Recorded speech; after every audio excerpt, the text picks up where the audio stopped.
Hello everyone, welcome to the channel. Before we start the story, I want to let you know that this video has no ads, so just sit back and enjoy. I hope you give this video a chance, because I truly believe you won't find stories like these anywhere else. And before you get too comfortable, a like or a subscription would mean a lot to me, but only if you genuinely enjoy what I do here. Leave a comment telling me where you're watching from and what time it is for you. It really helps us feel like the global community we are. Let's begin. The fluorescent lights in room 217 flickered twice, a quick stutter that Dominic Reeves had learned to ignore after 6 years of teaching in a building the district kept promising to renovate. And then the power held, the way it always did. The way everything in Dominic's life held together just enough to keep functioning without ever actually being fixed.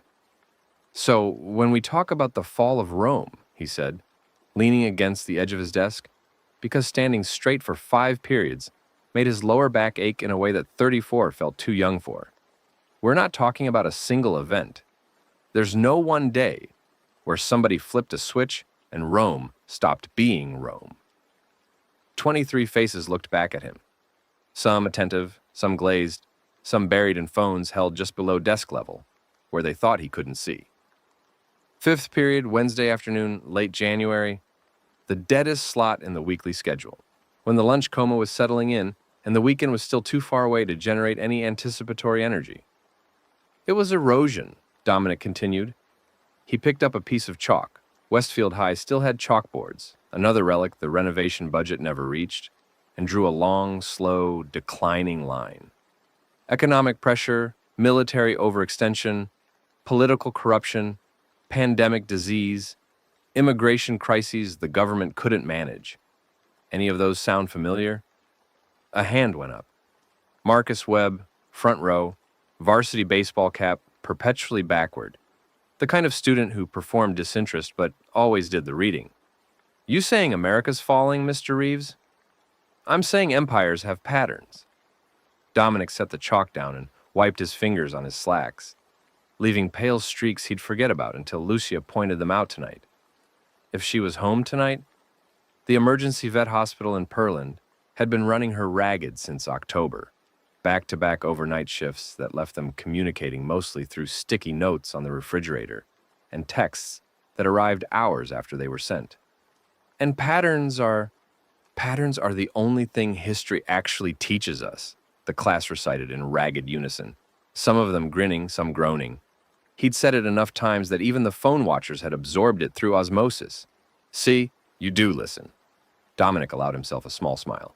Now, the question for your essay, due Friday, and I mean Friday, not the Monday after Friday, not the Friday of the following week. The intercom crackled. That was unusual. Principal Adebayo reserved the intercom for morning announcements and the occasional weather alert, and it was 1:47 p.m., which was neither of those things. Attention all staff and students, Adebayo's voice, but wrong. The cadence was off, went too fast, the words bumping into each other. We are initiating a code red lockdown effective immediately. This is not a drill. Teachers, secure your classrooms. Students, away from windows and doors. This is not a drill. The intercom stayed on. In the background, behind Adebayo's breathing, Dominic heard something he would replay in his memory every night for the next 4 months. A sound like wet fabric tearing, and a scream that started high and descended into a gurgle, and then running footsteps, and then Adebayo saying, not into the microphone, but picked up by it, oh God, what is—" The intercom cut out. The fluorescent lights flickered again. This time, they didn't recover. They died, and the emergency lighting kicked in. Dim amber rectangles along the baseboards that turned room 217 into something that looked like the inside of a dying flashlight. 23 students stared at Dominic. 23 faces cycling through confusion, annoyance, and the leading edge of fear. Mr. Reeves, this from Amara Osi, second row, debate team captain, the student most likely to read the room and voice what everyone was thinking. That didn't sound like a drill. No, Dominic said. His mouth had gone dry. His tongue felt thick and wrong against the roof of his mouth, like he'd bitten it without noticing. It didn't. Everyone. Away from the windows. Marcus, help me move the desks. They moved. Teenagers, for all their cultivated indifference, responded to clear instructions delivered with authority. And Dominic had spent years perfecting the voice that said, "I am in charge, and I know what we're doing," even when both of those things were only partially true. They shoved desks against the door. They crouched below the window line. Dominic turned off the emergency lights using the wall switch, plunging the room into near-total darkness, broken only by the pale gray January light, leaking through the gaps in the window blinds. "Phone's out," Dominic said quietly. "Text your parents. Tell them you're in lockdown at Westfield. Then put your phones on silent. Not vibrate, silent." The blue glow of 23 phone screens illuminated their faces from below, casting upward shadows that made them look older, hollowed out. Fingers tapped. Some of them were crying already. Soft, reflexive tears, the kind that come from adrenaline rather than understanding. "Mr. Reeves." Marcus again, his voice lower now, the performative cool stripped away. "My mom's not answering. Cell networks get overloaded during emergencies," Dominic said. He didn't know if that was true in this case. He didn't know what this case was. "Keep trying." From somewhere in the building, below them, maybe the first floor, came a sound that Dominic's brain refused to categorize for several seconds. It was rhythmic and wet and percussive, like someone slapping a side of raw meat against a tile floor, over and over, with increasing speed. Then it stopped, and in the silence that followed, a voice that might have been human screamed a single word that might have been "run," and then dissolved into something that was not a word at all. A girl named Keisha Washington made a sound in her throat, a tight little whimper that she immediately cut off by pressing both hands over her mouth. "Stay down," Dominic whispered. "Stay quiet." His hands were shaking. He pressed them flat against his thighs to still them and felt the chalk dust on his slacks. Gritty and real, the most ordinary texture in the world. He thought about Lucia, 25 miles south in Pearland, leaning over an examination table with her hands inside some animal's chest cavity, and he thought, "I need to get home."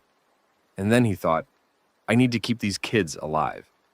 And the two thoughts collided and neither one won. Minutes passed, 5, 10. The sounds from below continued, sporadic now, punctuated by silences that were worse than the noise, because silence meant either safety or that whatever was making sound had finished what it was doing and was moving on to the next thing. Dominic's phone vibrated in his pocket. A text from Lucia, sent 11 minutes ago, just arriving now. Something happening at hospital. Patients coming in with bites, acting crazy, aggressive. They're locking down the building. "Are you okay?" He typed back, "Lockdown at school too. Stay safe. I love you." The message sat in the outbox, trying to send, the little spinning wheel going around and around. A crash from the hallway, outside room 217. Not distant anymore. Right there, on the other side of the barricaded door, separated from 23 teenagers and one history teacher by 4 inches of wood and a stack of desks. Something hit the door. Amara grabbed Dominic's arm. Her grip was astonishing. Fingernails digging into his forearm, hard enough to leave marks he'd still see the next morning. He didn't pull away. He put his other hand over hers and held it there. And in the amber-tinted darkness, he felt her shaking, transmitted through his own bones. The thing hit the door again. The desks shuddered.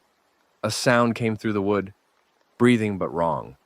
Too fast and too shallow and interrupted by a clicking sound that Dominic would later learn was the jaw spasming, the mandible snapping open and closed in a repetitive seizure pattern that was one of the telltale signs of stage 2 transition.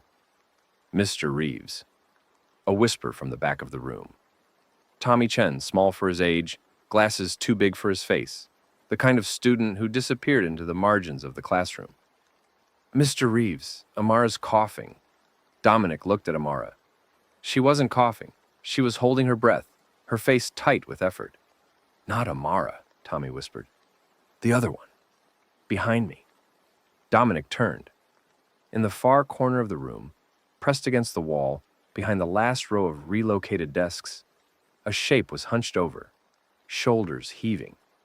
He hadn't counted wrong. 23 students. But in the chaos of moving desks and killing lights, he'd lost track of positions. And now he realized that the shape in the corner was... "Bria?" he said softly. Bria Templeton, Jr., quiet. Always sat in the back. "Bria, are you..." She coughed, a deep, wet sound that rattled in her chest, like something was loose inside. When she raised her head, even in the near darkness, Dominic could see that her skin had changed. The warm brown of her complexion had taken on an ashen, grayish undertone, like someone had dialed down the saturation on a photograph. "I don't feel good, Mr. Reeves." Her voice was slurred. Somebody on the stairs, I think they bit me? I don't..." She coughed again, harder, and a thin line of something dark ran from the corner of her mouth. "I don't feel right." Dominic's stomach dropped. The sensation was physical, a lurch, like missing a step on a staircase, and for a moment he thought he might vomit. "Bria, can you show me where you were bitten?" She pulled up her left sleeve. The wound was on her forearm, a crescent of broken skin, the teeth marks distinct and unmistakable, already swelling and discolored with a bruise that was spreading too fast, turning the tissue around the bite a deep, angry purple. "It doesn't hurt that much," Bria said. "It's more like it's hot, like really hot. And my head..." She trailed off and pressed the heels of her hands against her temples. Her breathing changed. Faster, shallower, the same rhythm as whatever was still bumping against the door. Dominic stood up. His legs felt wrong, too light, like they belonged to someone else and were just temporarily attached to his hips. He crossed the room to the corner where the fire extinguisher hung on its mount. The red cylinder he'd walked past 1,000 times without a thought, and he unhooked it. "Tommy," he said, keeping his voice level, "I need you to move away from Bria." "What? Why?" "Tommy, move." The boy moved. Bria looked up at Dominic, and in the faint gray light from the windows, her eyes were wrong. The whites yellowing, the irises developing a cloudy film at the edges, like fog creeping across a windshield. "Mr. Reeves, I'm scared." Her voice was still hers, still Bria, still a 16-year-old girl who sat in the back of fifth period and wanted to be a marine biologist, and whose favorite book, she'd told him during a class discussion about narrative perspective, was The Diary of a Young Girl by Anne Frank. "I know," Dominic said. "I know you are. Am I going to be okay?" He opened his mouth and nothing came out. Behind him, the thing in the hallway hit the door with new force, and one of the desks in the barricade slid an inch across the floor with a shriek of metal on linoleum. "Am I going to..." Bria's voice changed mid-sentence. The tone dropped, the cadence broke, and the last word came out as a growl that vibrated in her throat like a tuning fork.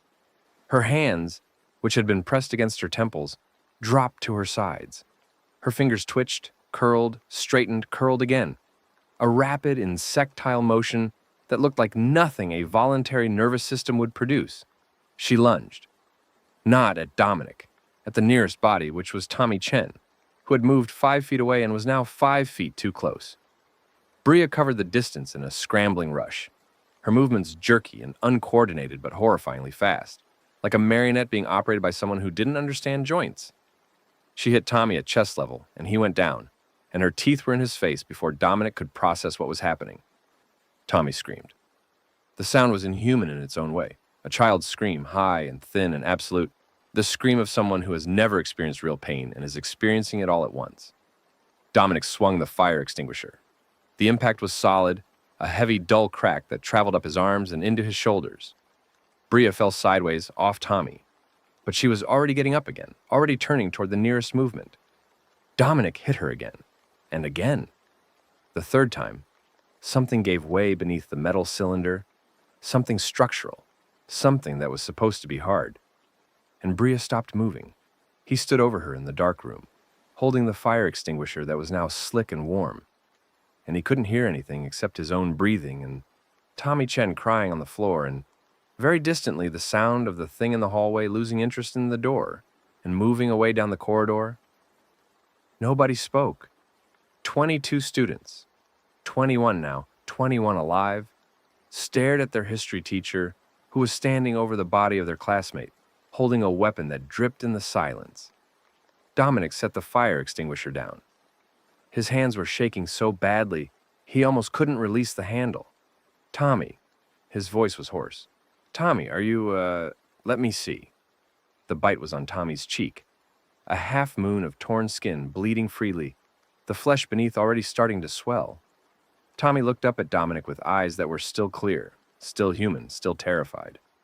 "Am I going to turn into Mr. Reeves? Am I going to—" "We don't know what this is yet," Dominic said, and the lie tasted like copper in his mouth.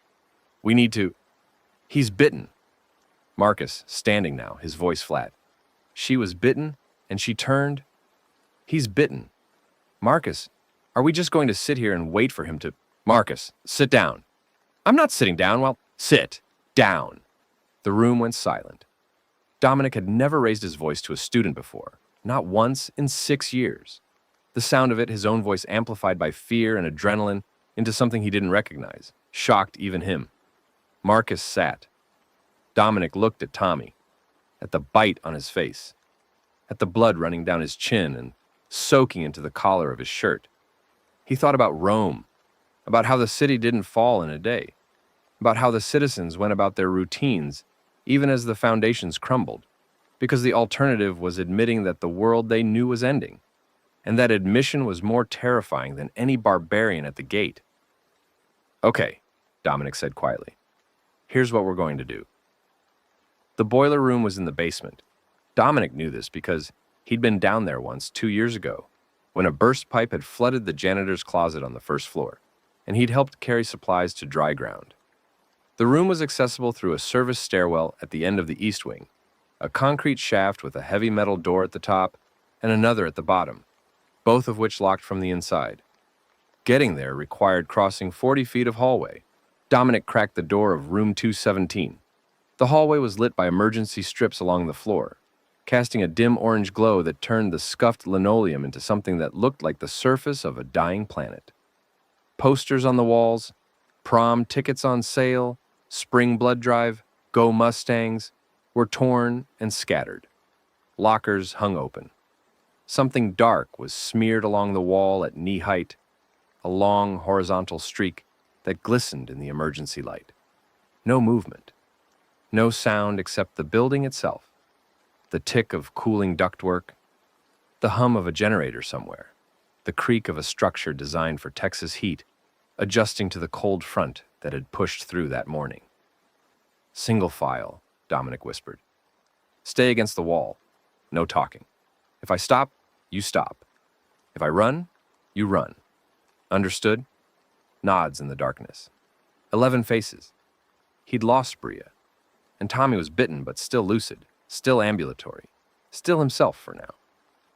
Dominic had wrapped the boy's face with strips torn from the classroom first aid kit, and Tommy held a wad of gauze against the wound with one hand and clutched the strap of his backpack with the other, as if maintaining his grip on a piece of his normal life could keep the abnormal at bay. They moved 40 feet of hallway. It should have taken 15 seconds. It took 4 minutes because Dominic stopped 3 times.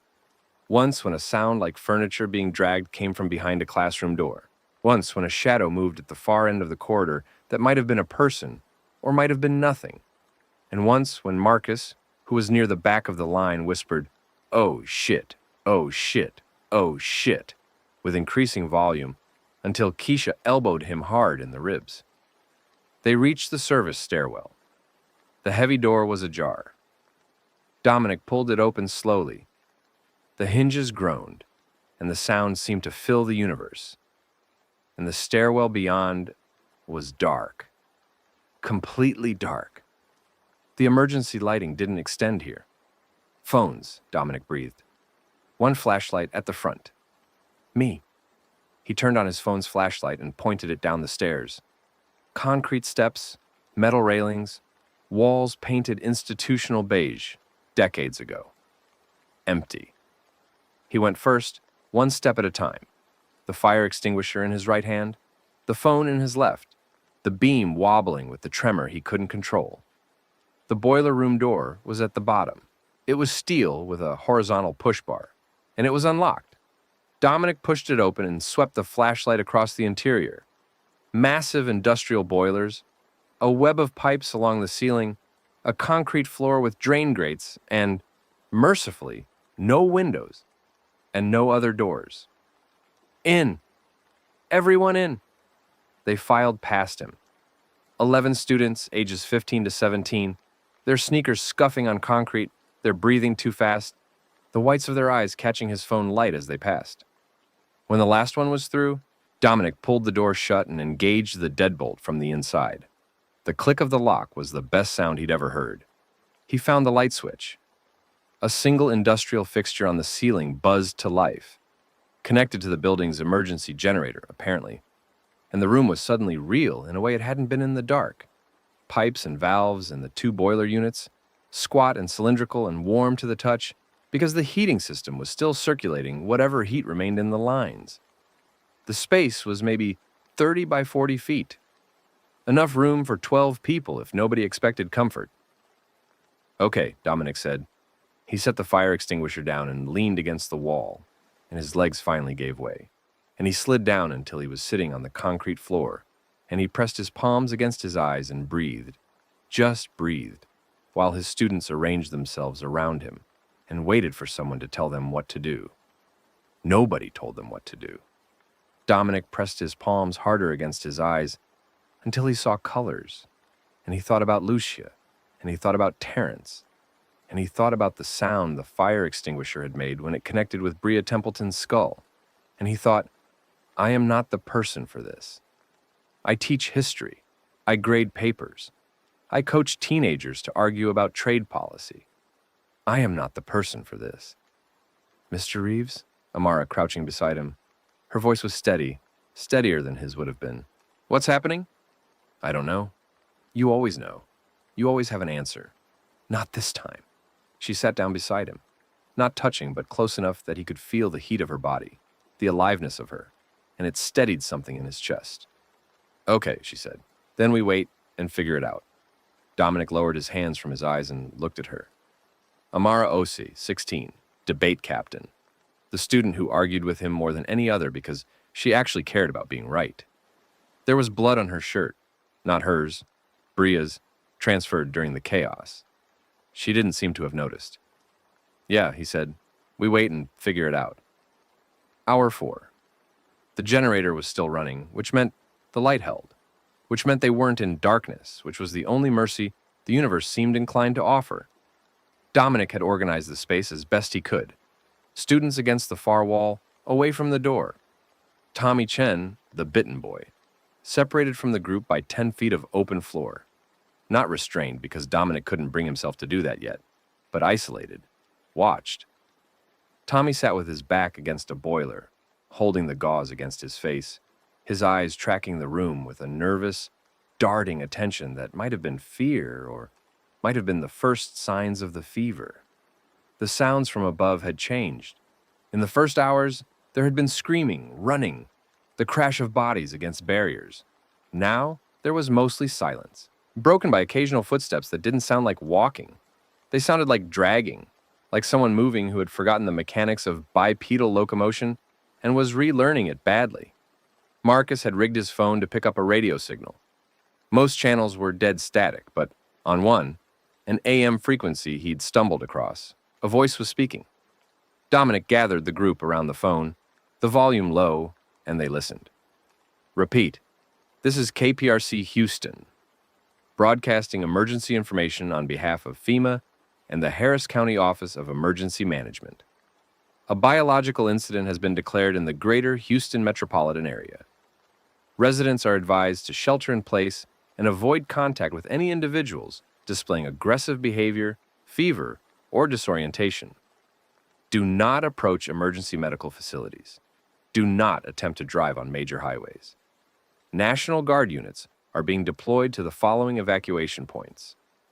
The station listed addresses: NRG Stadium, Minute Maid Park, George R. Brown Convention Center. The voice was professional, clipped, and Dominic recognized the tone. It was the voice of someone reading a script while the world burned outside their broadcast booth, holding it together through the sheer inertia of professional training. The cause of the incident has not been confirmed. Symptoms include rapid onset of high fever, extreme aggression, and seizures. Transmission appears to occur through bites or contact with bodily fluids.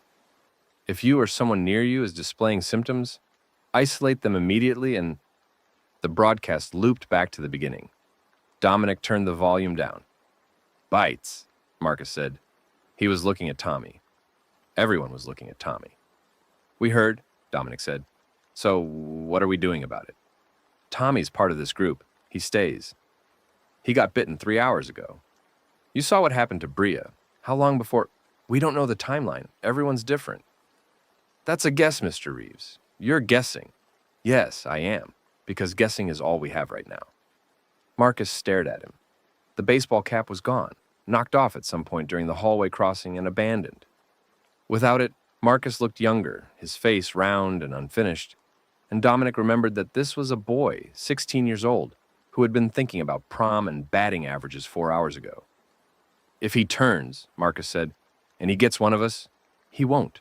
You can't. If he shows symptoms, I will handle it. Personally. You have my word. But until then, he is one of us, and he stays. Marcus held Dominic's gaze for 3 seconds, then 5, then looked away. He walked to the far corner and sat down with his back to the room, and for a while the only sound was the hum of the boiler and the faint, repetitive murmur of the radio. Hour 11. The light was still on, but it had started flickering. Brief interruptions, half a second each, that made everyone flinch every time. The generator was running on something finite, and when it ran out, the darkness would come. And with the darkness, whatever was above them would be equal. Dominic hadn't slept. Couldn't. His back was against the wall near the door, the fire extinguisher in his lap, and he watched Tommy Chen the way a parent watches a child with a fever, looking for the change, the moment when sick becomes something worse. Tommy was deteriorating. The wound on his face had swollen grotesquely, the flesh around the bite puffed and discolored, red at the edges and a deep, bruised purple at the center. His eyes were glassy. He'd stopped talking an hour ago, not because he was hostile or incoherent, but because speaking seemed to require effort he couldn't spare.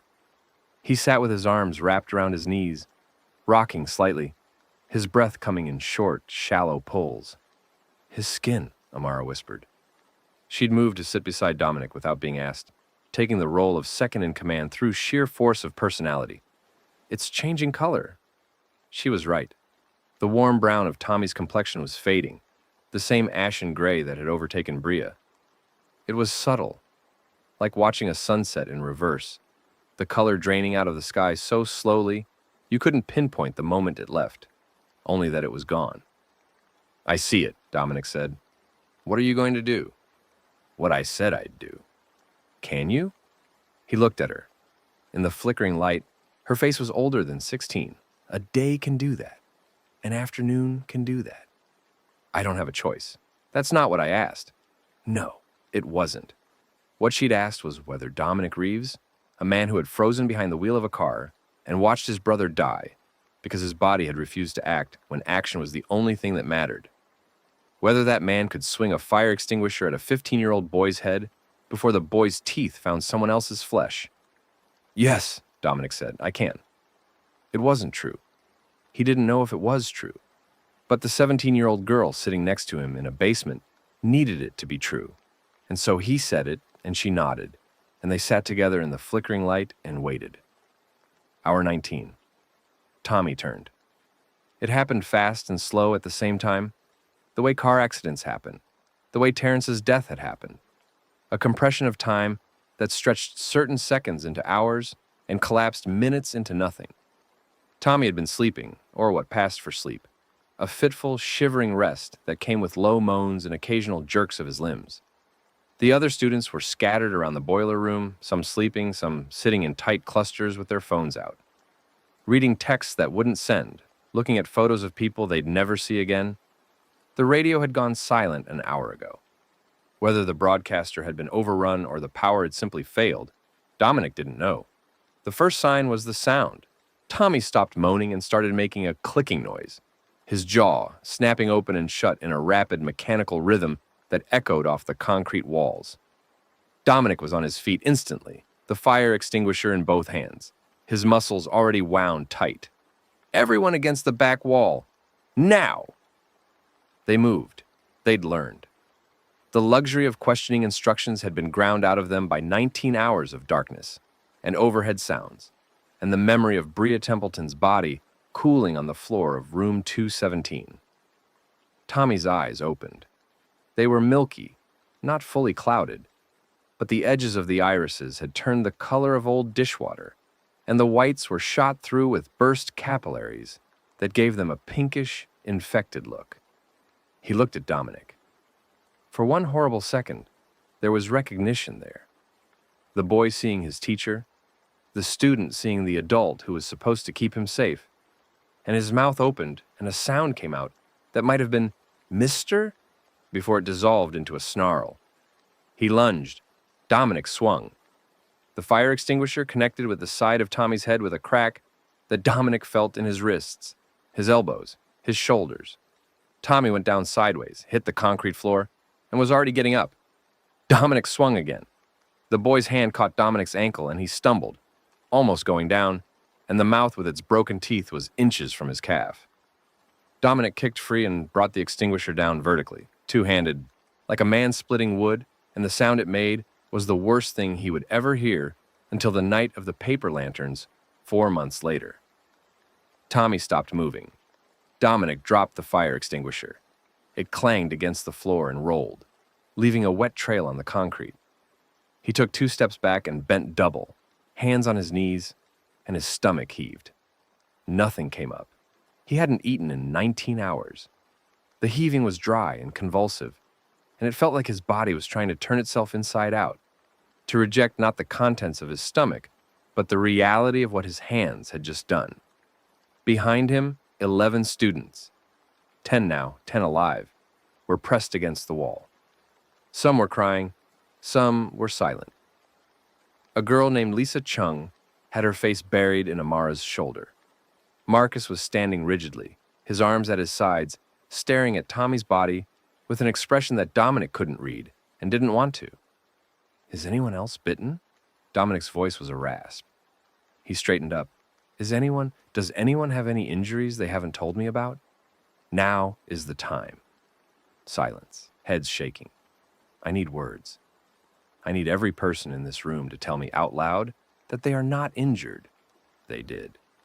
One by one, their voices thin and trembling, 10 teenagers confirming their wholeness in the basement of a high school that had become a tomb. Okay, Dominic said. He picked up the fire extinguisher. The weight of it was obscene. Not its physical mass, but the meaning it now carried. Okay, we wait for daylight. Hour 31. Daylight, or what passed for it. Dominic cracked the service stairwell door an inch and listened. The sounds above had changed again. Less movement, more of the dragging, punctuated by stretches of near-total silence. Through the inch of open door, he could see that daylight was reaching the first floor. The emergency lights were still on, but natural gray light was leaking through windows somewhere, which meant it was daytime, which meant they'd survived the night. His phone was dead. Most of the students' phones were dead or nearly so. The last text he'd received from Lucia, 12 hours ago, an eternity, was 3 words. I'm heading home. No context, no follow-up. Just that. And then, silence. We can't stay here, he told the group. He was standing now. The fire extinguisher exchanged for a length of steel pipe he'd pulled from a decommissioned section of the boiler system. It was heavier, longer, and didn't drip. The generator's failing. When the light goes, this room becomes a coffin. What's the plan? Amara asked. We go up. We cross to the east exit. It opens onto the parking lot. We get outside, we assess, we find a way out. Through all of that? Marcus gestured upward, toward whatever was overhead. Through it, around it, or past it. We move fast, and we stay together. And then what? Then we get to the parking lot, and anyone who has a parent coming gets to their parent, and anyone who doesn't comes with me until we find somewhere safe. It was a terrible plan. It was the only plan. They went up. The stairwell was clear. The first-floor hallway was not. Dominic eased the door open, and the smell hit him first. An abattoir smell, raw meat and copper, and something sweeter underneath. A cloying organic sweetness that was the smell of human bodies in the first hours of decomposition, before the bloating, before the full rot, when the bacteria were just beginning their work and the chemicals released had a sickly sweet quality that lodged in the back of the throat. The hallway was destroyed, ceiling tiles hanging, fluorescent tubes shattered on the floor, papers everywhere. The bureaucratic detritus of a functioning school scattered like confetti, and among the debris, bodies, some intact, some not. The ones that were not intact were the worst because the pattern of destruction told a story. These people hadn't just been killed, they'd been fed upon, and the evidence of that feeding was everywhere in a way that made geometry out of horror. The angles of limbs, the distances between pieces, the spray patterns on the walls. "Don't look," Dominic told his students, knowing they would look, knowing he couldn't stop them, knowing that what they were seeing would live behind their eyes for the rest of their lives, however long those lives turned out to be. They moved through the hallway, past the principal's office and the door open, the interior dark. Adebayo's body slumped over the desk, with the intercom microphone still in his hand and the back of his head gone. Past the guidance counselor's office, past the trophy case, its glass shattered, football trophies scattered on the floor amid dark streaks, past a bathroom where the sound of dripping water came from behind the closed door with a rhythm that was almost peaceful, like a metronome. The gymnasium was between them and the east exit. Dominic pushed open the gym doors, and the world became something else entirely. The gym had been used as a gathering point. That much was clear from the folding chairs set up in rows, the portable tables against one wall, the PA system on a rolling cart. Someone in the first minutes of the crisis had tried to create an assembly area, a place to gather and organize and wait for instructions. Hundreds of people had come here.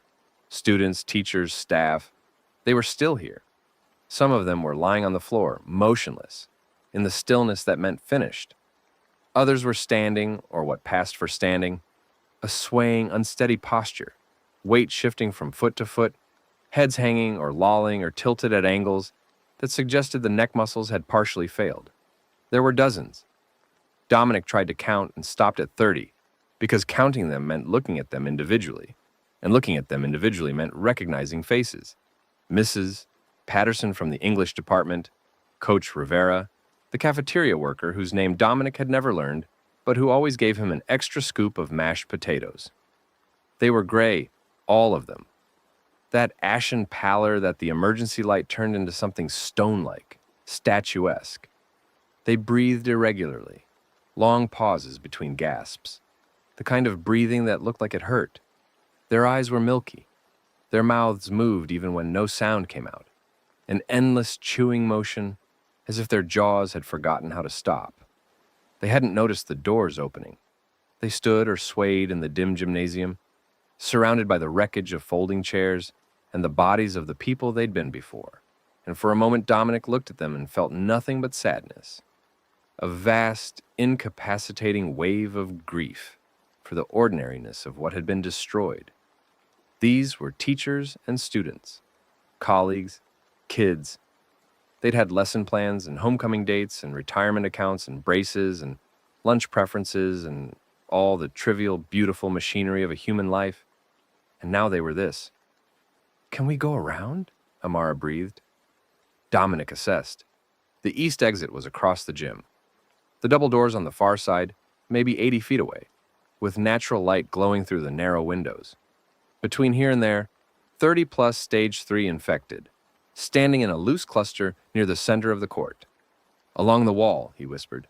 "Single file, against the bleachers. Slow. Don't run. Don't make noise." He went first, the pipe in his right hand, his left hand trailing along the cool metal of the retracted bleacher frame, guiding him by touch so he could keep his eyes forward. Behind him, 10 teenagers followed in a line, their sneakers whispering on the varnished court, each footstep a controlled act of willpower against the instinct to sprint. They made it halfway. Then Marcus's phone, the one he'd been using for the radio, the one he'd sworn was on silent, received a text.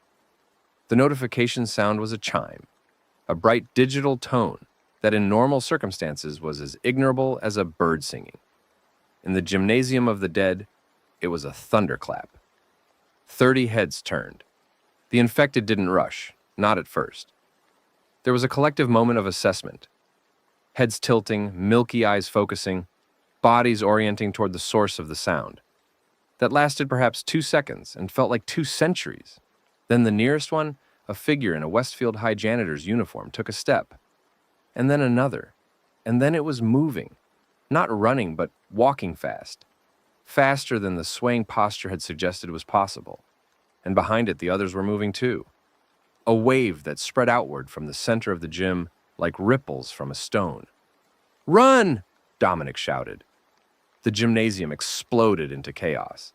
The 10 students broke formation and sprinted for the far doors. Dominic planted himself between the advancing infected and his students and swung the pipe at the janitor, catching it across the chest. It staggered but didn't go down, didn't even slow. It reached for him with gray hands, and he swung again, this time at the head, and the impact jolted his arms and the janitor dropped. But there were more behind it, 5, 10, closing the distance with that horrible fast walk, and Dominic was retreating, swinging, backing toward the doors. A student screamed. Dominic couldn't see who. He swung at another infected, on this one wearing a Westfield cheerleading uniform, blonde hair matted with something dark, and connected with the side of its head. It went down. Another took its place. The pipe was getting slippery in his grip. His shoulders burned. His vision was narrowing, the edges going gray. A tunnel effect that he recognized distantly as adrenaline overload. The door! Amara was at the exit, holding it open, screaming, "Mr. Reeves, the door!" He ran, abandoned the pipe in a gray hand that grabbed it, turned, and sprinted the last 20 feet. Something caught his sleeve, and he felt fabric tear and skin part, a shallow gash on his left arm that he didn't register as pain until later. He hit the doorway at full speed, Amara pulling him through, and Marcus and 2 other students slammed the doors shut behind them and shoved a dumpster against it. Outside, parking lot. Daylight. Gray, overcast January daylight. The sky the color of dirty cotton. The air cold and sharp and clean after the abattoir stink of the building.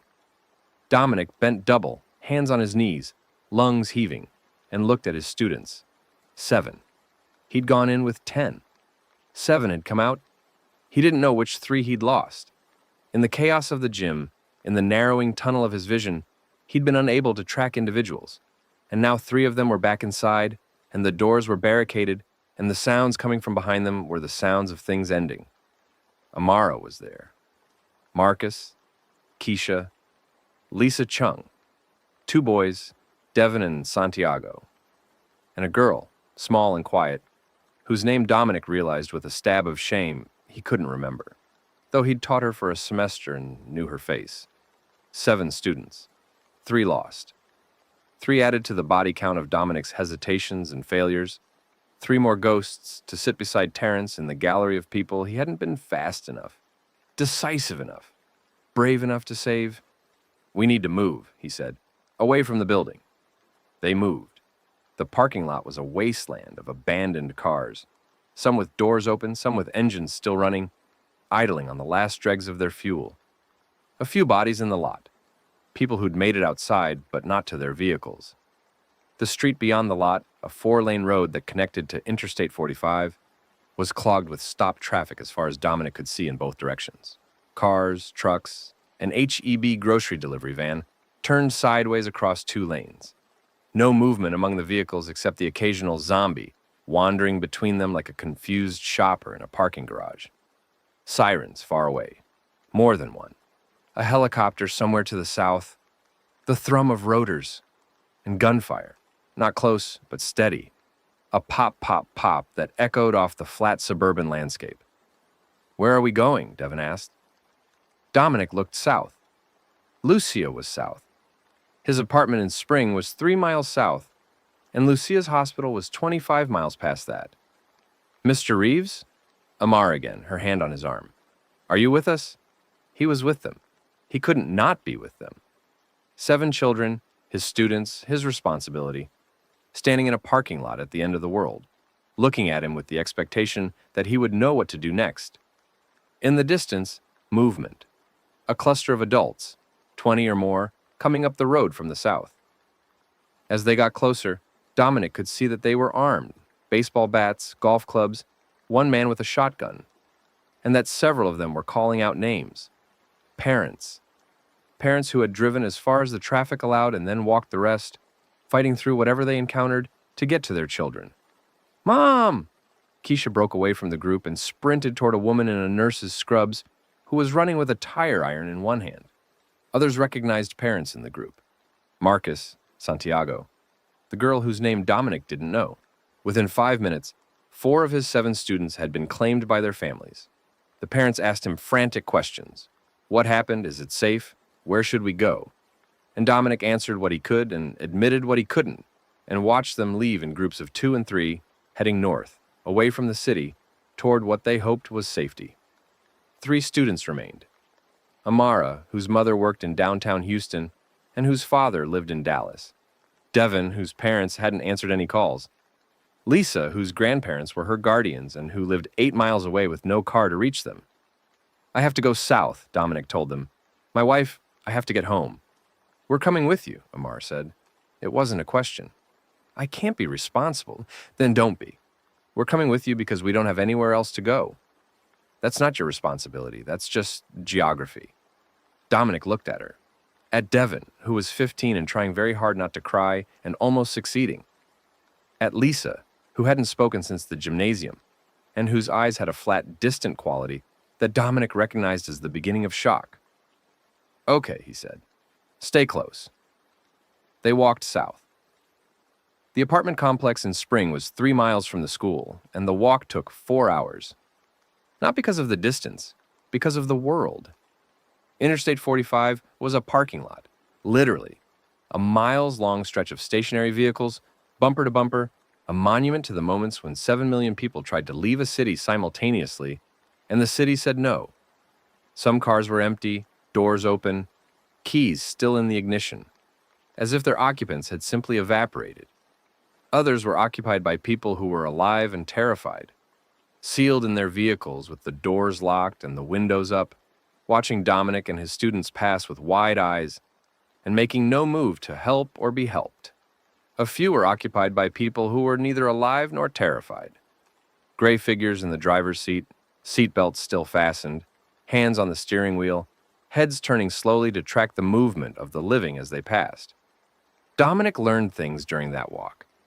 He learned that the infected responded to sound more than sight. They could see, but their milky eyes seemed to process visual information slowly, while a sharp noise could orient them from 30 yards. He learned that they didn't run, not the ones in the open, not yet. They walked, fast and relentless, but walkable. He learned that they ignored each other completely, passing within inches of fellow infected without acknowledgement, which meant there was no pack behavior, no coordination. At least, not yet. He learned that the smell was going to be a constant. The air in the Houston suburbs on day 2 of the outbreak carried an undercurrent of decay, not yet overwhelming, not yet the full rot that would come with time and Texas heat, but present, a sweetness that attached itself to the inside of the nostrils and wouldn't leave. He learned that people were already killing each other. Twice during the walk, he heard gunfire that was clearly directed at human targets. Not the scattered, panicked shots aimed at the infected, but the deliberate, aimed fire of someone shooting at someone else. Once, they passed a gas station where a man stood on the roof with a hunting rifle, guarding the pumps, and shouted at them to keep moving or he'd shoot. They kept moving. He learned that his students were tougher than he'd given them credit for. Amara moved through the wreckage with a focus that bordered on dissociation. She didn't react, she assessed and adapted. Devin found a kitchen knife in an abandoned car and carried it with the blade angled away from his body, the way Dominic had seen soldiers carry weapons in documentaries. Ready, but not aggressive. Lisa hadn't spoken, but she stayed with the group, matched their pace, and when an infected lurched out from behind a dumpster, she sidestepped it with an athlete's reflexes and kept walking. They reached Dominic's apartment at 5:15 p.m. The light was failing. January sunset, early and sudden. The sky going from gray to charcoal in what felt like minutes. The apartment complex was a 3-story walk-up, beige stucco and iron railings, unremarkable in every way. Half the units had their doors open, dark stains on the concrete walkways. A dog barking somewhere, frantic and hoarse, behind a closed door. Dominic took the stairs to the second floor. Unit 214. The door was ajar. He pushed it open with the steel pipe he'd salvaged from a demolished newsstand. The apartment was small, 2 bedrooms, a galley kitchen, a living room that doubled as Dominic's grading space. It had been disturbed, not destroyed, not ransacked, but disturbed. The kitchen table was shoved aside, a chair overturned, the fruit bowl on the counter knocked to the floor, oranges scattered like billiard balls. Blood on the kitchen tile, a smear, not a pool. Not enough to be fatal. Dominic's analytical brain registered this immediately, clung to it. Not enough blood to indicate a lethal wound. Someone had bled here, but they'd had enough blood left to bleed elsewhere. Lucia's phone was on the floor, the screen cracked in a spiderweb pattern. The charging cable was still attached, dangling from the wall outlet. She'd come home. She'd plugged in her phone, and then something had happened. Dominic picked up the phone. The screen was shattered, but the device still powered on. Cracked glass, glitched display, but functional. Her last outgoing text was to him. "I'm heading home." Her last incoming text was from a contact labeled Anna, work. "Don't go home. Hospital overrun. Meet at NRG if you can. Bring medical supplies." She'd come home. She'd gotten Anna's text, or maybe she hadn't if the phone was already on the floor when the text arrived. She'd encountered something in the apartment. The blood, the overturned chair, and she'd left. Without her phone, which meant she'd left in a hurry. Dominic stood in his kitchen, holding his wife's broken phone, and the apartment smelled like the oranges on the floor and the iron tang of dried blood, and underneath it all, Lucia's shampoo, coconut and vanilla, the scent that lived in her pillow and her towels and the collar of her jackets. He breathed it in and something cracked inside his chest. Not dramatically, not with a sound, but with a shifting sensation, like a foundation settling. "Mr. Reeves," Amara at the doorway, keeping her voice neutral. "It's getting dark." He nodded. He put Lucia's phone in his pocket next to his own. He looked at the blood on the floor one more time, mapping it. The smear originated near the kitchen counter and tracked toward the front door, which meant whoever bled had left the apartment under their own power, heading out. That was good. That was something. "We stay here tonight," Dominic said. "I'll barricade the door. There's food in the pantry, canned stuff, rice. We eat, we rest, and tomorrow, we go south." South where? NRG Stadium. Her coworker told her to go to NRG. That's where she'll be. Amara looked at the blood, at the phone in his pocket, at the overturned chair. "You think she's alive?" "I know she's alive." The certainty surprised him. It wasn't rational. It was something older than reason, something that lived in the brainstem rather than the cortex. The animal conviction that the person you've built your life around cannot simply be gone. Because if they were gone, you would feel it, the way you'd feel the loss of a limb. "Okay," Amar said. "NRG it is." They barricaded the door. They ate cold black beans straight from the can and stale tortilla chips and drank tap water that still ran but had a faint chemical taste, as if whatever was happening to the city was already seeping into the infrastructure. Devin found a blanket in the bedroom closet and gave it to Lisa, who wrapped it around herself and sat in the corner of the living room and stared at the dark television screen, as if waiting for it to tell her this was over. Dominic sat at his barricaded front door and listened to the night. Outside, the sounds of Houston dying. Scattered gunfire, a car alarm cycling endlessly, the roar of a fire somewhere to the southeast. A deep structural sound that suggested something larger than a house was burning. Screaming, sometimes close, sometimes far, sometimes cut short.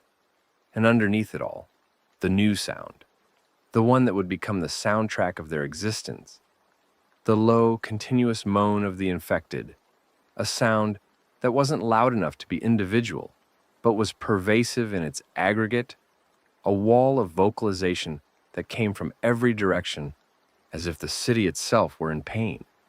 He pulled out Lucia's phone and scrolled through her photos. The last one she'd taken was from 2 days ago. A picture of a cat at the animal hospital, orange tabby, enormous, looking directly at the camera with an expression of regal disdain. She'd captioned it for a text to Anna. This absolute unit. 22 lbs. I love him. Dominic stared at the photo of the fat orange cat and pressed the phone against his forehead and closed his eyes. Tomorrow. South. NRG. Find her. He repeated it like a mantra until the words lost their meaning and became a rhythm, and the rhythm carried him into a thin, restless sleep, punctuated by dreams of fire extinguishers and gymnasium floors, and the sound his brother's body made when the bullet went through the window. Dawn on day 3. Dominic woke to silence. Not true silence, but the relative quiet of a city that had burned through its first frenzy and was settling into something chronic.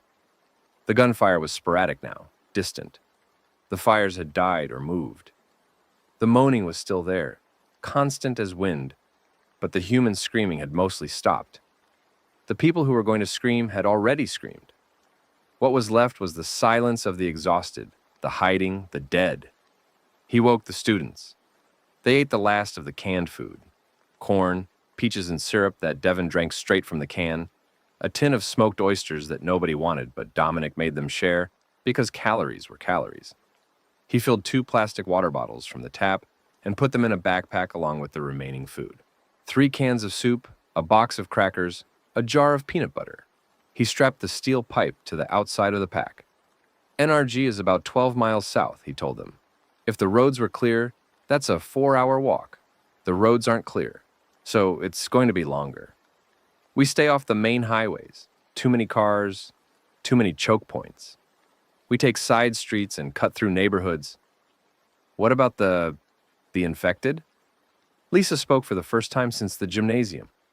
Her voice was rough, underused, but steady. How do we? We avoid them. Sound draws them, so we stay quiet. If we see a group, we go around.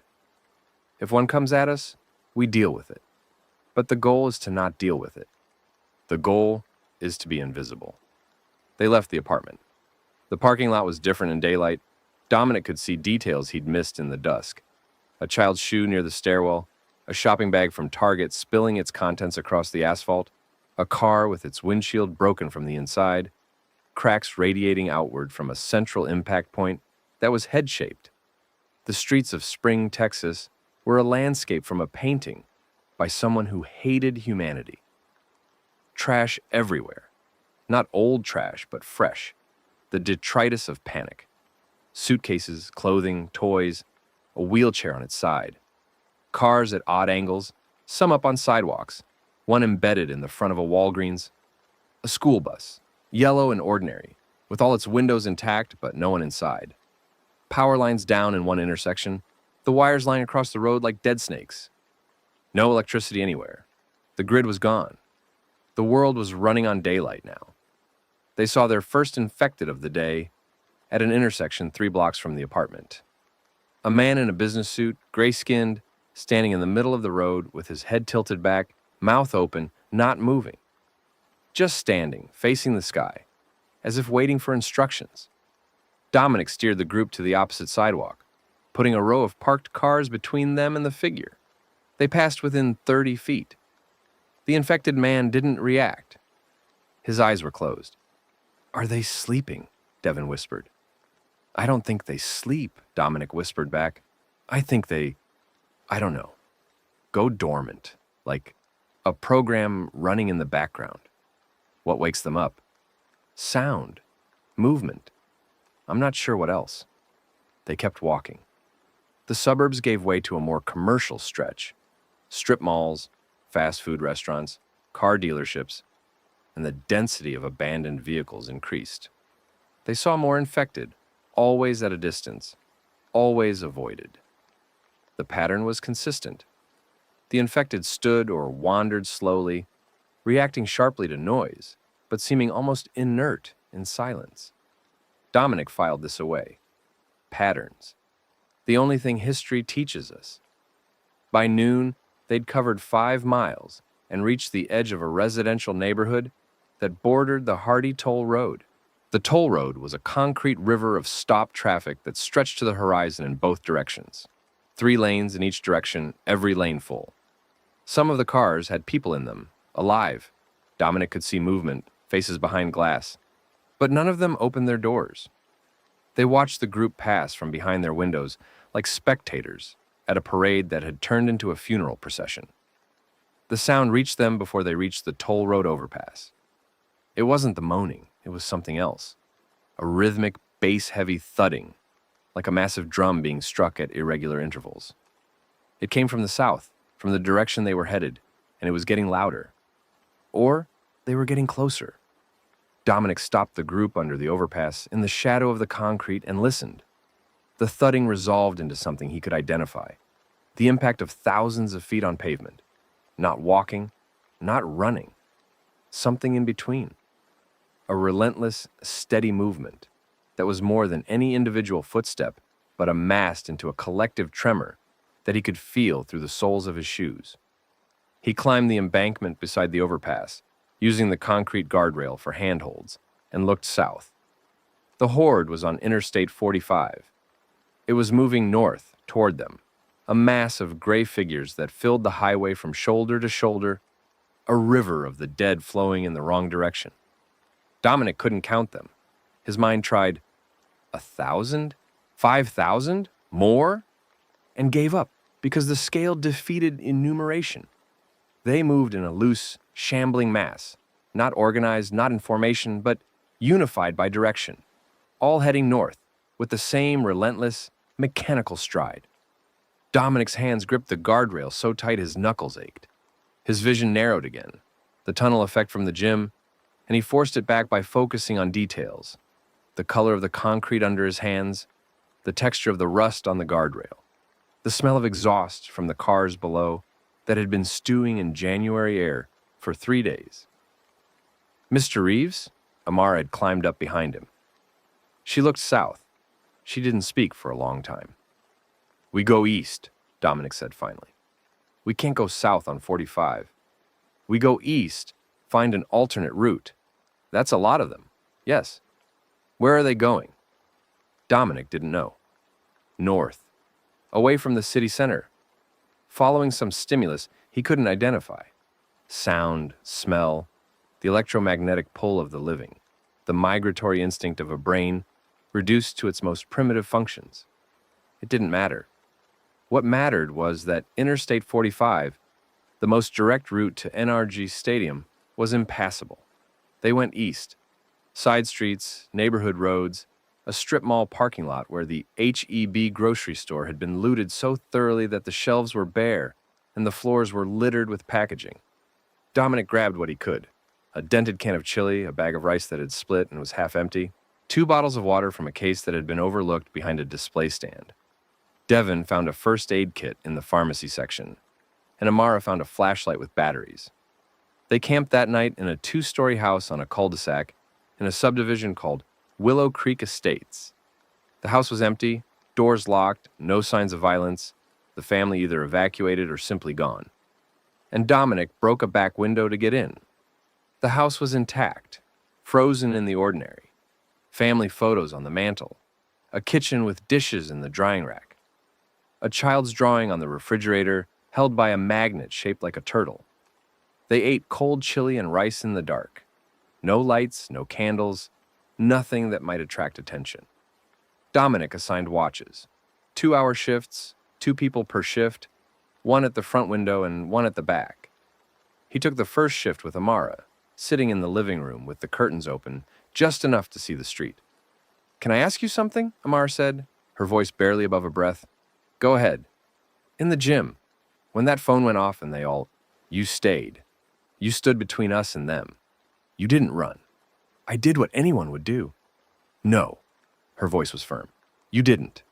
Marcus ran, I ran, Lisa ran. You stayed and you swung that pipe until we were out. That's not what anyone would do. That's what you did. Dominic was quiet for a moment.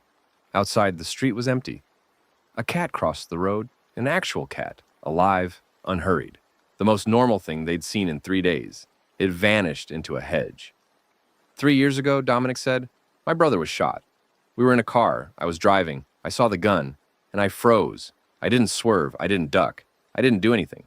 4 seconds. He died in 4 seconds, and I spent every one of them doing nothing. Amara said nothing. She waited. In the gym, I didn't think about it. There wasn't time to think. My body moved and my mind caught up later, and I keep waiting for the freeze to come back. For the moment when it matters, and I just stop. It didn't come back in the gym. Not yet. Maybe it won't. Maybe. He didn't believe it. But the possibility was a small, warm thing in the cold dark of the house, and he held it the way you hold a candle in a wind, carefully, knowing it could go out. The rest of the night passed without incident. The sounds outside were the same, moaning, distant, constant, the new weather of the world. Inside the house, his students slept, and Dominic sat at the window and watched the street and planned the route to NRG, and tried not to think about Lucia standing in their kitchen, bleeding, reaching for a phone she would never pick up again. Day 4. They reached the outskirts of the NRG complex by mid-afternoon. The route had taken them east and then south, skirting the highway, threading through residential neighborhoods that ranged from eerily intact to completely destroyed. They'd encountered more infected, always avoided, never engaged, and had twice been forced to backtrack when streets were blocked by wreckage or overrun. At one point, they'd heard sustained gunfire to the west, a full-on firefight that lasted 20 minutes, and then stopped with a finality that suggested no one had won. Dominic's arm hurt. The gash from the gymnasium, the one he'd barely registered, had started to throb. He'd cleaned it with water from the first aid kit and wrapped it with gauze. And Amara had given him a look that said she was thinking about infection timelines. And he'd given her a look that said the gash was from a fingernail on a doorframe, not a bite. And she'd nodded, and neither of them had spoken about it again. NRG Stadium emerged from the flat Houston landscape like a beached spacecraft. The massive dome, the adjacent NRG Center, the parking lots that stretched for acres. From a distance, it looked operational. Lights were on. Real lights, powered by what had to be massive generators. There were vehicles in the lot. Military Humvees, ambulances, police cars. A helicopter sat on the grassy median, near the main entrance, rotors still. And people. Thousands of them. The parking lot was a refugee camp. Tents, tarps, cars with families living in them. Clusters of people huddled around small fires. A perimeter fence had been erected, chain link with razor wire, and National Guard soldiers stood at the entrances checking people, letting them through in small groups. Inside the perimeter, Dominic could see the organized chaos of an emergency response. Triage tents with red crosses, food distribution lines, portable toilets, a PA system broadcasting instructions in English and Spanish. There, Dominic said, pointing. That's where we're going. They joined the line at the nearest entrance. The wait was 2 hours. During that time, Dominic watched the operation with the analytical eye of a man who had spent his career studying the mechanics of civilizational structure, how systems organized, how they functioned, how they failed. The NRG operation was impressive in scope and desperate in execution. Not enough soldiers, not enough supplies, not enough medical staff for the sheer volume of humanity that had washed up at its doors. The perimeter fence was a single layer of chain link. The screening process at the entrance consisted of a visual check and a question. Have you been bitten? That relied entirely on honest answers. He saw the failure before it happened. Saw it the way he saw the fall of Rome in his classroom. Not as a sudden collapse, but as an accumulation of pressures that the system couldn't absorb. But he went in anyway, because Lucia might be inside, and the students needed food and safety, and the alternative was the street. The National Guard soldier at the entrance was young, maybe 22, barely older than Amara, with red-rimmed eyes and hands that shook slightly as he checked their arms and legs for bites. No bites? No symptoms? Fever, aggression, confusion? No, Dominic said. We're clear. Go to Triage Tent C for processing. Food distribution is in NRG Center, second floor. If you need medical attention, Tent A. He hesitated. Do you know what's happening? Has anyone told you what this is? We know what we've seen. The government's saying it's contained, that it's just Houston. The soldier's laugh was dry and humorless. My girlfriend's in Austin. I haven't heard from her in 2 days. Dominic put a hand on the soldier's arm. A brief contact, teacher to student, the only comfort available. Then, he led his group inside. The interior of NRG Center was a cathedral of human suffering. The convention hall, vast and high-ceilinged, had been converted into a living space for thousands. People on cots, on sleeping bags, on bare floor. Children crying, adults staring at nothing. The air was warm and thick with the smell of too many bodies in too little space. Sweat, urine, the sharp chemical tang of portable toilets, and beneath it all, fear, which has its own smell, a cortisol edge that registers in the animal brain as wrong. Dominic found Triage Tent A and asked about Lucia. Reeves? Lucia Reeves? The nurse, a heavy-set woman with gray hair and glasses on a chain, who cursed under her breath as she flipped through a handwritten ledger, ran her finger down page after page. Garza. Lucia Garza Reeves. Yeah, here. Day 2.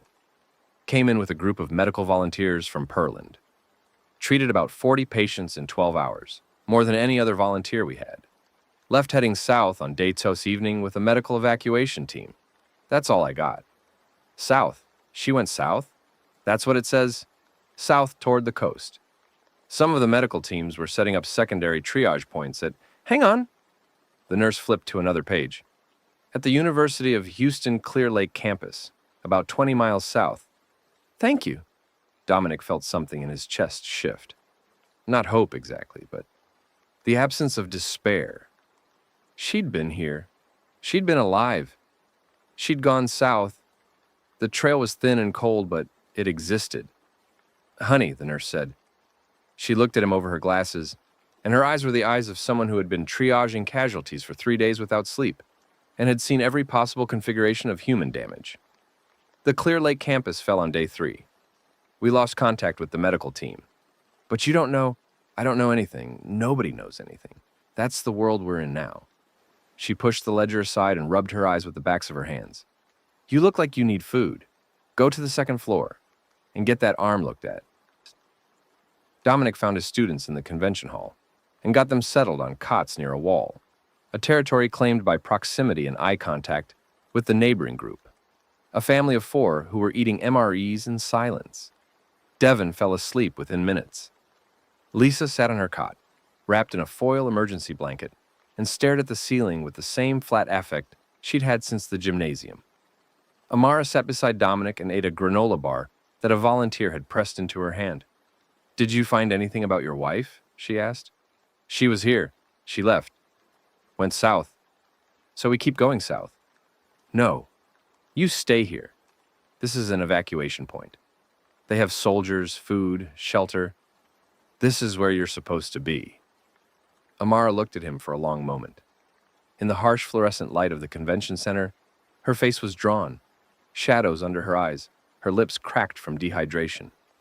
She looked nothing like the debate captain who'd argued with him about Roman economic policy 2 semesters ago. She looked like someone who had survived something and hadn't decided yet what that survival would cost. Okay, she said, but be careful, Mr. Reeves. Dominic, we're past last names. Be careful, Dominic.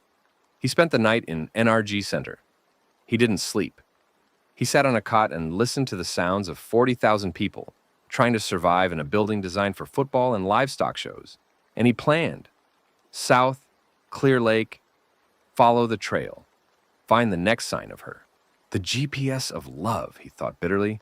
Each waypoint a place she'd been and left. The route always extending, always just beyond reach. At 3:17 a.m., the lights in NRG Center flickered, not the brief stutter of a generator hiccup. A sustained dimming, 3 seconds, 4, 5. during which the hum of the electrical system dropped in pitch, and the fluorescent tubes went from white to amber to a sickly yellow that turned every face in the vast hall into a mask. Then, the lights came back. But the sound from outside had changed. Dominic was on his feet. He moved to the east-facing windows, tall, narrow panels that looked out over the parking lot toward the stadium dome. What he saw through the glass emptied his lungs. The perimeter fence on the north side of the complex was down. Not breached, down. Flattened, as if something had simply walked through it. The chain link lay on the asphalt in a tangled sheet. Razor wire coiled like dead snakes. Beyond the fallen fence, the parking lot was filling. They came out of the darkness in a wave. Not a disorganized shamble. This was directional, purposeful. A mass of gray figures converging on the stadium from the north with a uniformity that sent a lance of ice through Dominic's chest. The front of the wave hit the triage tents. Canvas collapsed. Screaming erupted. The high human screaming of the living mixed with the low, grinding moan of the dead. "What's happening?" Someone in the convention hall shouted it, and the shout became a ripple, and the ripple became a wave of noise as 40,000 people realized simultaneously that the safe place wasn't safe anymore. Gunfire. The National Guard opened up from positions Dominic could see through the windows. Soldiers on rooftops, on vehicles, at the stadium entrance. Muzzle flashes like strobes. The sound was enormous, a sustained roar that shook the windows in their frames. The infected in the front rank went down. The ones behind walked over them. Dominic grabbed his backpack. "Amara, Devin, Lisa, we're leaving." They were already on their feet. The students who had survived 2 days with Dominic had developed the reflexive readiness of people who'd learned that safety was always temporary. Amar had Devin by the arm. Lisa was standing, the foil blanket clutched around her shoulders like a shawl. The convention hall was in pandemonium, people running in every direction, slamming into each other, trampling cots and supplies. The exits, 4 sets of double doors, were immediately jammed with bodies pushing in opposite directions. People trying to get out and people trying to get in, having been displaced from the tents outside. "South exit," Dominic shouted. "Away from the breach." They fought through the crowd. It was not a matter of navigation, but of physics, finding gaps in the mass of bodies, timing surges, using elbows and shoulders, and pure forward momentum. Dominic held the backpack in front of him like a shield, creating a pocket of space that the students filled behind him. They reached the south doors and burst through into the parking lot. The night air was cold and sharp and filled with sound. Gunfire, screaming, the thud of rotors as the helicopter spun up, its lights sweeping across the chaos in white arcs that froze each frame of the disaster into a snapshot. The north side was overrun. The infected had pushed through the triage area and were entering the stadium dome through the smashed-open main gates. Dominic could see it happening, the lights inside the dome going out section by section as electrical systems failed, and in each darkened section, a surge of movement that was not the movement of the living. He looked east. The parking lot in that direction was clear, or clear enough. The infected wave had come from the north, and the east was still open, a flat expanse of asphalt and grass that stretched toward the medical center skyline. "East," he said. "East and then south. Go." They ran. Behind them, NRG Stadium fell. The sound was like nothing Dominic had a reference for. Not an explosion, not a collapse, but a conversion. The sound of a place designed for entertainment and gathering, transforming into something primal, a killing ground, a feeding ground, a place where 40,000 people who had come for safety became something else entirely. The screaming lasted a long time. Then, it didn't. They found shelter in a veterinary clinic 2 miles east of NRG. The irony of the location was not lost on Dominic, a building dedicated to animal medicine while he searched for his wife, the veterinary technician. But the clinic had thick walls, a single entrance, and a supply of sedatives in the pharmaceutical cabinet that could, theoretically, be repurposed. It was there, sitting on the floor of the empty waiting room surrounded by faded posters of happy dogs and informational pamphlets about heartworm prevention that Dominic began to process what he'd seen at NRG Stadium. The horde had attacked from the north. That was expected. The north was Houston, the city center, the densest concentration of infected. But it hadn't just attacked. It had attacked strategically. The first wave had hit the north fence. The gunfire and commotion drew the defenders, National Guard, volunteer militia, anyone with a weapon, to the north perimeter. This was natural. This was what any defense coordinator would do. Concentrate force at the point of contact. Then the second wave had come from the northwest, a flanking approach along Kirby Drive, hitting the triage tents that the first wave had drawn defenders away from. And then, and this was the part that made Dominic's stomach turn cold, the third wave had come from the east, through the parking garage, hitting the stadium's side entrance that was now completely unguarded because every available defender was at the north fence. 3 waves, 3 different directions, timed sequentially, each one exploiting the defensive response to the previous one. It was a flanking maneuver, a textbook flanking maneuver, the kind of tactic he taught in his unit on ancient military strategy, illustrated with diagrams of Hannibal at Cannae and Lee at Chancellorsville. Someone, something, had directed that attack. Dominic sat in the veterinary clinic and stared at the wall and felt the hairs on the back of his neck stand up, one by one, as the implications settled over him like a shroud. The dead were organized. Something was out there, something among the infected, something above them in whatever hierarchy a zombie horde could develop. That could think. That could plan. That could read a battlefield and exploit weaknesses. They flanked us, he said aloud. What? Amara was beside him, wrapping Lisa's blistered feet with gauze. At NRG, the infected, they didn't just swarm the fence. They hit the north side first, drew the defenders, then flanked from the northwest and east. He could hear the disbelief in his own voice, the sound of a rational mind trying to reject a conclusion that the evidence demanded. That's not random behavior. That's not stimulus response. That's strategy. Amara paused, the gauze in her hands. Zombies can't, I know. But 3 coordinated attack vectors, timed to exploit defensive response? That's either the most extraordinary coincidence in the history of warfare, or it's... He stopped. The word he was looking for was command. Command structure. Leadership. And the idea of a zombie with a command structure was so far beyond the framework of what he'd been assuming about the world that his mind kept sliding off it, the way a foot slides off ice. You're saying someone was controlling them? I'm saying the pattern is there. Whether there's intent behind it, I can't. He pressed his hands against his face. He was exhausted. His arm hurt.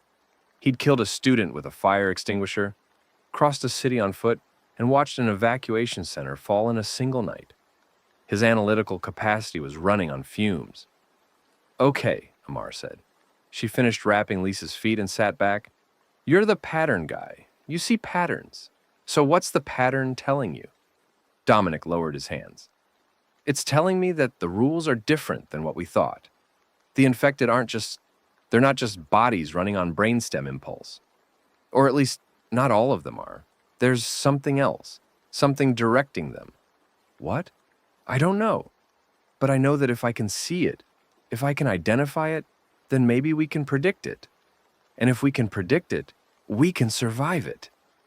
Amara looked at him for a long time. Then she nodded. Okay, Dominic. Find the pattern. I will.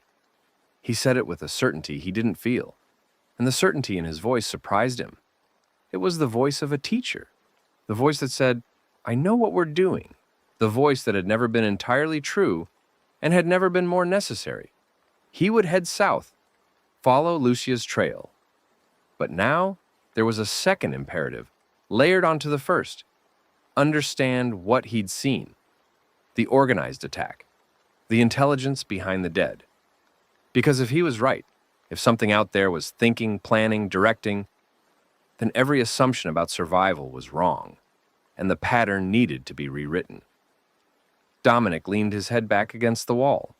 The veterinary clinic smelled like antiseptic and wet fur, and faintly, the coconut vanilla of Lucia's shampoo from from the phone in his pocket, pressed against his hip like a talisman.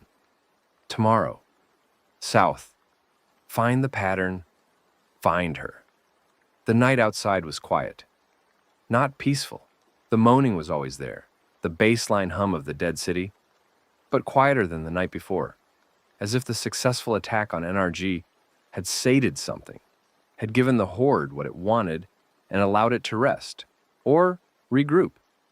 Dominic closed his eyes, and behind them he saw NRG Stadium, the lights going out section by section, and he saw the parking lot filling with gray figures that moved with a purpose that dead things should not have.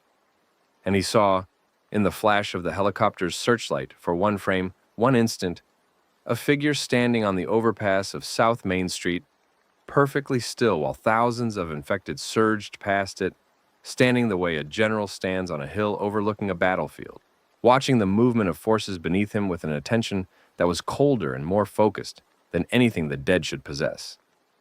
The figure was wearing what had been a white lab coat, and in that frozen instant of helicopter light, its eyes had been black. Dominic opened his eyes. The clinic was dark. His students were sleeping. Outside, the dead walked and the organized dead waited. And somewhere south, on a road he hadn't traveled yet, his wife moved through the same darkness with a wound on her arm and a clock in her blood and a letter she'd never send. He sat up. He found Lucia's phone and turned it on. The cracked screen glowed blue in the dark room, and he scrolled to her photos again, past the fat orange cat, past pictures of their apartment and their friends, and a selfie she'd taken at a holiday party where she was wearing a Santa hat and laughing at something off camera. At him, he remembered. She'd been laughing at something he'd said, and the photo captured the exact angle of her joy. He stared at the photo until the screen went dark, and then he stared at the darkness. "I'm coming," he whispered.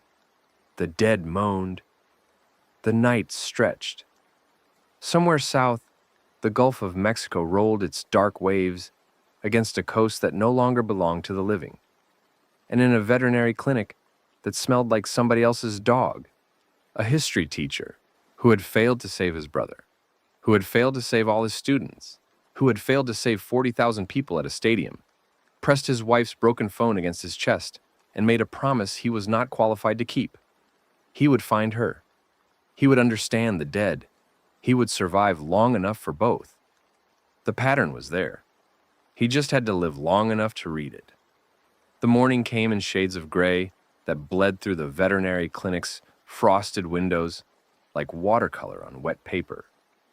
Dominic was already awake, had never truly slept, only drifted in a shallow current of half-consciousness where dreams and reality shared the same murky water.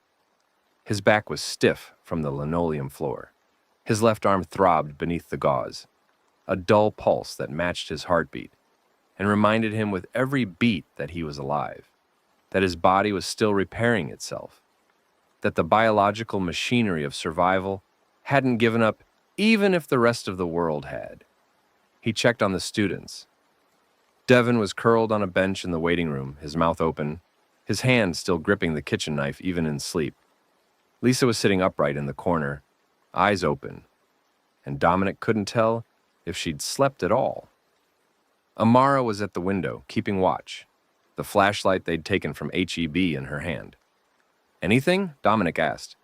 "Two passed by about an hour ago, heading north. Didn't stop." She turned from the window. "You need to eat something." "I'm fine." "That's not what I asked." He ate. A handful of crackers from the backpack, washed down with water that was starting to taste stale. The peanut butter had a rancid edge that he ignored because calories were calories, which was becoming the first commandment of the new world. "I need to talk to you three," he said. They gathered, Devin rubbing sleep from his eyes, Lisa standing slightly apart, her arms crossed, the foil blanket draped over her shoulders like a cape. Amara beside Dominic, where she'd been since the boiler room. "NRG is gone," Dominic said. The next closest evacuation point that the radio mentioned was Minute Maid Park, downtown. But downtown Houston I don't think downtown is survivable right now. The density is too high. "So what do we do?" Devin asked. Dominic had been turning this over all night. The tactical problem was clear. 3 teenagers needed safety, and he needed to go south.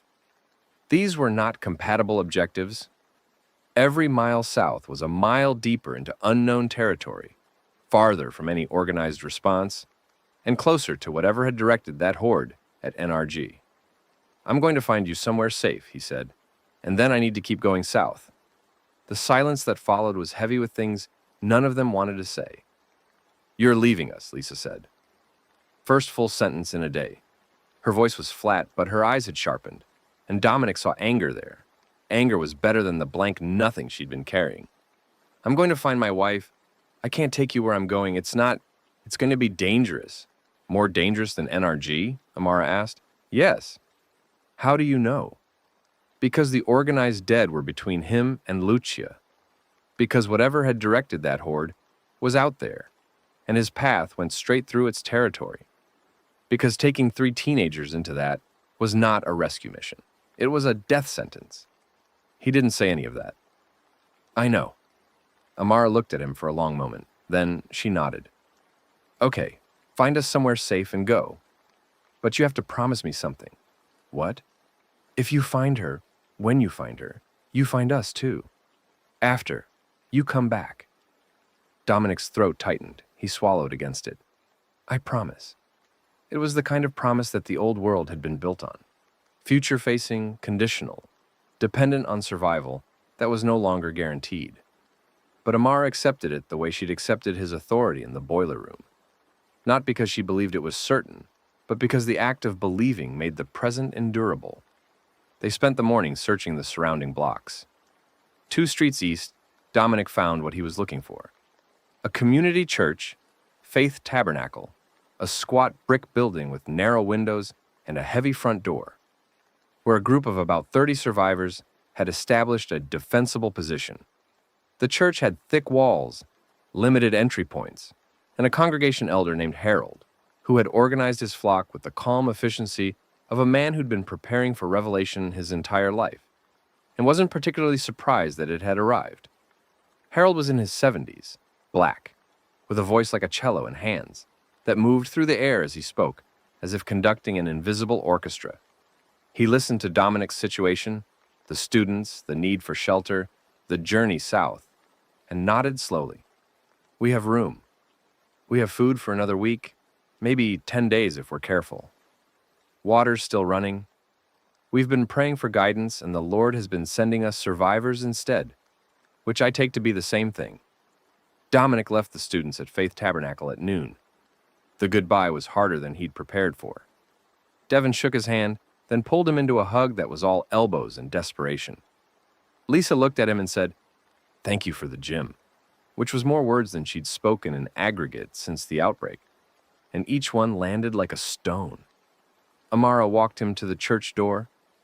They stood in the vestibule, where someone had taped a handwritten list of rules to the wall. No weapons inside the sanctuary. All food shared equally. No one goes out alone. And the normalcy of the rules, the bureaucratic impulse to organize even an apocalypse, made something in Dominic's chest clench. "You're going to be fine," and he told her. "I know." She reached into her pocket and pulled out a folded piece of paper, torn from a notebook, covered in her handwriting. "I made you a list. Everything we observed about the infected. Behavioral patterns, response times, sensory triggers. I figured, you're the pattern guy. You might need data." He took the paper, unfolded it. The handwriting was neat, organized, the work of a debate captain who knew how to structure an argument. She'd cataloged everything. Response time to sound stimuli, 3 to 5 seconds. Visual acuity, appears limited in daylight, improved in low light. Speed, approximately fast walking pace, 4 to 5 mph. Feeding behavior, primarily biting, concentrated on neck and extremities. Response to fire, avoidance at distance. No response once engaged. "Amara, I'm going to be a scientist," she said. "If the world still has those when this is over. Data matters. Go find your wife." He left. Walking south through the broken neighborhoods of Houston with a backpack, a steel pipe, a dead woman's letter in his pocket, and a teenage girl's observations about the apocalypse folded next to it. By day 5, Dominic had developed a system for moving through infected territory. The system was simple: be invisible. Sound drew them, so he moved in silence, choosing soft surfaces when possible: grass, dirt, carpet, over hard ones. Light attracted them at night, so he traveled by day and sheltered in total darkness. Smell was irrelevant. The entire city smelled like death, and his own unwashed body added another layer to the olfactory camouflage. He discovered that moving slowly, slower than felt natural, slower than his nerves demanded, made him nearly undetectable. The infected responded to the quick movements of the living the way a cat responds to a darting mouse. Slow movement registered differently or didn't register at all. He walked south, through the third ward, where the old shotgun houses had been barricaded by their residents, with plywood and nails, and the occasional car pushed against a door. Some of the barricades held, most didn't. Through the medical center, which was a nightmare, the largest medical complex in the world. Dozens of hospitals and clinics, and every single one had been a gathering point for the sick and the injured, which meant every single one was now an incubator for the infected. The concentration of the dead here was the highest he'd seen outside of the NRG horde. They wandered the wide boulevards between hospitals in aimless clusters, their scrubs and gowns and patient wristbands, the remnants of the last normal thing they'd been. Through the medical center, he also found evidence of organized defense. Someone, military probably, had attempted to hold the VA hospital. Sandbag emplacements at the entrance, razor wire, spent brass casings ankle deep on the front steps. But the doors were open and the interior was dark, and the smell that came from inside was the smell of total failure. On day 6, he reached the University of Houston campus. Deserted. The buildings were intact but empty, the population having evacuated or turned in the first 72 hours. He sheltered in the library, massive, multi-story, with heavy doors and a second-floor position that gave him sightlines in every direction. He ate the last of the peanut butter and the crackers and drank water from a fountain that still worked, the pipes apparently drawing from a pressurized tank rather than the municipal system. In the library, alone for the first time since the outbreak, Dominic sat at a reading desk and unfolded Amara's observation sheet and his own mental notes, and began to do what he'd done his entire professional life: analyze patterns. He wrote with a pencil on the back of a library checkout card. The handwriting was small and tight, the work of a man trying to compress understanding into the smallest possible space. Observed behaviors. Infected. 1. Sound responsive. 3 to 5 second orientation. Faster in quiet environments. 2. Visual acuity reduced. Appears to function more on movement detection than detail recognition. 3. Dormancy state. Standing or slow walking in absence of stimuli. Not sleep. More like standby mode. 4. No observed infected to infected aggression. Complete indifference. Suggests lack of territorial or competitive impulse between them. 5. NRG attack. 3-vector coordinated assault. Sequential timing suggests centralized direction. Needs further evidence. He underlined the last point twice. The rational part of his brain, the part that graded papers and insisted on sourced citations, demanded that he not jump to conclusions from a single data point. One coordinated attack could be coincidence. The human mind was wired to see patterns even where none existed, a cognitive bias called apophenia that he'd lectured about in his unit on conspiracy theories in history. But the teacher part of his brain knew something the scientist part didn't. Pattern recognition had kept his species alive for 100,000 years, precisely because the cost of seeing a pattern that wasn't there, wasted caution, was infinitely lower than the cost of missing a pattern that was death. He folded the card into his pocket and slept in the library, with a pencil in one hand and the steel pipe in the other, and the night was quiet enough that he almost believed in safety. Day 7. South of the university, the city thinned. The dense urban grid gave way to the sprawl that defined Houston's southern edge. Strip malls, gas stations, used car lots, and then, gradually, the flat, featureless expanse of the coastal prairie. The sky was enormous here, a gray dome that pressed down on the landscape like a lid. And for the first time since the outbreak, Dominic could see more than a block in any direction. He found traces of Lucia. At a CVS pharmacy in Pearland, her territory, the suburb where she'd worked. Someone had spray-painted a message on the exterior wall. Medical Team South, Clear Lake, Galveston. Below it, in smaller letters, in a handwriting he recognized with a jolt that made him stop walking and press his hand against the wall. LGR, still heading south. Day 4. LGR Lucia Garza Reeves, her initials. Day 4, she'd been here 3 days ago. He pressed his forehead against the wall. The brick was cold and rough and real. She'd stood here. Her hand had held a spray can and written these letters. The distance between them was shrinking, not just in miles, but in time. Inside the CVS, the pharmacy section had been raided. Shelves stripped of antibiotics, painkillers, bandages. But in the back, behind the counter, Dominic found something that the looters had missed or hadn't valued. A veterinary supply catalog, its pages dog-eared, with specific entries circled in pen. The entries were for ivermectin, a livestock antiparasitic. Lucia had been looking for something specific. He didn't understand why, not yet. He took the catalog and kept walking south. The University of Houston Clear Lake campus was a graveyard. Not metaphorically. The campus had been converted into a secondary medical triage point, as the NRG nurse had said, and then the medical point had been overrun. The evidence was everywhere. Triage tents collapsed and bloodied, medical supplies scattered across the parking lot, gurneys overturned, bodies, many bodies, in various states. Some had been infected and put down with trauma to the head. Others had died of their wounds, untreated, abandoned. A few were soldiers, their uniforms and weapons still on them. Dominic searched methodically, tent by tent, building by building, looking for any sign that Lucia had been here. He found it in the science building, second floor, in a chemistry lab that someone had converted into a treatment room. On the whiteboard, among dozens of handwritten patient notes, a single entry in Lucia's handwriting. L. Garza, self-treating, AB plus slow progression. Ivermectin 0.2 mg, daily showing suppressive effect on stage 1 symptoms. Need consistent supply. Heading for coast. Dominic stared at the whiteboard. Self-treating. She was treating herself. AB plus slow progression.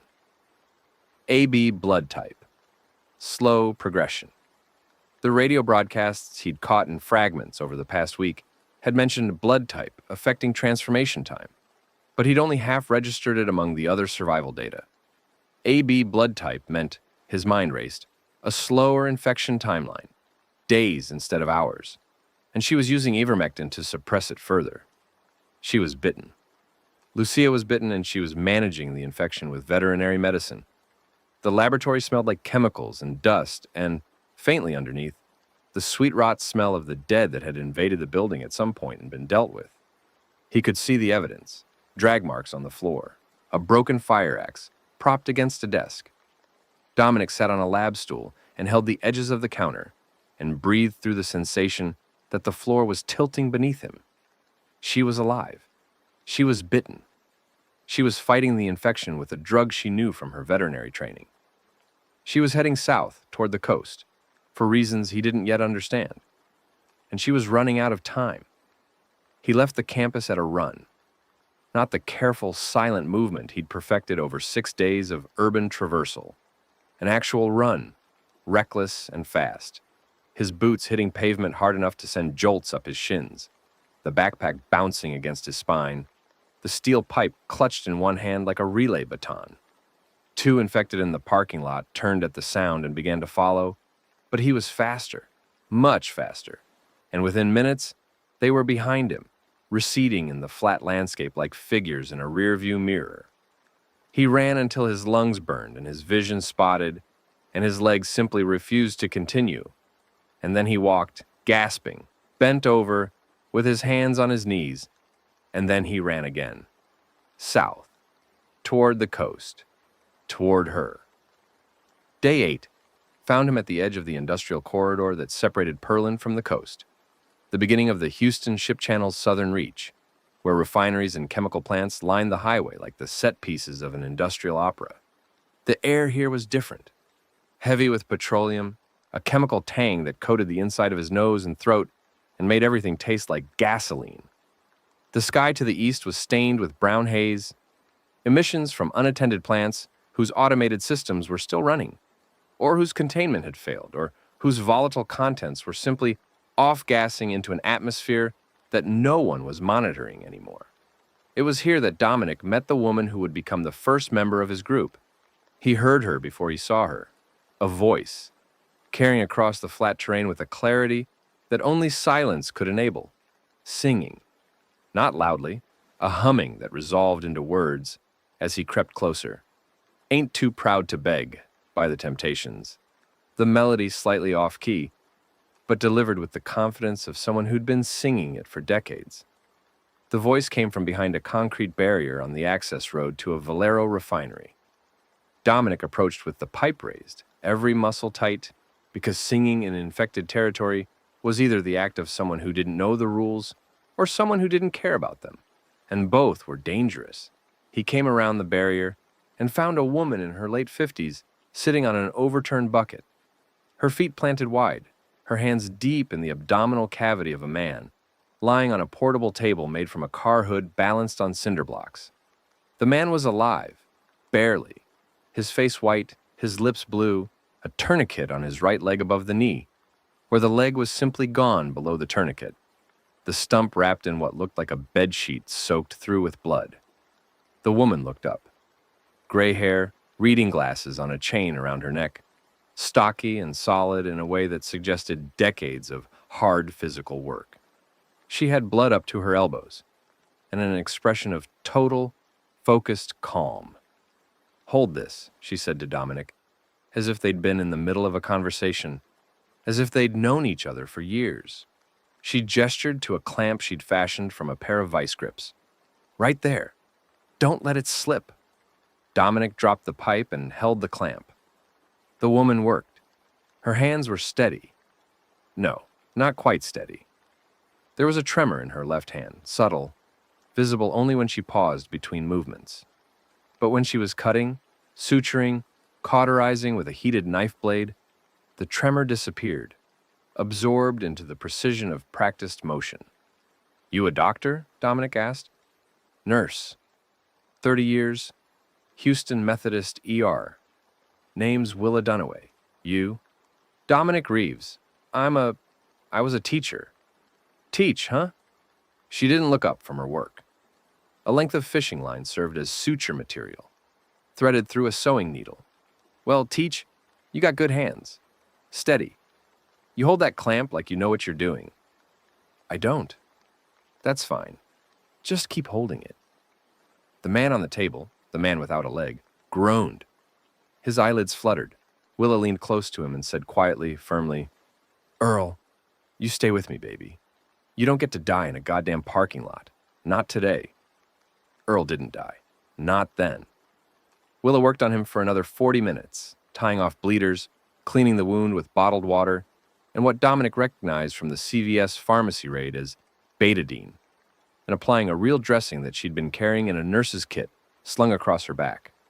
When she finished, she straightened up, peeled off a pair of latex gloves that she'd somehow kept, and produced a silver flask from her hip pocket. She unscrewed the cap, took a long pull, and offered it to Dominic. "Bourbon. Maker's Mark. Had a case in my trunk when the world ended. I consider it medicinal." He took a sip. The burn was clarifying, a bright line of heat from his throat to his stomach that made his eyes water and his brain light up. "Earl's going to need monitoring," Willa said. She took the flask back and screwed the cap on. "Lost the leg to a horde outside Baytown 2 days ago. I got him out. Been keeping him alive since. But he needs rest and fluids and about 6 kinds of antibiotics I don't have." "I can't stay," Dominic said. I'm heading south. South? Baby? South is the ship channel. South is Refinery Row. It's Bayou King's territory. And those boys will eat you alive. No pun intended, considering. She gestured vaguely at the world. Bayou Kings? Willa took her glasses off the chain and put them on, studying him the way a doctor studies a patient who's presented with symptoms they don't like. You been living under a rock, Teach? Or just moving too fast to talk to people? Moving too fast. Clearly. She sat down on the overturned bucket and patted the ground beside her. Sit. Let me tell you about the neighborhood. The Bayou Kings, Willa explained, had coalesced in the first week. Refinery workers, dock hands, oil field roughnecks, men whose lives had been defined by the industrial infrastructure of the Houston Ship Channel, and who, when the world collapsed, had simply claimed that infrastructure as their domain. Their leader was a man named Cole Bridger, a former refinery shift supervisor, who had recognized, faster than almost anyone, that the key resource in the post-outbreak world wasn't food or weapons. It was fuel. Fuel runs generators, Willa said. Generators run lights, pumps, heaters, refrigeration. Fuel means you can drive when everyone else is walking. Fuel means you can burn the dead when everyone else is hiding from them. Cole figured that out on day 2 and had his boys securing the Texas City tank farms by day 3. How do you know all this? Because I was in Baytown when it started. My apartment, baby. My 30-year apartment that I was 2 years from paying off. I watched my neighbors turn and I walked to the refinery because it was the biggest, hardest building I could see, and I figured whatever was happening, thick walls and steel doors were better than sheetrock and glass. She took another pull from the flask. I was right about the walls. I was wrong about the company. The Bayou Kings controlled a corridor roughly 20 miles long, stretching from Deer Park to Lamarck, with the Valero Texas City refinery complex as their base.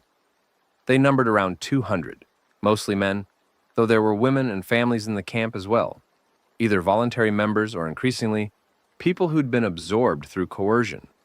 They patrolled their territory aggressively, intercepting any group that tried to pass through, and they charged a toll. Supplies, labor, or people. People, Dominic repeated. Workers. The refinery's still partly functional, not producing, but the storage tanks need maintenance, the pipelines need monitoring, the automated systems need babysitting. Cole needs bodies. Technical bodies, if he can get them. Your average survivor is worth a week of labor in exchange for passage.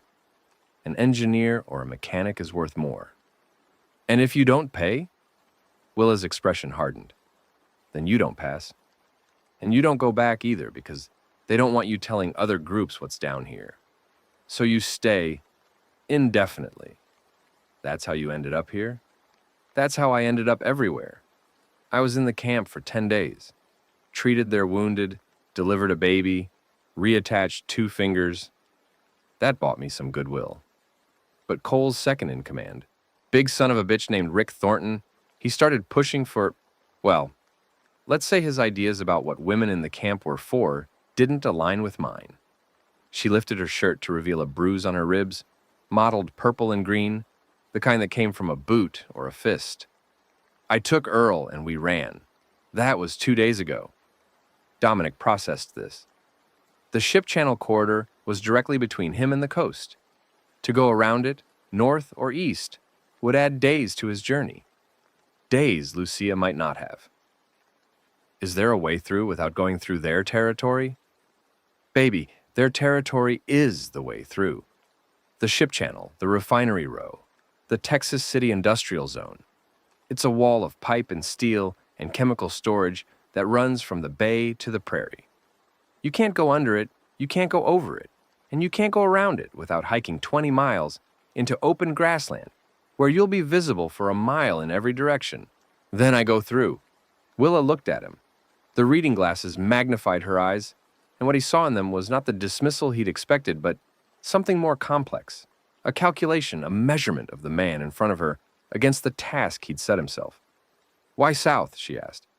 What's on the coast that's worth dying for? My wife. She alive? She's bitten. AB blood type. She's managing the infection with ivermectin. She's heading for Galveston.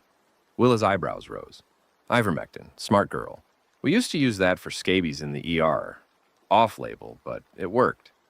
Anti-parasitic with antiviral properties that nobody ever bothered to study properly because there was no money in it. She paused. AB slow burner. How long? I don't know. She was bitten on day 3. It's day 8. So she's 5 days in with pharmacological suppression. Willa did the math visibly, her lips moving. AB patients have been documented turning at 7 days without treatment. With ivermectin suppression, nobody knows. Could be weeks, could be months. Depends on dosage, on the individual, on the initial viral load. How do you know this?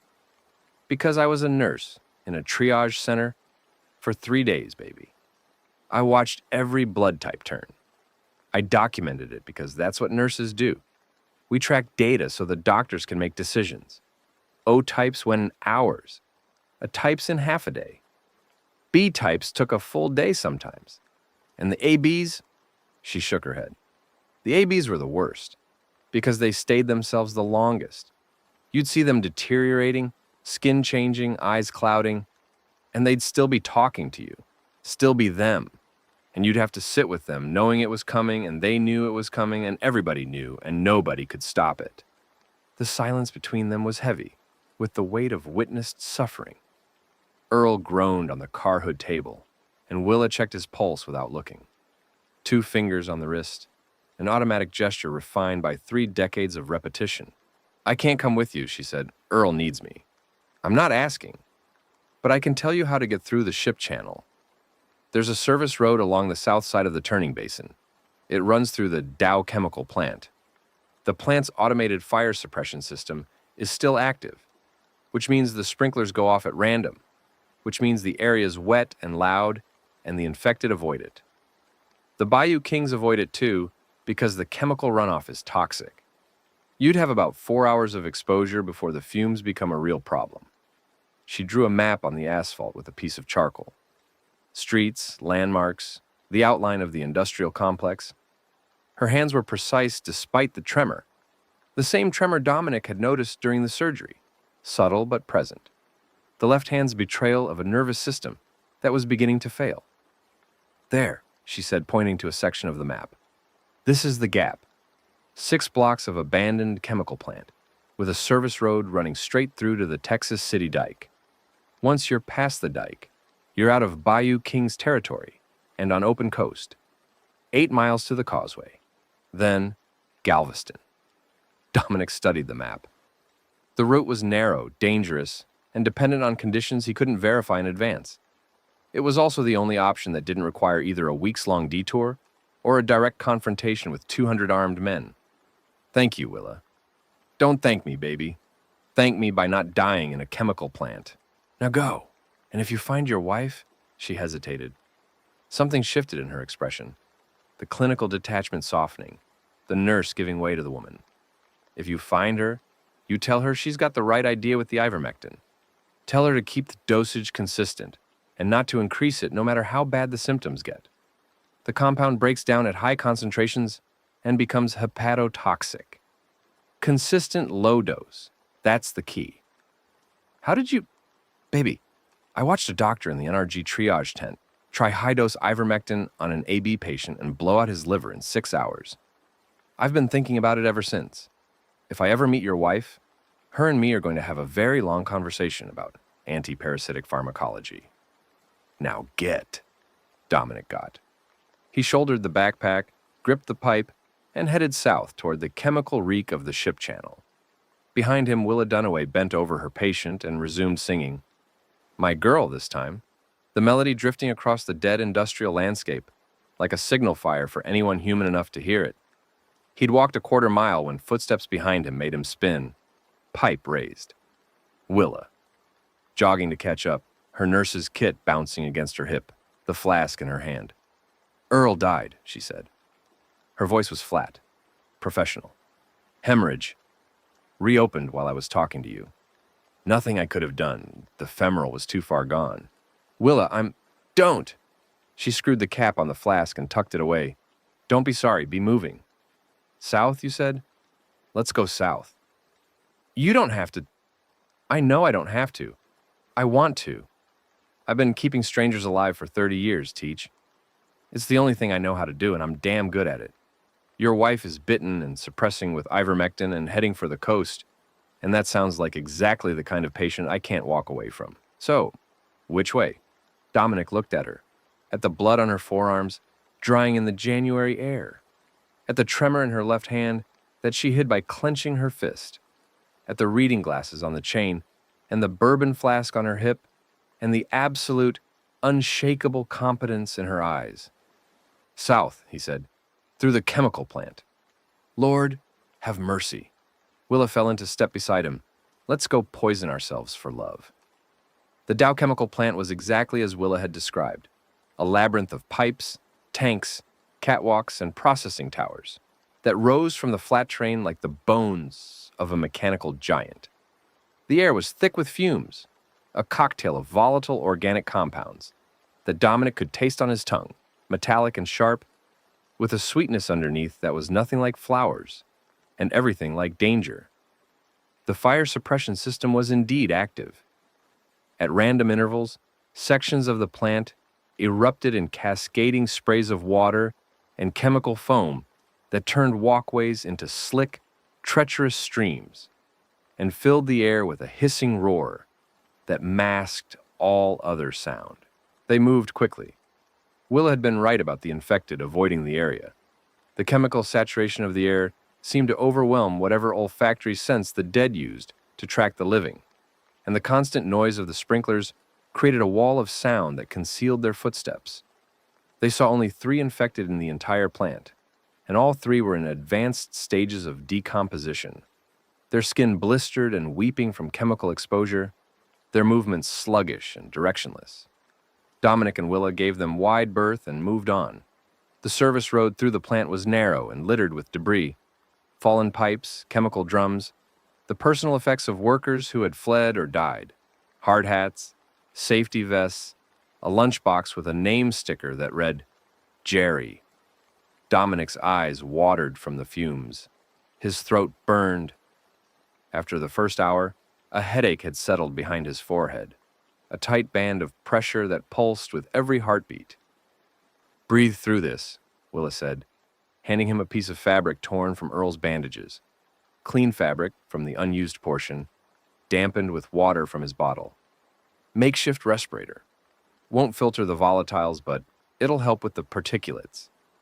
They pressed the damp cloth over their noses and mouths and kept moving. The plant groaned around them, the sound of metal expanding and contracting, of pressure systems cycling without operators, of a vast industrial organism running on the dregs of its own momentum. Somewhere deep in the complex, something was venting, a sustained hiss of escaping gas that Willa identified as probably hydrogen sulfide, which means we need to move faster. 2 hours in, they reached the turning basin, a wide artificial waterway where ships had once loaded and unloaded chemical cargo. The water was the color of old oil, a dark, iridescent brown that reflected nothing and smelled like the intersection of every toxic thing the plant had ever produced. A bridge crossed the basin, a steel grate span designed for truck traffic, 20 feet above the water. They were halfway across when they heard the airboats. The sound was unmistakable. The flat, whining roar of propeller-driven craft on water coming from the east, from the main ship channel. 2 boats, maybe 3, their engines cutting through the background noise of the plant, with a directness that meant purpose. Bayou Kings Patrol, Willa said. Her voice was tight. They run the channel. If they see us on this bridge, can we make it across? 60 feet. Maybe 20 seconds. Go. They ran. The bridge grate clattered under their feet. A metallic staccato that echoed off the water in the basin walls and filled the air with the exact kind of sharp, rhythmic sound that drew attention. Dominic's backpack bounced. The pipe in his hand felt like it weighed 100 pounds. His headache screamed. Behind them, the airboat engines grew louder, and he could hear, beneath the engine noise, the shouts of men. They reached the far side of the bridge and dropped off the road onto the embankment. Sliding down the concrete slope, into a gap between two massive storage tanks. The tanks provided cover, steel walls 12 feet high on either side, a narrow alley between them, barely wide enough for two people side by side. The airboats roared past. Through the gap between the tanks, Dominic caught a glimpse. Flat-bottomed boats, with oversized propeller cages mounted on the back, each carrying 4 or 5 men in work clothes and body armor, armed with rifles and shotguns. The boats were moving fast, heading west along the turning basin, their searchlights sweeping the banks. One searchlight passed over the gap between the tanks. Dominic and Willa pressed themselves flat against the steel. The light lingered for half a second, then moved on. The boats continued west, and the engine noise faded. "Close," Willa breathed. "Too close." "Welcome to the ship channel, Teach." They waited 10 minutes, then continued south through the industrial maze. The plant thinned as they approached its southern boundary. The tanks became smaller, the pipes fewer, the catwalks giving way to open ground, and then they were out. Past the last fence, past the last tank, and standing on the Texas City Dike, a raised earthen embankment that ran along the edge of Galveston Bay, with water on one side and flat marshy prairie on the other. The air was different here. The chemical stink of the plant gave way to the salt and mud smell of the coast. Bayou water, decaying vegetation, the distant brine of the Gulf. Dominic breathed deeply and felt his headache recede, the clean air flushing the toxins from his lungs.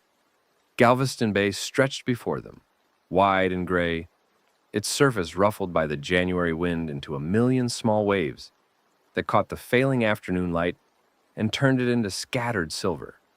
In the distance, maybe 8 miles south, the low profile of Galveston Island was visible as a dark line against the horizon. "There," Dominic said. "That's where she's going." Willa stood beside him, hands on her hips, looking at the distant island with an expression that mixed professional assessment with something more personal. "I've never been to Galveston. 30 years in Houston and I never went to the beach. It's not much of a beach. Right now it's the only beach we've got." She took out her flask, toasted the distant island, and drank. "Lead the way, Teach." They didn't reach the causeway that night. The dike path was exposed and the light was failing, and Willa, who had more survival sense than Dominic, despite having spent fewer days on the road, insisted they shelter before dark. They found an abandoned fishing cabin on the bay shore, a ramshackle structure of weathered planks and tin roof that smelled like old bait and motor oil. It was tiny, barely a room, but it had a door that locked and walls that held. In the cabin, by the light of the flashlight, they talked. Really talked for the first time. Not survival logistics or route planning, but the kind of conversation that happens between two people who have both lost everything and are in the process of deciding what to do with whatever's left. Willa told him about her career, 30 years in the Houston Methodist ER. The things she'd seen: gunshot wounds, car accidents, industrial injuries, drug overdoses, child abuse, heart attacks, strokes, every form of human damage that a city of millions could produce. "You'd think the apocalypse would shock me," she said. "But it's the same injuries, baby. Same trauma, just different cause. I've seen more bite wounds in the past week than in my whole career. But a wound is a wound. Tissue is tissue. Blood is blood. What about the infected? When they turn, is there anything left? Any part of who they were?" Will was quiet for a moment. The flashlight threw her shadow against the cabin wall, huge and wavering. "In stage 1? Yes, absolutely. They're still in there. Scared, confused, losing control. But in there. I had patients in the NRG triage who were stage 1, and they'd hold my hand and tell me their names and ask me to call their families. And then an hour later, they'd try to bite me. And stage 2? Stage 2 it's like dementia. Fast onset, aggressive dementia. They have moments of clarity, flashes, a word, a look, a gesture that's them. But the window keeps closing. By late stage 2, the flashes are gone and what's left is just the machinery. The body running on the oldest, simplest program. Find food, find warmth, find movement. And stage 3? Gone. Whatever made them a person is gone. Stage 3 is a corpse that forgot to stop moving. Dominic thought about this. About the warden, the figure on the overpass, the black-eyed thing in the lab coat, and whether it fit Willa's framework. Stage 3 with something extra. A corpse that had remembered. Have you ever seen an infected that seemed intelligent? Beyond just stimulus response? Willa's expression sharpened. Why do you ask? He told her about NRG, the 3-vector attack, the sequential timing, the flanking maneuver. She listened without interrupting, which he was learning was her mode when she was taking something seriously. When he finished, she took a long drink from the flask and said nothing for almost a minute. There was something, she said finally. In the NRG triage, on the second night. I was treating a patient, stage 1 early, and through the window I could see the parking lot. There was a group of infected outside the perimeter fence. Normal behavior, milling around, drawn by the noise and light. But there was one that wasn't milling. It was standing still, just standing. Looking at the building. What did it look like? I couldn't see much. It was dark, but it was taller than the others. Or maybe it was just standing straighter. The others were hunched, shuffling. This one was upright, and the others seemed to... I don't know how to say this without sounding crazy. Say it. They seemed to defer to it, not consciously, but the way a crowd defers to someone with authority. The unconscious spacing, the orientation. The other infected were moving around it without touching it, without bumping into it, the way you'd move around a person you respected in a crowded room. I saw it for maybe 30 seconds, and then the lights went out in that section, and I lost it. The cabin was silent except for the sound of wind off the bay, and somewhere outside, the splash of something in the shallows. A fish or a piece of debris, or something Dominic chose not to think about. Something is directing them, he said. Maybe. Not maybe. You saw it too. I saw something I can't explain. That's not the same thing as proof. I'm a nurse, Teach. I deal in observable, measurable phenomena. What I observed was an anomaly. 1 data point. 2 data points. Yours and mine. Willa looked at him. The glasses magnified her eyes, and in the flashlight's beam they were amber and sharp. If you're right, if there's something out there organizing the infected, what does that change? Everything. Every survival strategy. Every defensive position. Every assumption about how they behave. If they can be coordinated, then walls don't work because something can direct them to the weak spot. Noise distraction doesn't work because something can override it. Running doesn't work because something can predict where you're going. That's a terrifying analysis, Teach. I know. So what do we do? Dominic had been thinking about this since the library. The history teacher's brain, the one that saw patterns and understood systems, had been working on the problem even while the rest of him was focused on Lucia. We find it, whatever it is. We identify it, we study it, we figure out how it thinks. Because if it has a pattern, it has a weakness. Everything with a pattern has a weakness. Patterns are the only thing history teaches us, Willa said. She smiled, the first genuine smile Dominic had seen from anyone since the outbreak. Your students must love you. Some of them. The ones who matter. She capped the flask and tucked it away. Get some sleep, Teach. I'll take first watch. In the morning, we walk to Galveston, and if there's a big, bad, smart zombie out there directing the hordes, we'll deal with that after we find your wife. Dominic lay down on the cabin floor, his backpack under his head, and closed his eyes. Through the thin walls, the bay lapped against the shore in a rhythm that was almost peaceful. The Gulf of Mexico doing what it had always done, indifferent to the catastrophe on its edges, its tides governed by the moon, rather than the chaos of the living or the hunger of the dead. He slept. For the first time in 8 days, he slept deeply, and the sleep was dreamless, and when he woke, the sun was a thin line of gold on the eastern horizon, and Willa was sitting by the window with the flashlight off, watching the dawn. Beautiful, isn't it? She said. The sun doesn't care what happened to us. It was beautiful. And it didn't. Day 9. The I-45 causeway connecting the mainland to Galveston Island was the only road in, and it was a disaster. The causeway was a 4-mile stretch of elevated highway over Galveston Bay, a concrete ribbon suspended above water on massive pylons. Under normal circumstances, it carried tens of thousands of vehicles daily. Under current circumstances, it was packed with abandoned cars, many of them damaged, some burned, and the eastern section, the portion nearest the mainland, had partially collapsed.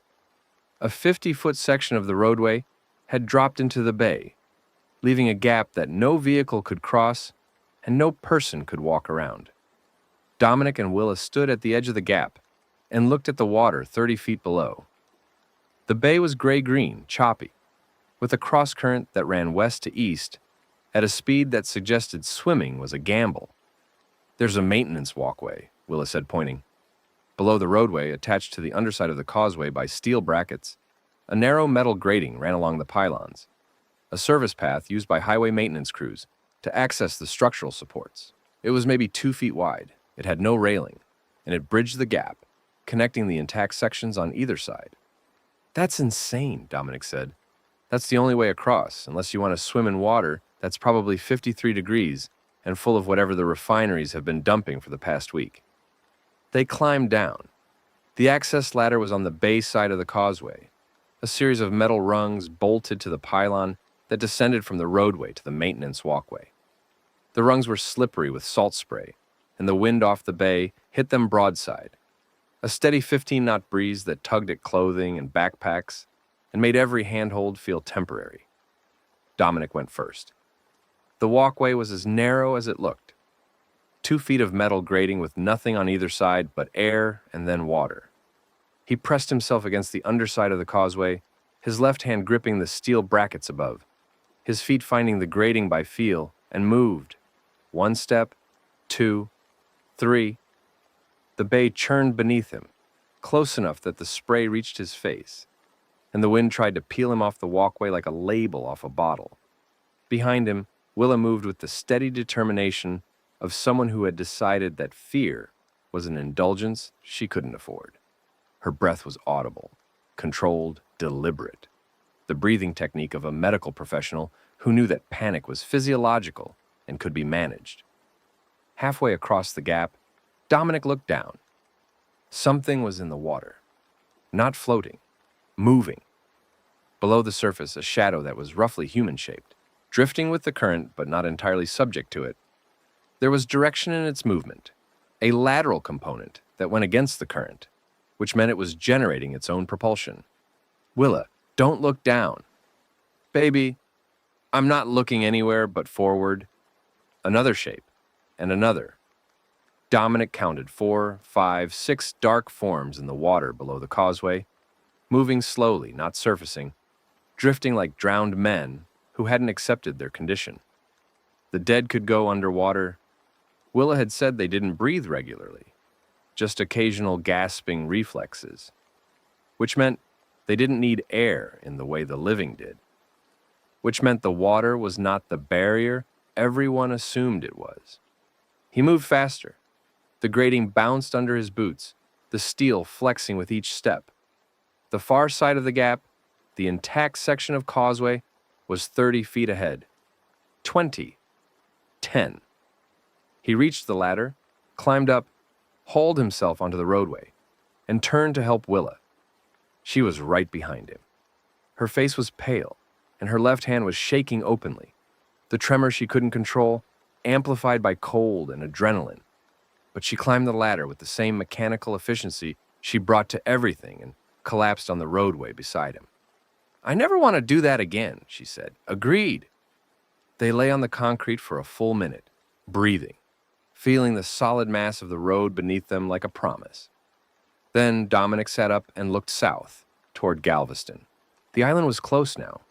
He could see the seawall, the massive concrete barrier that protected the island's Gulf-facing shore, and behind it, the low skyline of the city, hotels, houses, the dark spike of a church steeple, the silhouette of the Pleasure Pier amusement park with its Ferris wheel frozen in the 10 o'clock position, and lights, electric lights, not emergency amber, but real, warm yellow lights in windows and along streets. "Power," Dominic said, "and generators?" For the whole island? They stared. Galveston was lit. Not brilliantly, not like a functioning city, but with the scattered, deliberate illumination of a community that had organized its resources and allocated them with purpose. Streetlights on the main boulevard, lights in windows, a beacon on the seawall, a searchlight, sweeping the beach in slow arcs. Somebody's home, Willa said. They walked the remaining 3 miles of causeway. The road was packed with abandoned cars, and the going was slow, threading between vehicles, climbing over some, squeezing between others. They saw more infected, a few wandering on the causeway, drawn by some stimulus from the island, moving toward the light. Dominic and Willa skirted them, using the cars as cover, keeping low and quiet. At the island end of the causeway, a barricade. It was impressive. Shipping containers stacked too high, forming a wall across the full width of the road, topped with razor wire and what looked like sharpened rebar, sandbags at the base, gun positions on top. Dominic could see figures silhouetted against the sky, armed. A voice amplified by megaphone. Stop. Hands visible. State your business. Dominic raised his hands. 2 survivors, no bites, no weapons. He dropped the pipe. We're looking for someone on the island. A pause. Murmured conversation from behind the barricade. Then the megaphone again. Advance slowly. Single file. Any sudden movements and we shoot. They advanced. The barricade gate, a section of shipping container on wheels, slid open just wide enough for them to enter, and they stepped through into Galveston. The first thing Dominic noticed was the smell. Or rather, the absence of smell. The island didn't carry the death stink that had been a constant since Houston.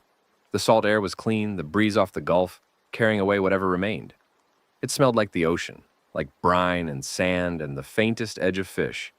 And the normality of it, the fact that something still smelled the way it was supposed to, hit Dominic with an emotional force that buckled his knees. The second thing he noticed was the people, living people, moving with purpose, not hiding. A group of men reinforcing the barricade with additional sandbags. A woman carrying a crate of canned food toward a building. Children, actual children, maybe a dozen, playing in a fenced area near what had been a hotel.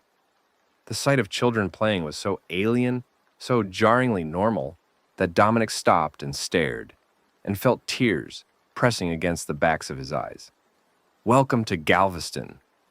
The voice belonged to a man who had emerged from behind the barricade, a lean, sun-darkened man in his early 60s, with a white beard and pale blue eyes that looked like they'd been bleached by decades of oceanic light.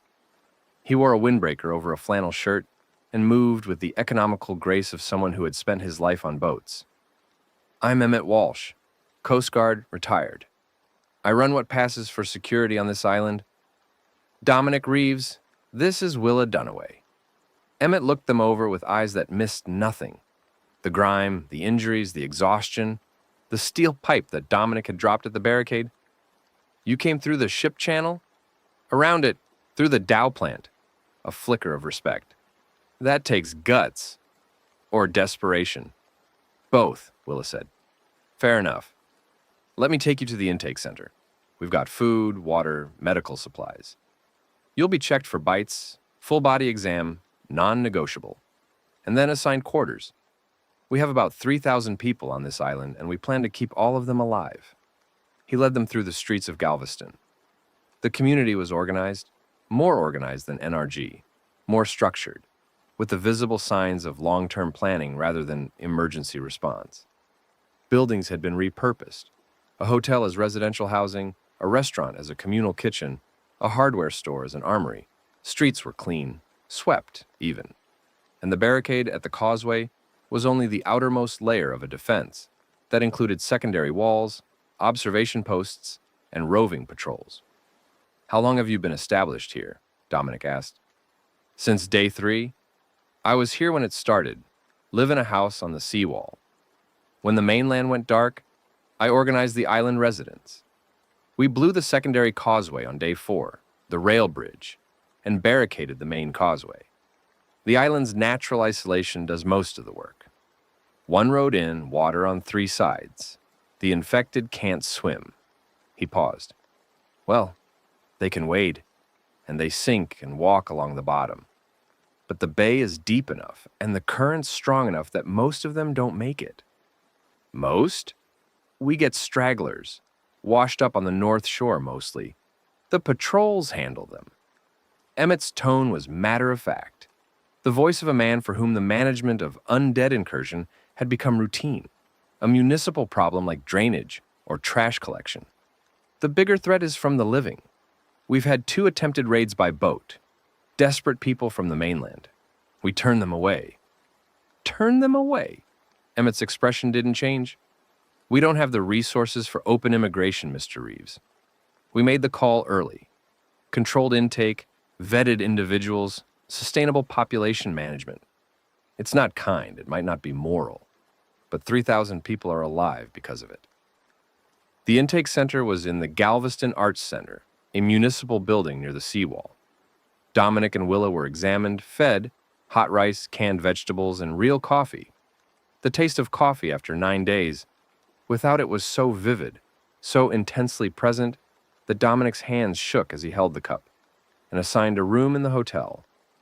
The room had 2 beds, a window, and a door that locked. It was the most luxurious accommodation Dominic had experienced in what felt like years, but was not yet 2 weeks. He showered. The hot water hit his body, and he stood under it, eyes closed, for so long that the tank ran out and the water went cold. And he stood under that too, because water of any temperature falling on skin that had been encrusted in sweat and blood and chemical residue for days was a miracle, and miracles deserved duration. When he came out of the bathroom, Willa was already asleep, fully clothed, on top of the bed, the flask clutched to her chest like a stuffed animal. Dominic sat on the edge of his bed and looked out the window. Galveston at night, lights in windows, the sweep of the seawall searchlight, the dark shape of the gulf beyond, vast and black, the waves invisible but audible, a rhythmic shush that had been the island's lullaby for 1,000,000 years and remained so even now. He was closer. Lucia had come here. The triage nurse at NRG had said the medical teams went south, and Galveston was the endpoint. Somewhere on this island, or recently departed from it, his wife was fighting a war inside her own body with veterinary medicine and willpower. He would find her trail. In the morning. Morning revealed Galveston in detail, and the details were both impressive and unsettling. The community was organized around the Moody Gardens complex, a group of massive glass pyramids, originally built as an educational tourism attraction, featuring an aquarium, a rainforest exhibit, and a convention center. The pyramids were now the island's civic center. The convention center served as a communal gathering space. The aquarium pyramid had been partially drained for water storage, and the rainforest pyramid, with its controlled environment and existing irrigation, was being used as a growing space for food.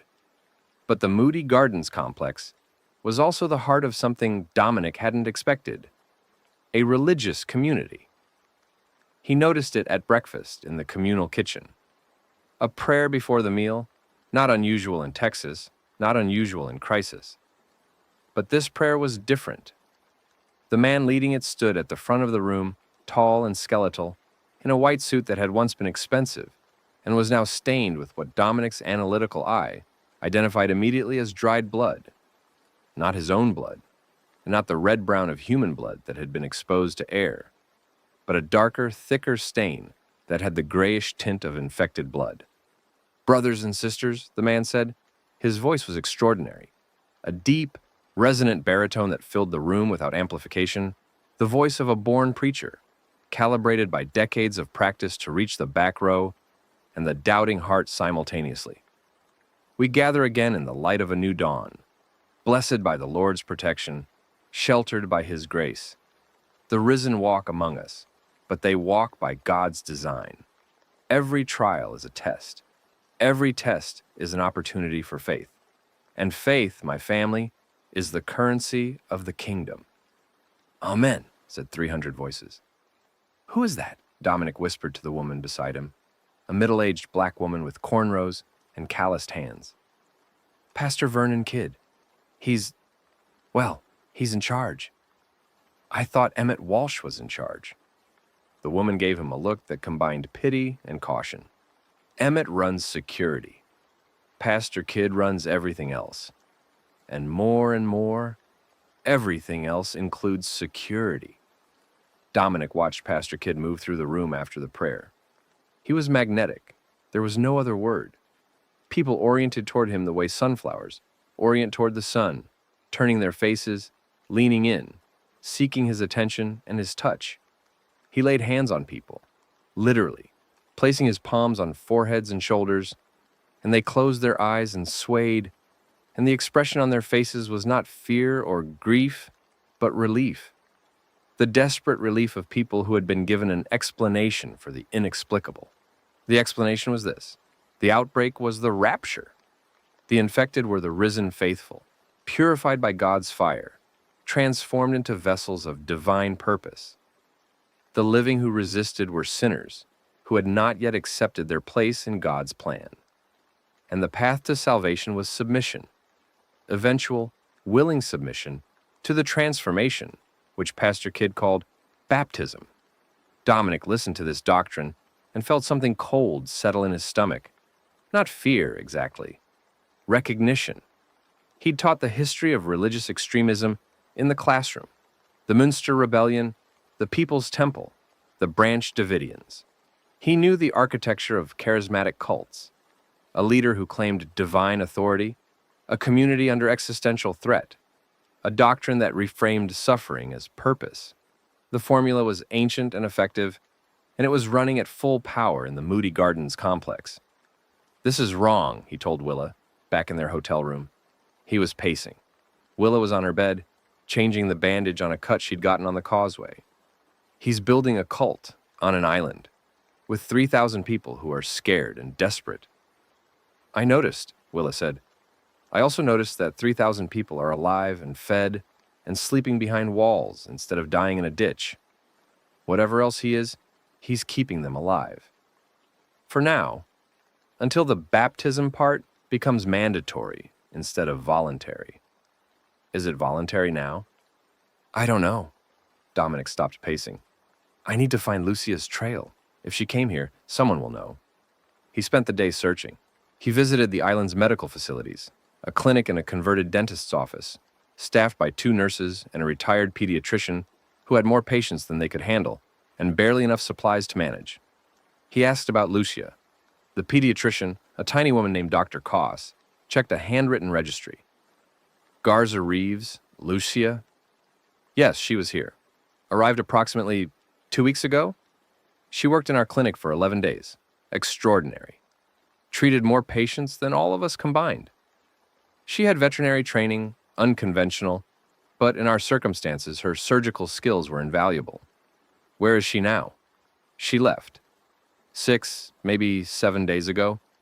She'd been working in a private medical station, not ours, Pastor Kidd's. He has his own medical wing in the Moody Gardens complex. She was doing research there, I think. Something related to the infection, and then, one morning, she was gone. Did she say where she was going? No. She didn't say goodbye to anyone. I thought. Dr. Koss hesitated. I was concerned. She hadn't been looking well. Pallid. Thin. I assumed it was exhaustion, but now that you mention the name, I remember. She always wore long sleeves, even when it was warm. She never let me examine her. Because she was hiding the bite, hiding the progression, working alongside other medical professionals while managing her own infection, maintaining her sleeves and her secrets, treating patients with hands that were fighting their own transformation. Dominic thanked Dr. Koss and went to the Moody Gardens complex. The complex was different from the rest of the island. The barricade at its entrance was manned by men who were clearly not Emmett's secular security force. They wore white armbands and had the focused, reverent demeanor of true believers. They let Dominic in after he stated his business, but he felt their eyes on his back as he walked through the grounds. The aquarium pyramid was closed. The men at its entrance said it was restricted by the pastor's order. Through the glass walls, Dominic could see the interior. The tanks were intact, but the exhibits had been modified. Several tanks had been drained and their contents replaced. With what? Dominic couldn't see clearly through the tinted glass, but shapes moved inside. Slow, gray shapes that were not fish and were not alive in any way that the word usually implied. The infected. They were keeping infected inside the aquarium. Dominic's mouth went dry. His tongue felt thick.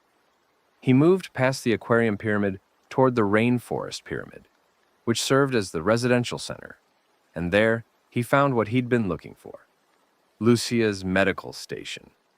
It was a small room on the second floor, tucked behind the botanical exhibits. A table, a chair, a shelf of pharmaceutical supplies. Notes, Lucia's handwriting, which he would recognize anywhere, the same slightly too fast scrawl that she used for veterinary charts and grocery lists and love notes she left on the bathroom mirror. The notes were detailed and technical. Ivermectin compound, 0.2 mg chow cha kg, daily maintaining stage 1 suppression. Day count, 24. Symptoms stable but not reversing. Neurological baseline degrading at approximately 2% per week. Measurable in fine motor control tests, grip strength declining, reaction time increasing. Hypothesis. Compound suppresses viral replication, but does not address prion-mediated neural damage. Needs secondary compound targeting, prion folding. AB blood type conferring significantly extended transformation window. Mechanism unclear but consistent, with reduced HER-VK activation in AB carriers. See Helios literature if accessible. Heard reports of Helios researcher on Coast, Mustang Island area? Need to verify. If Helios has NeurXL9 data, may contain information on prion compound reversal. Current ivermectin supply, charted in 45 days at current dosage. After that, the note ended there. No period, no completion. She'd stopped writing and walked away from the sentence, from the room, from the island. Under the notes, weighted by a scalpel, was an envelope. On the envelope, in Lucia's handwriting, Dom. Dominic stared at it. The envelope was sealed. She'd written his name and sealed it, which meant she'd intended it to be found, intended someone to give it to him if he came looking. Or perhaps she'd intended to leave it where only someone who knew her well enough to search for her would find it, in a hidden room in a borrowed space, in the handwriting only he would recognize. He opened the envelope. The letter inside was a single page, handwritten, and the handwriting was less controlled than her clinical notes. The letters larger, the lines less straight, the evidence of emotion in the physical act of writing. Dom. If you're reading this, you found my trail, which means you didn't listen when I stopped leaving signs. I know you wouldn't. You never listen when it matters, and you always listen when it doesn't. And I love you for both. I'm sick. I got bit at NRG on day 3. I should have turned, but I'm AB, and I found a way to slow it. I'm still me, mostly. But I'm running out of time and medicine, and I won't let you find me when I'm not me anymore. Stop looking. Please, live. That's not a request from your wife. It's a prescription from your medic. I love the man who froze in that car 3 years ago. I loved him because freezing meant he wasn't the kind of man who could hurt someone. Don't become someone who can. Not for me. L. Dominic read the letter. He read it again. He held it in both hands and the paper shook because his hands shook, and the words blurred because his eyes blurred, and for a long moment the room disappeared.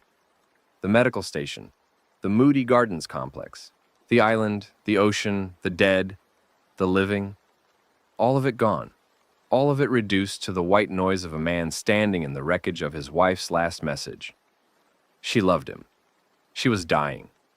She didn't want him to find her. He folded the letter. He put it in his pocket, next to the cracked phone, next to Amara's observation sheet, next to the library checkout card with his notes on zombie behavior.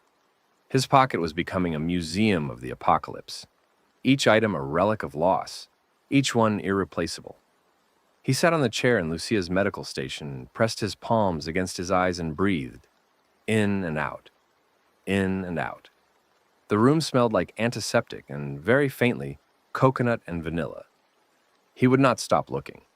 The letter asked him to stop, and he would not, because the letter also told him she was alive, and alive meant findable, and findable meant savable. And he was not the man who froze in the car anymore. He was the man who swung the fire extinguisher. He was the man who crossed the chemical plant and the causeway and the gymnasium floor. He was the man who saw the pattern in the dead. He left the medical station. 3 things happened in rapid succession that changed the trajectory of everything. The first, Dominic found Emmett Walsh at the seawall observation post and asked about Lucia. Emmett confirmed what Dr. Koss had said. Lucia had been on the island, had worked in the medical wing, had left suddenly. But Emmett added something the doctor hadn't known. She took a boat, one of our small craft, a skiff barely seaworthy. She went south along the coast. I tried to stop her, told her the coast south of here's empty, nothing but marsh and petrochemical runoff for 100 miles. She said she was following a signal. What kind of signal? Radio. She'd been monitoring frequencies on the equipment the tech girl set up. Tech girl. Priya something. Indian girl, young, smart as hell with electronics. She rigged a monitoring station in the convention center, pulls in signals from all over the coast. Your wife was in there every night for the last week, scanning frequencies. Then she heard something and she left. Priya, Dominic filed the name. The second thing. That evening at the communal dinner, Pastor Vernon Kidd approached Dominic's table. Up close, the man was even more striking. The skeletal thinness was not malnourishment. It was the thinness of ascetic devotion, the body of a man who ate minimally and gave the rest away, which his followers interpreted as saintliness, and which Dominic interpreted as theater.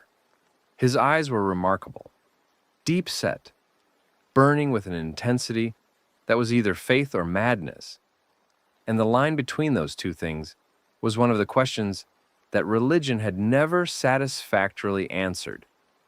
Mr. Reeves, his voice, even at conversational volume, had a gravitational quality.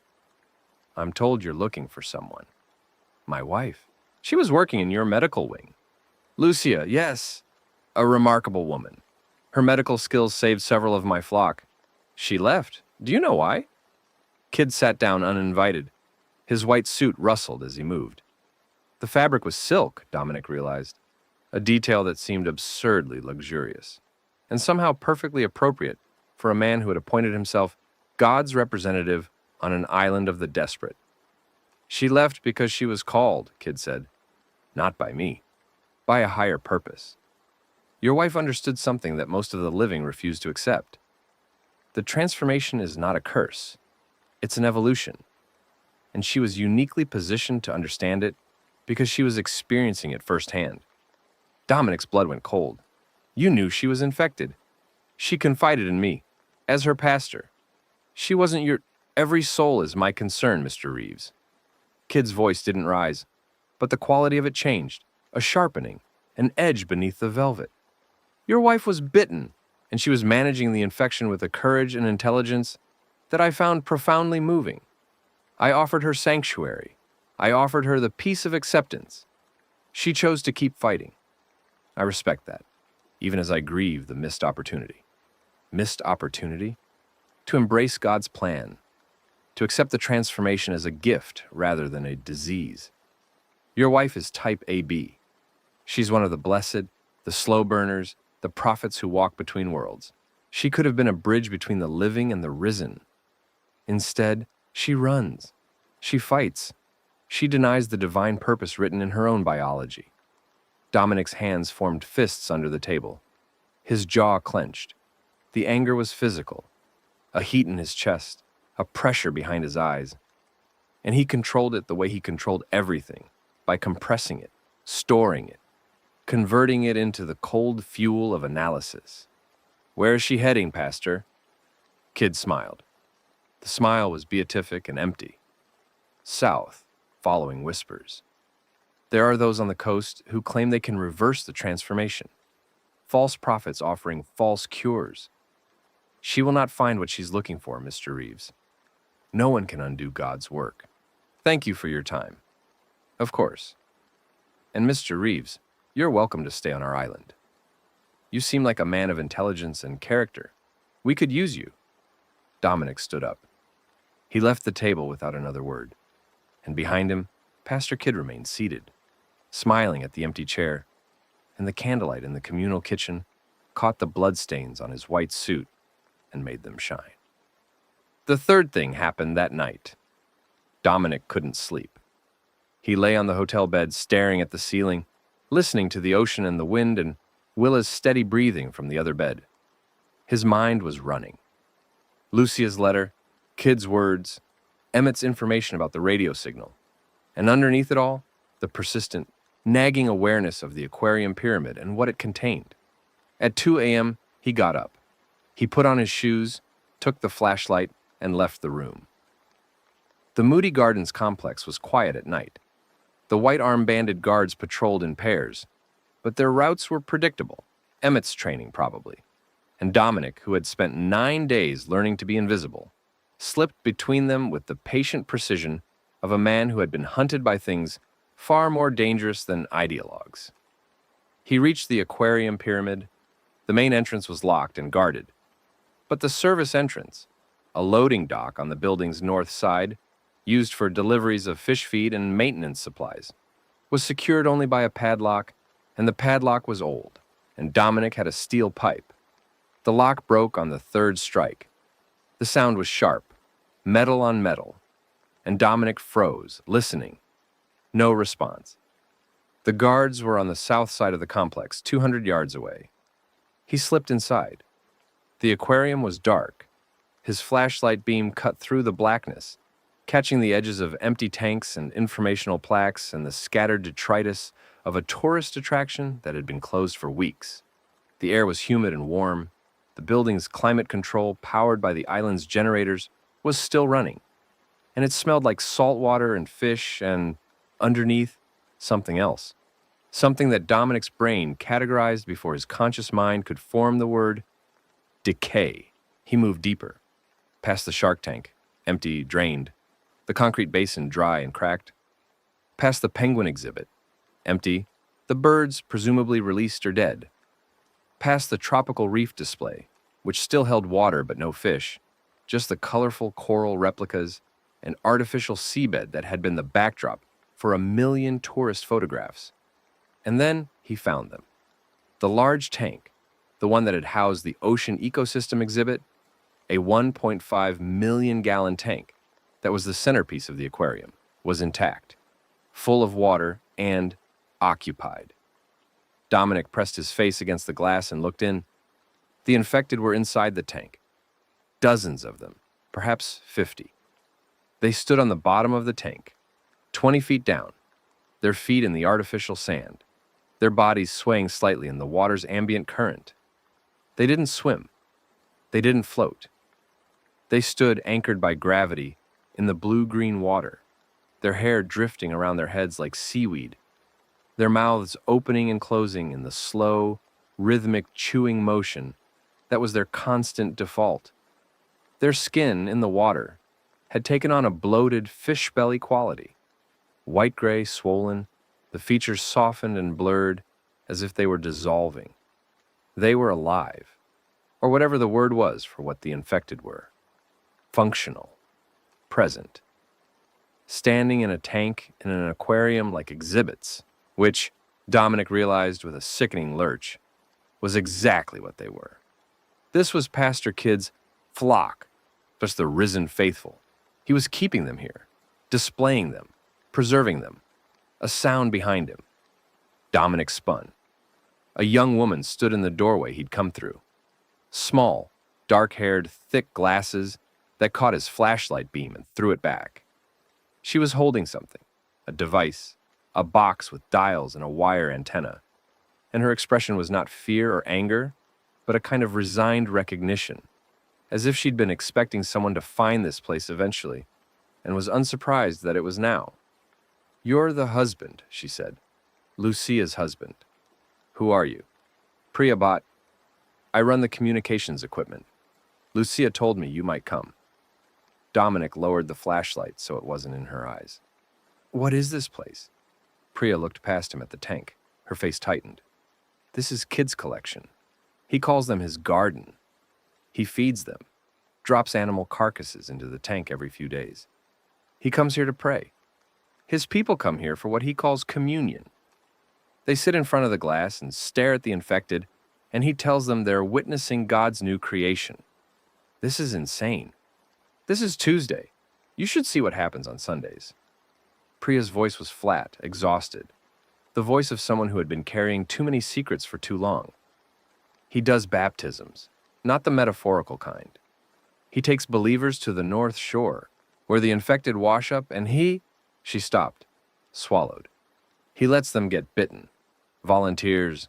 They stand in the surf and they let the things bite them, and Kid prays over them while it happens. And the congregation watches, and afterward, the bitten walk back into the water, and Kid says, they've been received." The tank behind Dominic glowed with the faint bioluminescence of the artificial coral, casting a blue-green light across the room that made everything look submerged. The infected inside pressed against the glass, their hands flat on the surface, their milky eyes staring at nothing and everything. "Lucia knew about this?" Dominic asked. "She found out. That's why she left. She was working in the medical wing, trying to develop a better suppression protocol for her infection. And she discovered Kid's program. The baptisms, the garden. The fact that he has AB slow burners, that he keeps in stage 1 deliberately, managing their transformation with the same ivermectin trick Lucia uses because he considers them prophets, living connections to the divine. He's using ivermectin to keep infected people partially turned? Yes, he has 3 of them, in the rainforest pyramid. They can still speak, sort of. And he treats them as oracles, talks to them, records their ramblings, interprets their incoherent muttering as prophecy. Priya adjusted her glasses. When Lucia found out, she confronted him. He tried to convince her to become one of his prophets. She was furious. She left that night. And the radio signal she was following? Priya hesitated. Her fingers tightened on the device she was holding. "I've been monitoring frequencies since I got here. Military, civilian, emergency bands. Most of it's dead. But there are 2 signals I've picked up consistently. One is from the north, Colorado, I think. Military. Sounds like a functioning government installation. And the other? From the south, Mustang Island, near Port Aransas. The signal is encrypted, but the header identifies it as Helios Pharmaceuticals. Lucia heard it too. She believed that Helios has data on the infection. Neurexal 9 research, the original compound. If anyone can develop a real cure, not just a suppression, it's the people who made the disease in the first place. Dominic stood in the blue-green glow of the zombie aquarium and felt the pieces connecting. Not all of them, not yet, but enough to see the outline of the pattern. Lucia bitten. Lucia suppressing. Lucia heading south toward the source, toward the origin, toward the company that had made the thing that was killing her. "I'm leaving tomorrow," he said, "on south." "I know. Lucia said you would." Priya looked at the tank one more time, then back at Dominic. "I'm coming with you." "Why?" "Because Kid is building something here that's going to get everyone killed, and the only way to stop it is to find an alternative. A cure. A solution that makes his baptisms unnecessary. And because..." She held up the device. "You're going to need a radio." 9 in the morning, Dominic assembled his group, an act that felt unintentional, organic, the way sediment accretes into stone. He hadn't set out to build a team. He'd set out to find his wife. But the apocalypse, it turned out, was not a solo endeavor. Willa was in.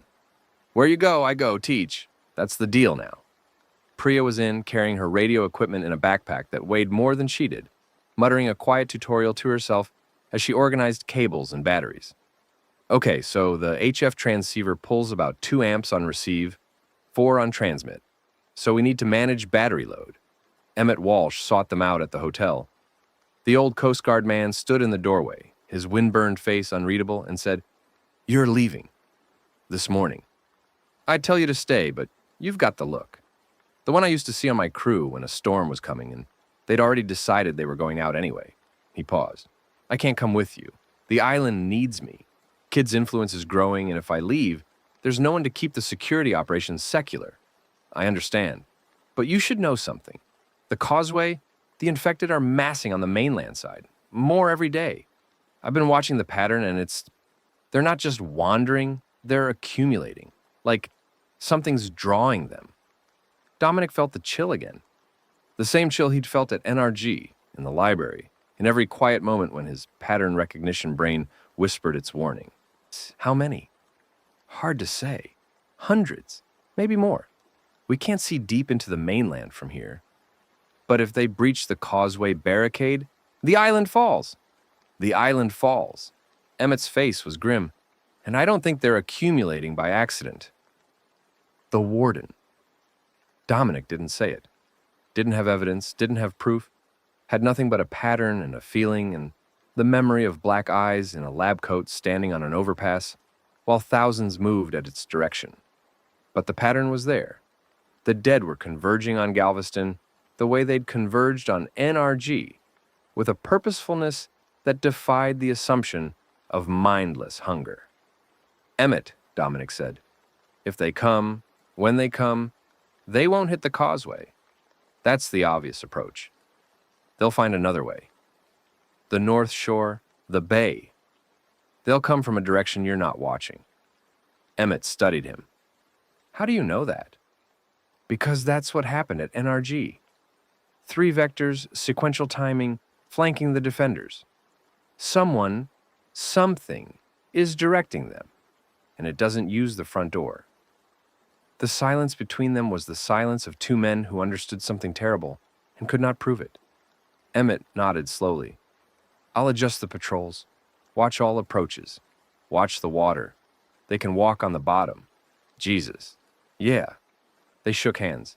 Emmett's grip was dry and strong, the grip of a man who had spent his life hauling rope and wrestling storms. "Good luck, Mr. Reeves. Find your wife. And if you find anything out there, anything about what's directing them, send word. Priya knows my frequencies." "I will. And Mr. Reeves, be careful of Kid. He's got people who are loyal to him in ways that go beyond rational. Fanatics.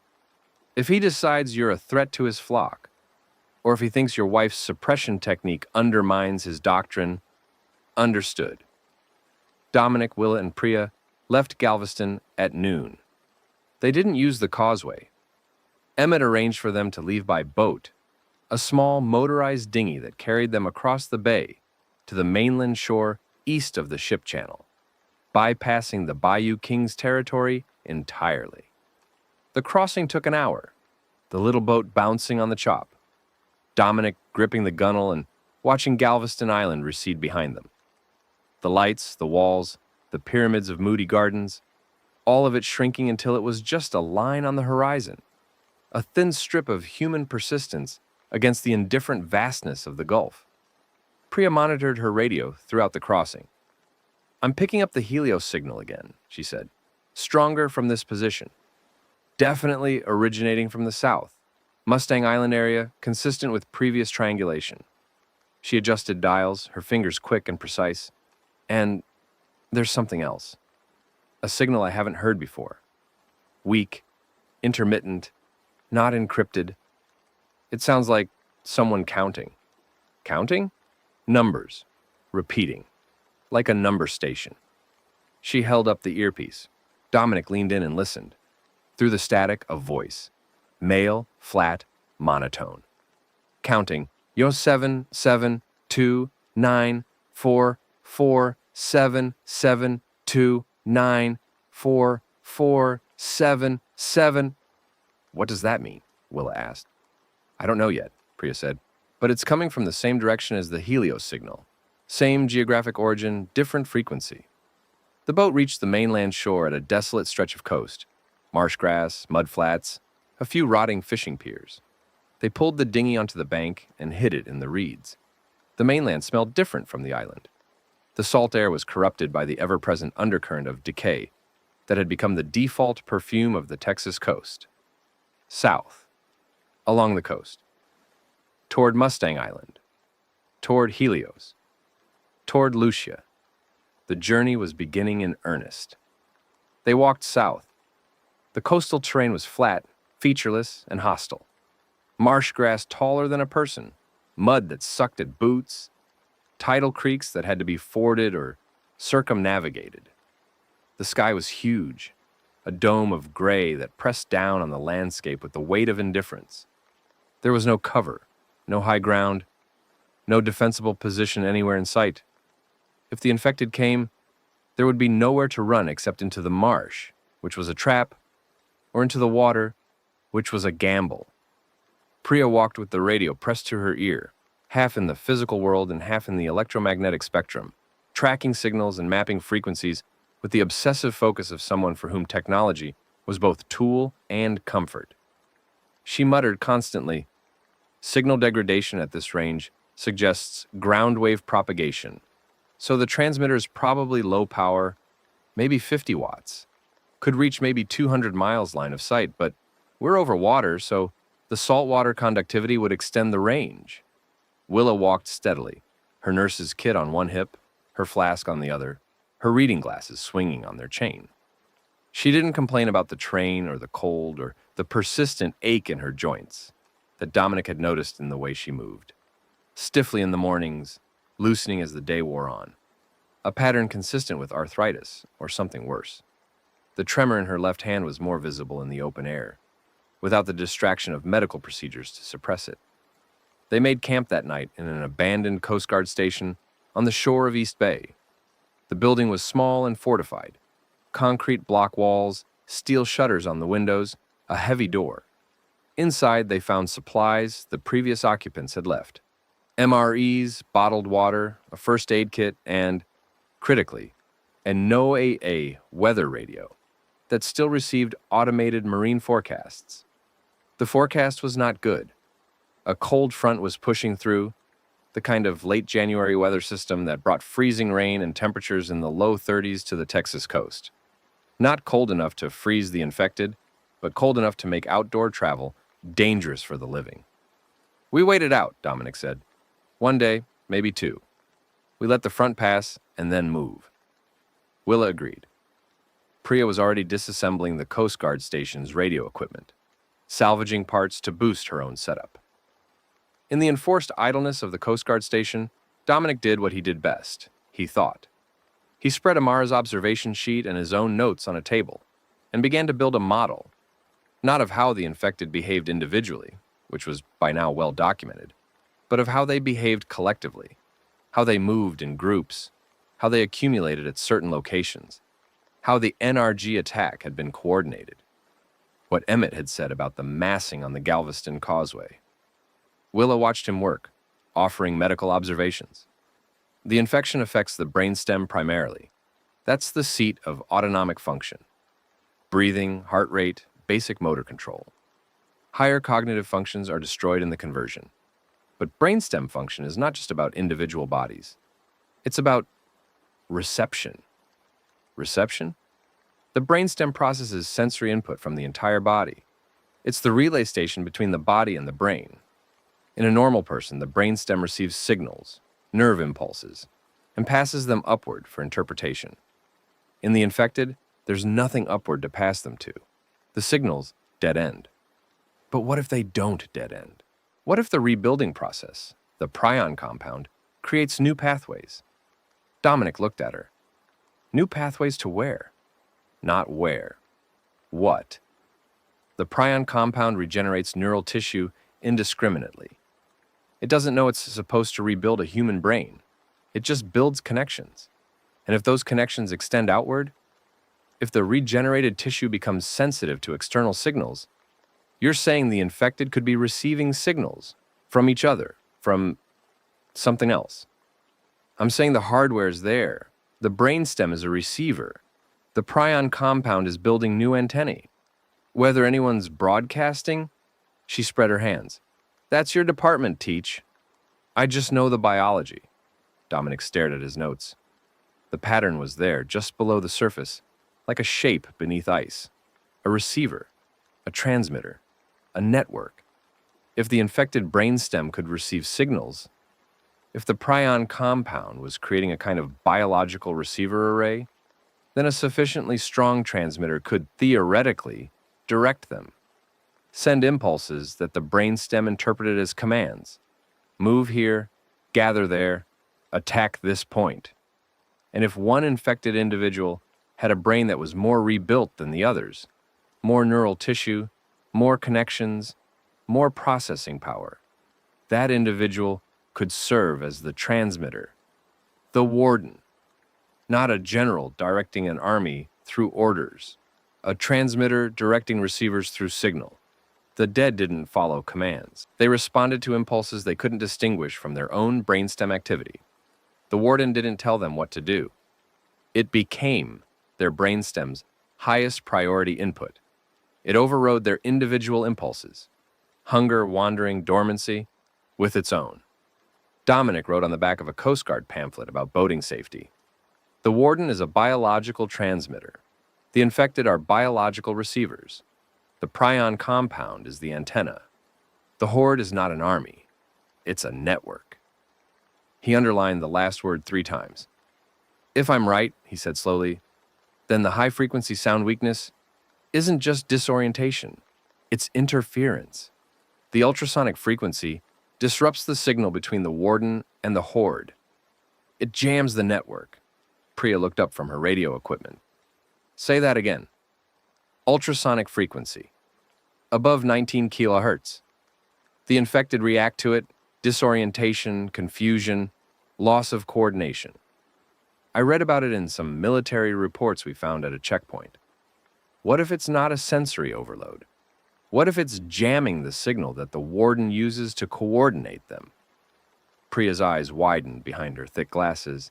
If that's true, if the coordination is signal-based, then I can build a jammer. It's just radio engineering.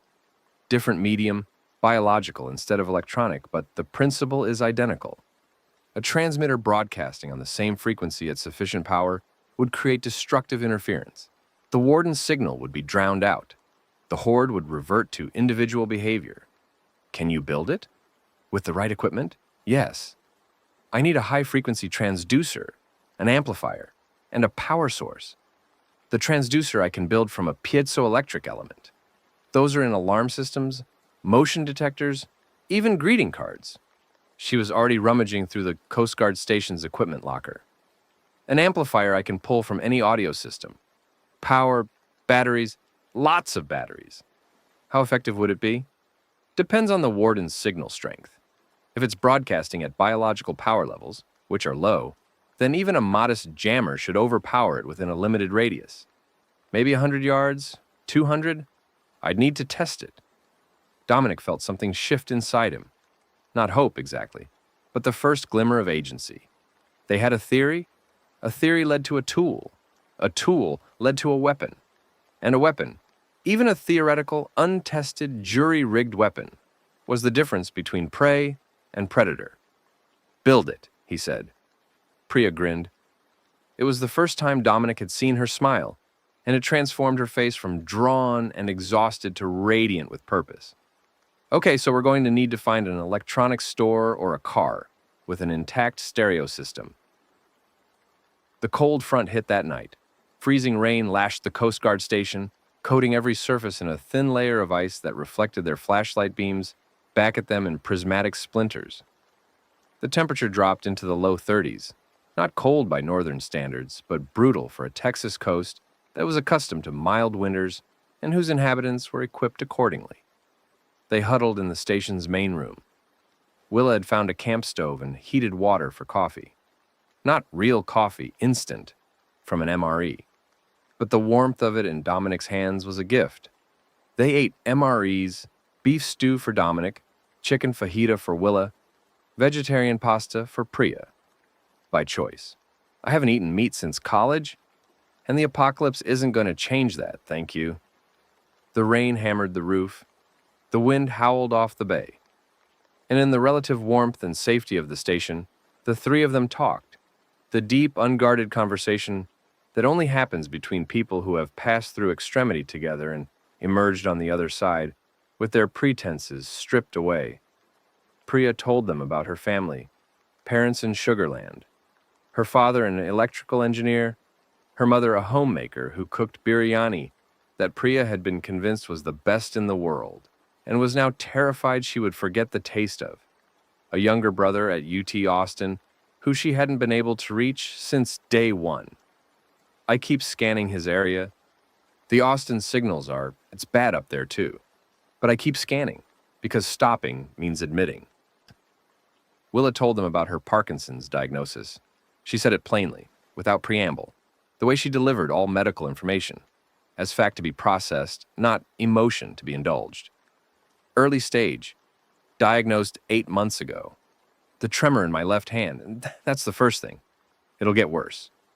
Motor control, balance, eventually cognitive. 5 to 10 years before it significantly impacts function. At least, that was the timeline before the world ended. She took a drink from the flask. Now, without medication, I give myself 2 years before I can't reliably suture a wound. 3 before I can't hold a scalpel. After that, I'm a burden. Dominic watched her as she spoke. The tremor was visible now. The left hand resting on her knee, the fingers twitching slightly. A motion so small you'd miss it if you weren't looking for it. She noticed him noticing and raised an eyebrow. "Don't," she said. "Don't what?" "Don't treat me like a patient. I am a nurse. I am your nurse. And I will be your nurse until these hands can't do the work. And after that, I'll talk you through doing it yourself. Understood?" "Understood. Good. Now, your turn. Tell us about Terrence." Dominic was quiet for a long time. The rain filled the silence. "He was 26, he said finally. 3 years younger than me. Bigger than me. Played football in college. Loud, funny. The kind of person who walked into a room and the room changed temperature." He paused. "We were driving home from a Texans game. I-45 southbound. Traffic was bad. Some guy in a truck cut us off and Terrence flipped him off. Because that's what you do on I-45. You flip people off. It's basically a cultural greeting." Willis snorted. The guy pulled alongside us. He had a gun, a pistol, silver. I could see it through his window. He aimed it at us, and I should have swerved, floored it, done something, anything. But I looked at the gun and my body just stopped, like someone had pressed pause. 4 seconds. I counted them later in the police report. 4 seconds between when I saw the gun and when he fired. And in those 4 seconds, my hands stayed on the wheel and my foot stayed on the gas, and I did nothing. The bullet hit Terrence through the passenger window. He was gone before the ambulance came. I held him. I got his blood on my hands and I held him.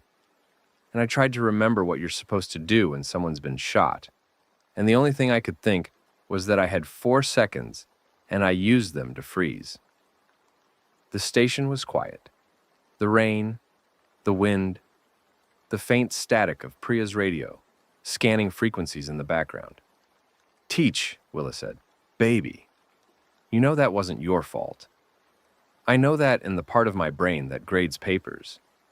The other part, the part that makes decisions in real time. That part knows I froze, and it expects me to freeze again. But you didn't. At the school. At NRG. On the causeway. Not yet. Maybe not ever. Maybe." It was the same exchange he'd had with Amara in a different place, with a different woman, and the repetition of it, the same fear, the same thin reassurance, told him that this was his wound, his real wound, the one that would never fully close, no matter how many chemical plants he crossed, or how many fire extinguishers he swung. Some wounds healed into scars. Some wounds stayed open. "Lucia knows," he said. "She wrote about it in her letter. She said she loved me because I froze. Because it meant I wasn't the kind of person who could hurt someone. And and she asked me not to become someone who can. Willa reached over and took his hand. Her fingers were warm, strong, the hand of a woman who had spent 30 years holding people together. Teach. Listen to me. Your wife is smart. She's a good woman. But she wrote that letter as a goodbye, and goodbyes are aspirational. They're about who we want the other person to be, not who they need to become. You can't survive this by being the man who freezes, and you can't save her by being the man who won't hurt anyone. You have to be the man who acts. That's not a betrayal of who you are. That's an evolution. That sounds like something Pastor Kid would say. Baby, if Pastor Kid started making sense, I'd check myself for fever. She squeezed his hand and released it. Go to sleep. The front passes tomorrow. We move at dawn. He lay on the floor of the Coast Guard station and listened to the storm and thought about patterns and transmission and the man he used to be and the man he was becoming. And somewhere between the two, between the teacher and the tactician, between the man who froze and the man who swung, he fell asleep. And the dreams were full of paper lanterns he hadn't seen yet, floating on water he hadn't reached. The front passed. The morning was clear, cold, the sky washed clean by the rain and glowing with a brittle January light that made every surface sparkle with residual ice. The coastal landscape was transformed. The marsh grass glittered, the mud flats were glazed, and the bay was a sheet of polished steel that reflected the sky so perfectly it was impossible to tell where water ended and air began. They moved south. The walking was harder now. The mud had frozen overnight and then begun to thaw, creating a surface that was alternately slippery and viscous, each step a negotiation with terrain that didn't want them there. Dominic's ankle ached, an old running injury from his brief, unserious attempt at jogging 3 years ago, and the cold made every joint stiff, every muscle reluctant. They encountered their first infected since leaving Galveston in the early afternoon, a group of 6 standing in the marsh grass about 200 yards east of their path, gray and motionless, their feet in the frozen mud, their faces turned toward the coast. They looked like statues, monuments to the dead, planted in the landscape, waiting for something. Don't change course, Dominic said. Keep walking. Same pace, same direction. Don't look at them. They walked. The infected didn't react. 6 gray figures in the marsh, facing the sea, as still as the grass around them. That was weird, Priya whispered after they'd passed. They were dormant, low activity state. No, I mean, they were all facing the same direction. All 6. Like they were listening to something. Dominic felt the chill. Not the cold. The other chill. The one that had nothing to do with temperature and everything to do with pattern recognition. 6 infected, facing the same direction. Not wandering, not feeding, listening, receiving. He said nothing. They kept walking. By day 12, they had covered 40 miles of coastline and were approaching the community that would change everything. It started with a sound, a rhythmic clinking, metal on metal, coming from somewhere ahead of them on the coastal road. Dominic raised a hand and the group stopped. They were on a stretch of Highway 87 that ran along the coast, a 2-lane road with marsh on one side and beach on the other, littered with abandoned vehicles, but otherwise empty. The clinking grew louder. Around a bend in the road, a figure appeared. Large, very large. A man, bald, with a red beard going gray, wearing coveralls stained with grease and something darker. He was carrying a claw hammer in one hand and a length of chain in the other, and the chain was clinking against the asphalt with each step. He saw them and stopped.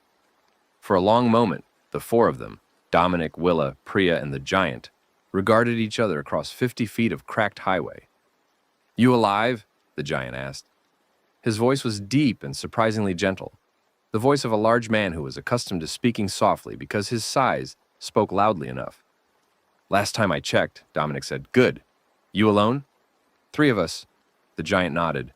He lowered the hammer, not dropping it, just letting it hang at his side in a gesture that was unmistakably non-threatening. Name's Theodore Babcock, Teddy. I'm a diesel mechanic from Baytown. I've been walking this road for 6 days, and you're the first living people I've talked to who didn't try to shoot me. Dominic Reeves. This is Willa and Priya. We're heading south. South. Nothing south of here but coast and misery. We have specific misery in mind. Teddy looked at him. Up close, the man was enormous. 6'3", easily 260 pounds, with hands that could palm a basketball and a face that, despite its size and the red beard, had a quality of kindness that was impossible to fake. His eyes were brown and sad and watchful, and when he looked at Willa and Priya, his expression shifted to something protective and instinctive. I got nowhere to be, Teddy said. My wife turned on day 2. My girls, my 2 little girls. They were at school and I couldn't. He stopped. His jaw worked.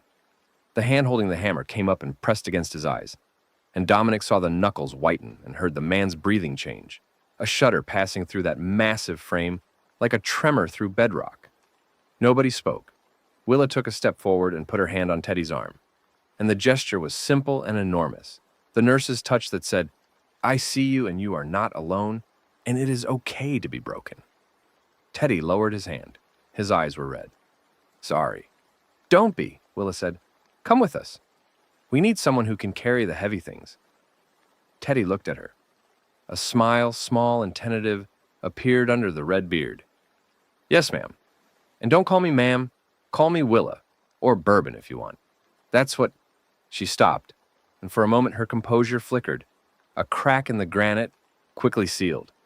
That's what someone called me once. They walked south together. 4 now. That evening, they reached a fishing community on the coast. A cluster of houses, a marina, a bait shop, all built on stilts above the marshy ground. The community was occupied. Maybe 30 people, mostly fishermen and their families, who had ridden out the outbreak by the simple expedient of being isolated enough that the initial airborne phase hadn't reached them, and the subsequent hordes hadn't found them. A man named Hector, weathered and taciturn, let them stay in the marina's workshop in exchange for Priya's help, fixing his shortwave radio. Over dinner, fresh fish, grilled over a fire pit, the first fresh protein Dominic had eaten in 2 weeks, the taste so vivid and alive that his eyes stung. They learned about the coast south of them. Port Lavaca's bad, Hector said. Bayou Kings, or what used to be. Bunch of them split off from the main group and set up their own thing down there, led by a big mean bastard named Rick. They control the port and everything within 10 miles. Is there a way around? Dominic asked. Inland, maybe. Adds 4 or 5 days. Through territory nobody's mapped since the outbreak. Could be clear, could be worse. And the coast? Coast route goes straight through Port Lavaca.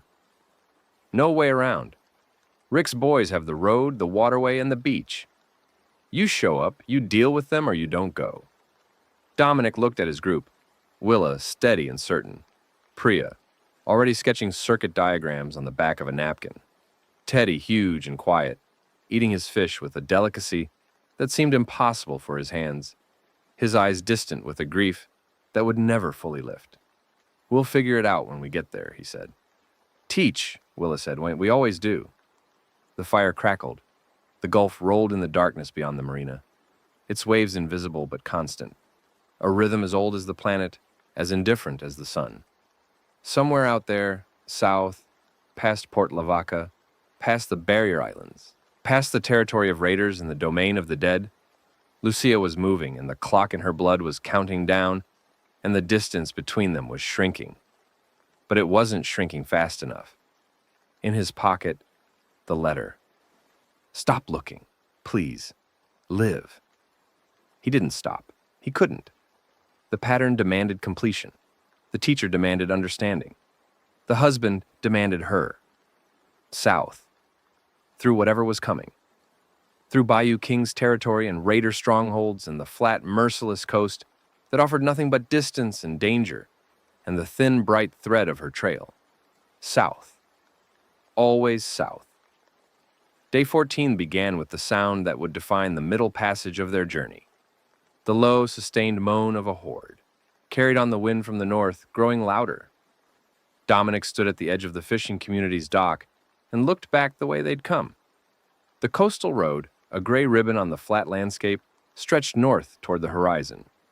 And on that road, moving south, a dark mass was visible, indistinct at this distance, maybe 3 miles out, but unmistakable in its shape and its sound. A horde. Not the scattered individual infected they'd been avoiding.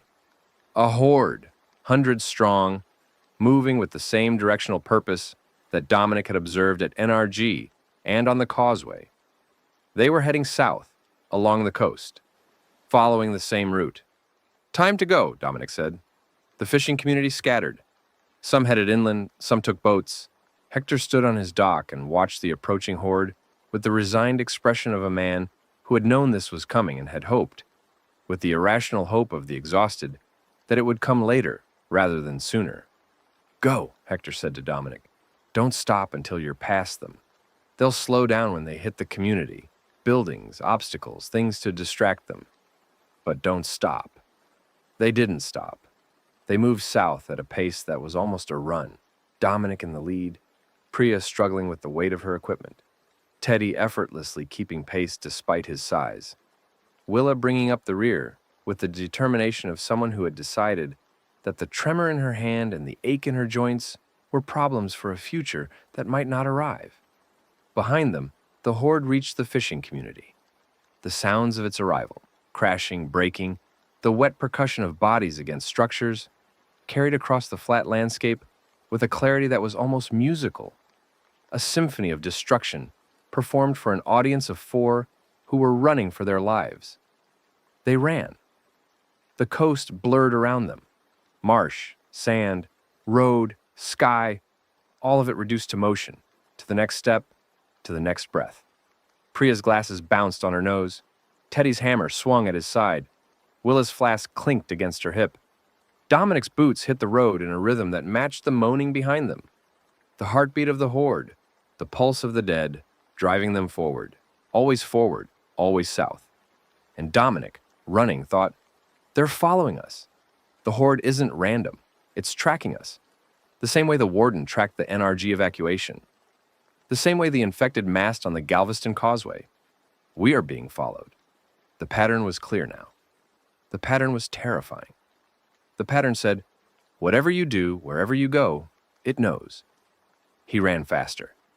The coast stretched ahead of them, endless, flat, offering no refuge and no answers, only the promise that somewhere at its end, at the edge of the land, at the border between the world of the living and the vast, indifferent ocean. Lucia waited, changed, counting her remaining days in doses of stolen medicine, writing letters she'd never send. He would reach her. He would. The pattern demanded it. The horde moaned behind them, and the Gulf whispered beside them, and the road went on. By the time they stopped running, the sun had tilted past its zenith, and the shadows of the marsh grass had begun to stretch eastward across the road like dark fingers, reaching for the water. Dominic's lungs burned. His left ankle and the old injury, the one that had been whispering complaints for days, was now screaming, a sharp, bright pain that shot up his calf with every step and made his gait lopsided, lurching. He didn't stop. Stopping meant the horde caught up. Stopping meant the pattern closed around them like a fist. They'd covered 6 miles at near sprint pace, which was 6 miles more than Willa's body wanted to give. She was bent double at the roadside, hands on her knees, breathing in ragged pulls that Dominic could hear 20 feet away. The tremor in her left hand had spread. Her whole arm was shaking now, a full-body vibration that she couldn't suppress. And when she straightened up, her face was the color of old ash. "I'm fine," she said before anyone asked. "Don't." Priya had dropped her radio pack and was sitting on the asphalt with her back against a guardrail, her glasses askew, her chest heaving. Teddy stood apart from the group, facing north, the hammer in his hand, watching the road behind them with the stillness of a man prepared to be the wall between danger and the people he'd decided to protect. "They've slowed," Teddy said. His voice was calm. "I can see them. Way back. A mile, maybe more. They're spreading out, going through the buildings." Hector had been right. The fishing community's structures had fragmented the horde's unity. Individual infected peeling off to investigate doors and windows and the interior spaces where Their rudimentary senses told them living things had recently been. The mass was dissolving into individuals, and individuals were manageable. "We keep moving," Dominic said. "It's slower, but we don't stop." They walked. The afternoon stretched across the coastal plain in a wash of pale gold that made the marsh grass glow and turned the puddles along the roadside into mirrors, reflecting a sky that was enormous and empty and heartbreakingly beautiful. Dominic watched the light move across the landscape and thought about how the world kept producing beauty, regardless of what was happening in it. Sunsets didn't consult the dead for permission. Tides didn't pause for human grief. And the winter light on the Texas coast was as luminous now as it had been when the worst thing that could happen was a bad traffic day on I-45. "Teach!" Willa had caught up to him. She was walking with a determination that was visible in every line of her body. Jaw set, shoulders squared. Each step planted with the deliberate force of someone refusing to be defeated by their own physiology. "We need to talk about the group." "What about it?" "We're 4 people. 1 nurse with a degenerative neurological condition. 1 IT girl who weighs 100 pounds soaking wet. 1 diesel mechanic who cries after every fight. And 1 history teacher who's afraid he'll freeze at the wrong moment. We are not a survival team. We are the JV squad of the apocalypse. We've made it this far, on luck and stubbornness, which are finite resources." She glanced over her shoulder at Teddy and Priya. "If we're heading into Raider territory, Port Lavaca, this Rick person, we need more. We need fighters.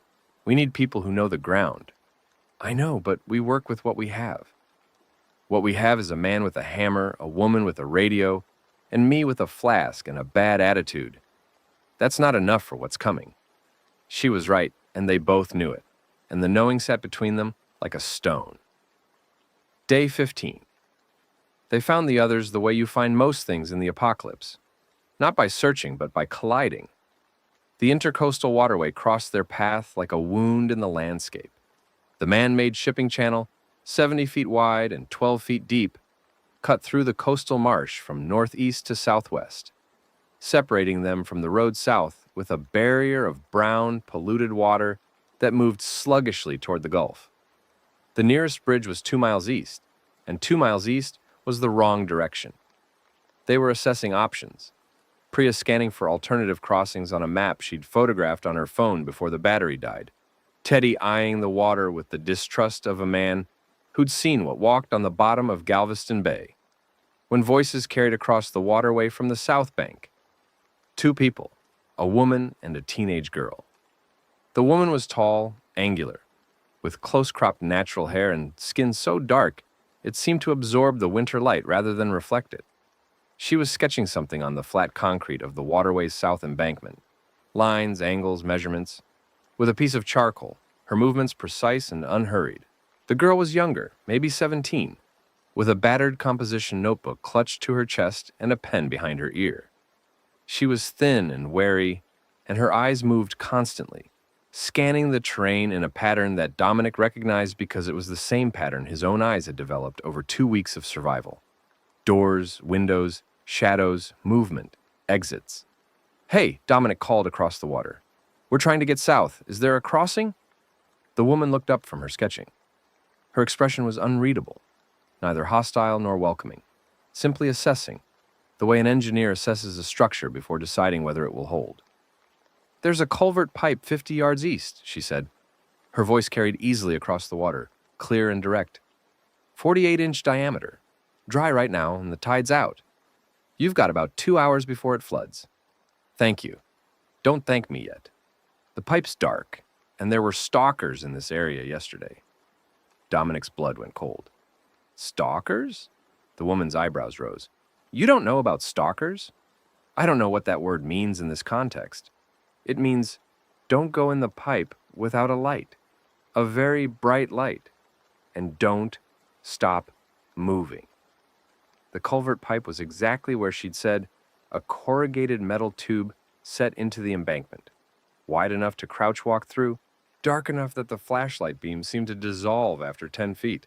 The air inside was cool and damp, and smelled like mud and metal and something else. A sweetness that Dominic's brain flagged immediately as wrong. a variation on the decay smell that was thinner, sharper, like the difference between old meat and fresh blood. He went first. Flashlight in his left hand, pipe in his right, bent at the waist, moving as fast as the confined space would allow. The corrugated metal of the culvert groaned under his feet. Water, an inch, maybe two, sloshed around his boots. The sound of his breathing was enormous in the enclosed space, amplified by the tube into something that sounded like a creature rather than a man. Behind him, Priya, then Willa, then Teddy, whose bulk nearly filled the pipe and who moved through it with the grunting determination of a bear in a burrow. Dominic swept the flashlight ahead. The beam caught corrugated walls, standing water, a dead fish, the far end of the pipe, visible now, a circle of gray light 50 feet ahead. Nothing else. No movement, no shapes. He was 10 feet from the exit when Teddy said, very quietly, above us. Dominic stopped. He tilted the flashlight upward. It was on the ceiling of the pipe, clinging to the corrugated metal with elongated fingers that had found purchase in the ridges. Its body pressed flat against the curved surface in a posture that was simultaneously insectile and horribly human. Its skin was translucent. Dominic could see the dark veins beneath, a roadmap of dead circulation rendered in blue-black lines against white-gray flesh. Its eyes were closed, and its mouth was open, slightly, the jaw hanging slack. And from the open mouth came a sound so quiet that it was almost subsonic, a clicking, the same jaw spasm clicking he'd heard through the door of room 217, but slower, more deliberate, as if the thing were tasting the air. Don't move, Dominic whispered. Don't. Breathe. The thing on the ceiling, the stalker, he understood now, didn't react. Its eyes remained closed. Its body remained motionless. The clicking continued, rhythmic and patient. Dominic angled the flashlight directly at its face. The effect was instantaneous. The stalker's eyes snapped open, and the eyes were wrong in a way that the standard infected's milky gaze was not. These eyes had a reflective quality, a shine that caught the flashlight beam and threw it back like a cat's eyes in headlights, a brilliant, hellish glow that turned the creature's face into a mask of light. The stalker convulsed, a full-body spasm that released its grip on the ceiling, and dropped. It hit the water at Dominic's feet. He swung the pipe. The impact was solid, a crack that echoed in the confined space, and the stalker writhed and Dominic hit it again and again, the flashlight beam swinging wildly, painting the culvert walls with strobing light and shadow. Behind him, Priya screamed, a short, sharp sound immediately suppressed. And Teddy was shouting, "Move! Move! Go!" And the space was too small for all of them, and the stalker was still moving, still reaching, its elongated fingers grasping at Dominic's ankles. He kicked free. He ran. The last 10 feet of culvert bent double, boots splashing, and then daylight. Gray, cold, perfect daylight. And he was out, stumbling onto the south embankment, and Priya was behind him, and Willa and Teddy came last, filling the pipe's exit like a cork, his hammer swinging backward into the darkness as he extracted himself. They collapsed on the embankment, breathing, shaking, alive. The woman with the charcoal was standing 10 feet away, arms crossed, watching with the detached interest of someone observing a structural test. "I told you to bring a bright light." "I had a flashlight." "I said a very bright light. Stalkers are photosensitive. Stage 3, infected that mutated in darkness. Their eyes adapted, their hearing amplified. They hunt in ambush. A flashlight stuns them for maybe 10 seconds. A high-intensity beam, car headlights, a flare, a flashbang, puts them down for minutes. Long enough to run or kill. Dominic got to his feet. His hands were shaking.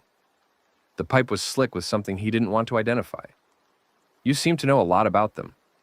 "I've been studying them for 3 weeks. I'm an engineer. I observe systems." She extended her hand. "Nkechi Okafor."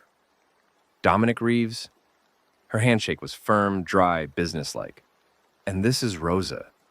She gestured to the teenage girl, who had moved behind Nkechi during the commotion, and was watching Dominic's group with the wide-eyed alertness of a prey animal.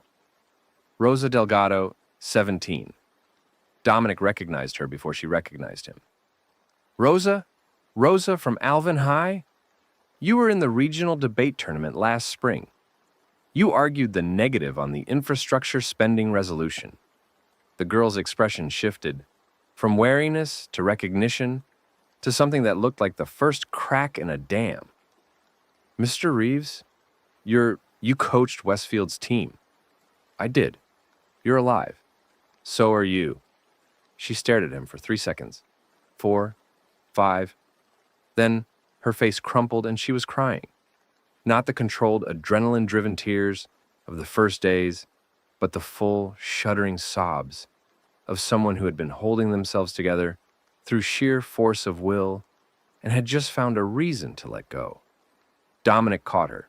She pressed her face against his chest and sobbed, and he held her the way he'd held his students in the boiler room, the way he'd held Amara at the church, the way adults hold children when the world is ending. Tightly, and with the understanding that holding was the only thing he could offer that cost nothing and meant everything. I got you, he said. You're okay. I got you. Nkechi watched this without expression. Her face was a mask of professional detachment, but her eyes, when Dominic met them over Rosa's shaking shoulders, held something deeper. Recognition. Not of him, but of the moment. The fracture in the wall, the human need for connection that even engineers couldn't optimize away. She was alone when I found her, Nkechi said quietly. 3 days ago, walking the coast. She hadn't eaten in 2 days. Her family? Nkechi shook her head. A small, precise motion. She doesn't talk about it. They made camp that evening in a maintenance shed off the waterway. A concrete building with a steel door and no windows, claustrophobic but secure. Nkechi had already fortified it. The door was reinforced with rebar jammed through the handle. The interior was organized with the geometric precision of a woman who thought in load-bearing calculations, and a small fire, contained in a metal drum, vented through a hole she'd cut in the roof with a hacksaw, provided warmth and light. Over-canned soup heated on the fire. Cream of mushroom, the taste bland and perfect and warm.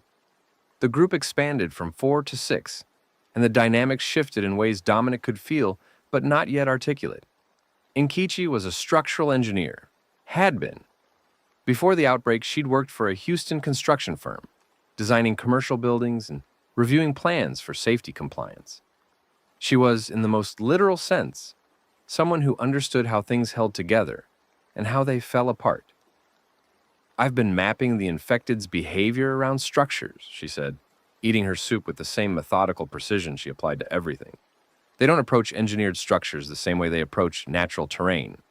They navigate doorways, stairs, hallways, the built environment, with a residual spatial awareness that suggests the infected brain retains some degree of proprioceptive mapping.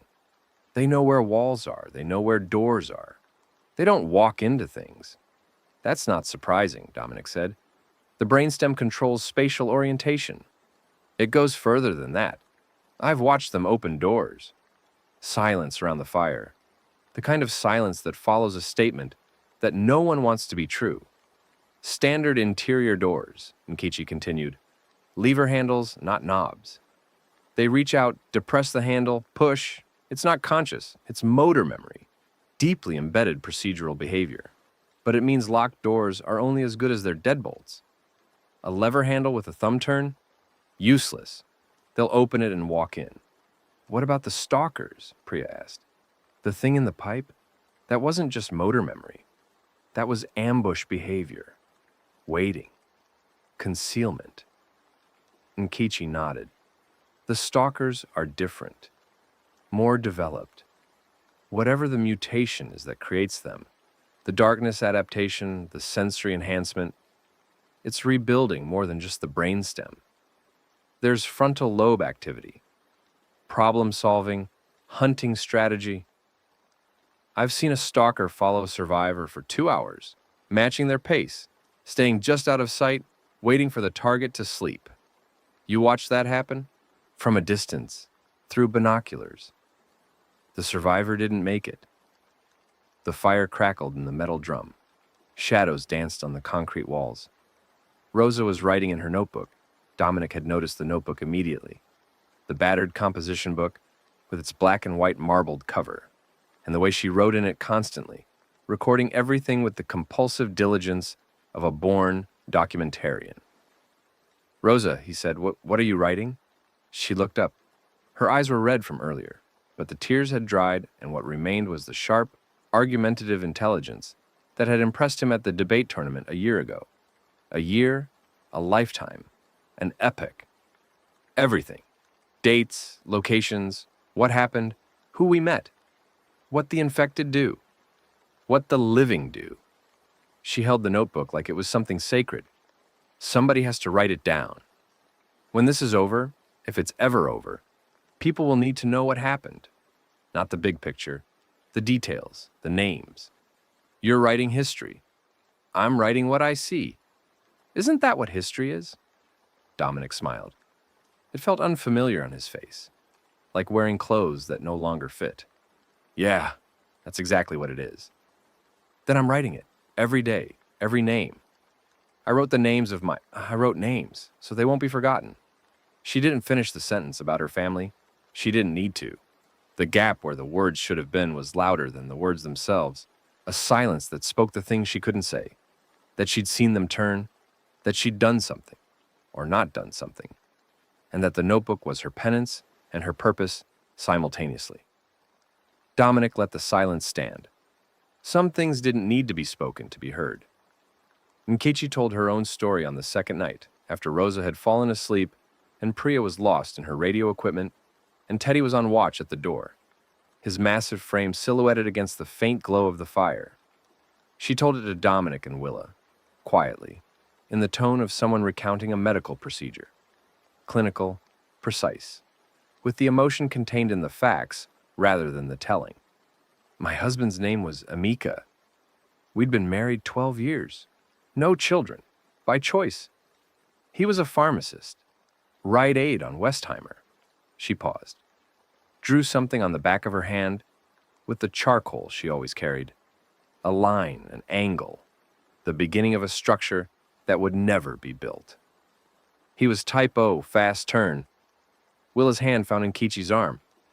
The nurse's touch again, the gesture that cost nothing and meant everything. He came home from work on day one. He'd been bitten at the store. A customer, already turning, came in through the pharmacy drive-thru and reached through the window. He didn't tell me. He came home and he sat on the couch and he put on the evening news, which was by then just emergency broadcasts and static. And he sat there. Her voice didn't waver. Her eyes were dry. The charcoal moved on the back of her hand, tracing lines only she could interpret. I came home an hour later. He was different, sweating, gray. His eyes were yellowing. I knew what it was. Everyone knew by then. The radio had been describing the symptoms all day. She looked at Dominic. He asked me. He was still himself. He was shaking and his skin was the color of old newspaper, and he could barely hold his head up. But he looked at me and he said, Nkechi, don't let me become one of those things. Please. The fire popped in the drum. A spark flew upward and expired against the concrete ceiling. I used a kitchen knife, the long one, the one we used for Thanksgiving turkey. I put my hand on the back of his head and I held him and it was fast. One motion. He didn't feel it. She stopped drawing on her hand. She looked at the lines she'd made and wiped them away with her thumb. I don't regret it. He asked. I honored his wish, but I carry it every day. The weight of his head in my hand, the sound, the way his body relaxed like he was finally sleeping. I carry all of it. Nobody spoke. There was nothing to say that wouldn't diminish what she'd said, and what she'd said deserved its full weight in the silence. After a long moment, Willa lifted her flask. To Amika, Dominic said. Nkechi nodded once. Then she picked up her charcoal and began to sketch on the concrete wall. A building plan, the outline of a structure with load-bearing walls and reinforced doors and windows positioned for light and sight lines.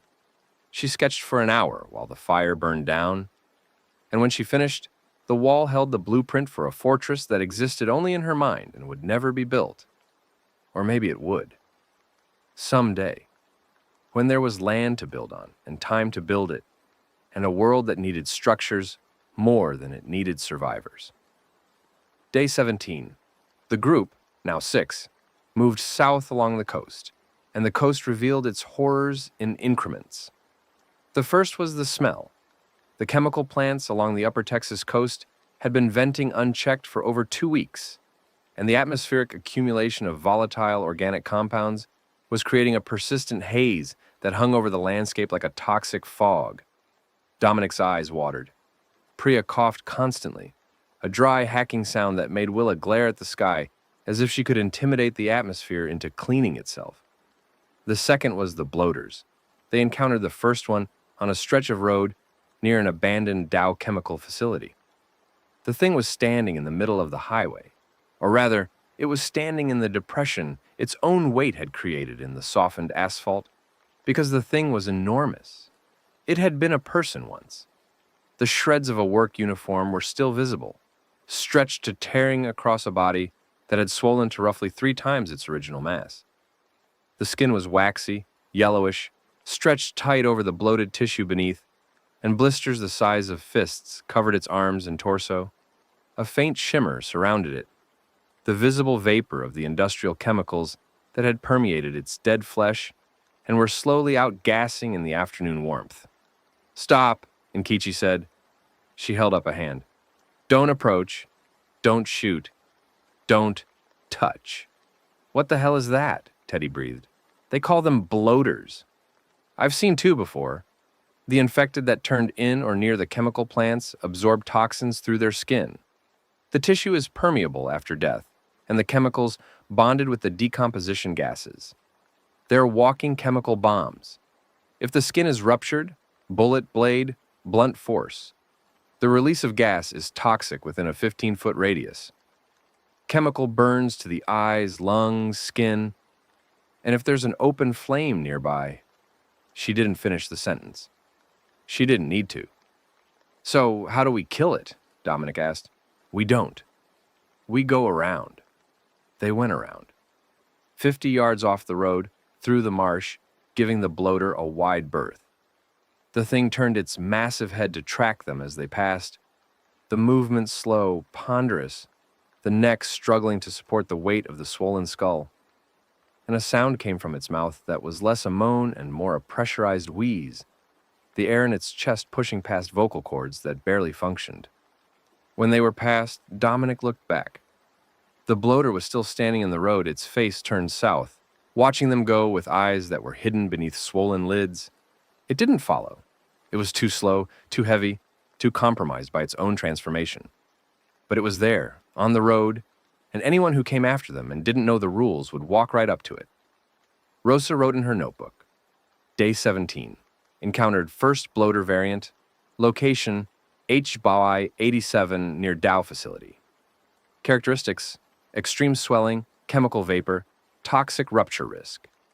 Nkichi advises avoidance, drawing included.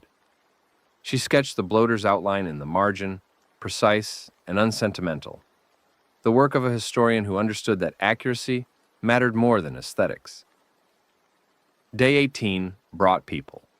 Not the isolated survivors they'd been encountering, fishermen, holdouts, loners. A group, organized, armed.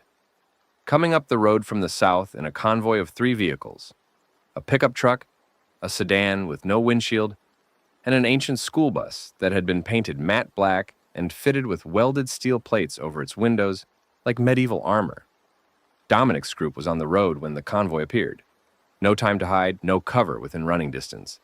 He stepped to the side and raised his hands, and beside him, Teddy gripped his hammer but kept it at his side, and Willa put herself between the convoy and Priya and Rosa, with the automatic protectiveness of a woman who had spent 30 years positioning herself between danger and the vulnerable. The convoy stopped. The truck's driver's side door opened, and a man stepped out.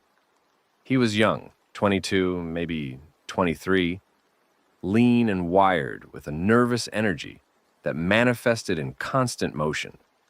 He bounced on the balls of his feet. His fingers tapped the doorframe. An Astros tattoo peeked from beneath his sleeve, faded and stretched, and his eyes moved with a scanner's precision, cataloging the group in seconds. Well, well, his voice was fast, a machine gun cadence that matched his restless body. 6 walking, 1 armed with a hammer, 1 with a pipe, rest unarmed. No vehicle, no visible supplies worth taking. He grinned. Y'all are either the worst raiders I've ever seen, or you're civilians. And either way, I'm not threatened. We're civilians, Dominic said, heading south. South? Past Port Lavaca? Through Big Rick's territory? If we have to. The young man's grin widened. Teach, right? You got that teacher look. The I've got a lesson plan for this situation face? Dominic blinked. How did you? I didn't. I just give everyone nicknames on first look. You're Teach. He pointed at Teddy. You're Diesel. At Willa. You're Bourbon. I can smell it from here. No judgment. At Priya. You're Specs. At Nkichi. You're Blueprint. You got engineer hands? At Rosa. And you're Scribbles. My name is Rosa. Scribbles. He said it with a warmth that stripped the nickname of any insult. I'm Dex Fontaine. This, he gestured at the convoy, is what's left of a supply run that went sideways about 40 miles north. The school bus door opened and more people emerged. A woman with calloused hands and a rifle slung across her back, a man in work clothes with an expression of weary calculation, and 2 others who stayed near the bus, watching. The woman with the rifle approached. She was broad-shouldered, mid-30s, with the sun-browned skin and dirt under the fingernails look of someone who'd spent their life outdoors. She looked at the group the way a farmer looked at weather, assessing conditions, calculating yields. Fatima al-Rashid, she said. Her voice was matter-of-fact, no nonsense, the voice of a woman for whom introductions were a logistical necessity rather than a social nicety. I run a farm outside Alvin. Ran before. You're heading through Port Lavaca? We are. Then we should talk. Because Port Lavaca is a death trap and you're walking into it like it's a county fair. The man behind her stepped forward.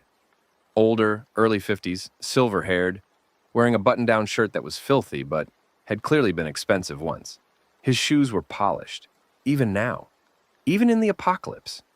He extended his hand with the practiced ease of someone for whom handshakes were a professional instrument. Grant Pemberton, former Houston City Councilman, District E. He paused, selecting his words with political care, navigating the situation down here for the past week. I have contacts and knowledge of the infrastructure that could be useful to your group. Dominic shook the hand. It was smooth, too smooth for someone 2.5 weeks into a zombie apocalypse. And the eyes above the handshake were warm and attentive, and watching him with a focus that felt less like friendliness and more like assessment. Dominic Reeves, I'm a teacher. These are my people. My people. He'd said it without thinking. The words had come from somewhere beneath conscious thought, from the part of him that had been quietly, without permission, taking ownership of the group that had assembled around him. The nurse, the tech, the mechanic, the engineer, the kid. His people. Grant smiled. The smile was practiced and warm and didn't quite reach his eyes. A teacher leading a group through the apocalypse. There's a metaphor there. There usually is. They camped together that night, Dominic's group and the convoy, in the shell of a ransacked gas station a mile off the highway. The building had been stripped of food and fuel, but the structure was intact, and Nkechi deemed it defensible after a 10-minute assessment that involved tapping walls, testing door frames, and sketching load calculations on the back of her hand, over a shared meal of canned goods and dried fish that Fatima had preserved, using techniques she described with the enthusiasm of someone who had finally found an audience for her most niche expertise. Salt curing is just osmotic dehydration. It's not complicated. You'd think people would know this. The newcomers revealed themselves. Fatima was the provisioner. She knew the Texas landscape the way a doctor knows the body. Every edible plant, every water source, every seasonal variation. She had been living off her farm's stored supplies and her own foraging knowledge since day one, and she carried herself with the rooted calm of someone whose relationship with the earth was older and more reliable than any human institution.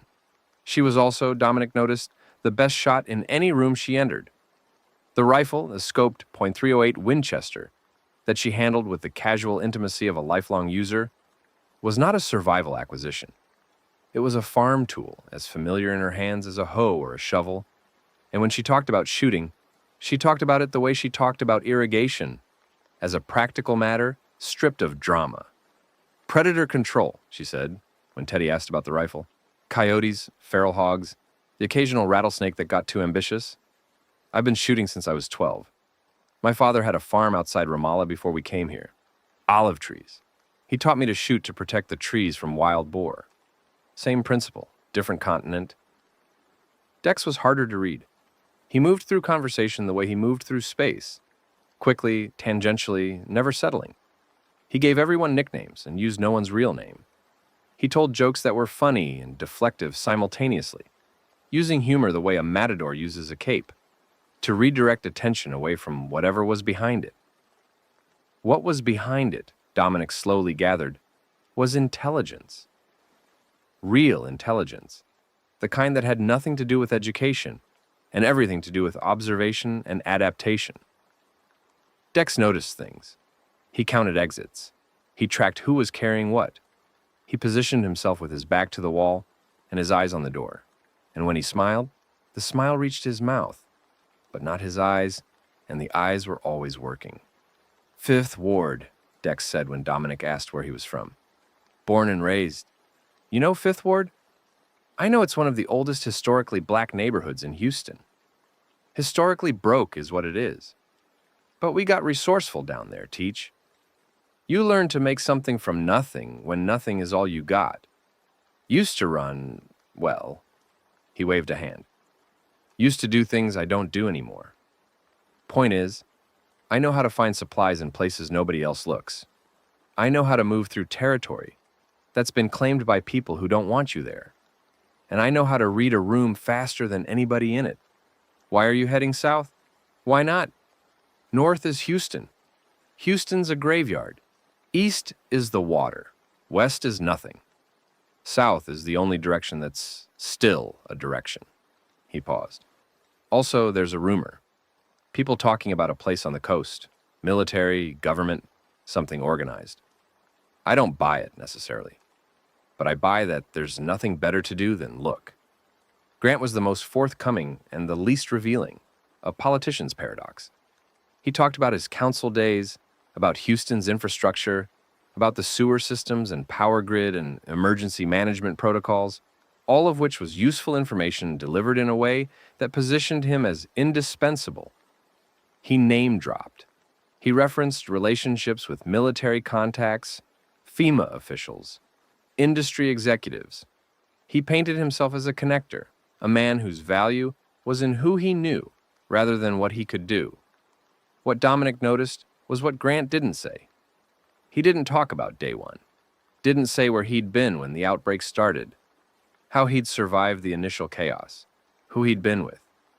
He referenced the situation and the crisis, but never the dead, never the infected, never the reality of what had happened. His language was the language of press conferences, sanitized, structured, empty, and his shoes were polished in the apocalypse every night. Standards, Dominic, Grant said when he caught Dominic looking at the shoes. He was buffing them with a piece of cloth, working the leather in small circles, the motion automatic and ritualistic. It's standards that separate us from them. Them. Not the dead. The survivors who had stopped polishing their shoes. The people who had let the veneer fall away to reveal the animal underneath. Dominic didn't trust him. The feeling was specific and immediate. The same instinct that told him when a student was lying about a homework excuse. Not the words, but the angles of the words, the way they deflected rather than connected. Grant Pemberton was useful. Grant Pemberton was polished. And Grant Pemberton was hiding something behind the shine. Day 19. The group, now 9, with Dex, Fatima, and Grant, folding in alongside the convoy's 2 other members, a young couple named Sean and Maya, who stayed close together and spoke to no one else. reached the outskirts of Port Lavaca.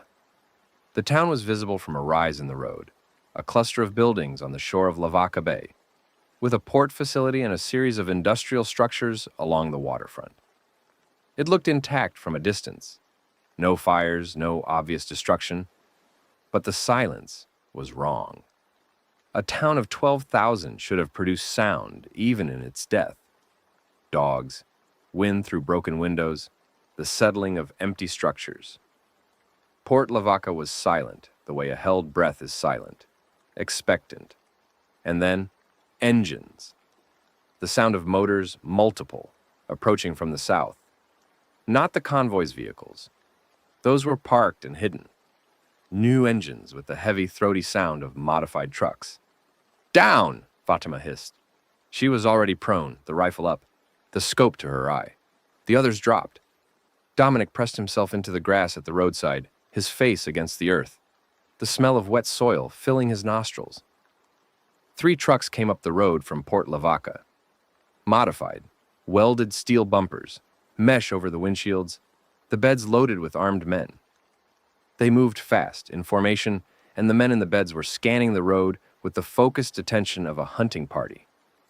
"Bayou Kings," Dex whispered. He was flat on his stomach beside Dominic, his voice barely audible. "But not the main group. This is the Splinter. Big Rick's crew. You know them?" "I know of them. Rick Thornton. Used to be Cole Bridger's number 2 up at the ship channel. Broke off 6 weeks ago, took 50 guys and claimed everything south of Matagorda. He's worse than Cole. Cole at least had rules. Rick's got preferences, and his preferences run ugly."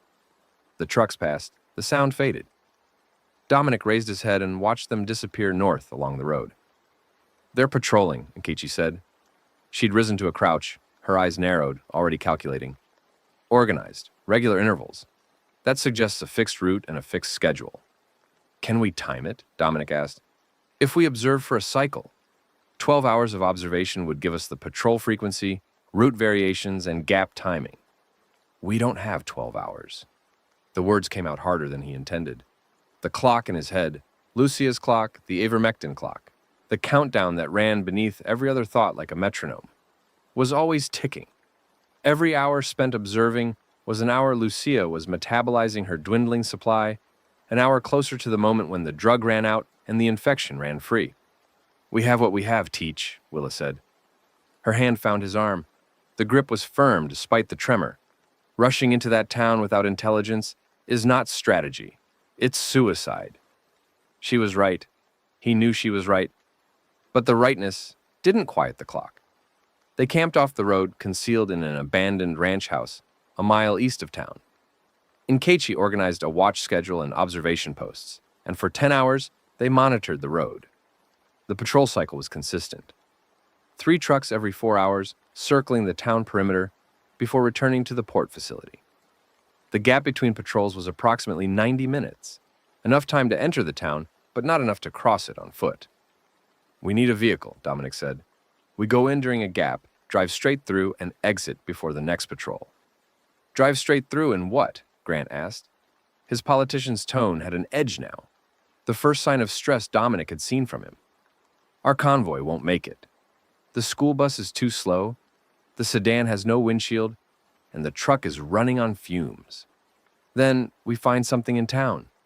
"You're suggesting we enter a fortified hostile territory, locate and hotwire a vehicle, and drive through the middle of a raider stronghold, all in 90 minutes? "I'm suggesting we don't have another option." "There's always another option, Dominic. We go inland, around. Around adds 5 days. I don't have 5 days. Your wife's timeline is not the group's problem." The words landed like a slap. The silence that followed was the silence of a fuse burning. The group watching, holding their breath, waiting for the explosion.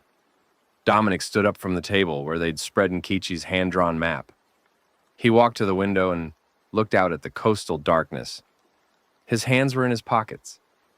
His jaw was clenched so tight his molars ground together, and the sound was audible only to him.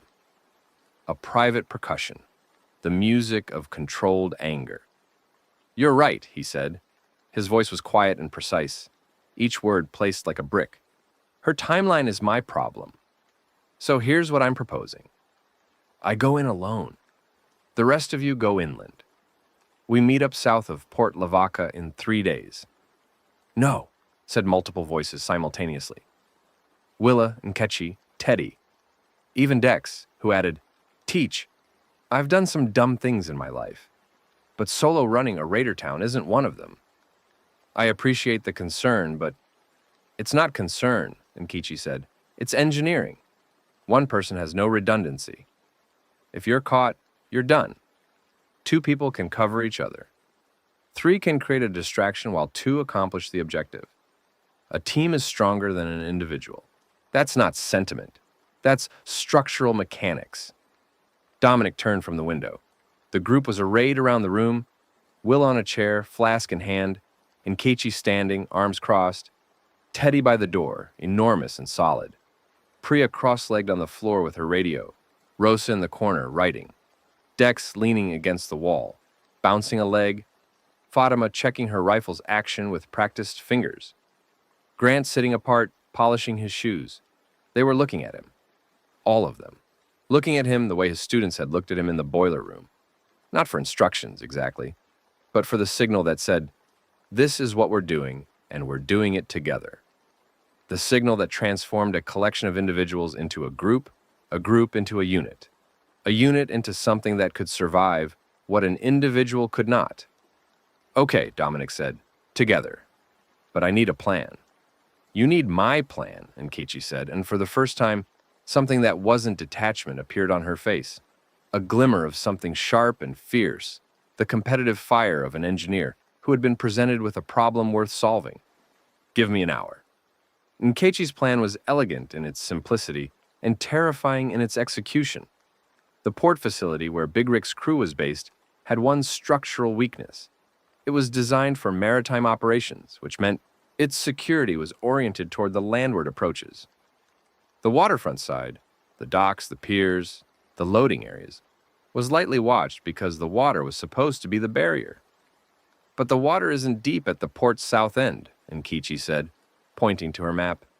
Low tide exposes a mud flat that extends from the shore to the end of the marina. Ankle-deep water, maybe knee-deep at most. You can walk across it, in full view of anyone on the dock.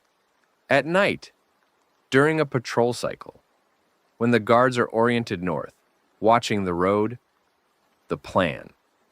At the next patrol departure, trucks heading north on their circuit, a 3-person team would cross the mudflat to the marina, where several boats and vehicles were stored.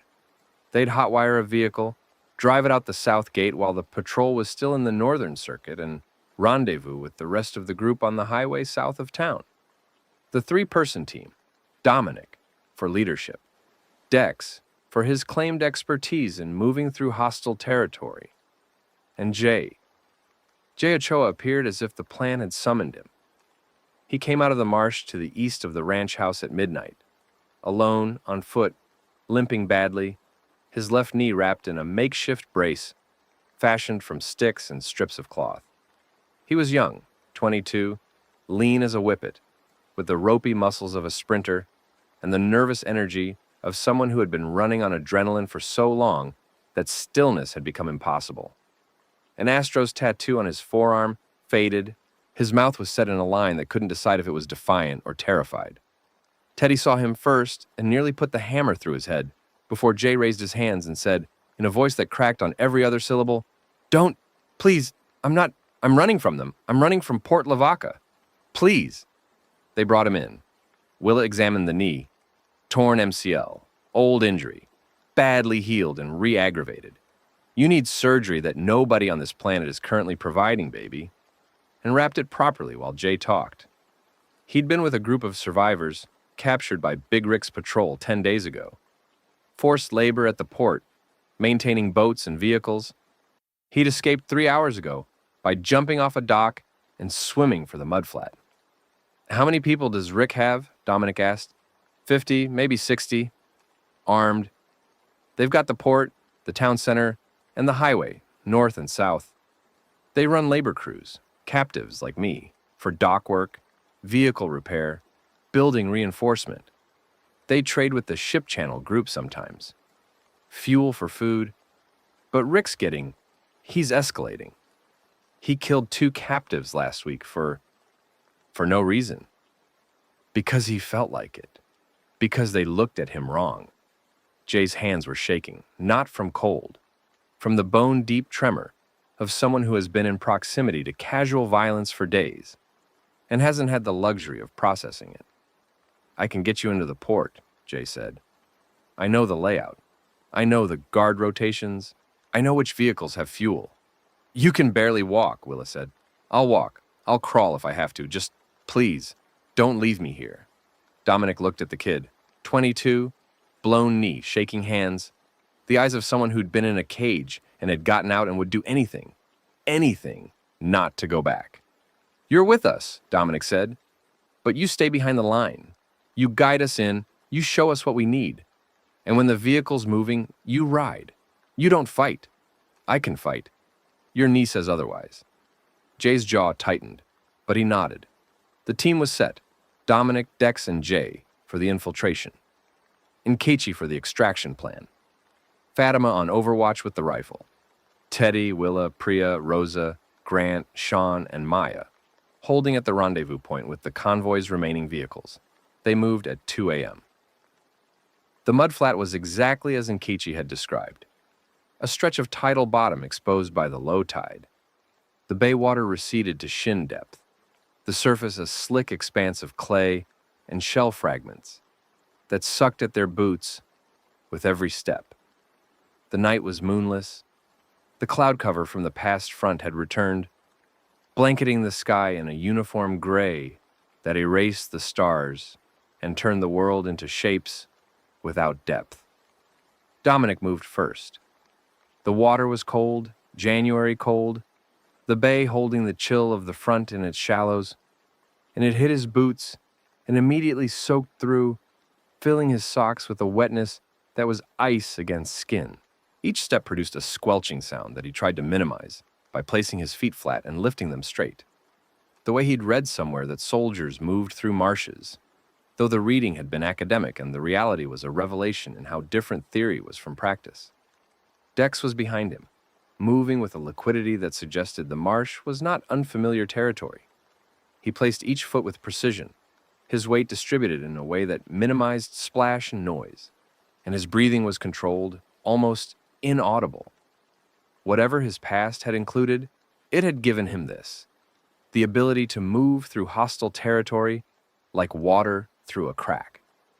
Jay was last, limping badly, his wrapped knee buckling with every step, but carrying him forward through what had to be excruciating pain. He counted his steps under his breath, an unconscious tick that Dominic could hear in the silence. 412, 413, 414, and the counting gave his movement a rhythm that was almost mechanical, the body doing what the mind demanded regardless of the body's protests. The marina emerged from the darkness. Piers, boat slips, the dark shapes of vessels rocking gently in the harbor's residual current. Beyond the marina, the port facility's main building, a 2-story structure with lights in the upper windows and the silhouette of a guard on the roof. The guard was facing north, toward the road. Just as Nkechi had predicted, Jay guided them to a boat slip at the marina's south end. "There," he whispered, pointing. "Second pier, 3rd slip. There's a truck, a Ford F-250, white, the bed loaded with supplies they've been staging for a trade run. Keys are in the ignition. They always leave keys in. Nobody's going to steal from Rick." Dominic looked. The truck was there. A large white pickup, parked on the dock's access ramp. Its bed indeed loaded with crates and fuel cans.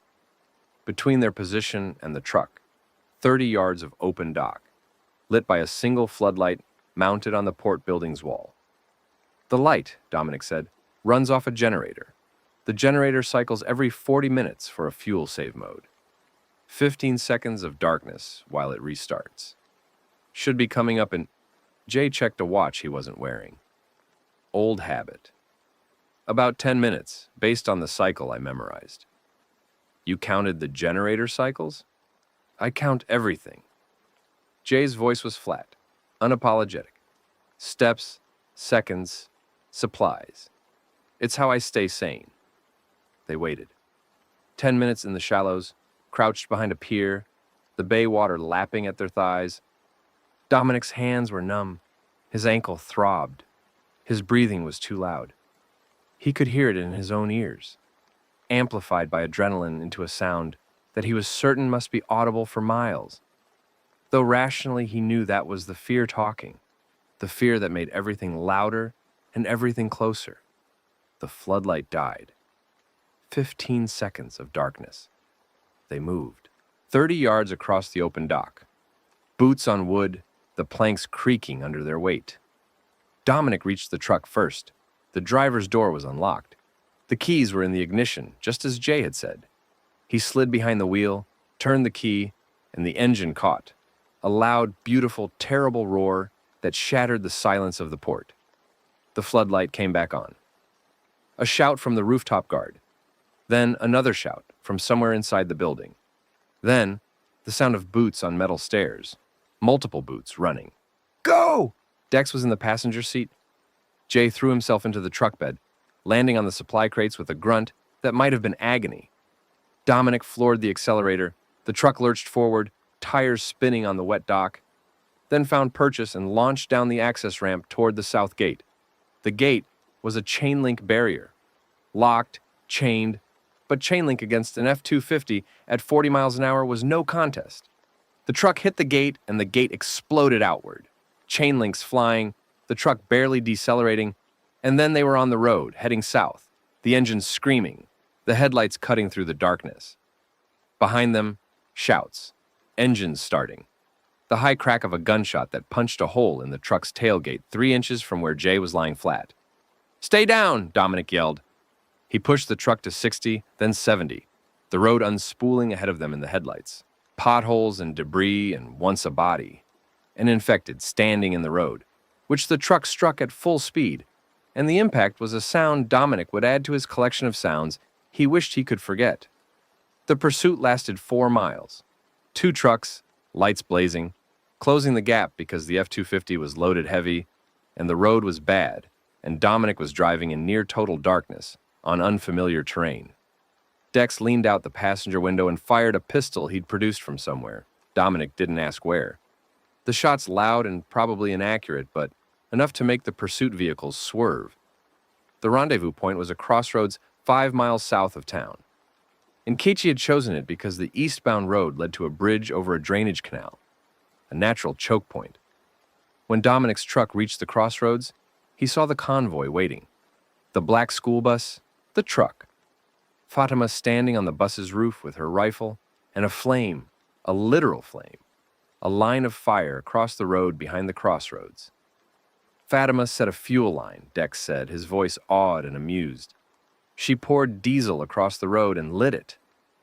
The line of fire was thin but intimidating, a burning stripe across the blacktop that threw dancing orange light against the night sky. The pursuing truck skidded to a halt on the other side of the fire. Shouts, curses, a gunshot that went high and wide. Fatima fired once. The rifle's report was sharp, precise, a single crack that echoed across the flat landscape. The shot hit the lead pursuit truck's engine block. Dominic heard the metallic impact, the hiss of punctured coolant, the engine's pitch changing from angry to dying. The pursuit vehicles retreated. At the crossroads, in the firelight, the group reassembled. Jay was pulled from the truck bed, his knee swollen to twice its size, his face white, his teeth clenched on a pain that he refused to vocalize. Willa was on him immediately, her hands steady despite the hour, the cold, the adrenaline. Dominic leaned against the truck's hood and breathed. His hands were shaking. His body was saturated with the chemical aftermath of fear, metallic taste in his mouth, stomach churning, legs weak, a ringing in his ears that was half the gunshots and half the silence that followed them. Dex appeared beside him. The pistol was gone, hidden somewhere in Dex's clothing, a prestige trick that made Dominic wonder what else the man was hiding. Not bad, Teach. Not bad at all. I almost got us killed. Almost doesn't count. Dex's grin was bright in the firelight. In my old line of work, Almost was just another word for Tuesday. What was your old line of work exactly? Dex looked at him. The grin faded, and behind it was something real. A flash of the person beneath the performance, the intelligence beneath the charm. Something I don't do anymore. Something I'm never doing again. He produced a cigarette from somewhere, another sleight of hand, and lit it on the dying flames of Fatima's fuel line. Let's get moving, Teach. That fire won't hold them forever. They loaded up. The convoy, now bolstered by the stolen F-250, moved south. The fire burned on the road behind them, a line of orange in the darkness, and beyond it, the shapes of Big Rick's trucks waited, patient and predatory, watching them go. Rosa, in the school bus, wrote, Day 19, approximately 300 hours. Infiltration of Port Lavaca port facility. Successful extraction. 1 vehicle acquired, no casualties. Pursuit encountered and repelled. Fatima's marksmanship decisive. Moving south, J. Ochoa joining group. Former captive, University of Houston track athlete, knee injury. Everyone accounted for. She closed the notebook. The convoy rolled south through the darkness, and the coast stretched ahead of them, flat and featureless, and full of everything they hadn't yet survived. 3 days. They drove south for 3 days. The convoy strung out along the coastal highway, the stolen F-250 in the lead with Dominic at the wheel, and the school bus bringing up the rear like a medieval siege engine painted in road dust and desperation. The landscape was monotonous in its desolation. Marsh, grass, sand, water, sky, an infinite horizontal canvas painted in grays and greens and the occasional violent orange of a chemical sunset through the industrial haze. They scavenged as they went. Fatima directed them to agricultural supply stores, feed shops, ranch supply warehouses, where she knew the layout by heart. Third aisle, second shelf, livestock medications, grab anything with ivermectin on the label.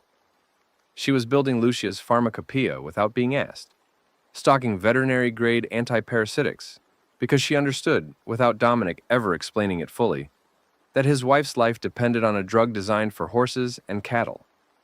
She also gathered food, purslane from roadside ditches, prickly pear cactus from fence lines, wild onions from a field, pecans from a grove of trees beside an abandoned homestead.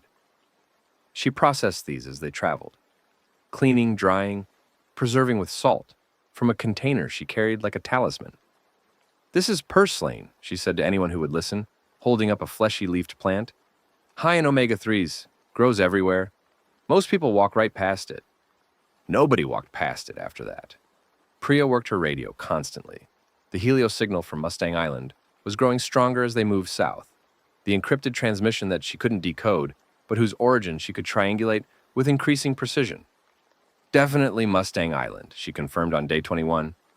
The transmitter is powerful, military grade or close to it. Whoever's there has resources. The other signal, the number station, the flat voice counting, was intermittent. It would broadcast for hours, then go silent for a day, then return. Priya had begun logging the number sequences, looking for a cipher, a pattern. 772944. It repeats in blocks. Could be coordinates, could be a code, could be a lunatic with a microphone. Or it could be a marker, Dominic said, a beacon, something designed to be found by someone who knows what they're looking for. Like a lighthouse for people with radios. Grant, during these days, was helpful in hovering. He organized the convoy's logistics, fuel allocation, supply distribution, rest scheduling, with the efficiency of a man accustomed to managing municipal budgets. He was good at it. The group was better run with his involvement, and Dominic couldn't deny it. But at night, Grant disappeared. Not physically. He was always in camp, always visible. But communicatively. He withdrew to the edge of the group, sat alone, and did things with his hands that, in the firelight, looked like writing, or gesturing, or operating something small and electronic that caught the light occasionally before being hidden in his coat. Dominic noticed. He filed it. The history teacher's brain cataloged behaviors the way a botanist cataloged plants, by classification, by context, by what they suggested about the organism's adaptation to its environment. Grant was adapting to something that wasn't visible to the rest of the group. What that something was, Dominic didn't yet know. Day 22. They reached the area that would later be known, in Rosa's notebook, as the Anahuac Passage. The Anahuac National Wildlife Refuge stretched across the coastal plain north of their route, a vast expanse of marsh, prairie, and shallow lakes that was home to birds and alligators, and, before the outbreak, very few humans. It was also, according to Jay's Count Everything memory, home to something else. "There's an installation," Jay said. He was riding in the F-250's passenger seat, his knee elevated on the dashboard, a position that Willa had insisted on and that Jay tolerated with the visible discomfort of someone who equated sitting still with dying. "I heard about it when I was captive in Port Lavaca. Rick's guys talked about it. An underground complex, military, old, from the 60s, civil defense tunnels, Cold War stuff. The entrance is somewhere in the refuge." "Why do we care?" Grant asked from the back seat. "Because the tunnels run south. Under the marsh, under the waterway, all the way to the coast. If the tunnels are intact, it's a passage that bypasses everything on the surface. Patrols, hordes, terrain. And if they're not intact, then they're a dead end. Literally." Nkechi was interested. Underground structures were her domain. She designed basements, parking garages, tunnel systems. Cold War civil defense installations in this area would have been built to FEMA Region 6 specifications, concrete reinforced, multi-chamber, designed to survive a nuclear event. If they're intact after 60 years of neglect, it depends on the water table. This close to the coast, groundwater intrusion would be the primary degradation factor. They found the entrance on day 23. It was hidden, deliberately, extensively, in a copse of live oak trees at the edge of the refuge, accessed by a dirt road that was barely distinguishable from the surrounding terrain. A concrete structure, low and bunker-like, with a steel blast door that was rusted but intact. The door was ajar. 6 inches of gap, enough to see darkness inside and to feel the breath of the underground on their faces. Cool, damp, smelling of concrete and stale air. And something else. Something that Dominic's nose cataloged and his brain refused to name. "That's the smell," Nkechi said. Her voice was flat. "The stalker smell. Thin and sweet. Fresh blood decay." The group stood at the entrance and looked at the 6 inches of darkness and felt the cool breath from below and said nothing for a long moment. "I can build a high-intensity light array," Priya said. She was already rummaging in her equipment bag. "If the stalkers are down there, and they probably are, it's been dark for 60 years. We need more than flashlights. I need car headlights. 2 of them. Wired to a battery. You can do that?" "Okay." So, the headlight assembly from the F-250 pulls about 13 amps at 12 volts, which is 156 watts per lamp. She was talking to herself as much as to them, the muttered tutorial voice running at full speed. 2 lamps, 312 watts total, running off a car battery, that's 600 cold cranking amps. We'd have maybe 30 minutes of continuous illumination at full intensity, more than enough. It took her 2 hours to build the rig.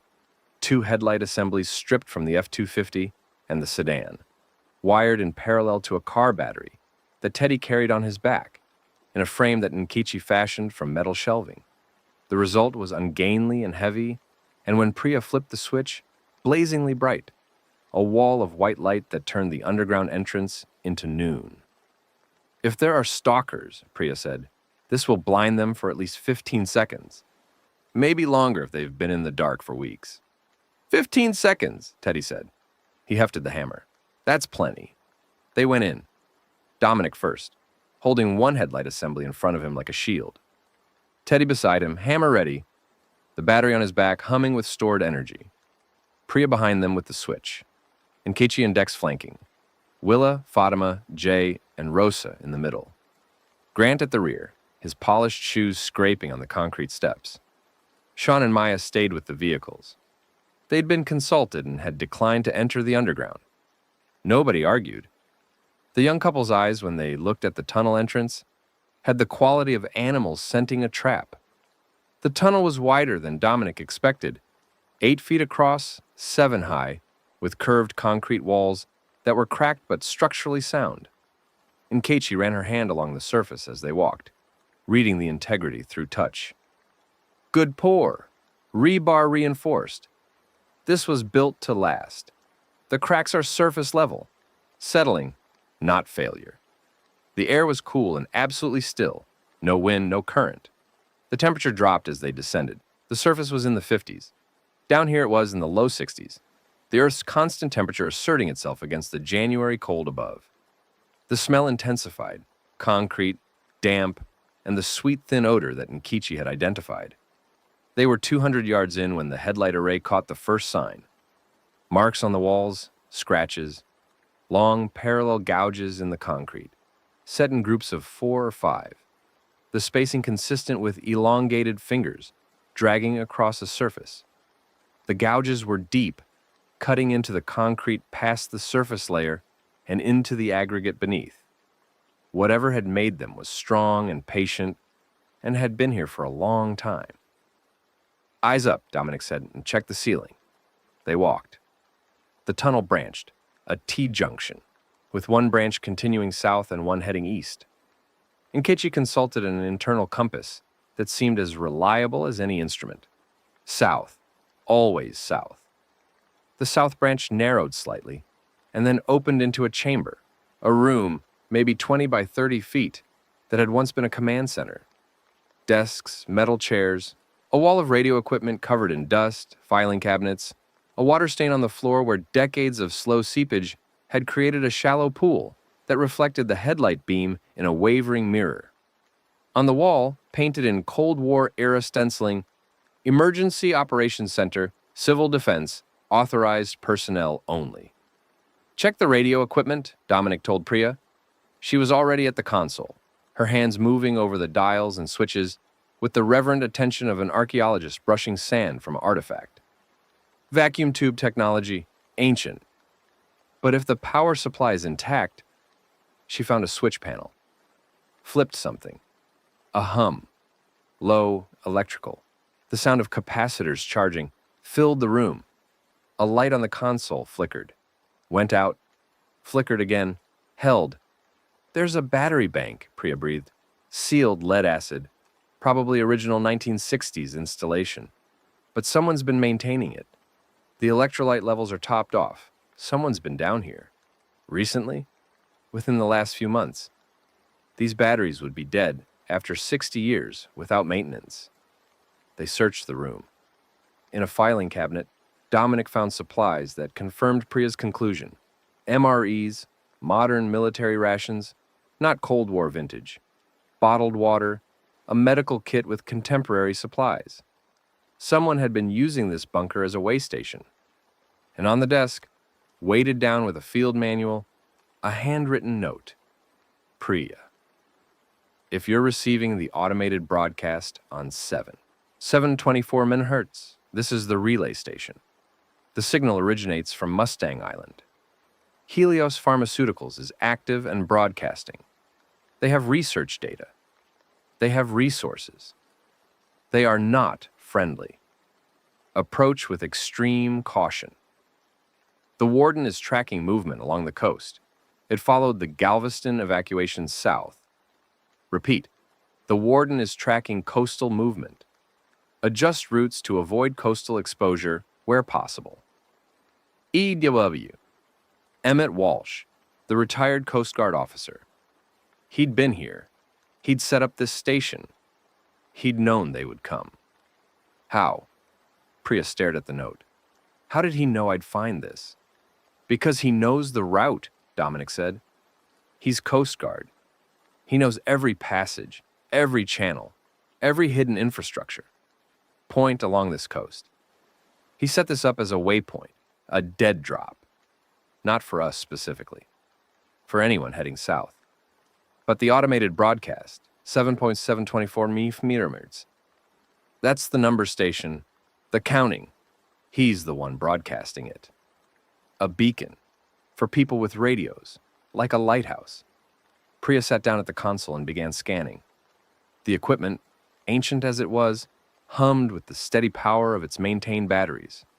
She tuned to the Helios frequency. The encrypted signal came through strong, a wall of digital noise that she couldn't decode, but could now, with the bunker's more powerful equipment, analyze in greater detail. The encryption is military grade, she said. AES 256 or equivalent. I can't break it. But I can read the transmission metadata. The signal is two-way. They're not just broadcasting, they're communicating with multiple endpoints. I'm seeing at least 4 distinct response signals from different locations along the coast. What locations? I'd need time to triangulate. Hours, maybe a day. We don't have, I know. But teach, this is important. If Helios is communicating with multiple sites, that's a network. That's organization. That's power. And if they're on Mustang Island with research data about the infection, then knowing who they're talking to and what they're saying could be the difference between walking into an alliance and walking into a trap. She was right. Dominic felt the pull of the clock, Lucia's clock always ticking, and the counterweight of strategy, and the two forces stretched him between urgency and prudence, like a man on a rack. 8 hours, he said. We rest, you analyze, and we move at dawn. They set up camp in the command center. Inkichi secured the entrances. There were 2, the south tunnel, continuing beyond the room, and the branch they'd entered from. And Teddy stood watch at the south entrance, his frame filling the doorway, the hammer in his hands. Dominic sat in a corner and pulled out Lucia's letter. He read it again. Stop looking. He folded it and put it away. He pulled out Amara's observation sheet. He read it again. The data, the patterns, the girl's handwriting that was both scientific and desperate. He pulled out the library checkout card. His own notes. The warden is a biological transmitter. The infected are biological receivers. The horde is not an army. It's a network. And now Emmett's note. The warden is tracking movement along the coast. It followed the Galveston evacuation south. It was following them. The warden, whatever it was, wherever it was, had identified Dominic's group as significant and was tracking their movement south. Not pursuing exactly. Tracking. Studying. The way Dominic studied the dead thing studied him. Mirror antagonists. The history teacher who saw patterns in the dead, and the dead thing that saw patterns in the living. The realization was not frightening. It was worse than frightening.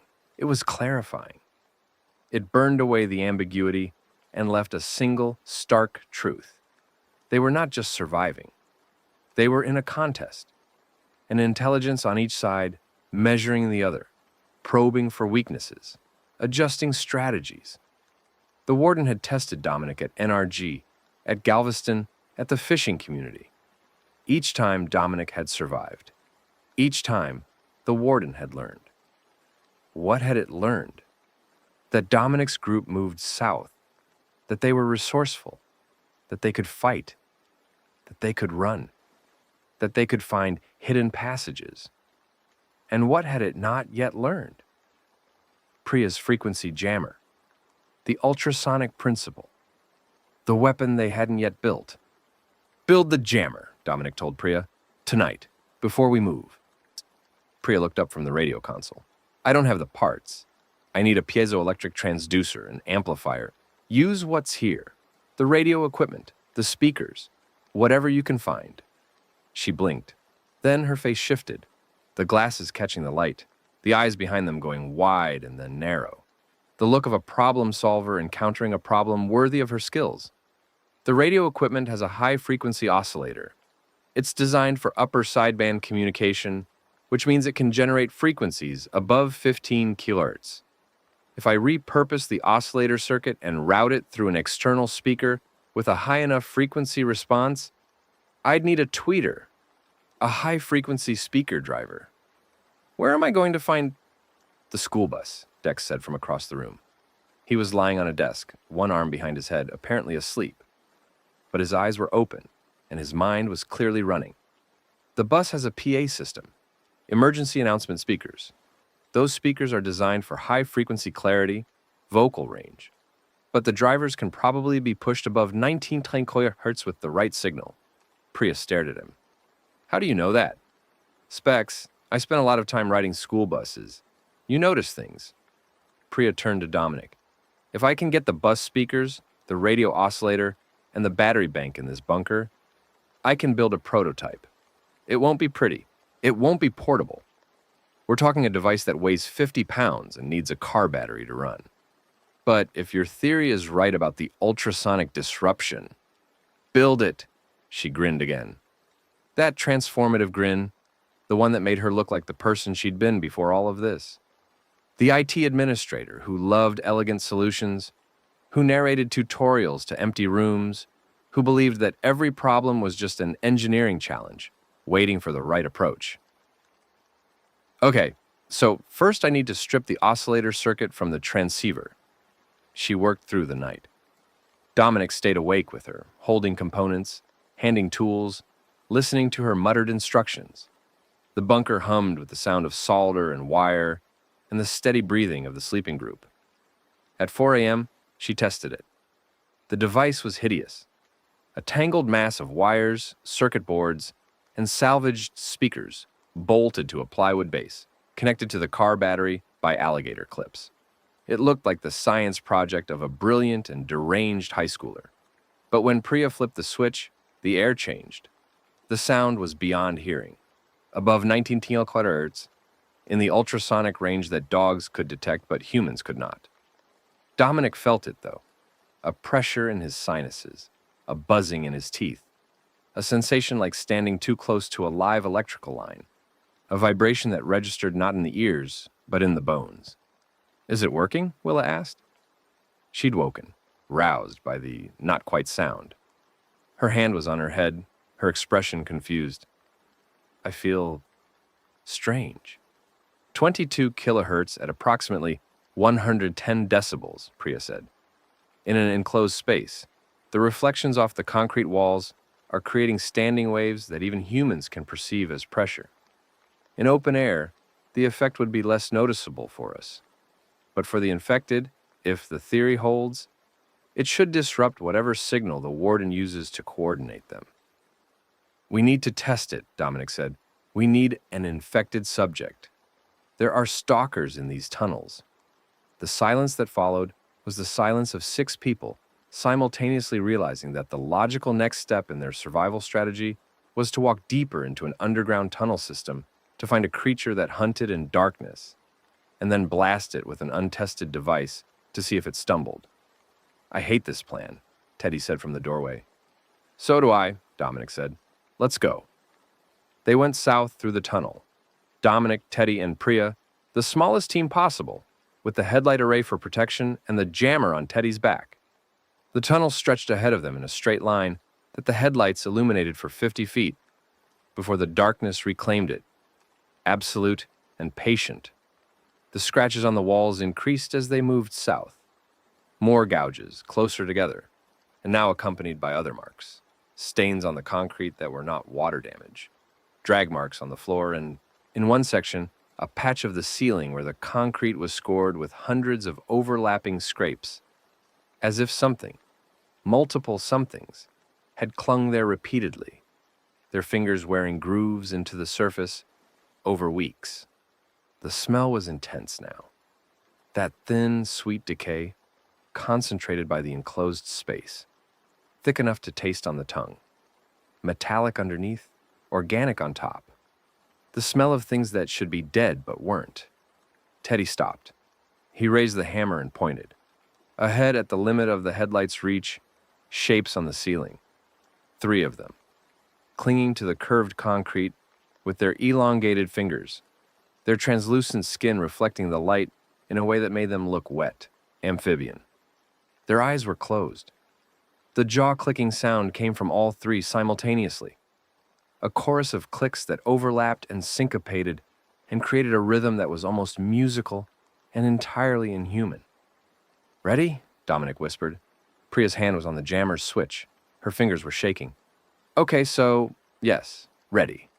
Now. She flipped the switch. The effect was immediate and dramatic. The three stalkers convulsed simultaneously, a violent full-body spasm that dislodged two of them from the ceiling. They fell to the tunnel floor and writhed, their elongated fingers clawing at their own heads, their mouths open in silent screams. The third maintained its grip on the ceiling, but its body was shaking, trembling, its coordination shattered. The jaw-clicking stopped, was replaced by a sound that was almost a whine, a high, thin keening that suggested pain or confusion or both. It's working, Priya breathed. The stalkers on the floor were stumbling, not attacking, not advancing, but moving in circles, bumping into walls. Their ambush instincts scrambled. They moved past Dominic's group without registering their presence, heading north, away from the device, following the tunnel's curve in a blind, disoriented retreat. The one on the ceiling released its grip and dropped. It landed at Dominic's feet, prone, its reflective eyes open and unfocused, its body twitching. Teddy stepped forward with the hammer and finished it with a single, precise blow that was professional in its economy and devastating in its effect. The other two continued their retreat into the northern tunnel, their keening fading with distance until the tunnel was silent again. Priya turned off the jammer. The pressure in Dominic's sinuses lifted. The world returned to its normal frequency spectrum, and the three of them stood in the tunnel, breathing hard, looking at the dead stalker on the floor, and understanding that they had just changed the equation. It works, Dominic said. It works on stalkers, Priya corrected. The warden might be different. Stronger signal, more rebuilt neural tissue, higher resistance to interference. But it works. It works. She looked at the jammer on Teddy's back, the ugly, heavy, brilliant device that she'd built from 60-year-old radio parts and a school bus PA system. I need to make it portable, lighter, longer lasting, but the principle is sound. Teddy wiped the hammer on his pant leg and said nothing. In the headlight's beam, his eyes were wet. You okay? Dominic asked. I always cry after, Teddy said. His voice was steady, a contradiction that was quintessentially him, the gentle giant who wept for the things he was required to destroy. Even when it's them. Even when they're what they are. They were people. Yeah, Dominic said, they were. They returned to the command center. The group was waiting, wide-eyed, having heard the keening through the tunnel walls, a sound that had woken everyone and sent several of them to the walls with weapons drawn. It works, Dominic announced. Priya built a weapon. The infected can be disrupted. The cheer that went through the group was small but real.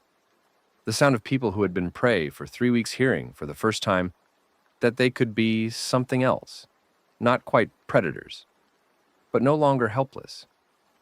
Dominic sat down against the wall and closed his eyes. Behind his lids, the pattern expanded.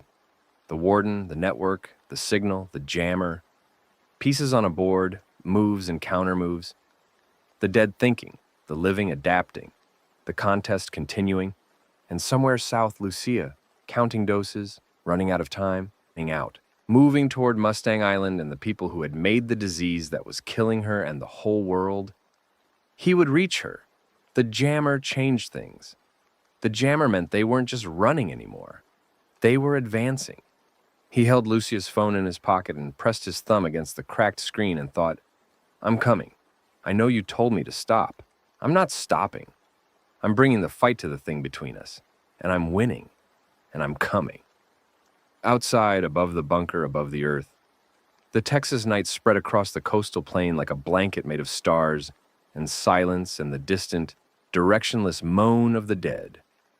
And beneath it, in a Cold War bunker repurposed for an apocalypse nobody had planned for, a history teacher and his unlikely army slept, and the jammer hummed with potential, and the war was entering a phase that neither the living nor the dead had anticipated. The phase where the prey started fighting back.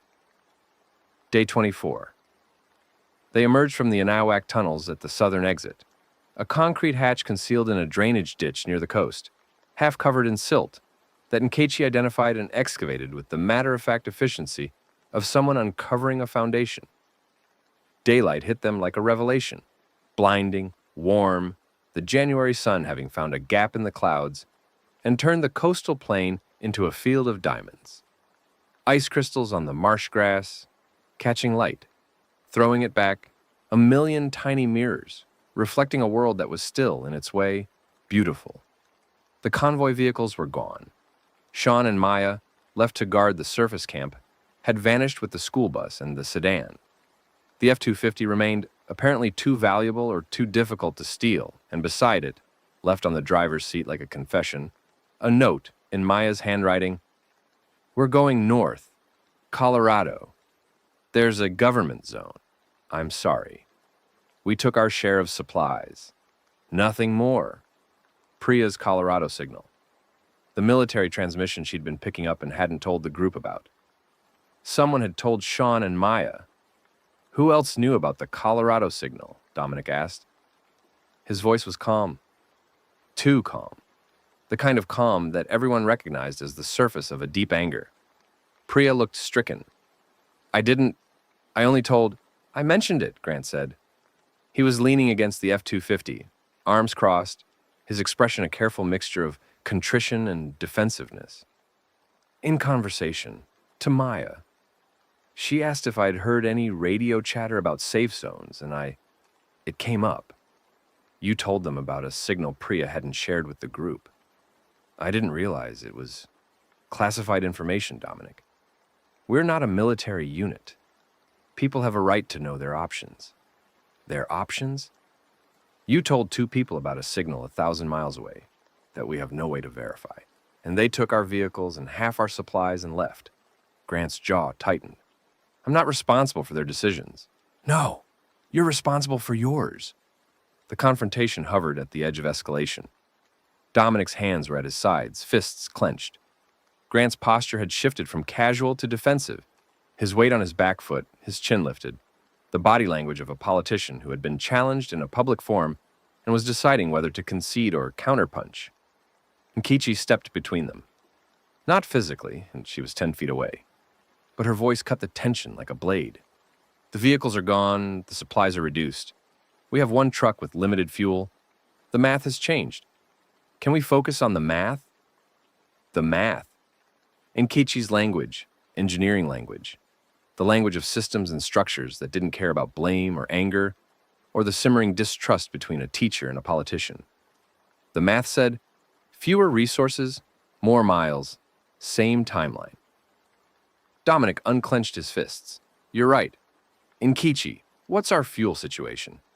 3/4 of a tank. The F-250 gets about 15 miles per gallon. 3/4 of a 36-gallon tank is 27 gallons. That's approximately 400 miles of range. How far to Mustang Island? Roughly 180 miles along the coast. So we have enough, barely. If nothing goes wrong, nothing would go right. They both knew it. But 400 miles of fuel for a 180-mile journey was a margin, and margins were what kept people alive. They loaded the truck.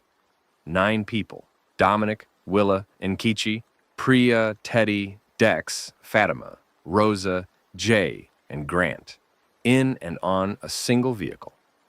Dex and Jay in the bed sitting on supply crates.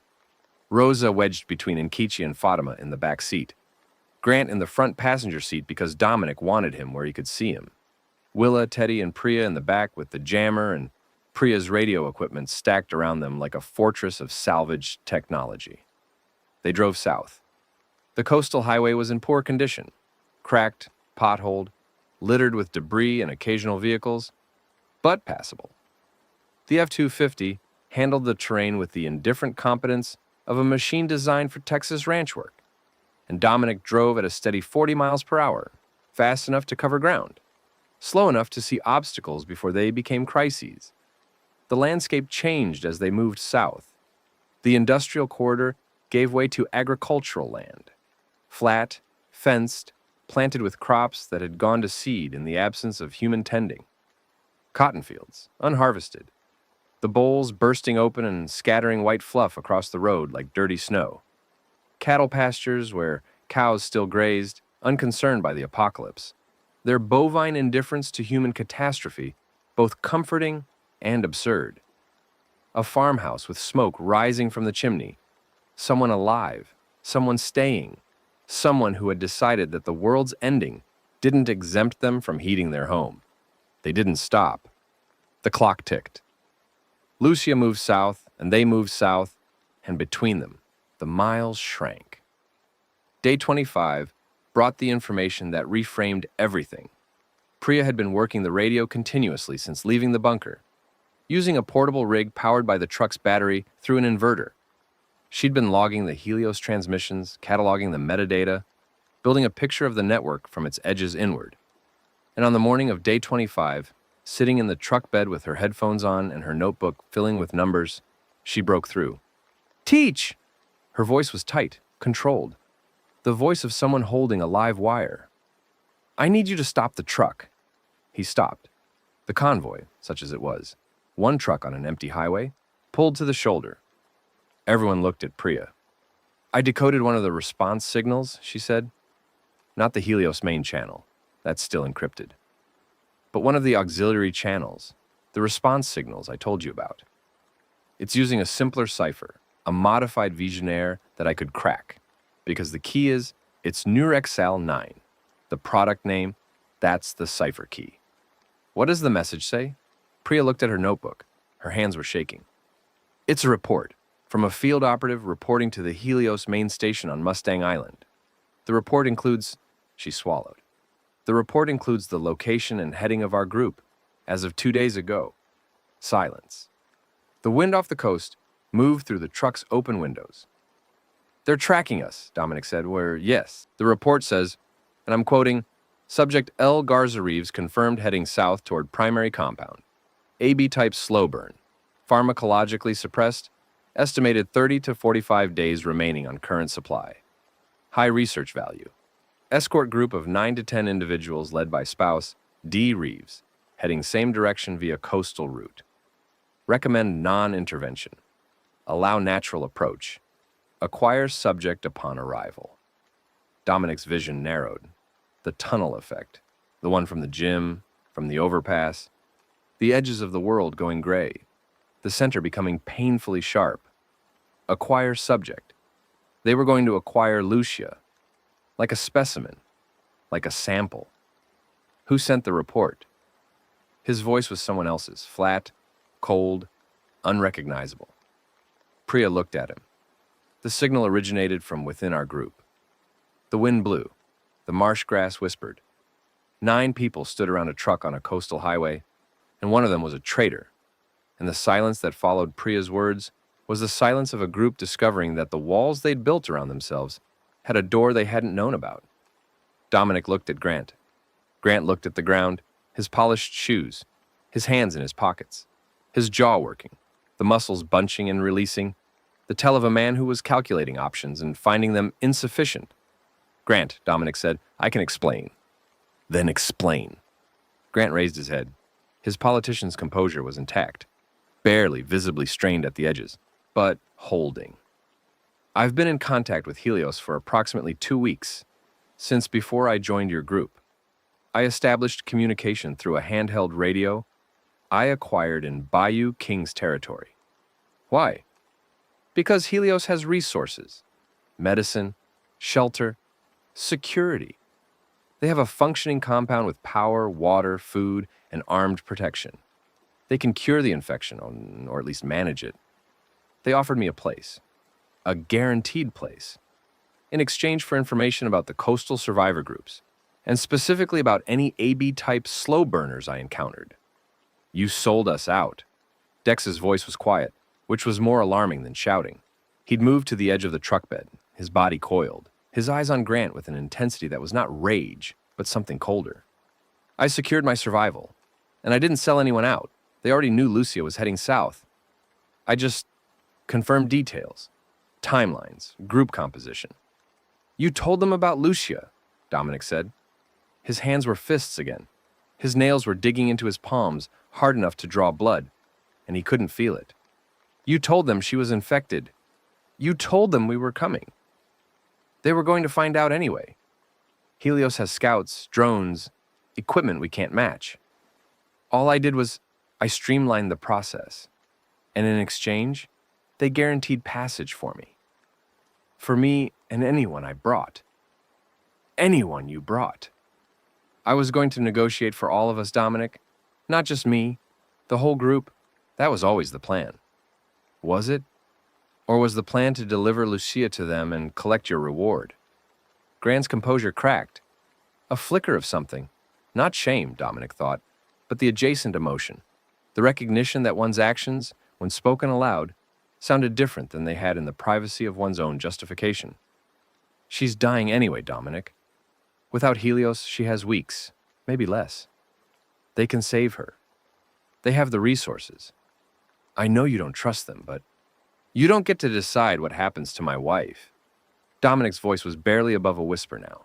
The anger had gone past shouting, past rage, into the territory of absolute cold, the temperature at which things become brittle and break. You don't get to trade her life for your safety. That is not your calculation to make. It's already made. The information is sent. Helios knows you're coming. They know about Lucia. The question isn't whether they'll be ready for you. It's whether you want them to be friendly or hostile when you arrive. That sounds like a threat. It sounds like reality.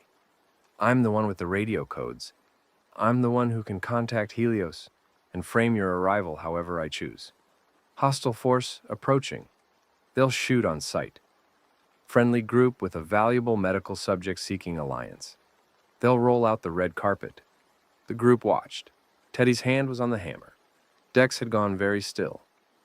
Fatima's hand rested on her rifle. Willa stood beside Dominic, her presence a constant, her breathing even. Rosa was writing in her notebook. Dominic closed his eyes. Behind them, the pattern. Grant, Helios, Lucia, the warden, the network, the jammer, the cure. Pieces on a board. Every piece connected. Every connection a potential move or counter-move. He opened his eyes. You're staying with the group, he said. You're keeping your radio. And when we reach Helios, you're going to contact them and tell them exactly what I tell you to tell them. Not because I trust you, I don't, but because you're right about one thing. You're the one with the codes, and I need those codes. After that, what happens to you is between you and whatever's left of your conscience. Grant nodded. The nod was small and contained too many emotions to catalog. Relief, resentment, calculation, and underneath it all, the flicker of something that might have been genuine shame. I'm not a bad person, Dominic. I don't care what you are, Grant. I care what you do.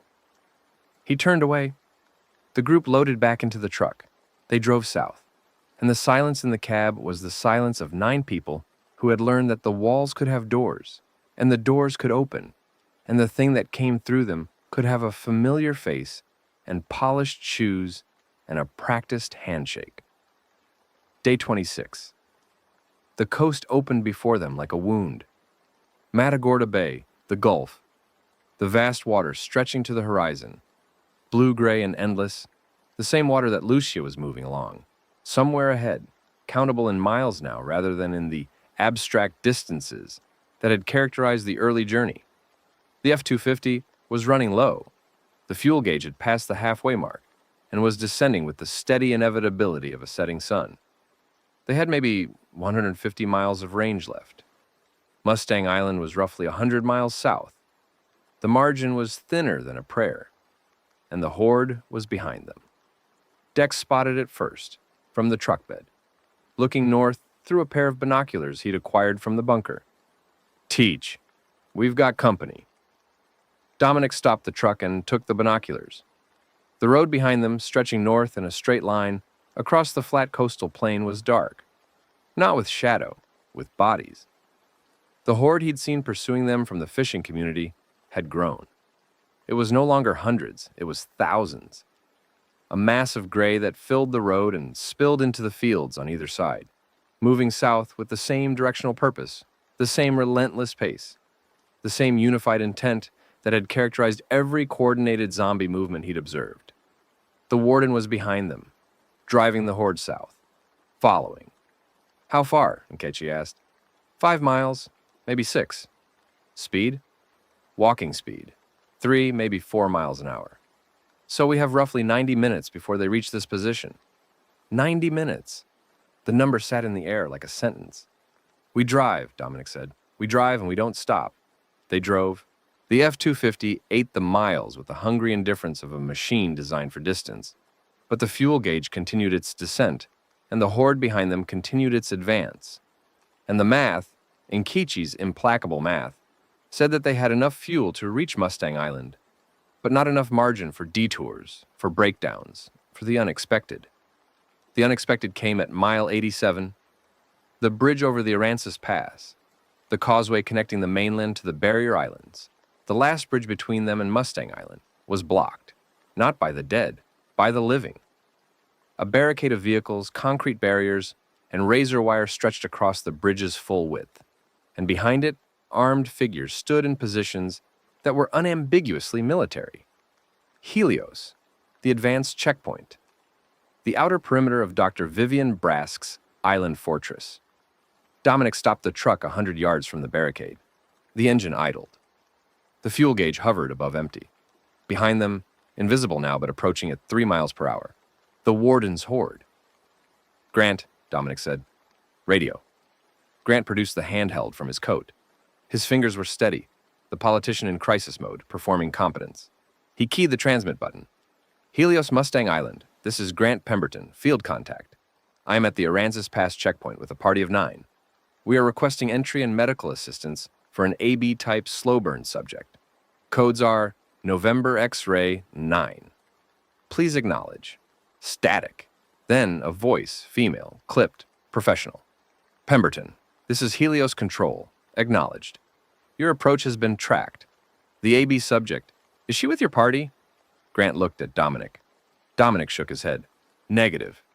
The AB subject is believed to be approaching the island via an alternate route.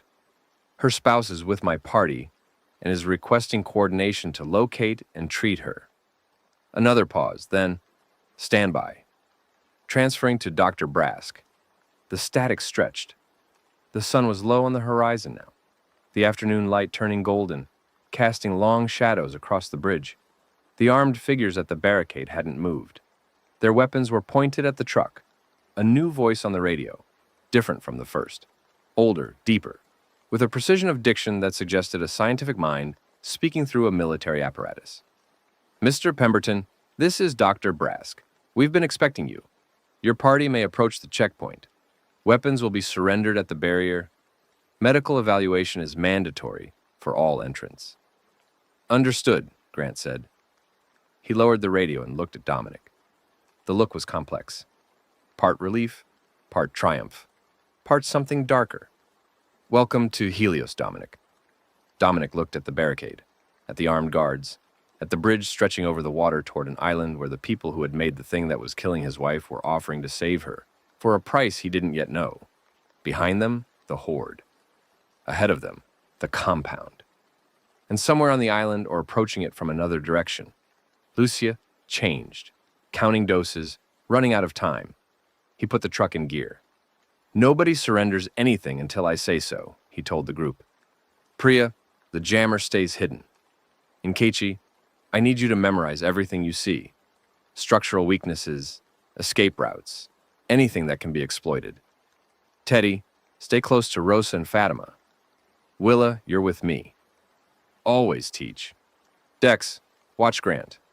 If he contacts Helios without my knowledge again, teach." Dex's voice was quiet and certain. "I got him." "Good." He drove toward the barricade. The truck rolled forward at 5 miles an hour, slow enough to be non-threatening, fast enough to maintain momentum. The armed guards adjusted their positions. The barricade gate, a section of concrete barrier on a sliding mechanism, began to open. And in the rearview mirror, on the road behind them, the first gray shapes of the warden's horde appeared on the horizon. A dark line stretching from shoulder to shoulder, moving south with the relentless patience of the tide. The gate opened. The truck passed through. The gate closed behind them. They were inside, and the dead were coming. The Helios compound occupied the northern tip of Mustang Island, like a tumor on healthy tissue. sprawling, fortified, humming with the self-contained energy of an organism that had severed itself from the dying world and was thriving on the severance. From the checkpoint bridge, the road curves south along the island's spine, flanked by dunes and sea oats on the Gulf side, and the still waters of the Corpus Christi ship channel on the bay side.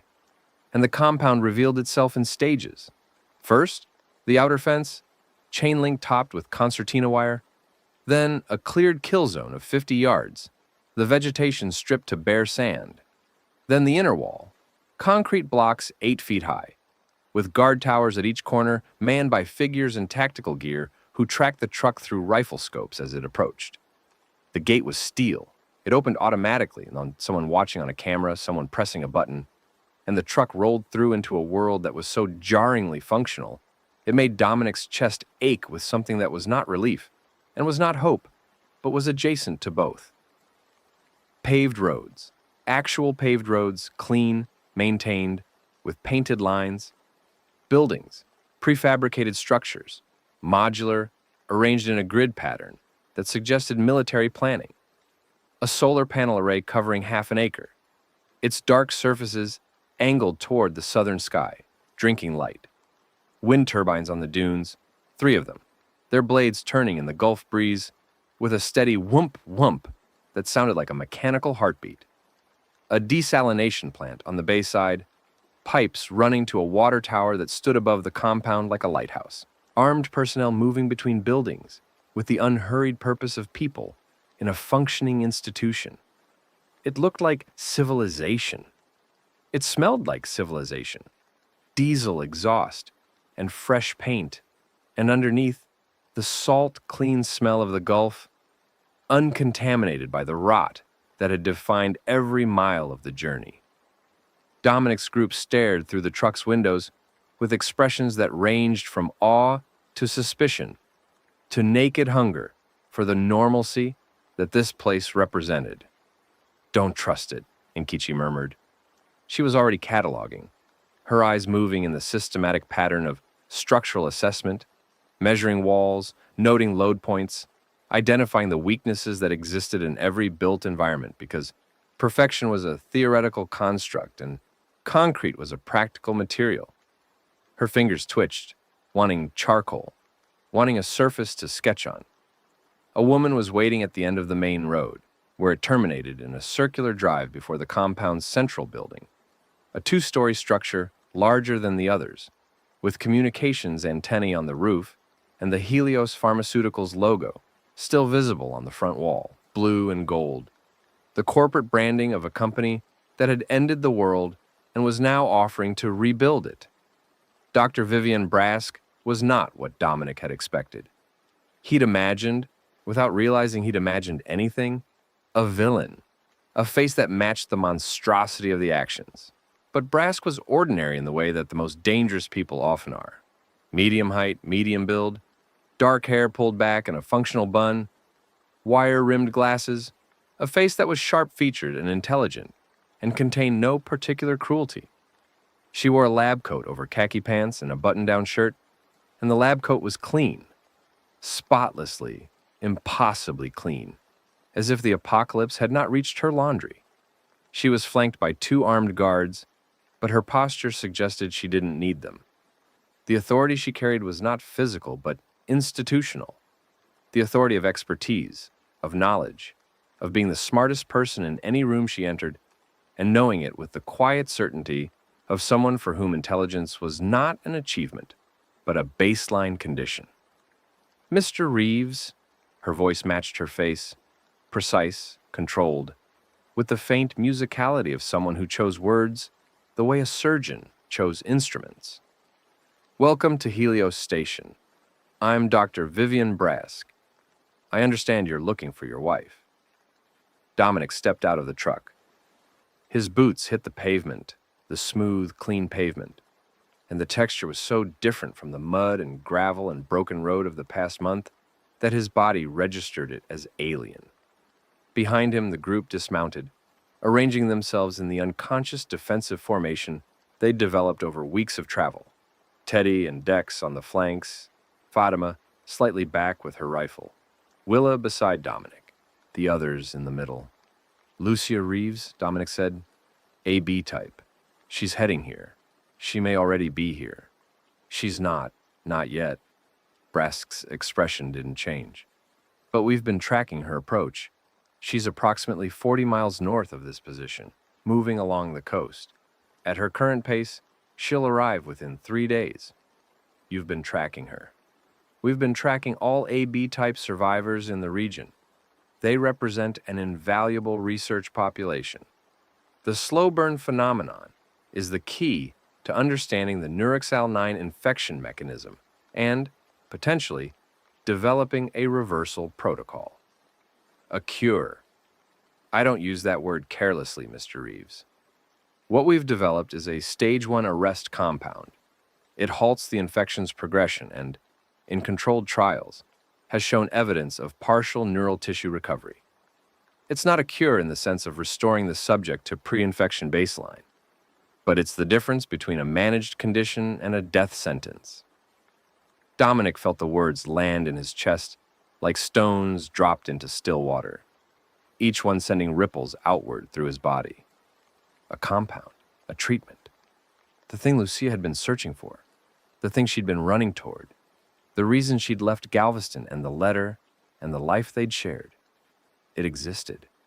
It was here, in this clean, humming compound, behind these walls, under this woman's control. I want to see it, he said. Of course, after intake processing. Medical evaluation, security briefing, quarters assignment. We have protocols. Your protocols can wait. Show me the compound. Brask's eyes narrowed. The change was subtle, a fraction of a degree, but it shifted her entire effect from welcoming to assessing. Mr. Reeves, you've traveled a long way under difficult circumstances. I respect that. But this facility operates on principles of order and process. The compound is in a secured laboratory. Access is restricted. If you'd like to discuss Lucia's treatment, I'm happy to do so. After you've been processed. Willa's hand found Dominic's arm. The touch was light, but the message was clear. Not here, not now. Play the game. Dominic breathed. The tunnel vision was pressing at the edges of his sight. The rage and the hope tangling together into something that wanted to explode outward. To grab this woman and shake her until the cure fell out. But Willa's hand was steady, and Willa's judgment was sound, and the history teacher's brain, the part that understood power dynamics and institutional structures and the danger of confronting authority on its own ground, overrode the husband's desperation. Fine, he said. Process us. The processing was thorough. Medical exams, full body inspection for bites, blood draw, temperature check, cognitive assessment, security screening, names, skills, group affiliations, travel history. Inventory. All weapons surrendered at the intake desk, tagged, labeled, stored in a locked room. Fatima's rifle, Teddy's hammer, Dex's hidden pistol, which he produced with a magician's reluctance, and handed over with a look that said he knew exactly where the storage room was and planned to remember. Priya's radio equipment was inspected, but allowed to pass. The Helios security team classified it as communication gear, not weaponry. The jammer, which Priya had disguised as a portable speaker array for morale purposes, music broadcasts, was examined briefly and waved through. Dominic caught Priya's eye across the intake room, and she gave him a fractional nod that said, "It's safe." They didn't look closely. They were assigned quarters in a residential block. 2 rooms, each with 4 bunks, a shared bathroom, running water. Hot water. Dominic stood under the shower for the second time in a month and let the heat dissolve the layers of grime and sweat and chemical residue and dried blood, and the water ran gray and then brown and then clear, and when it ran clear, he stood there anyway, his forehead against the tile, his eyes closed, his hands pressed flat against the wall, and he breathed. Lucia was 3 days away. The compound had a treatment. They were inside. But they were also trapped. Weapons confiscated. Movement restricted. surrounded by armed guards in a facility controlled by the woman who had created the infection. And behind them, approaching at walking speed, the warden's horde, thousands of infected, directed by an intelligence that had been tracking Dominic's group for weeks. The math was closing in. Dinner was in a communal hall, a prefab building with long tables and a kitchen that served hot food. Real food. Rice and beans and grilled fish caught from the Gulf, and vegetables grown in a greenhouse that Brask had established in the first weeks. The smell was overwhelming, not from excess, but from the sheer intensity of recognizable flavors, after weeks of canned goods and MREs and foraging.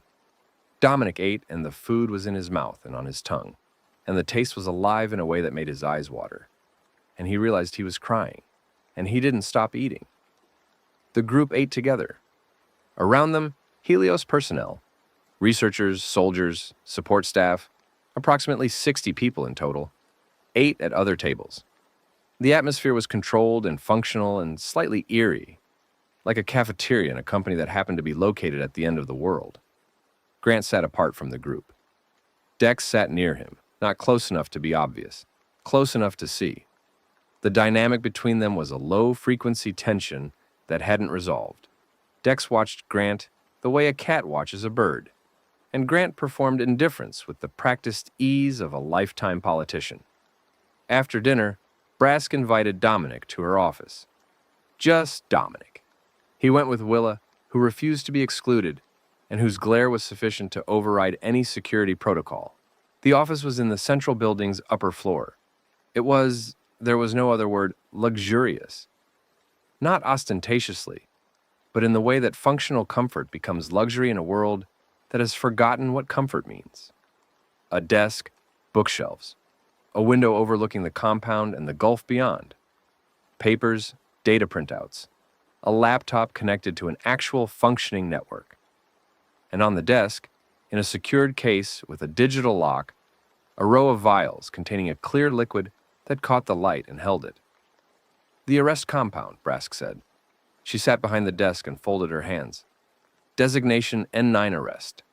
It's a modified version of the original Nurixal-9 delivery vector, the adenovirus, re-engineered to carry a prion folding inhibitor instead of the prion growth catalyst. In layman's terms, the original drug told the prion to build. This drug tells it to stop. And it works? On stage 1 infections, yes. We've administered it to 7 AB-type slow-burn patients. All 7 showed infection arrest within 48 hours. 4 showed partial neural recovery, restoration of fine motor control, cognitive clearing, normalization of skin tone and eye clarity. The remaining 3 showed arrest but no recovery, which suggests the degree of neural damage prior to administration affects outcomes. Side effects? One significant one. Brask's voice was measured, careful. The prion folding inhibitor stops the growth of new prion structures, but doesn't eliminate existing ones. In patients with extended stage 1 duration, weeks rather than days, the existing prion integration in neural tissue becomes permanent. The patient recovers, but retains residual effects. What kind of residual effects? Sensitivity. The prion structures that remain in the neural tissue appear to function as a kind of, I hesitate to use this word, but antenna. They detect the electromagnetic signatures of other infected individuals. Patients who've been treated report an awareness of infected presence. A buzzing, they describe it. Directional. Intensity correlates with proximity. Dominic stared at the vials. The clear liquid. The cure that wasn't a cure. The salvation that came with a permanent alteration. Would this work on Lucia? Based on her documented suppression protocol, ivermectin at 0.2 mg/kg daily, and assuming she's been consistent, her infection should be in manageable stage 1 with moderate prion integration. The arrest compound should halt the infection. Recovery would be partial. She would likely experience the residual sensitivity I described. But she'd live. She'd live. Dominic's hands were on his knees. He pressed them flat, feeling the fabric of his pants. the hard surface of the chair beneath him, the solid ground of a world that contained a vial of liquid that would save his wife's life. The simplicity of it was almost unbearable. After all the miles, all the death, all the fire and water and darkness, a vial. "What do you want?" he asked. "For the treatment. What's the price?" Brask's expression didn't change. "I want your cooperation." "In what?" "There is an entity in the infected population that we've designated the Primary Reanimated Intelligence, PRI. You call it the Warden. It's the result of a secondary mutation in patient 0 of the Neurexal-9 trial, Dr. Francis Hubert, who was exposed to an undiluted concentration of the compound. The Warden has developed neural reconstruction far beyond any other infected individual. It can coordinate infected movement, direct horde behavior, and adapt its strategies in response to human defensive tactics." "I know. I know you know. I've been reading Grant's reports. You identified the Warden's coordination pattern before anyone else. Before my researchers, before the military remnants. You understand how it thinks because you're a strategist, Mr. Reeves. A pattern reader. That's a rare and valuable skill. You want me to help you capture it." The words hung in the air. Willa, beside Dominic, went very still. "The Warden is the key to everything," Brask said. She leaned forward, and for the first time, something other than clinical precision appeared in her eyes. A brightness, a fervor, the look of a scientist on the edge of a breakthrough that consumed her. Its neural tissue contains the most complete prion reconstruction in any known subject. If I can study that tissue, alive, functioning, intact, I can complete the reversal protocol. Not just arrest, full reversal. For every infected person on the planet. You want to capture a zombie general. I want to study the most advanced neural reconstruction in human history. The Warden isn't just a threat, Mr. Reeves. It's a specimen. The most valuable specimen in the world. And you need me because the Warden is coming to you. It's been following your group since Houston. My scouts have confirmed it. The horde that's approaching this island is the same horde that hit NRG Stadium, that overran Galveston, that's been tracking you down the coast. The Warden has identified you as its primary human antagonist. It's not hunting random survivors. It's hunting you. The confirmation of what Dominic had suspected, had known at the level beneath knowing, settled over him like a weight. The Warden, following, studying, learning, the mirror antagonist, matching his movements, testing his defenses, adapting its strategies. You want me to be bait. I want you to be what you've been since Houston, the thing it's chasing. The difference is, this time, when it arrives, we'll be ready. My facility has the defensive capability to withstand a horde assault. We have the technology to isolate and contain a single high-value infected individual. All I need is for the Warden to come to us. And it will, because you're here. And in exchange, Lucia gets the arrest compound the moment she arrives, free, no conditions. And if the Warden capture succeeds and the reversal research advances, she gets that too. Full recovery. Dominic looked at the vials, at Brask, at the window, where the Gulf of Mexico was turning dark under the evening sky, the water going from blue to black in the gradual transition that happened every day, regardless of what the living or the dead did on its shores. "I'll think about it," he said. "Of course. Take your time." Brask stood. "But Mr. Reeves, the horde is approximately 48 hours away. Lucia is approximately 72. If you want her treated before the Warden arrives, we need to coordinate a retrieval team.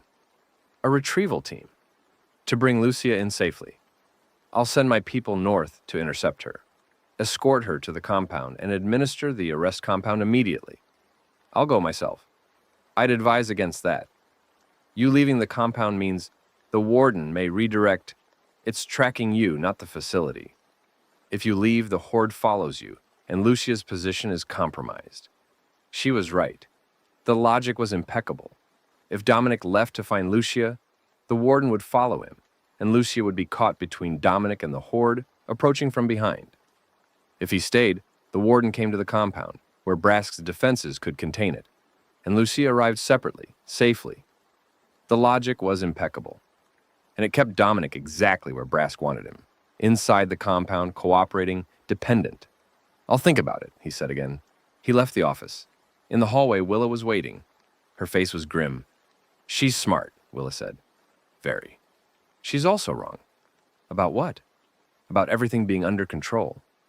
Baby, I've been in enough hospitals to know the difference between a doctor who's managing a situation and a doctor who thinks she's managing a situation.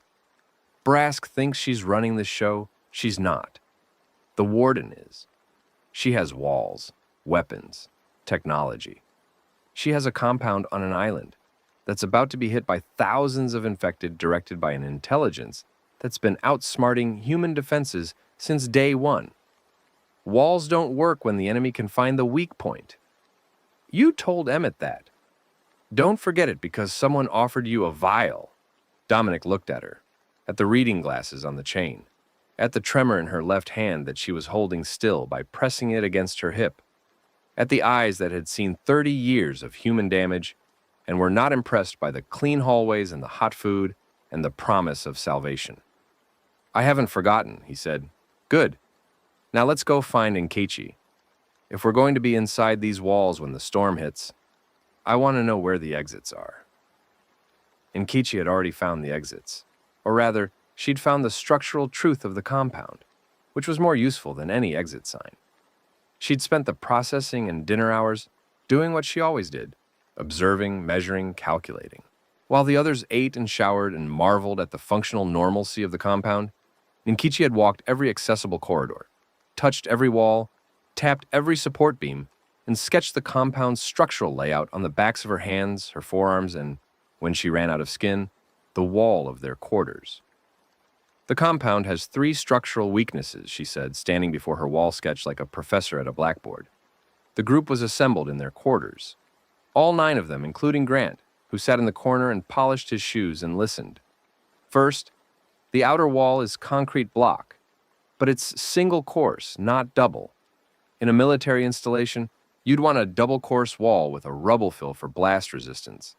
This wall will stop bullets and hand-to-hand contact, but a sustained structural assault, a horde pushing against it in mass, will topple it.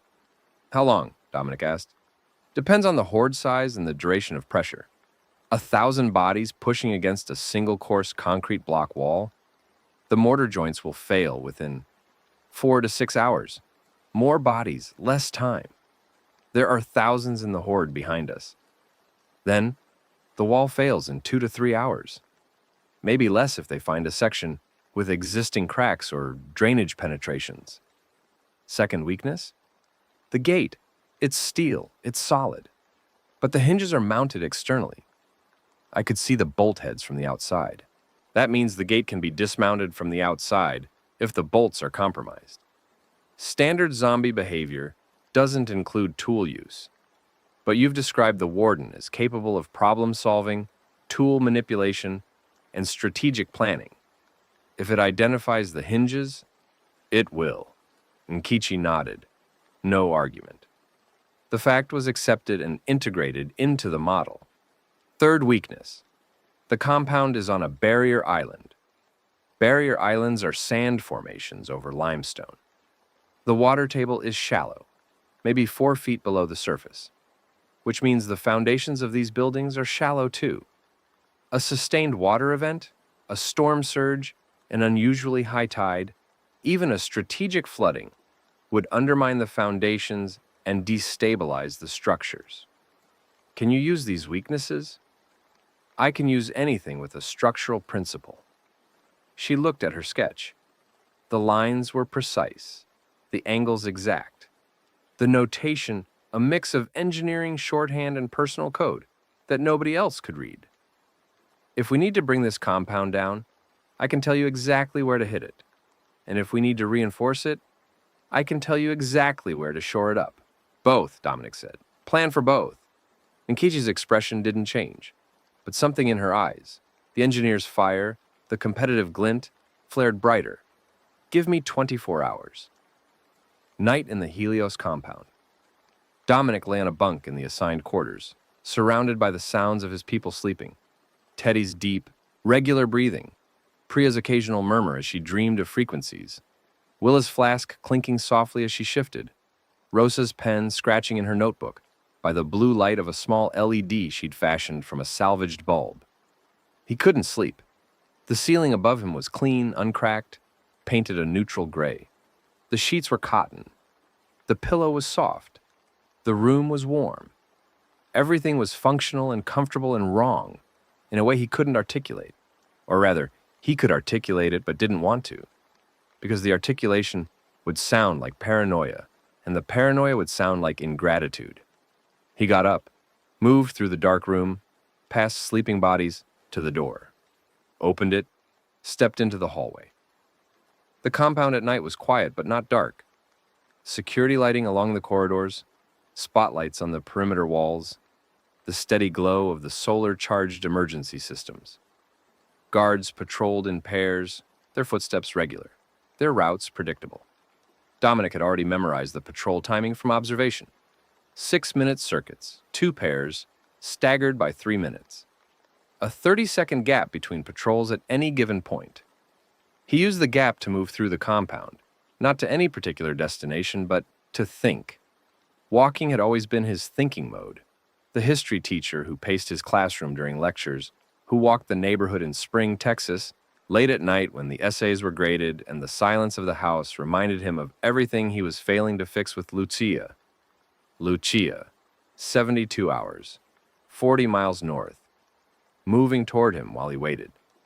He found himself at the laboratory building. It was locked. Card access doors, security cameras, the full apparatus of controlled access research. Through the narrow window in the door, he could see the lab interior. Workstations, centrifuges, biosafety cabinets, the sterile white light of a research environment that had maintained its standards through the end of civilization. And in the center of the lab, on a secured table surrounded by monitoring equipment, a container, transparent. Inside it, a substance that was not the arrest compound, but something else. A dark, viscous liquid that moved in the container with a sluggishness that suggested high density, and that caught the light in a way that was not reflection, but absorption, drawing the photons in and not returning them. Nurex L9, the original compound, the drug that had ended the world. Brask was keeping it. Not just the arrest compound, the original. The weapon and the antidote, side by side, in the same facility, the arsonist's toolkit and the firefighter's hose. You shouldn't be here. Dominic turned. Grant Pemberton stood in the corridor, shoes polished, shirt buttoned, hair combed, looking for all the world like a man who had stepped out of a council meeting rather than out of a bunk in a bunker at the end of the world. Neither should you, Dominic said. I couldn't sleep. Walked around. Found you staring at the lab like a kid at an aquarium. Grant leaned against the wall, arms crossed. What are you thinking? That she has the disease and the cure in the same room. Efficient. Dangerous. Everything's dangerous. The question is what you do with the danger. Grant paused. His expression shifted, the political mask slipping momentarily to show something underneath that was more complex than Dominic had given him credit for. I know you don't trust me. That's understated. I know you think I sold you out. And I did. That's an accurate assessment. I traded information about your group for personal security. That's what I did, and I own it. He looked at his shoes, at the shine he maintained with ritual devotion. But I need you to understand why. I'm not interested in why. You should be, because why is the thing that's going to matter when we get to the endgame. Grant's voice dropped. The political modulation was gone, replaced by something raw and low. I knew about the Helios trials before the outbreak, when I was on the council. We fast-tracked the facility permits, the testing site and the medical center. There were concerns raised by the planning department, safety concerns, environmental impact questions. I overrode them, not because I knew what they were doing, not because I understood the science, because Helios made a campaign contribution and I needed the money and the permits were just paperwork, a vote, a signature. The corridor was silent except for the hum of the building's climate system and the distant sound of waves on the Gulf shore. "I didn't make the infection," Grant said, "but I opened the door for the people who did, and I've been carrying that since day one. Every person who's died, every city that's fallen, every Dominic, I can trace the chain from my signature on a permit to the thing that's walking toward us right now. Do you understand what that's like? To know that your carelessness, your corruption, your venal little political compromise is responsible for—" He stopped. His hands were shaking. The shoes, so carefully polished, caught the security light and gleamed. His jaw was working, the muscles bunching and releasing, and Dominic realized he was watching a man who had been constructing a defensive persona for months. The politician, the negotiator, the useful man with contacts, and was now in the hallway of the compound that was both refuge and prison, letting the construction falter. "So I made a deal with Helios," Grant continued, "because they're the ones who caused this, which means they're the ones who might fix it, and because being useful to them meant being protected by them, and because—" His voice broke. "Just slightly, just enough. Because I couldn't stand the idea of surviving long enough for someone to find those permit records and connect my name to what happened." Dominic stared at him. The hallway, the lab, the compound, the world outside, where the dead walked and the living schemed, and a man with polished shoes carried a guilt that dwarfed Dominic's own. Not the guilt of a single frozen moment on I-45, but the guilt of a systemic failure, a bureaucratic sin, a signature on a form that had opened the door to the end of everything. "I'm not going to forgive you," Dominic said. "I'm not asking for forgiveness." "Good. Because what you did, the permits, the deal with Helios, the reports about Lucia, those aren't forgivable. They're facts. They happened. They caused damage. I know, but I understand the weight. I understand carrying something that you can't put down and can't make right. And I understand the deal you made. Not because it was right, but because I've made deals too, with myself, about what I'm willing to do to keep going." Grant looked at him. The politician's mask was gone entirely now, and what was underneath was a man of 51 who had made a catastrophic mistake and had spent months building an elaborate architecture of self-preservation around it, and who was now standing in a hallway in the dark and admitting to a man who had every reason to hate him that the architecture was hollow. "What are you going to do?" Grant asked. "About Brask, about the warden, about all of this." Dominic looked through the lab window at the vials. The arrest compound and the original Nurexal 9, the salvation and the damnation, separated by a few feet of sterile countertop. "I'm going to get the cure for Lucia," he said, "and then I'm going to make sure that nobody, not Brask, not Helios, not anyone, controls what happens next. How? I don't know yet. But the pattern is there. I just have to see it." He left Grant in the hallway and returned to his quarters. The others were still sleeping. Rosa's pen had stopped moving, the notebook open on her chest, the LED dark. Dominic lay down on his bunk and stared at the ceiling and let his mind do what it did best. Analyze, connect, project. The warden, Brask. The compound's weaknesses, the jammer. The arrest compound, Lucia, the horde. Pieces on a board, every piece connected, every connection a possible move. He didn't sleep, but by morning he had a plan. Day 27. The plan required 3 things: information, position, and timing. Information, Priya. She spent the morning in the compound's communication center, which Brask had given her access to, a gesture of goodwill or of confidence that there was nothing in the communications that Priya could use against Helios. Brask was wrong. Within 2 hours, Priya had mapped the entire Helios communication network.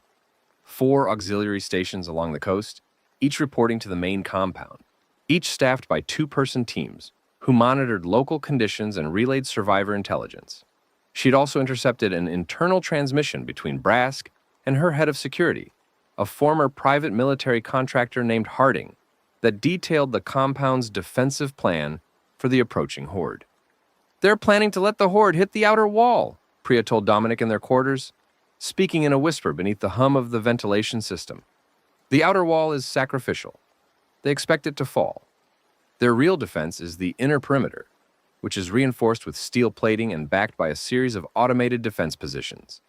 Claymore-style directional mines, fire trenches, and concentrated fields of fire. And the warden? Brask has a capture team. 6 operatives with specialized equipment, tranquilizer delivery systems, electromagnetic pulse devices, and a containment unit that's basically a mobile Faraday cage. Their plan is to let the Horde breach the outer wall, engage the main body with conventional defenses, and then isolate the Warden when it enters the compound.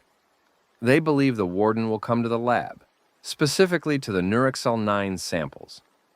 Brask thinks the Warden is drawn to the compound of its own origin. She might be right about that. She might. But her plan assumes the Warden will behave predictably, that it'll follow the Horde in through the breach and approach the lab on a single vector. She's planning for a frontal assault. And the Warden doesn't do frontal assaults. No, it flanks. Position, Inkichi. She had spent the 24 hours Dominic had given her in a state of focused intensity that made her almost invisible. She moved through the compound like a ghost, touching walls, measuring spaces, and assembling a mental model of the facility that was more detailed than any blueprint Brask possessed. The lab building has a subfloor, Nkechi reported. Utility space, crawlway for electrical and plumbing. It's accessible through a hatch in the storage room at the west end. I've checked it. It runs the full length of the building. A person could move from the storage room to the lab without being seen from the corridor. Can the Warden get in that way? If it knows the hatch is there, yes. The crawlway is tight for a human but navigable. And if the Warden retains spatial awareness, it does. It opens doors. It uses tools. Then it will find the crawlway if it's looking for an alternative to the defended corridors. Dominic nodded. Good. Now, the outer wall. You said it would fail in 2 to 3 hours under Horde pressure. For a conventional Horde, for a directed Horde that concentrates on a single section, faster, maybe 90 minutes. And if someone were to weaken a specific section in advance? Nkichi's eyes sharpened. You want to control where the wall breaks. I want to control everything. Engineering a specific failure point would require removing mortar from the joints in a targeted section. 2 hours of work. I can do it tonight. Do it. Timing. This was the hardest piece. The Horde was approximately 36 hours away. Lucia was approximately 60. If the Horde arrived before Lucia, the compound would be under siege when she approached, making her retrieval dangerous. If Lucia arrived first, she could be treated, but the Horde's arrival would still put everyone at risk. Dominic needed to adjust the timing. He needed the Horde to arrive later, or Lucia to arrive sooner, or, ideally, on both. Can you broadcast on the Warden's frequency? He asked Priya. The same frequency the jammer disrupts? Can you send a signal on it? Priya blinked. You want to talk to the Warden? I want to redirect it. If it's following me and if it's receiving some kind of signal that tells it where I am, then broadcasting that signal from a different location should draw it away from the compound. Buy us time. That's theoretically possible. The jammer disrupts by broadcasting noise on the Warden's coordination frequency. If instead of noise, I broadcast a coherent signal that mimics a human presence, can you do it? I'd need to set up a remote transmitter, something I could place away from the compound and leave running. The equipment from the bunker would work. The radio equipment, the battery bank. But someone would have to go back to the bunker and set it up. I'll go, Jay said. He'd been listening from his bunk, his wrapped knee elevated, his face tight with the chronic pain he'd been managing since Port Lavaca. I know the bunker location. I can drive there and back in. Teach, the truck still has fuel, right? Barely. Barely is enough. I go north, set up the transmitter, drive back. The Warden redirects toward the bunker signal. We gain 12, maybe 24 hours. My knee is garbage. My knee's been garbage since sophomore year when I blew it on the track. But I can drive, and I can count the distance. Dominic looked at him. 22 years old. Bad knee. Shaking hands. The eyes of someone who had been in a cage and had gotten out and was now volunteering to drive toward the thing that every instinct in his body told him to run from. Take Dex with you, Dominic said. I don't need... Take Dex. Jay's jaw tightened. Then he nodded. What about Lucia? Willa asked. Bringing her in sooner? Brask offered to send a retrieval team. Do you trust Brask's people with your wife? No, but I trust you. Dominic looked at Willa, and the look contained everything he couldn't say in front of the group. The desperation, the love, the understanding that what he was asking her to do was walk 40 miles north through infected territory to find a woman she'd never met and bring her back alive. You and Fatima, you take one of Brask's vehicles. She has vehicles. I've seen them in the motor pool. You go north along the coast. You find Lucia. You bring her here. And if Brask won't lend us a vehicle, I'll convince her. How? By giving her what she wants. Cooperation. I'll agree to the warden capture plan. I'll play bait. And in exchange, she gives us a vehicle, fuel, and medical supplies for the road. Willa looked at him for a long moment. Her reading glasses were on, magnifying her eyes, making them enormous and amber and filled with the 30 years of medical experience that told her exactly how dangerous this was. All of it. Every piece, every risk. Okay, Teach, she said. I'll bring your wife home. Willa, don't. She held up a hand. Don't get emotional on me. Save it for when she's here, and I've got her on an IV, and the compound is in her blood, and she's looking at you with clear eyes. Then you can get emotional. Right now, we work. Right now, we work. Day 28, the plan went into motion at dawn. Dominic met with Brask in her office at 0700. He agreed to the warden capture plan. He detailed his qualifications: pattern recognition, strategic analysis, the weeks of observation and data collection that had given him more understanding of the warden's behavior than anyone else alive. Brask listened with the contained excitement of a scientist who had been handed the final variable in a complex equation. In exchange, Dominic said, I need a vehicle, fuel, and medical supplies. My people are going north to retrieve Lucia. I can send my own team. Your team doesn't know Lucia. My people do. And Lucia is more likely to trust a nurse with a bourbon flask than a Helios soldier with a gun. Brask considered. The calculation was visible. The slight narrowing of the eyes, the fractional tilt of the head, the processing of variables. Agreed. 1 vehicle, 20 gallons of fuel, a standard medical kit. They leave within the hour. One more thing. Jay Ochoa and Dex Fontaine need to access the outer perimeter. They're setting up an observation post to monitor the horde's approach. This was the cover story. The real mission, the remote transmitter, required them to leave the compound entirely, but Brask didn't need to know that. Perimeter access requires security escort. My people can handle themselves. In my compound, my rules. She paused. Then, I'll grant them limited perimeter access with a single escort. 2-hour window. Agreed. The deals were struck. Willa and Fatima departed at 800 in a Helios SUV, a black Suburban with tinted windows and a full tank, the kind of vehicle that looked wrong in the apocalypse because it still looked like it belonged to a world that made car payments. Willa drove. Fatima rode shotgun with her rifle and a bag of medical supplies that Willa had insisted on packing herself, double-checking every item against a mental inventory that was more comprehensive than any checklist. We'll be back by nightfall tomorrow, Willa told Dominic through the window. 24 hours. You stay alive, Teach. You too, Bourbon, she smiled. The first time he'd used the nickname Dex had given her, and the smile it produced was complicated. Warmth and sadness, and the particular tenderness of a woman who had spent her life caring for strangers, and had found, at the end of the world, a family worth the name.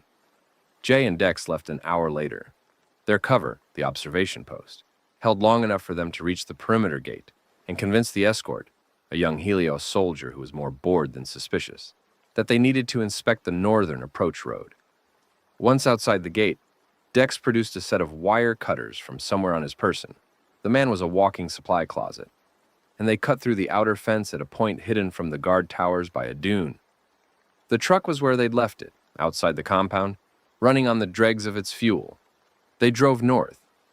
Dominic watched them go from the perimeter wall. 2 vehicles heading in opposite directions. Willa and Fatima north to find Lucia. Jay and Dex north to redirect the horde. Pieces moving on the board. Inside the compound, Dominic, Nkechi, Priya, Teddy, Rosa, and Grant. 6 people in an enemy's fortress, preparing for a siege. Nkechi, Dominic said, no, tonight, the wall section. I'll need a lookout. Teddy nodded. No words. The big man had become increasingly quiet as the endgame approached. Not from fear, but from the inward focus of someone preparing for something they'd decided about. He spent his downtime making things. A small wire figurine, bent and twisted from scrap he'd found in the compound's maintenance shop, shaped into the approximate form of a horse, which he set on the windowsill of their quarters with the care of a man placing an offering at an altar. "What's that?" Rosa asked him. "A horse. For my girls." He paused. They liked horses. Rosa wrote in her notebook. She wrote the names of Teddy's daughters, which he told her, Emma and Sarah, 7 and 5, and she wrote the date and the location and the fact of the horse figurine on the windowsill. And Teddy watched her write, and his eyes were wet, and his hands were steady, and the contradiction was the most human thing in the room. Night. Nkechi and Teddy moved through the compound under cover of the patrol gap. 30 seconds between circuits, enough time to reach the outer wall's western section, which was furthest from the guard towers and partially shielded by the desalination plant's piping. Nkechi carried a chisel fashioned from a screwdriver and a hammer made from a rock wrapped in cloth to muffle the sound. She worked for 2 hours. Teddy stood watch, his massive frame angled to block the sightline from the nearest camera, his eyes on the patrol route. The sound of chisel on mortar was barely perceptible, a rhythmic scraping like a mouse in a wall, quiet enough to be absorbed by the ambient noise of the compound's generators and the wind off the Gulf. When she finished, a 6-foot section of the outer wall was structurally compromised. The mortar joints weakened, the concrete blocks loosened, the section ready to collapse under concentrated pressure. From the outside, the wall looked unchanged. From the inside, Nkechi's engineering eye could see the hairline fractures, the microscopic shifts in alignment, the telltale signs of a controlled failure point. "It'll hold against casual pressure," she told Dominic upon return. Wind, weather, an individual zombie leaning on it, but a concentrated push. 50, 100 bodies pressing simultaneously. It comes down in minutes. And the inner perimeter? Brask's defenses, the mines, the fire trenches, are oriented toward the main gate. The western section has no directed defenses. If the wall comes down there, the horde enters in a sector that Brask isn't covering, which creates chaos, which creates opportunity. Dominic looked at the compound's map, Nkechi's wall sketch, augmented with Priya's communication data and his own observations. The plan was taking shape, not as a single stroke, but as a sequence of events, each one creating the conditions for the next, the whole thing unfolding like the historical patterns he'd taught in his classroom. The fall of walls, the breach of defenses, the moment when the plan of the powerful was overwhelmed by the reality of the unpredictable. The warden would come. It would find the weakness, the engineered failure point, and send the horde through. The horde would bypass Brask's main defenses. In the chaos, Dominic would enter the lab, secure the arrest compound, and the final uncertain piece, deal with Brask and the Nurexal 9 research. What deal with meant, he hadn't decided. Not yet. The decision lived in a space he wasn't ready to enter, the space between the man who froze and the man who acted, between the teacher who analyzed and the tactician who chose, between Lucia's letter, "Don't become someone who can hurt," and the reality of a world that demanded exactly that. Day 29. Jay and Dex returned. They came through the perimeter gate at noon on foot, filthy, exhausted, Jay's knee swollen to the size of a grapefruit beneath its wrapping. The truck was gone, out of fuel, abandoned on the coastal highway 20 miles north. They'd walked the last leg through the night, Dex half carrying Jay for the final 5 miles. the two of them arriving at the compound gates, looking like refugees from a war within the war. "The transmitter is set," Jay reported. He was lying on a bunk, his knee elevated on 3 pillows, his face white beneath his tan. Bunker radio, battery bank, broadcasting on the frequency Priya specified. I set it on a timer, repeating signal, 12-second intervals, for approximately 48 hours before the batteries die. "And the horde?" "We saw it," Dex said. His face was stripped of its usual performance. No grin, no wit, just the raw expression of someone who had seen something that exceeded his capacity for deflection. "Teach! There's no count for it. From the road, looking north, it's a solid line across the horizon. Thousands, tens of thousands. And it's moving. Not fast, but it's moving and it's..." He stopped, swallowed. "It's organized," Jay finished. "They're not just walking south. They're in formation. Clusters, spaced apart, with gaps between them that look deliberate. Like companies in an army. Individual units maintaining distance and direction. Did you see the warden?" Dex nodded. "Standing on a rise about a mile back from the front line. Just standing there, watching. It's wearing..." He stopped again. "It's wearing a lab coat, or what's left of one. And it's..." "Teach!" It looked right at us. From a mile away. Through binoculars, I could see its face, its eyes. Black. Not milky, not clouded. Black. And it saw us. I know it did. Because when it saw us, the horde shifted. The front line adjusted direction. Toward us. Then you ran. Then we ran. But here's the thing. The transmitter worked. After about an hour, the horde's direction shifted again. Away from us, toward the bunker signal. The front line curved east. The warden it seemed confused. It kept its position, but the horde was splitting, some following us, most following the transmitter. How much time did we buy? If the transmitter runs for 48 hours, and the horde diverts fully to the bunker, the main body won't reach this island for 3 days. But the warden? I think the warden saw through it. It's smarter than the horde. It might override the signal and redirect. How long? My honest count? 36 hours? Maybe less. 36 hours.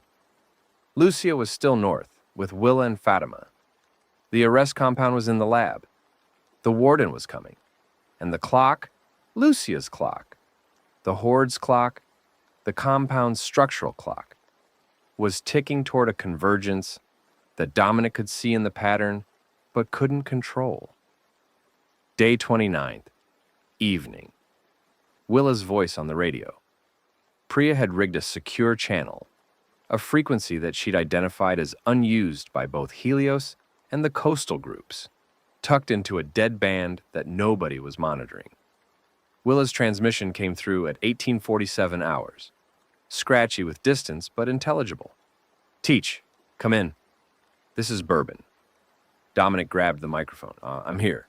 We found her." 3 words. The 3 words that Dominic had been walking toward for a month.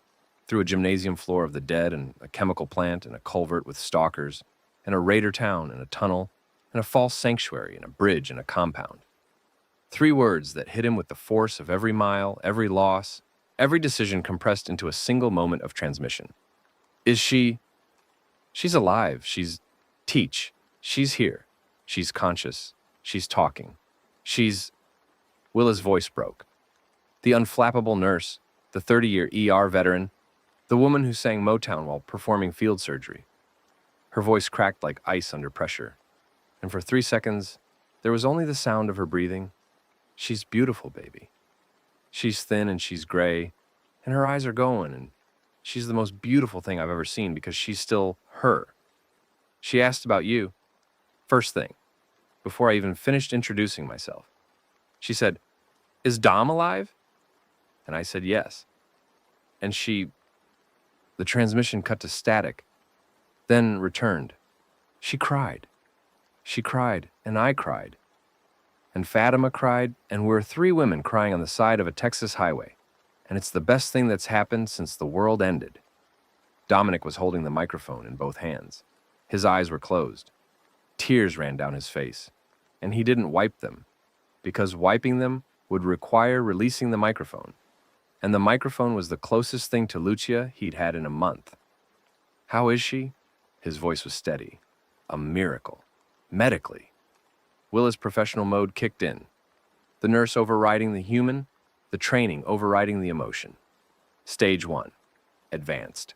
Skin pallor significant. Iris clouding at approximately 40%. Fine motor control impaired. She's got a tremor in both hands, worse than mine. Cognitive function intact, but she reports episodes of confusion, memory lapses, difficulty with complex calculations. The ivermectin is holding, but she's burning through it faster. She's on her last 14 doses. At 1 per day, that's 14 days before full progression. We have the arrest compound here. Brask's treatment. Get her back as fast as you can. We're turning around now. ETA 12 hours if the road is clear. Longer if it's not. The road won't be clear. The horde is north of you. Diverted east, but still in the area. Check your route against Teach. I've been navigating worse things than zombie traffic for longer than you've been alive. I'll get her there. You just make sure that compound is ready when I arrive. It will be. And Teach? Yeah? She told me to tell you something. She said, tell him I know he didn't stop. Tell him I know he never stops. Tell him... Willa paused. Tell him I'm sorry for the letter. I was wrong about what he should become. The static filled the channel. Dominic held the microphone, and the tears and the words, and the distance and the nearness, and the whole impossible weight of loving someone through the end of the world. Tell her I'm here, he said. Tell her I'm not going anywhere. Roger that, Teach. Bourbon out. The radio went silent. Dominic set the microphone down. He pressed his palms against his eyes and breathed. When he lowered his hands, the group was watching him. Priya, Nkechi, Teddy, Rosa, Jay, Dex, Grant, and their faces held a spectrum of emotions that Rosa would later catalog in her notebook as the full range of human response to hope in a hopeless place. She's coming, Dominic said. 12 hours? Then we have 12 hours to get ready, Nkechi said. Get ready for what? Grant asked. For everything. The night was a controlled frenzy of preparation. Each person had a role, and each role was a piece of the pattern that Dominic had been assembling since the first flicker of the fluorescent lights in room 217. Nkechi. Final structural assessment of the engineered failure point, plus identification of 2 secondary escape routes, a drainage culvert on the compound's south side, and a service gate in the eastern wall that was locked but could be forced with sufficient leverage. She sketched both on the wall of their quarters, adding them to her growing map of the compound's anatomy. Priya. Final calibration of the jammer. She'd spent the compound days refining the device. Lighter, more powerful, with a directional array that could focus the ultrasonic broadcast in a cone rather than a sphere. The new version weighed 30 pounds and could run for an hour on a single car battery.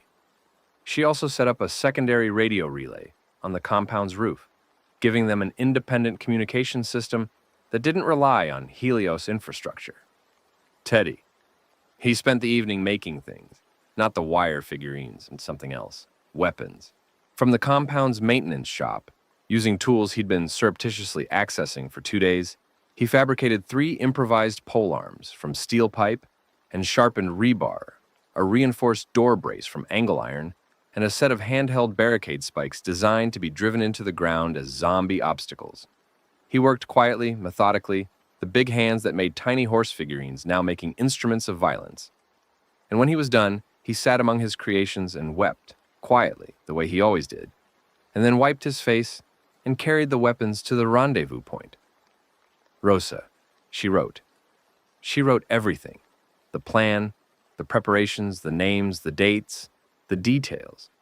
She wrote about Lucia, whom she'd never met, and about the arrest compound, and about the warden, and about the choice Dominic was making, and about the cost of that choice, and about the things that would happen tomorrow that nobody could predict. At the bottom of a page, in smaller handwriting, she wrote, My family's in a house in Alvin. I locked the door. I didn't. I couldn't do what needed to be done. And Kichi did for her husband. I couldn't. They're still in there.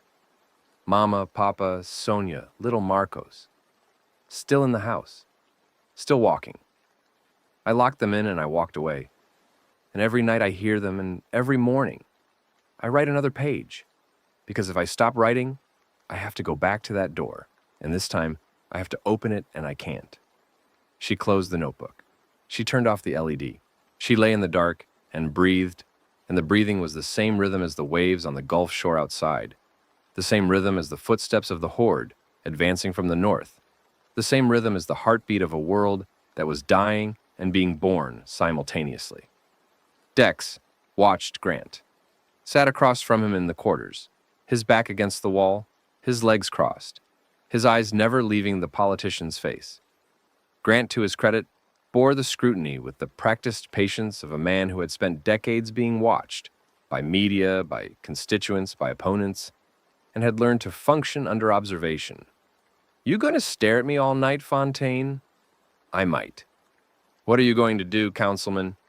I'm going to polish my shoes. Of course you are. Grant took out his cloth and began. The ritual, the circular motions, the shine rising from the leather like a minor miracle. You know, he said, in all the years I was on the council, I never met anyone who watched me the way you do. Not the press, not my opponents, not even my wife. Your wife? Ex-wife. She left 3 years before the outbreak. Said I was more married to the job than to her. He buffed in silence for a moment. She wasn't wrong. Where is she now? I don't know. Dallas. She was in Dallas. I haven't... He stopped. The cloth stopped moving. I haven't tried to find her. Isn't that something? The world ends, and I don't even look for her. What does that say about me? Says you're human. Humans are selfish, especially scared ones. Is that what you were when you were dealing? Scared? Dex's expression didn't change. I don't talk about that. I know you don't. But I'm asking. Because we might die tomorrow, and I'm tired of polished shoes and polished conversations and everything being polished, when the world is made of mud. Dex looked at him. The long, assessing look of a man from Fifth Ward measuring a politician from River Oaks, two creatures from different ecosystems meeting on the neutral ground of the apocalypse. I was terrified, Dex said, every day. From the first time I picked up a package to the last time I put one down. Terrified of getting caught, terrified of the people I worked for, terrified of the people I sold to, terrified of who I was becoming. And underneath the terror, there was this need. Not for the product. I never used my own supply for the money. For the feeling of having something when you've always had nothing. Is that why you carry the syringe kit? Dex went still. The bouncing legs stopped. The tapping fingers stopped. His entire body went rigid with the shock of being seen. The specific targeted shock of someone whose most carefully hidden secret has been spoken aloud by a person who shouldn't have known. How? I saw it. When your bag opened during the truck ride, I didn't say anything. Dex's hand moved to the bag at his side. The gesture was unconscious, protective, the way a person touches a wound. It's not what you think, Dex said. I don't use. 2 years clean. I carry it because... He stopped, started again. I carry it because it reminds me. Every time I look at it, every time I feel the weight of it in my bag, I remember what I was and what I'm choosing not to be. It's my shoes. The thing I maintain. The ritual that keeps me human. Grant looked at the shoe cloth in his hand, at the polished leather, at the ritual that kept him human. Well, he said, aren't we a pair? They sat in the dark of the quarters, the politician and the dealer, and the silence between them was no longer the silence of distrust, but the silence of two men who had shown each other the thing behind the shine, and the thing behind the shine was just a person, damaged and carrying damage, trying to survive the weight of their own choices. Day 30. Dawn. Willa's voice on the radio. Teach. ETA 4 hours. Road was rough. Detoured east around a cluster of infected near Rockport. Lucia she's holding, but she's weaker than last night. Tremor is worse. She had an episode at 0300. Confusion, disorientation, didn't recognize me for about 10 minutes. Then she came back. But the episodes are coming closer together. 4 hours, we'll be ready. Teach, one more thing. On the road, heading south, we saw something. A group, survivors, I think, maybe 30 people, heading north. They flagged us down. They're from Port Aransas, the town on the other end of Mustang Island. They said Helios evacuated the southern tip of the island yesterday, pulled back all personnel to the compound. Why? They said Helios told them the island wasn't defensible against the approaching horde, that the compound was the only secure position. But Teach, Fatima talked to one of them, a fisherman, and he said something different. He said Helios wasn't consolidating for defense. He said they were consolidating for departure. Departure? Boats. Helios has boats. 3 of them in the Bayside Marina. The fisherman said they've been loading supplies and equipment onto the boats for 2 days. He thinks Brask is planning to abandon the compound once she has what she wants. The information hit Dominic like a wall of cold water. Brask wasn't planning to hold the compound against the warden. She was planning to use the compound as a trap, let the warden in, capture it, and then evacuate by sea, while the horde consumed whatever was left behind. The compound's defenders, the group, the survivors, all expendable. All bait. Willa, get here as fast as you can. Roger, bourbon out. Dominic put down the microphone. His hands were shaking. Not from fear, no, from anger. The cold, precise anger that had been building since he'd read Priya's intercepted communication, since he'd seen the Nurixol 9 in the lab, since he'd understood that Brask's cooperation was a transaction and the currency was human lives. He found Nkichi. Change of plans. Brask has boats. She's going to evacuate. Nkichi absorbed this without visible reaction. When? After she captures the warden, she takes the specimen and the research, and she leaves by sea. Everyone else is left for the horde. Then we need the boats. We need the boats. I'll assess the marina. Give me an hour. She paused. Dominic, if Brask is planning to leave, then the compound's defenses aren't designed to save the people inside. They're designed to delay the horde long enough for the boats to launch. The claymores, the fire trenches, they're a rearguard action, not a defense. I know. Everyone in this compound who isn't on those boats is dead. I know. Nkichi looked at him. The detachment was gone, replaced for the first time by something raw and unengineered. Then we take the boats, and we take everyone we can. That's the plan. When? When Lucia arrives. When she has the compound in her blood, not a second before. And Brask? Dominic didn't answer. The question lived in the space he wasn't ready to enter. The space where the teacher became the tactician, and the tactician became something else. Something that Lucia's letter had begged him not to become. We'll deal with Brask when we deal with Brask, he said. First, the boats. First, Lucia.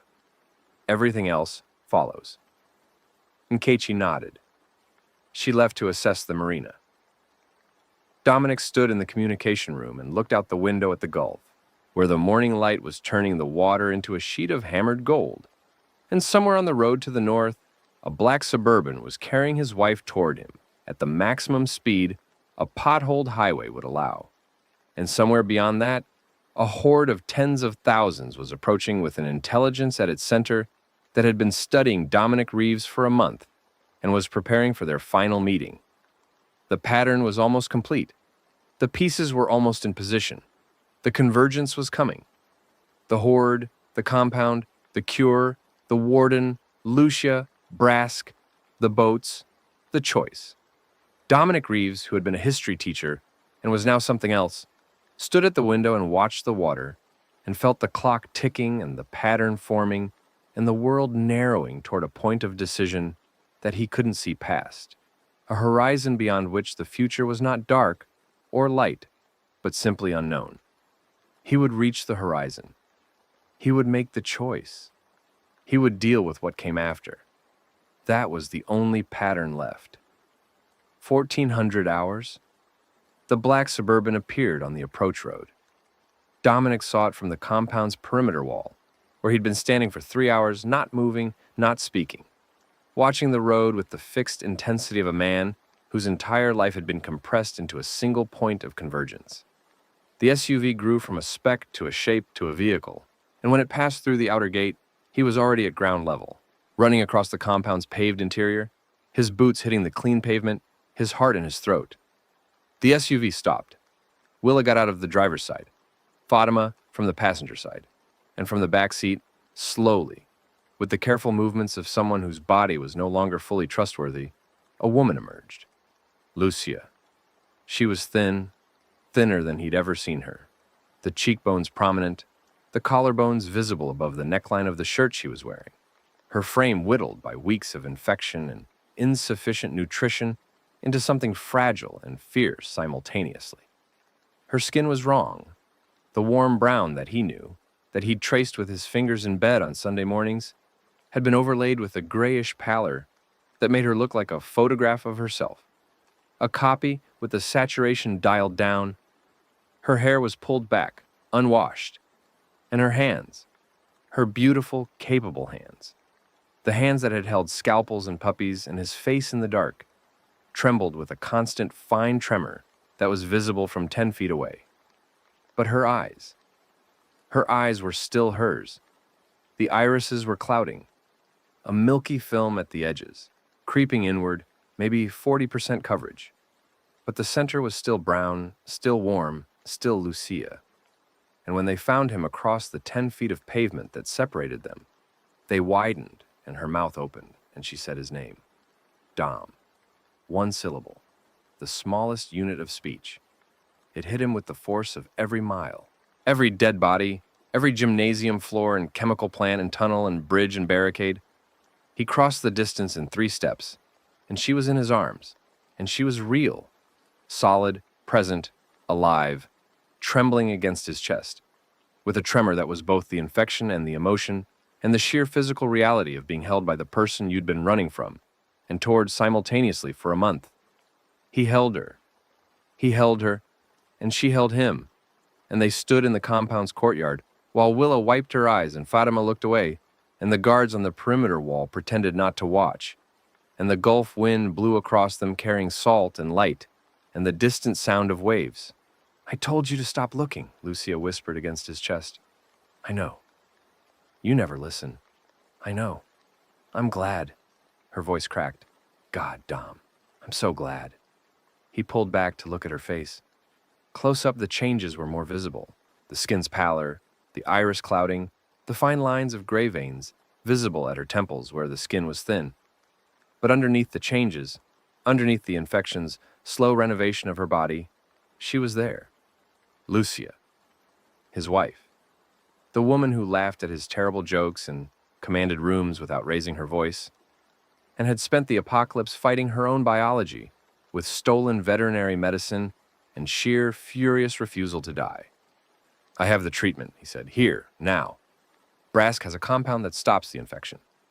"I know, that's why I came." She looked at the compound, the buildings, the walls, the Helios logo. Her expression hardened. "I also know who these people are, what they did." "I know too." "And you're working with them?" "I'm using them. There's a difference." Lucia looked at him. The cloudiness in her eyes made the brown more vivid by contrast, like a candle seen through fog. The light diminished, but not extinguished, and what reached through the fog was warmer for the passage. "You've changed, Dom." "Yeah.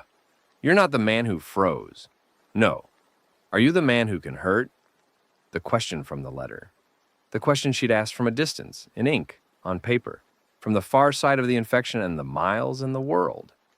Now she was asking it face to face, her clouded eyes searching his clear ones, and the answer was not the answer she'd wanted when she wrote the letter. "Yes," he said, "when I have to be." She looked at him for a long moment. Then she nodded. "Okay, then let's do what we came to do." Brask administered the arrest compound personally, in the lab, under conditions that Dominic insisted on. Willa present as medical observer, Priya monitoring vitals on equipment she'd calibrated herself, Dominic in the room and not leaving. The compound was administered intravenously, a slow drip, the clear liquid flowing from a bag into Lucia's arm, through a needle that Brask placed with the practiced ease of a researcher who had done this procedure multiple times. Lucia lay on the lab table, her eyes closed, her hand in Dominic's, and the tremor in her fingers was transmitted through his palm and into his bones. The arrest process takes approximately 6 hours, Brask said. The compound needs time to integrate with the viral vectors and begin inhibiting prion replication. She may experience discomfort, headache, nausea, muscle pain. These are normal. And after? After, if the treatment follows the pattern of our other patients, the infection will halt. The prion structures already integrated into her neural tissue will remain but will cease expanding. Her skin tone will begin to normalize within days. Iris clarity will return partially, though some residual clouding may persist.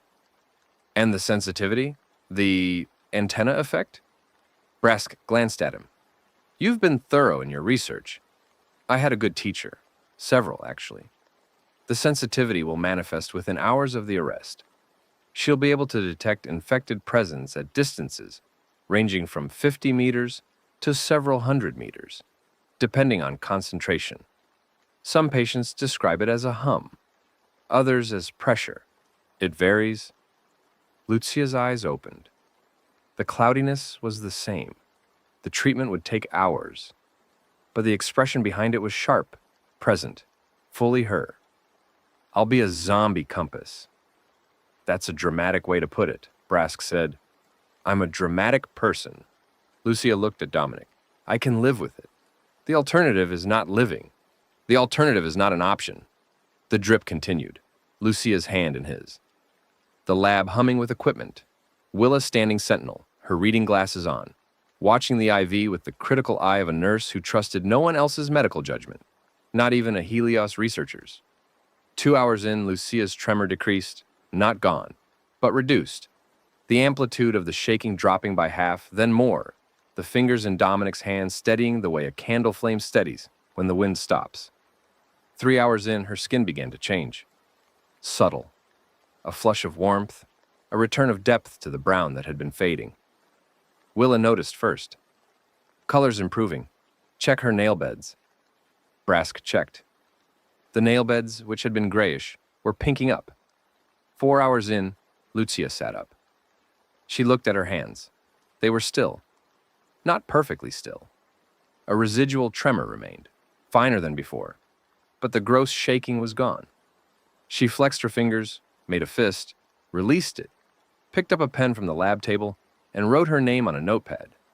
The handwriting was shaky but legible. I feel... She paused, tilted her head. The gesture was subtle, involuntary. The way a dog tilts its head when it hears a sound at the edge of perception. I feel them. Outside the walls. A buzzing, like standing near a transformer. Directional, north, strong. That's the horde, Dominic said. How many? Thousands. Yes. She closed her eyes. Yes, thousands. And behind them, something different. Something louder. One signal, but it fills the space. It's like the difference between a room full of people talking and one person with a megaphone. The warden. If that's what you call it. She opened her eyes. The clouding had receded. Not gone, but reduced.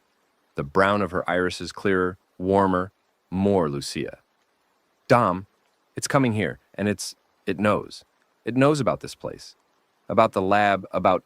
She looked at the Nurexol 9 vials on the counter. About that? How close? She tilted her head again. The compass orienting. 12 hours, maybe less. It's moving faster than the horde. Ahead of them. The main body is the transmitter you set up, the bunker thing. It worked. Most of the horde diverted, but the warden didn't. The warden is coming straight here with a smaller group. Hundreds, not thousands. But they're fast. Faster than the others. Dominic looked at Brask. The researcher's face had changed. The clinical composure giving way to something that was not fear, exactly, but the adjacent emotion. The recognition that a variable had exceeded her model's parameters. Your capture plan, Dominic said. It assumed the full horde. Mass assault on the outer wall, conventional engagement, warden entering through the breach. That was the model, yes. The model's wrong. The warden isn't coming with the full horde. It's coming ahead of it, with a select group, moving fast. It's not going to assault the wall. It's going to infiltrate. How do you... Because that's what it does. It flanks. It finds the weakness. It doesn't use the front door. Dominic turned to Lucia. Can you tell which direction it's approaching from? She closed her eyes. The compass. Northwest. Along the bay side, not the Gulf side. It's in the water. Some of them. Walking on the bottom, the bay. Not the causeway. No, the bay. Coming up from the channel, through the shallow water. The bay side. The side of the compound that was least defended because it was supposed to be protected by water. The side where the marina was. The side where Brask's boats were. The warden wasn't just attacking. It was cutting off the escape route. It knows about the boats, Dominic said. Brask's composure cracked. Visibly, completely, the mask falling away, to reveal the face of a woman who had built her survival on the assumption that she was the smartest person in any equation, and was now confronting the possibility that the equation had a variable she hadn't accounted for. A dead thing that could think and plan and see the boats in the bayside marina, and understand what they meant and move to block them. That's not possible, Brask said. It can't. It can. It's been watching. It's been learning. It followed us from Houston. It watched NRG fall. It watched Galveston fall. It has seen every defensive position we've built and every escape we've made, and it has learned from everyone. It's not a zombie. It's an adversary. The lab was silent except for the hum of equipment and the slow drip of the arrest compound into Lucia's arm. What do we do? Brask asked. The question was not rhetorical. It was genuine. The question of a brilliant woman encountering the limits of her brilliance and asking for help. We changed the plan, Dominic said. All of it. Everything. He looked at Lucia, at the arrest compound in her arm, at the vials on the counter, at the lab with its data and its research, and the Nurexal 9 that had ended the world, at the window where the Gulf was darkening under an evening sky that was as beautiful and indifferent as it had been every evening since the first day of creation. Nkechi, he said into the radio. New plan. I need you at the lab now. Bring Teddy, bring everyone. On my way. Priya, the jammer. Is it ready? Ready. Bring it to the lab. And Priya, bring everything else too. Every piece of equipment, every battery, every wire. We're going to need all of it. What are we building? Dominic looked at the pattern. All the pieces, all the connections. The warden, the compound, the boats, the cure, the horde, the weakness, the strength. The history teacher who saw patterns, the dead thing that saw patterns. The mirror antagonists, converging at last, in a laboratory on an island at the edge of a continent, with the Gulf of Mexico stretching endlessly to the east, and the dead approaching from the north, and the cure in a woman's arm. And the question that the entire story had been asking since a fluorescent light flickered in a high school classroom. The question of what kind of man would emerge from the other side of the end of the world. We're building an ending, Dominic said. Outside, the sun set over the Gulf of Mexico. The water turned from gold to copper to red to black. The stars appeared. The waves rolled. And from the north, growing closer with every hour, the warden came, with black eyes and a ruined lab coat and hundreds of the fast dead following in its wake, drawn by the signal of the man who had been its adversary since the day the world changed, and who would, within hours, face it across the room where it had been born. The pattern was closing. The tide was coming in. And Dominic Reeves, teacher, husband, tactician, survivor, the man who froze and the man who swung and the man who was becoming something that neither of those men could have imagined, stood at the center of it and felt, for the first time, not the paralysis of indecision, but the terrible, liberating clarity of knowing exactly what he was going to do, even if it cost him everything, even if it cost him himself. The arrest compound finished its work, at 2200 hours. 6 hours from the first drop to the last, and when Willa disconnected the IV and pressed a cotton ball to the needle site and taped it down with the automatic precision of 30 years of practice, Lucia Reeves sat up on the laboratory table, and the woman who rose was not the woman who had lain down. The gray was receding, not gone. It would never be entirely gone, Brask had warned. The prion remnants woven into her neural tissue like threads in a fabric that could not be unwoven without destroying the weave, but diminished. Her skin had warmth again, not the full deep brown of before, but a shade that was recognizably human, recognizably alive, recognizably Lucia. Her eyes had cleared to perhaps 60%. The milky clouding contracted to a ring at the outer edges of the irises, leaving the centers brown and sharp and aware. She flexed her hands. The tremor was a ghost of what it had been, present if you looked for it, invisible if you didn't. She picked up the pen again and wrote a sentence on the notepad, and the handwriting was hers, truly hers. The slightly too fast scrawl that Dominic had seen on veterinary charts and grocery lists, and a letter that had asked him to stop looking. She'd written, "I can hear them all." "How many directions?" Dominic asked. She closed her eyes, the head tilt, the compass orienting. "North, strongest from the north. The loud one, the warden, it's closer. 8 hours, maybe less. Moving through the bay. The main horde is farther, a day at least, but there are others." She opened her eyes. East, south, small groups. Not coordinated, just wandering.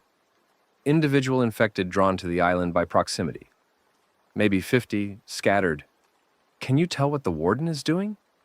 Not just where it is, what it's planning. It doesn't work like that. I'm not reading its mind. I'm reading its signal. Think of it like hearing a radio station. You can tell how loud it is, where it's coming from, but you can't hear the words. The signal is just presence, intensity, direction. But when it coordinates the horde, when it sends commands, I might feel that. A change in the signal pattern. A pulse, maybe, or a shift in frequency. I haven't experienced it yet. I don't know what it will feel like.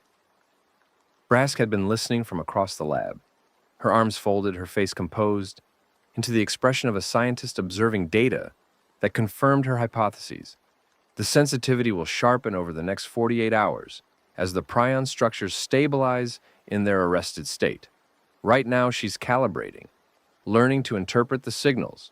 Within a day or two, the resolution will improve significantly. "We don't have a day or two," Dominic said. "No," Brask agreed. "We don't."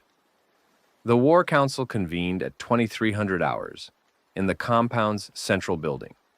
Everyone was there. Dominic's group, Brask, Harding, her head of security, a thick-necked man with a shaved head and the flat, assessing eyes of someone who had killed professionally and felt nothing about it either way, and 6 of Brask's key personnel. Dominic stood at the front of the room. Behind him, Nkechi's structural map of the compound had been transferred from their quarters wall to a whiteboard. Priya had set up her radio equipment on a table, the frequencies live, the data streaming, and Lucia sat in a chair to Dominic's left, her newly steadied hands folded in her lap, her compass sense attuned to the approaching threat. "The warden is approximately 8 hours out," Dominic said. "It's approaching from the northwest, through the bay, with an advance force of several hundred fast-moving infected. The main horde, 10 to 20,000, is 24 to 36 hours behind. Partially diverted, but still heading this way. We have 2 problems. Survive the advance force tonight, and evacuate before the main horde arrives tomorrow." "Evacuate to where?" Harding asked. His voice was a bark, clipped and suspicious. "By sea. Dr. Brask has 3 boats in the Bayside Marina." Dominic let the statement hang. Brask's expression didn't change, but Harding's jaw tightened, and the 6 Helios personnel exchanged glances that confirmed what Dominic already knew. The boat evacuation had been a closely held secret, and its exposure was not welcome. "Those boats are for essential personnel and research materials," Brask said. Her voice was even, controlled. "They have limited capacity." "How limited?" 40 passengers. distributed across 3 vessels, plus cargo space for research equipment and supplies. There are approximately 70 people in this compound. I'm aware of the math, Mr. Reeves. Then you're aware that your evacuation plan leaves 30 people behind. The room went silent. The math, Nkichi's implacable structural math, hung in the air like a blade. The compound's defenses will hold long enough for the non-essential personnel to evacuate on foot, Brask said, south along the island. The infected will be concentrated on the compound. The southern escape route goes through open beach with no cover, no vehicles, and no destination. You're sending 30 people into a kill zone and calling it an evacuation plan. I'm making a triage decision. The research must survive.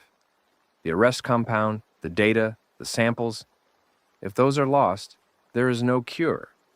Not for anyone. Not ever.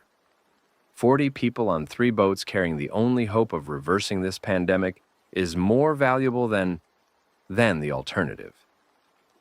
Than the 30 people you're leaving to die, Brask's composure held. But her eyes, behind the wire-rimmed glasses, behind the clinical precision, showed something that Dominic recognized, because he'd seen it in his own reflection. The look of a person who had done the math and hated the answer, but couldn't find a different equation. Yes, she said, then the 30 people? Dominic looked at his group. Willa, arms crossed, expression thunderous. Nkichi, impassive, calculating. Teddy, hands on the table, enormous and still. Priya bent over her equipment. Dex leaning against the wall, his eyes on Grant. Jay, knee elevated, face tight. Rosa, notebook open, pen moving. Fatima, rifle across her lap. Lucia beside him, her compass sense humming with the approach of the dead. Grant, in the corner, polishing his shoes. His people, all of them.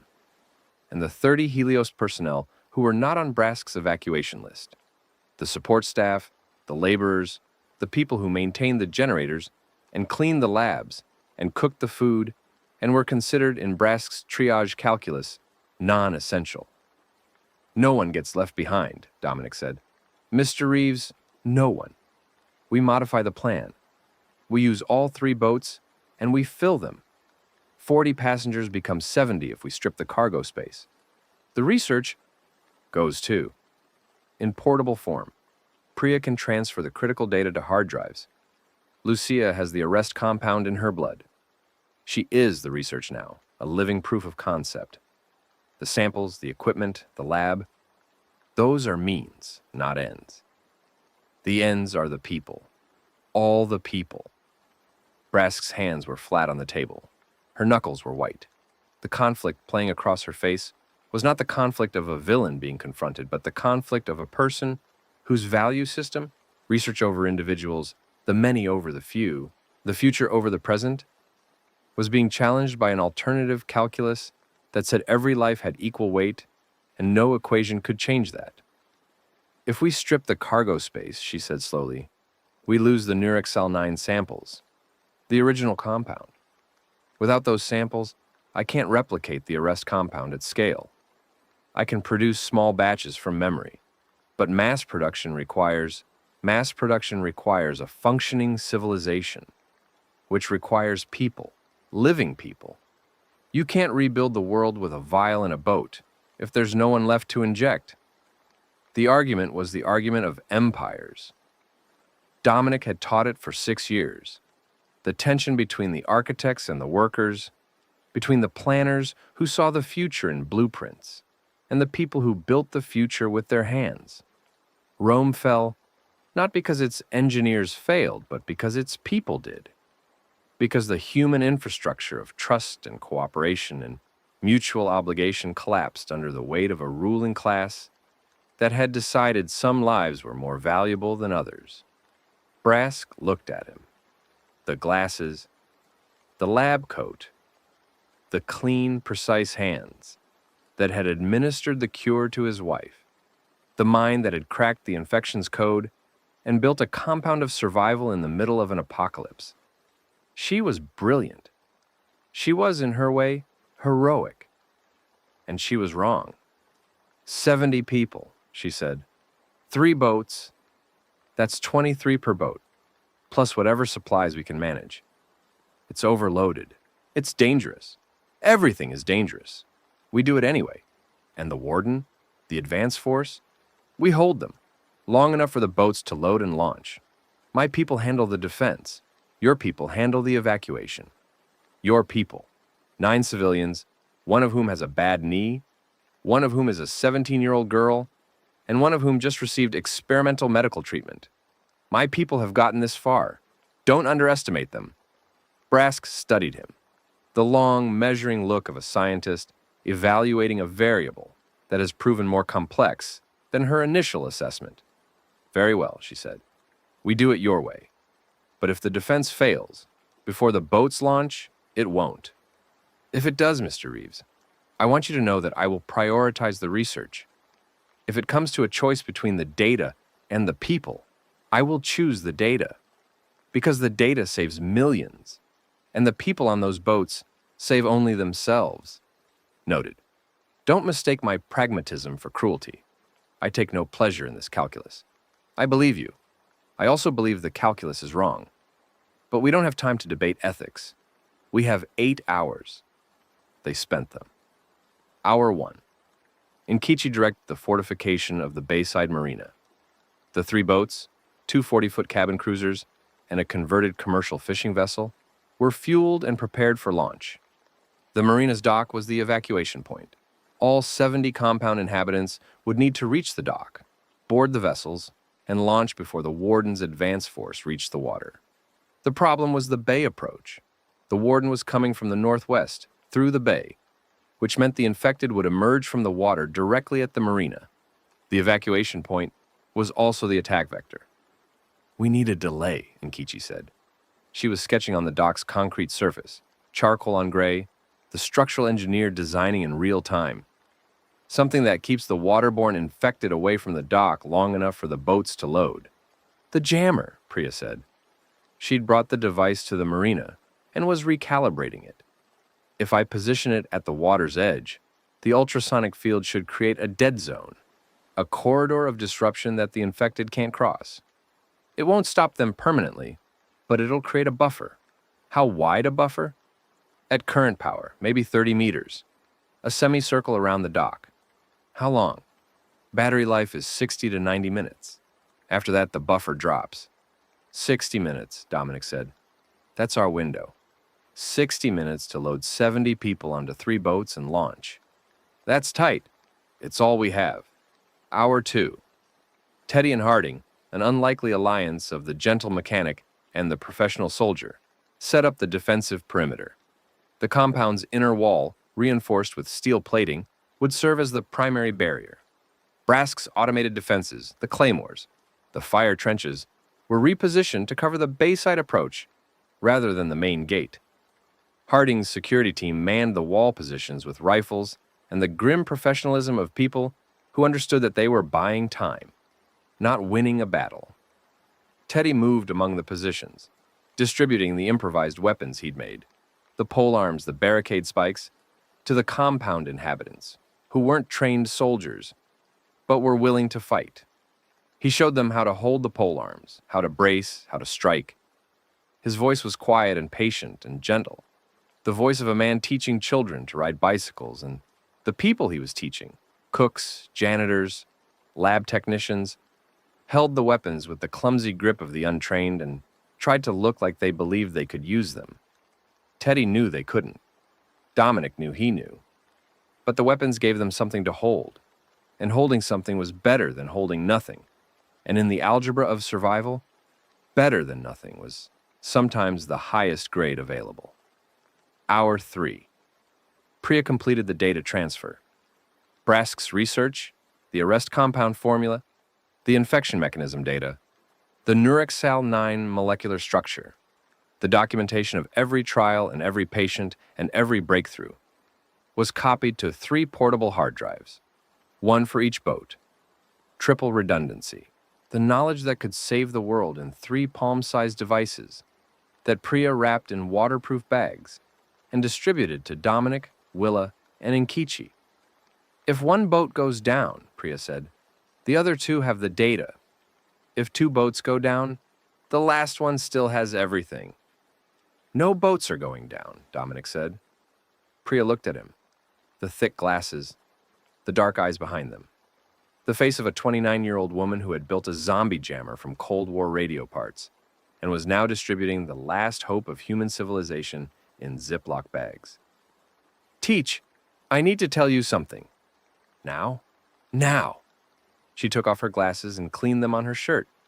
A habitual gesture, the fidget of a person who needed her hands busy while her mouth said hard things. The number station, the counting broadcast from the bunker. It wasn't Emmett. What? I traced the signal more carefully with Helios's equipment. The origin point isn't the bunker, it's the bunker relay. The signal passes through the bunker, but it originates from farther north. From Galveston. Galveston fell.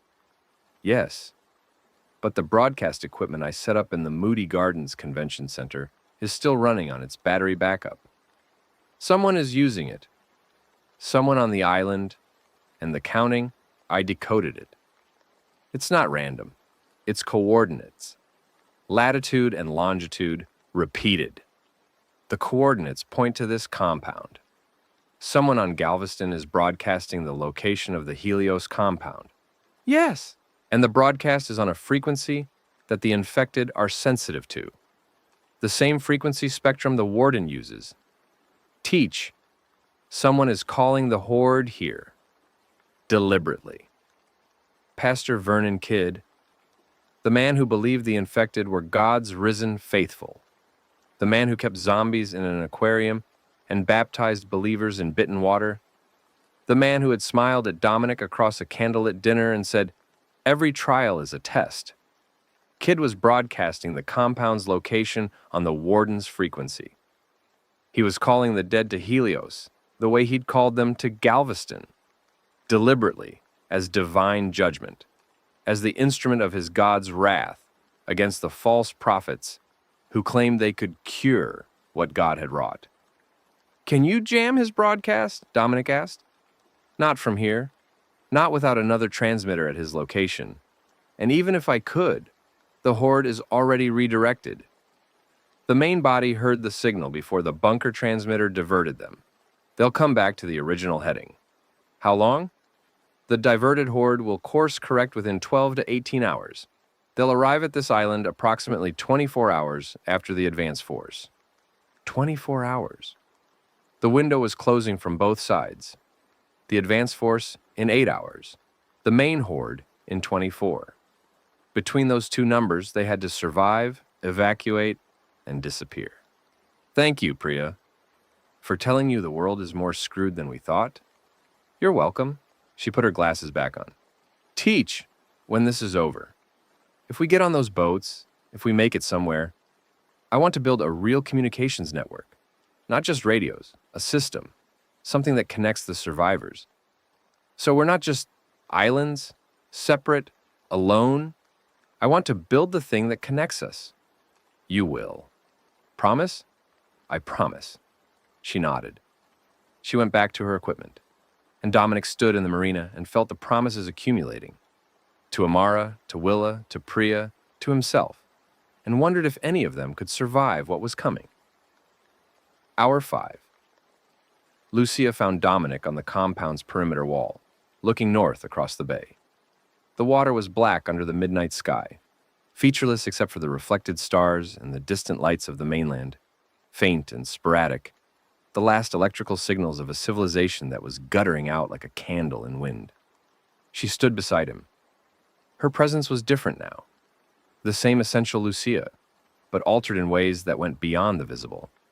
She held herself slightly differently, her head cocked at an angle that was new, the compass orientation a constant unconscious adjustment to the signal that only she could hear.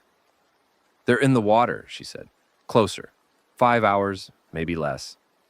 The warden is with them. It feels different from the others. Louder, more structured. Like the difference between static and music. The others are just noise. The warden is a signal. Can you tell what it's planning? No, but I can tell when it changes. When it sends a pulse, a command. the noise around it shifts. The other infected respond. They change direction, speed, density. I felt it happen twice in the last hour. The first time, the advance force tightened its formation. The second time, a group split off, heading east, around the island, flanking. East. Dominic had positioned the defenses for a northwest approach. An eastern flanking force would hit the compound's undefended side. The Gulf Beach, the sand dunes, the area where no walls had been built, because the beach was supposed to be the barrier. How many in the flanking group? Maybe 50, not many.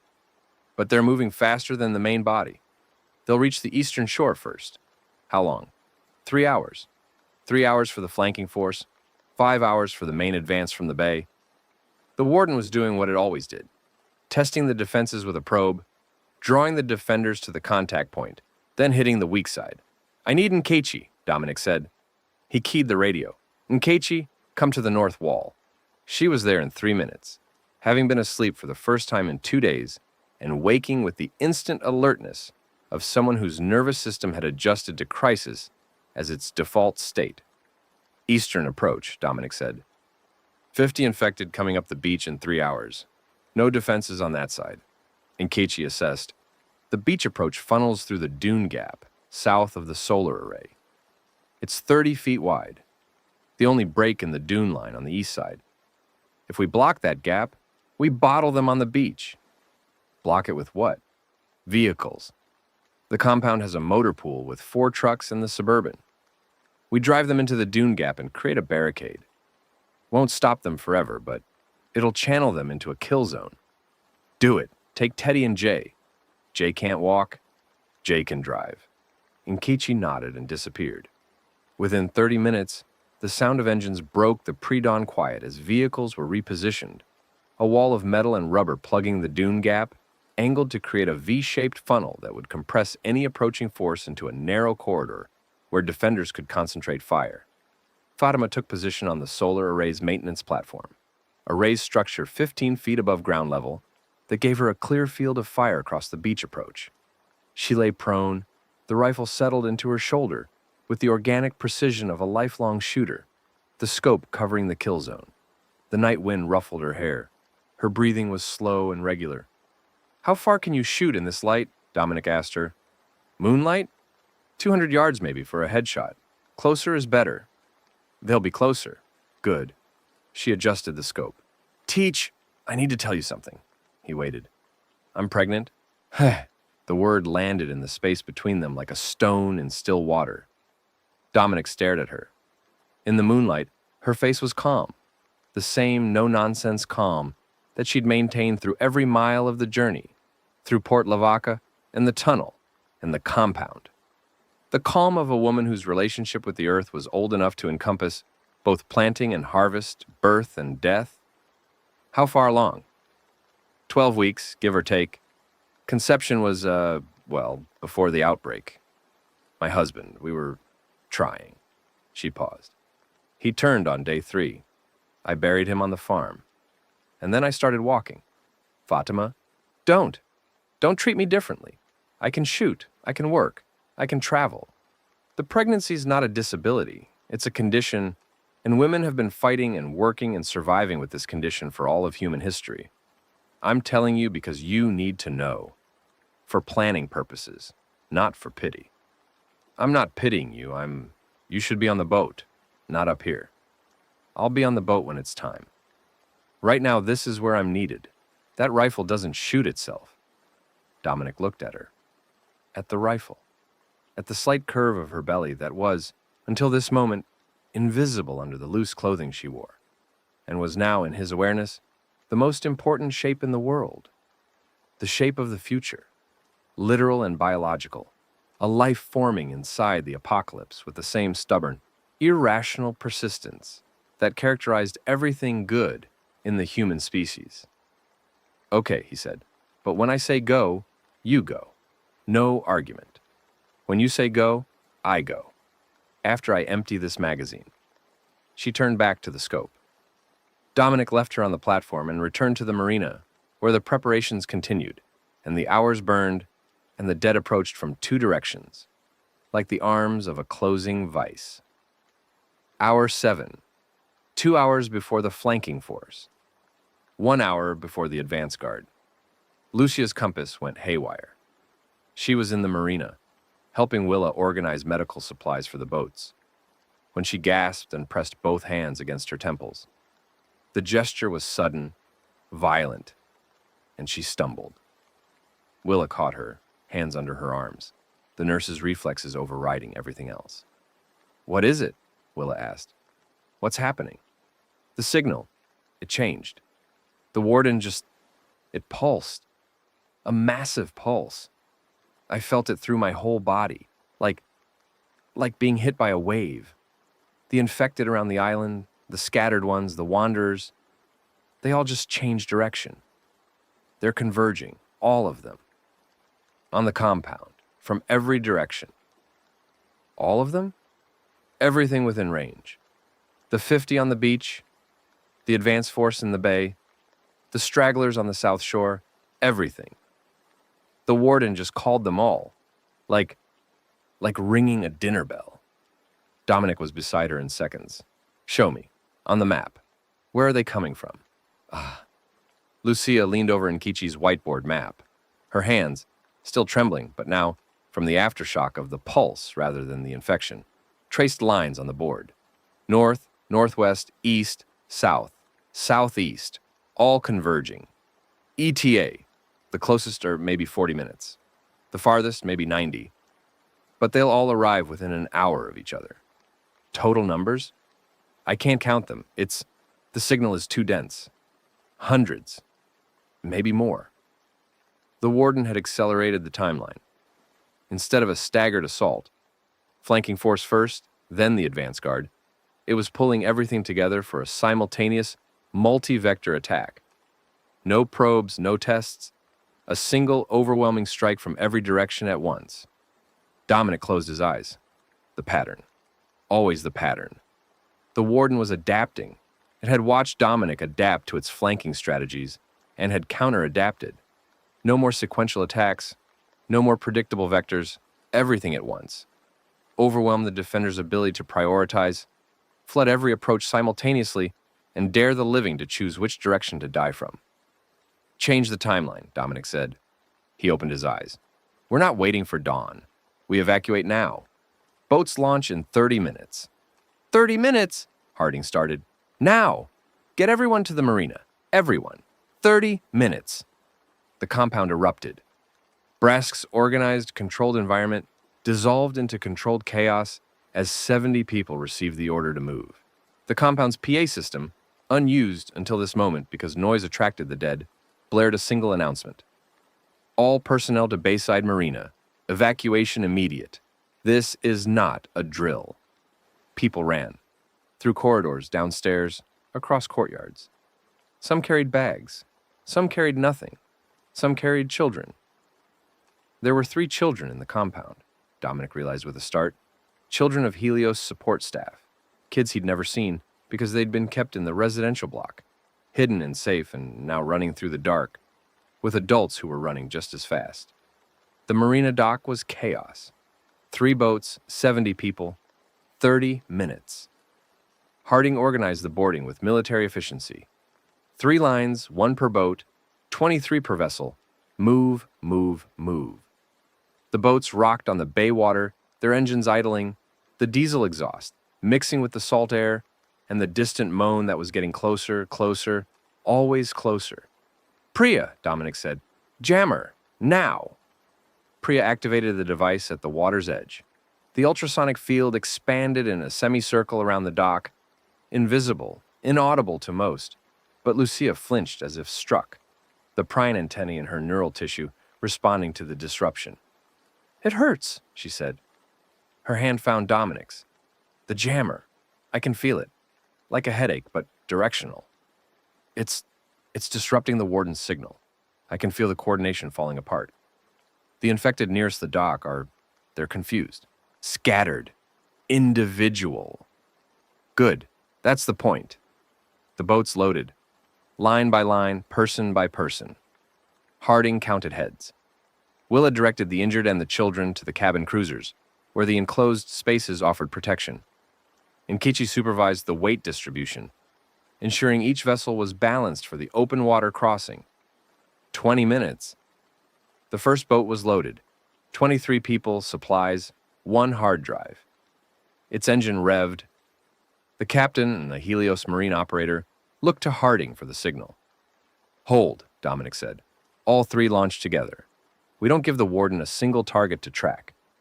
15 minutes, the second boat loaded. Fatima was still on the solar platform, her rifle cracking in measured intervals. The flanking force had reached the beach, and she was dealing with the ones that cleared the vehicle barricade.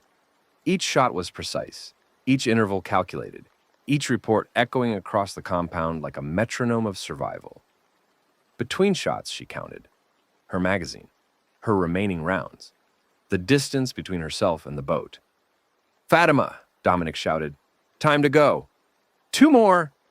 Her voice carried clear and calm across the dark compound. 2 shots, 2 impacts, 2 infected in the dune gap crumbling. Then she was down the ladder, moving fast, not running, walking with purpose. The rifle slung, her hand briefly touching her belly in a gesture that was unconscious and instinctive, and said everything about what she was protecting. She reached the dock and boarded the second boat. Rosa was already aboard, her notebook open, writing by the light of the boat's cabin lamp. The pen moved without pause. Names, dates, events. The history continuing. 10 minutes. The third boat was loading. Dominic's group, himself, Lucia, Willa, Nkichi, Teddy, Dex, Priya, Jay, Grant, would be on the third boat. The last boat. The one that would leave the dock after the other 2 were clear. "Teach," Teddy's voice. The big man was standing at the dock's edge, facing north, his improvised polearm in his hands, his eyes on the water. "They're here." The bay surface broke. 20 yards out, past the jammer's field, shapes emerged from the water, gray streaming, the waterlogged bodies of the dead rising from the bay floor like a terrible birth, their feet finding the shallow bottom and their bodies lifting from the water in a cascade of brine and seaweed. They were not the slow, shuffling infected of the early days. These were fast, the advance guard, the warden's select force, and they moved through the shallows with a purpose and speed that made Dominic's blood go cold. But at the jammer's perimeter, they stopped. The ultrasonic field hit them and they stumbled, clutched their heads, staggered in circles. The coordination shattered. Individual infected wandered in random patterns, bumping into each other, some falling back into the water, some standing and swaying in the surf. The jammer worked. The 30-meter buffer held. "Keep it running," Dominic said to Priya. "Battery at 70%, 45 minutes of charge." "We need 10. The third boat loaded. Brask was among the last to board. She carried a single case, small, secured with a digital lock. Dominic knew what was inside. The remaining vials of a rest compound. Not the Nurexal 9 original. That was still in the lab, left behind. The cure, not the disease. Brask had made her choice, and the choice, to Dominic's surprise, was the right one. "The original compound?" he asked as she passed. "Stays," she said. "Let it burn." "Burn?" "The automated fire suppression system in the lab has been reversed. Harding rigged it 3 days ago. If the compound is overrun, the lab becomes an incinerator. Everything inside is destroyed. The lab, the Nurexal 9, the data servers, the origin of the plague, housed in a room that was designed to destroy itself. A dead man's switch for the end of the world." "You planned for this," Dominic said. "I planned for everything." She boarded the third boat. She did not look back. The boats launched. The first 2 cleared the dock at 3:15, their engines roaring, their wakes churning the bay water into white foam that caught the moonlight and turned it silver. They headed east, toward the open gulf, away from the island, away from the compound, away from everything that was ending. The third boat, Dominic's boat, was last. He stood on the dock as the others boarded, counting heads, verifying that every member of his group was accounted for. Willa at the cabin entrance, directing the last passengers inside, Nkichi in the engine room, checking the fuel, Priya at the radio, coordinating with the other boats. Jay, his knee elevated on a bench, counting the seconds since launch. Dex, watching Grant, who had boarded without resistance and was sitting in the stern, polishing his shoes with a cloth that was somehow still in his pocket. Fatima, Rosa, Lucia, everyone was aboard, except Teddy.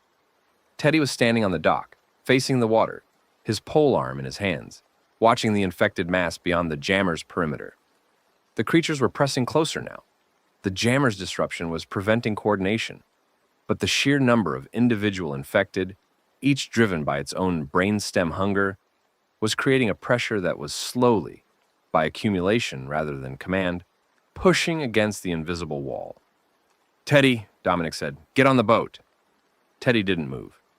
He stood at the dock's edge, the water lapping at his boots, the moonlight turning his bald head into a pale sphere and his red beard into something dark and wild. His hands on the polearm were steady, absolutely steady, the steadiest hands Dominic had ever seen on a man who cried after every fight. "I figured it out," Teddy said. "Figured what out?" "Your plan, the next part, the part you haven't told anyone." Teddy turned. His face was calm in a way Dominic had never seen. Not the forced calm of composure, but the genuine calm of resolution. The face of a man who has made a decision and is at peace with it. Someone has to stay behind and keep the jammer running. The battery's got 40 minutes left, 40 minutes of buffer while the boats get clear. But the jammer has to be operated manually. Priya said the frequency needs adjustment as the warden's signal changes. It can't just be left running. Someone has to stay with it. Teddy, and someone has to trigger the lab's fire system, manually, from inside the building. Because the remote trigger failed. Harding told you that 3 hours ago, when you didn't tell the rest of us. The fire suppression reversal has to be activated at the control panel in the lab. Someone has to walk into that lab, activate the system, and stay there while it burns. Dominic felt the words hit him. Not with surprise, with the sickening recognition that Teddy had seen the plan that Dominic himself had been avoiding looking at directly. The piece of the puzzle that he'd been turning over in the dark hours while the others slept. The question that had no good answer. Who stays? "I was going to do it myself," Dominic said. "No, you weren't." Teddy's voice was gentle, kind. "You weren't, Teach, because Lucia is on that boat. And you're not the man who walks away from her again. You're not the man who freezes. You're the man who goes with her. That's who you are. Teddy, I can't ask you." "You're not asking, I'm telling." Teddy stepped closer. He put his free hand on Dominic's shoulder, and the hand was enormous, warm, covering Dominic's shoulder from collar to deltoid. "I've been walking dead since day 2. My wife, my girls, Emma, Sarah. I've been moving, fighting, building things, making little horses out of wire. But I've been walking dead. Not like them." He gestured at the water. "Like a man who lost the reason to keep going and kept going anyway because he didn't know how to stop." "You're not." "I am. And it's okay. It's okay, Teach. Some of us carry our people with us and keep living, and some of us carry them toward them. I've been carrying mine toward them since the day I lost them. This is me getting there." Dominic's vision blurred. Tears, hot and sudden, the kind that come not from sadness, but from the intersection of grief and love and the specific excruciating admiration for a man who has decided to die and has found in that decision not despair, but something almost like grace. "You don't have to do this. I know. That's why it matters that I choose to." Teddy squeezed his shoulder. "Get on the boat, Teach. Take your wife somewhere safe. Build something. And when you get where you're going, make a horse out of wire for Emma and Sarah. Put it somewhere high where it can see the water." Dominic couldn't speak. His throat was closed. His eyes were streaming. The dock, the bay, the moonlight, the dead, all of it dissolved into the blur of tears that he couldn't stop and didn't try to stop. Teddy turned back to the water. He picked up the jammer's control unit and slung it over his shoulder. He tested the polearm's balance. He took a breath, deep, filling those enormous lungs, and let it out slowly. "Mr. Babcock," Rose's voice from the boat. Clear, steady. "I'm writing your name in the book.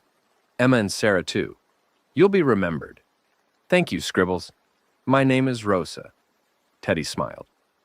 The first full, unreserved smile Dominic had seen from him. A smile that was not gentle or tentative, but wide and warm and complete.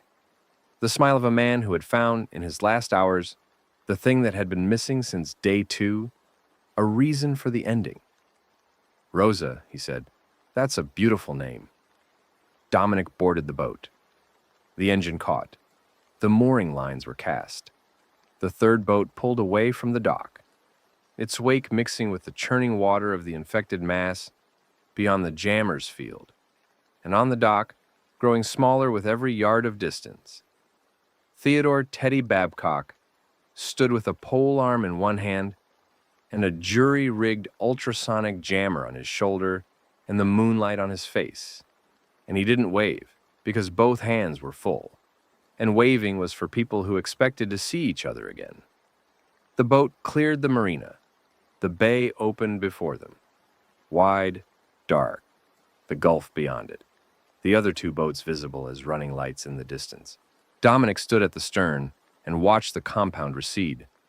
The jammer's ultrasonic field was invisible, but its effect was clear. The infected in the water recoiled from the dock, pushed back by the frequency, giving the boats room to run. At the dock, Teddy turned. He walked toward the compound's central building, toward the lab, toward the Nurexal 9 and the fire system and the ending he'd chosen. Dominic watched until the compound was a cluster of lights on the dark shore, and then the lights began to dim, and then a flash. Orange. Enormous. The lab building erupted in a column of fire that punched through the roof and climbed into the night sky like a torch, like a beacon, like a funeral pyre for the death of the thing that had killed the world. The fire spread from the lab to the adjacent structures, the automated systems cascading, the compound becoming a furnace that threw its light across the bay water and turned the running boats' wakes into streams of liquid gold.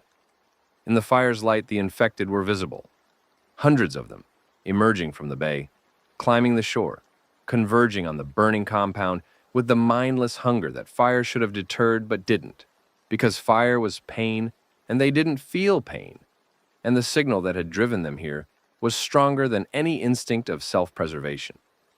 And among them, visible for one frozen instant in the firelight, standing on the compound's perimeter wall while the flames roared behind it and the horde surged around it, a figure in a ruined lab coat, still, upright, its eyes catching the firelight and reflecting nothing, because the eyes were black, and black reflected nothing. The warden watched the boats leave. It stood on the wall of the burning compound, and it watched, and for one moment, one impossible, terrible moment, Dominic felt it see him. Across the water, across the fire, across the distance that separated the living from the dead and the hunter from the hunted, the warden's attention landed on Dominic Reeves. Like a physical weight, a pressure on his chest, a buzzing in his skull, that was nothing like Lucia's compass, and everything like being seen by something that should not have eyes. Then, the compound's fuel storage detonated. The explosion was massive, a secondary blast that consumed the perimeter wall and everything on it, including the figure in the lab coat, including the warden, including the origin of the plague, and the dead thing that had been its most evolved product. The fireball rose. The shockwave crossed the water and hit the boat as a wall of warm air that smelled like burning chemicals and rendered concrete and the end of something that had been terrible and was now, in the simplest possible sense, over. Lucia gripped Dominic's arm. Her eyes were closed. Her compass was recalibrating, the signals shifting, the network disrupted by the loss of its central node. "It's gone," she whispered. "The signal, the warden's signal, it just stopped. Dead? Gone. The horde? I can feel them. They're confused. Individual. The coordination is broken. They're just wandering, no direction, no purpose. The warden was dead, killed in the fire that consumed the lab where it had been born, its existence bookended by the same compound that had created it. The symmetry was not poetic. It was structural, the kind of pattern that history produced without intention, the kind that Dominic had spent his career teaching and had spent the last month living. The boat moved east. The fire burned behind them. The gulf opened before them. Dawn found them on the open water. 3 boats in a loose formation, heading south along the coast, the barrier islands visible to the west as a low, dark line against the brightening sky. The gulf was calm, January calm. The water a flat sheet of gray-green that reflected the dawn light in a way that made it impossible to tell where the water ended and the sky began. Dominic sat on the boat's stern bench with Lucia beside him. She was asleep. Real sleep, deep and uninterrupted, her head on his shoulder, her cool fingers intertwined with his. The arrest compound had stabilized her. The gray was continuing to recede. In the dawn light she looked, not normal exactly, changed. The ring of cloudiness in her irises, the faint gray undertone to her skin that might never fully fade, the coolness of her hands. She was Lucia, but she was also something new, something that the world had never contained before. A woman who had walked through the valley of the infection and emerged on the other side, carrying pieces of it that were not disease but transformation. Willa was in the cabin treating wounds. The evacuation had not been bloodless. 3 Helios personnel had been bitten during the boarding, and Willa was assessing them with the clinical efficiency of a woman who knew exactly what the bites meant and was doing the only thing she could do: make them comfortable, manage the pain, and watch the clock. Jay was counting. He'd counted the people on their boat, 24, 1 over capacity. The remaining fuel, 3/4 of a tank, enough for 100 miles. The distance to the nearest land, 40 miles to the coast, less to the barrier islands. And the number of minutes since the compound had burned, 187 and counting. Dex sat across from Grant. The politician had stopped polishing his shoes. He sat with his hands in his lap, his silver hair disheveled for the first time since Dominic had known him, his face slack with something that was not shock and not grief, but the specific emptiness of a man whose secrets had been exposed and whose armor had been stripped and who was left with nothing but himself. "Fontaine," Grant said on Councilman. "I'm sorry." Dex looked at him. The long look, the Fifth Ward look. The assessment that measured not just the man, but the meaning behind the man. For what, specifically? The permits? The radio reports? The general state of the world? For the permits. For all of it. The permits most of all. You telling me or you telling God? I'm telling you, because you're here and God isn't answering his radio. Dex was quiet for a long time. The boat rocked gently on the Gulf swell. The dawn light strengthened. "Okay," Dex said. "Okay, Councilman, I hear you. Does it matter?" "Does what matter?" "That I'm sorry. Does it change anything?" "It doesn't change what happened. It changes what happens next." "Maybe." Dex leaned back. "In my old life, my real old life, before Fifth Ward, before everything, my grandmother used to say that sorry is a door. You open it, you walk through, and what's on the other side is whatever you build there. Sorry doesn't demolish the past. It just gives you access to the future." Grant looked at his shoes, at the dull leather, unpolished for the first time. "I don't know how to build anything." "Then learn. We're going to need builders." Midday. The boats found an anchorage in the lee of a barrier island, one of the unnamed sand spits that dotted the Texas coast, too small for habitation, too low for defense, but sufficient for a temporary rest while the group assessed its situation. 70 people, 3 boats, limited fuel, limited supplies. The hard drives with the research data, the arrest compound vials, and the knowledge, the terrible, empowering knowledge that the cure existed, that the warden was dead, and that the dead were, for the first time since the outbreak, directionless. But Lucia's compass told a different story. She woke in the early afternoon, ate a meal of dried fish and purslane that Fatima had prepared, drank water from a jug, and then sat on the boat's bow and tilted her head and listened to the signal that only she could hear. Dom, she said. Her voice was quiet and very certain. We need to talk. He sat beside her. The gulf stretched in every direction. Blue now, the gray morning burned away by the afternoon sun. The water sparkling with a billion points of light that looked like scattered diamonds, and were just physics, just photons, bouncing off liquid, just the world doing what the world did. The warden is gone, she said. I can confirm that. The signal from the compound, the loud signal, the structured one, it's not there anymore. The fire killed it. But the infection is still active. The prion compound is still in the water table, in the air. Trace amounts degrading but present. And the infected are still out there. Tens of millions of them. Without the warden's coordination, they've reverted to individual behavior. Wandering stimulus response, the basic brainstem pattern. That's actually better. Uncoordinated infected are manageable, survivable. But she turned to look at him. Her eyes, brown at the center, clouded at the edges, the eyes of the woman he'd married and the woman she'd become, held something that was not fear, but adjacent to it. Something that lived in the space between knowledge and acceptance. I can feel others. Not the standard infected, they're just noise. I can feel signals, like the wardens, but weaker, newer, forming. More wardens. More, I don't know what to call them. More intelligence emerging. The prion compound doesn't stop rebuilding when the warden is destroyed.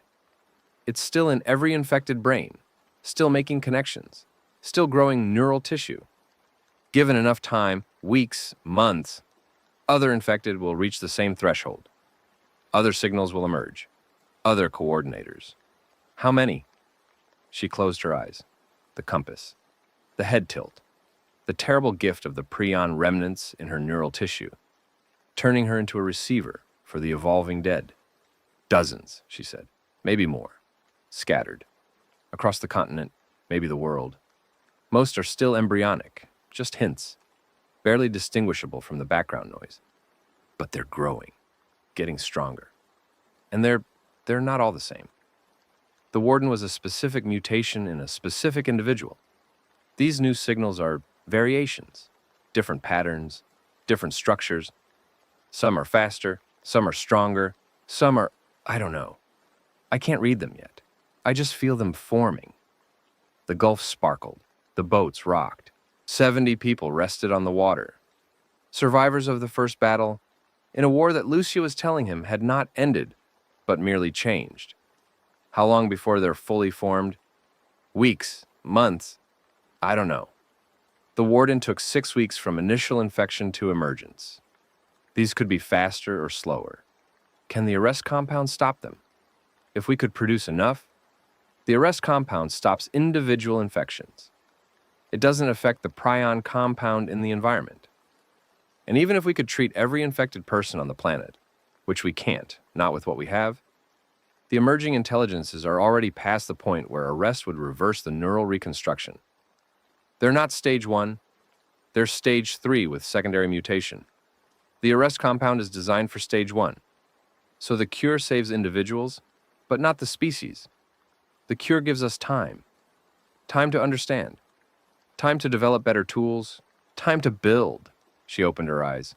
And I'm the only person who can hear them coming. That's the value. Not just the sensitivity, the warning system. The ability to know where they are, when they're emerging, how strong they're becoming. I can hear the war before it arrives. Dominic looked at his wife, at the compass that tilted her head toward dangers invisible and distant, at the cool hands that would always be cool, at the brown eyes with their ring of cloud, the permanent mark of an infection that had been arrested but not erased.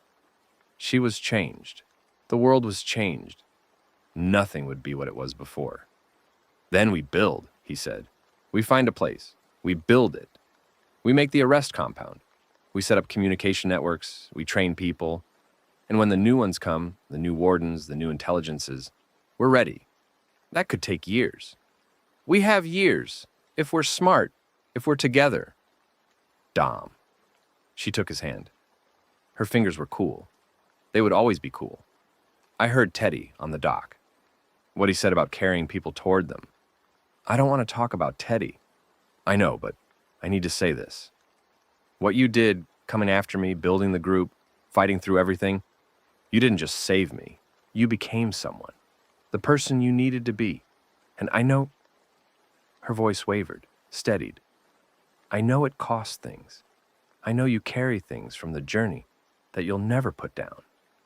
But you're here, and I'm here. And that's enough. That's the beginning. He put his arm around her. She leaned into him. The Gulf wind ruffled her hair, which was growing out, the dark strands mixing with new gray at the temples that would never go away. Her heartbeat was strong against his side. Her heart, which had dropped to dangerous lows during the infection, and was now restored to a steady, human rhythm. Not the 8 BPM of the fully turned, not the racing panic of the stage 1 fevers, a human heartbeat, alive. I love you, he said. I loved you when I froze, and I loved you when I swung, and I loved you when I did things I'm not ready to tell you about yet. And I'll love you when the new ones come. I know. She pressed closer. I can hear them, Dom. Right now. Forming, growing, getting ready. How many? More than before. More every day. Then, we have work to do. The boats rocked on the Gulf. The sun burned overhead, and on the bow of a converted fishing vessel, a history teacher and a veterinary technician held each other and looked south, toward the coast, toward the future, toward the unnamed island where they would build whatever came next from the ruins of whatever came before. The dead were directionless, for now. But the compass in Lucia's skull was ticking, and the signals were growing, and the war was not over. It was evolving. They found the island 3 days later. Not Mustang, that was ash now. The compound a blackened footprint on the sand. The warden's remains mixed with the rubble of the lab where the apocalypse had been born and where, in fire, it had been answered. They found a smaller island, farther south, off the coast, near where the Texas shoreline began its long curve toward Mexico. Unnamed on the charts, uninhabited. A sand spit with live oaks and palmetto, and a freshwater spring that Emmett Walsh's coastal charts left aboard one of the Helios boats, the old Coast Guard man's last gift, identified as reliable. They anchored, they disembarked. 70 people stepping onto sand that had never held this many footprints. Under a January sky that was clearing at last, the cold front gone, the warmth of the Texas coast reasserting itself in a way that promised something that the last month had made impossible to believe in. Spring. Nkechi walked the island. She tapped the ground. She measured the wind. She sketched on every flat surface she could find. Rock, sand, the hull of the boats. Within an hour, she had a plan. Where to build, how to build, what to build first. Foundations, walls, a water system, a garden. Fatima found the soil. 3 feet beneath the sand, a layer of loam that she ran through her fingers and smelled and tasted and pronounced marginal but workable. Give me a season and I'll have you eating off this land. Priya found the frequency. A clear channel, unoccupied, reaching far enough to touch the mainland. She began broadcasting, not coordinates, not codes, but a message, simple, clear, repeating. Survivors. Island. Safe. Come. Rosa found a rock, flat, smooth, sun-warmed. She sat on it and opened her notebook and began a new page. At the top, she wrote the date. Below it, she wrote, Day 1. Not of the apocalypse, of whatever came after. Willa found a patient. The 3 bitten Helios personnel, the ones from the evacuation, were deteriorating. She administered the arrest compound from the vials Brask had brought. 2 of them responded. 1 didn't. The infection had progressed too far, the neural damage too extensive. Willa held his hand while he turned, and when it was over, she sang My Girl, while Teddy's improvised polearm, which had somehow made it onto the boat, did what needed to be done. Then she washed her hands, took a drink from the flask, and asked who was next. Grant found his hands.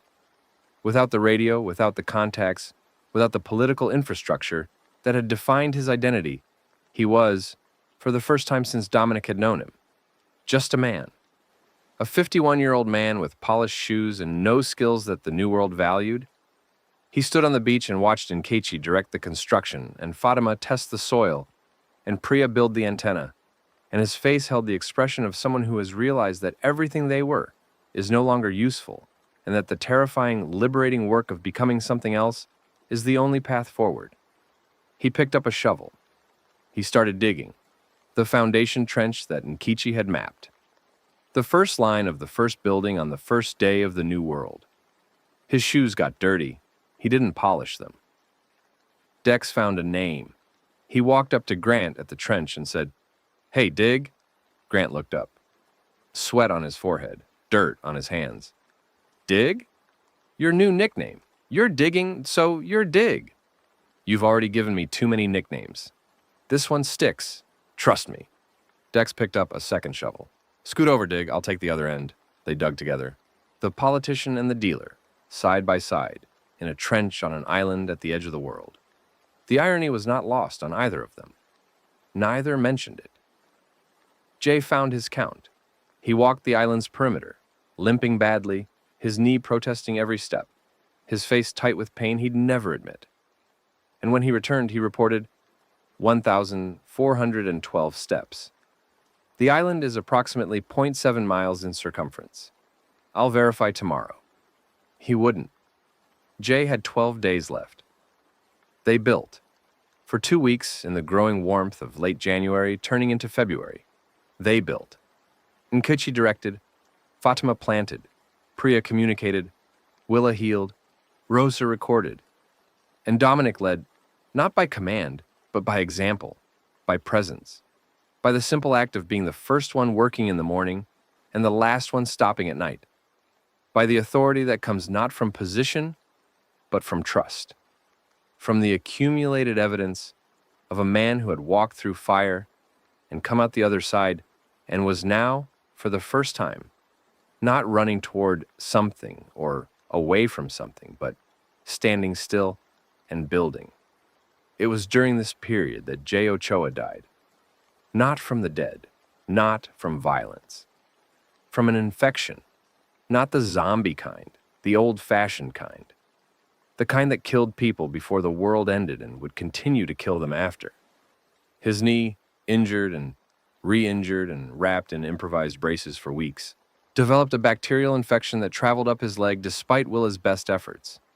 The antibiotics in the medical kit were insufficient. The infection reached his bloodstream on day 12 of the island settlement. He died at dawn on day 14th, with Willa holding his hand and singing, "Ain't no mountain high enough," because it was what he'd asked for, because the kid who counted everything wanted the last number he heard to be a song. His final count, 437, the number of steps between his hammock and the beach where Dominic found him each morning, watching the sunrise, counting the colors. They buried him on the island's eastern shore, facing the Gulf, and Rosa wrote his name and his numbers and his story in the notebook, and Fatima placed purslane on the grave because it was what she had, and Teddy's wire horse, the one he'd made in the Helios compound, the one Dominic had carried off the boat in his pocket, stood watch at the head of the grave, its tiny metal silhouette catching the morning light. Dex didn't give a speech. He stood at the grave with his hands in his pockets and his gold tooth catching the sun and said quietly, "See you, Sprinter." And then he walked away and didn't come back to the grave again, because Dex processed grief by moving forward, and the forward was all that remained. Grant Pemberton's exposure came on day 16. Not the exposure of his secret. That had already happened on the coastal highway, when Priya had decoded the Helios transmission. This was a different exposure, a complete one. Rosa had been organizing the salvage documents from the Helios boats, administrative records, research logs, personnel files, when she found a cache of internal Helios communications that predated the outbreak. Emails, printed and stored in a waterproof case, apparently part of Brask's personal archive. Among them, a chain of correspondence between Helios's legal department and the Houston City Council regarding the fast tracking of facility permits for the Nurexal 9 testing site. The emails named Grant Pemberton. They detailed the campaign contribution, $50,000, routed through a PAC in exchange for Grant's vote on the permit committee. They included Grant's personal reply to the Helios legal team, a 3-sentence email that Rosa read aloud to the group in a voice that was steady and merciless and 17 years old. Permits approved, inspections waived per your request. Appreciate the support. Looking forward to a productive relationship. Inspections waived. The safety inspections that might have caught the containment failures. The environmental reviews that might have flagged the airborne transmission risk. Waived for $50,000 and a productive relationship. The group stood on the beach, the printed email in Rosa's hands, the Gulf wind ruffling the pages, and looked at Grant Pemberton, who stood apart, his shovel in his hand, his face the color of the sand beneath his dirty shoes, his eyes holding the look of a man who has been running from a document for months and has just watched it catch up. Nobody spoke. Dominic stepped forward, not toward Grant, toward the center of the group, the position from which he had been leading, the place where the teacher stood when the class needed direction. "We all know what this says," Dominic said. "We all understand what it means." Grant signed the permits that allowed Helios to operate without proper safety oversight. The permits didn't cause the outbreak. The science caused the outbreak. But the permits enabled the conditions. That's the chain. He looked at Grant. "Is there anything in this email that's not accurate?" "No." Grant's voice was barely audible. "It's accurate." "Then it's part of the record.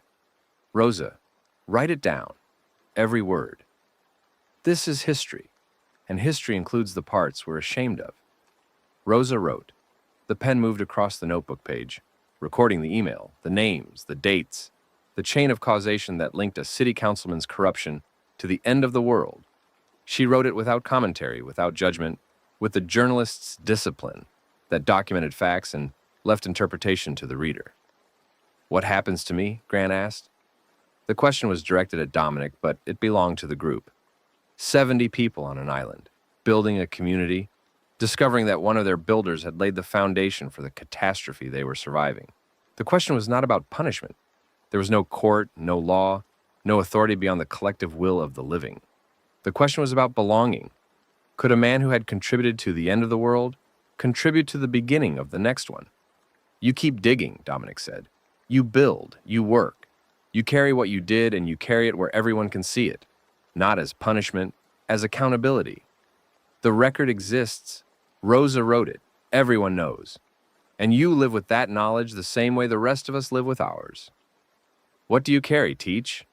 The question came from Dex, and it was not hostile. It was genuine. The man from 5th Ward asking the teacher from Spring what burden he bore that gave him the authority to speak about carrying. Dominic was quiet for a moment. The Gulf wind, the sound of waves, the smell of salt and new growth, and the faint, persistent underscore of a world that was decomposing and being reborn simultaneously. "I carry a fishing community on Matagorda," he said. "I carry paper lanterns on the water. I carry the choice I made to use those people as a distraction so my group could escape. I carry the fact that I don't know how many of them died, and I carry the fact that I didn't look back." He hadn't said it before. Not to anyone. The words came out of him like objects being pulled from deep water, heavy, waterlogged, shedding their weight as they surfaced, but never becoming light. "You use them as bait?" Rosa's pen had stopped. Her eyes were wide. "I timed our departure to coincide with their nightly lantern ceremony. The light and the movement drew the horde to their island while we slipped away in the dark. I knew what would happen. I did it anyway." The beach was silent. 70 people. The wind, the waves, the truth. "Write it down," Dominic told Rosa. "All of it. The date, the location, the choice. Write that Dominic Reeves used the Matagorda fishing community as bait to save his group, and that he doesn't know how many of them survived. Write that he regrets it. Write that regret doesn't undo it, Rosa wrote. The pen moved. The history continued. We all carry things, Dominic said to the group. Every one of us.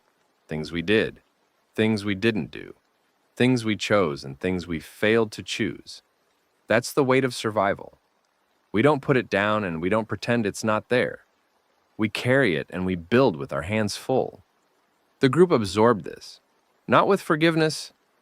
Forgiveness was a process, not an event, and it would take longer than a speech on a beach, but with acknowledgement, with the recognition that the people who had survived the apocalypse were not heroes or villains, but humans, messy and contradictory, capable of courage and cruelty in the same breath, carrying their damage the way the island carried the sea, always present, always shaping the shore, never fully reconciled.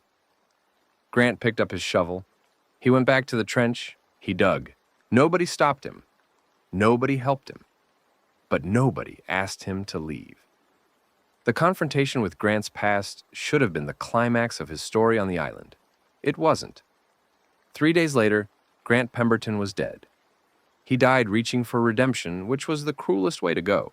A supply boat, one of the Helios cabin cruisers, repurposed for salvage runs to the mainland, had gone to the coast for medical supplies. Willa needed antibiotics. The stock was running low. The infected bite cases were coming in as survivors from the mainland reached the island in response to Priya's radio broadcast. Grant had volunteered for the run. Not from bravery, Dominic suspected, but from the need to be useful in a way that offset the weight of the permits. The man who had opened the door for the apocalypse wanted to carry its medicine. The run went wrong. A group of infected, uncoordinated, directionless, the post-warden remnants wandering the coast, converged on the landing point. The boat crew fought their way back to the vessel. Grant was the last on the dock, carrying a crate of supplies when an infected emerged from the water, one of the baywalkers, the kind that rose from the shallows like a bad dream, and caught his ankle. He didn't scream. He kicked free. He threw the crate onto the boat and shouted, "Go!" And the boat pulled away from the dock. He was standing on the dock. The infected was in the water. The boat was moving.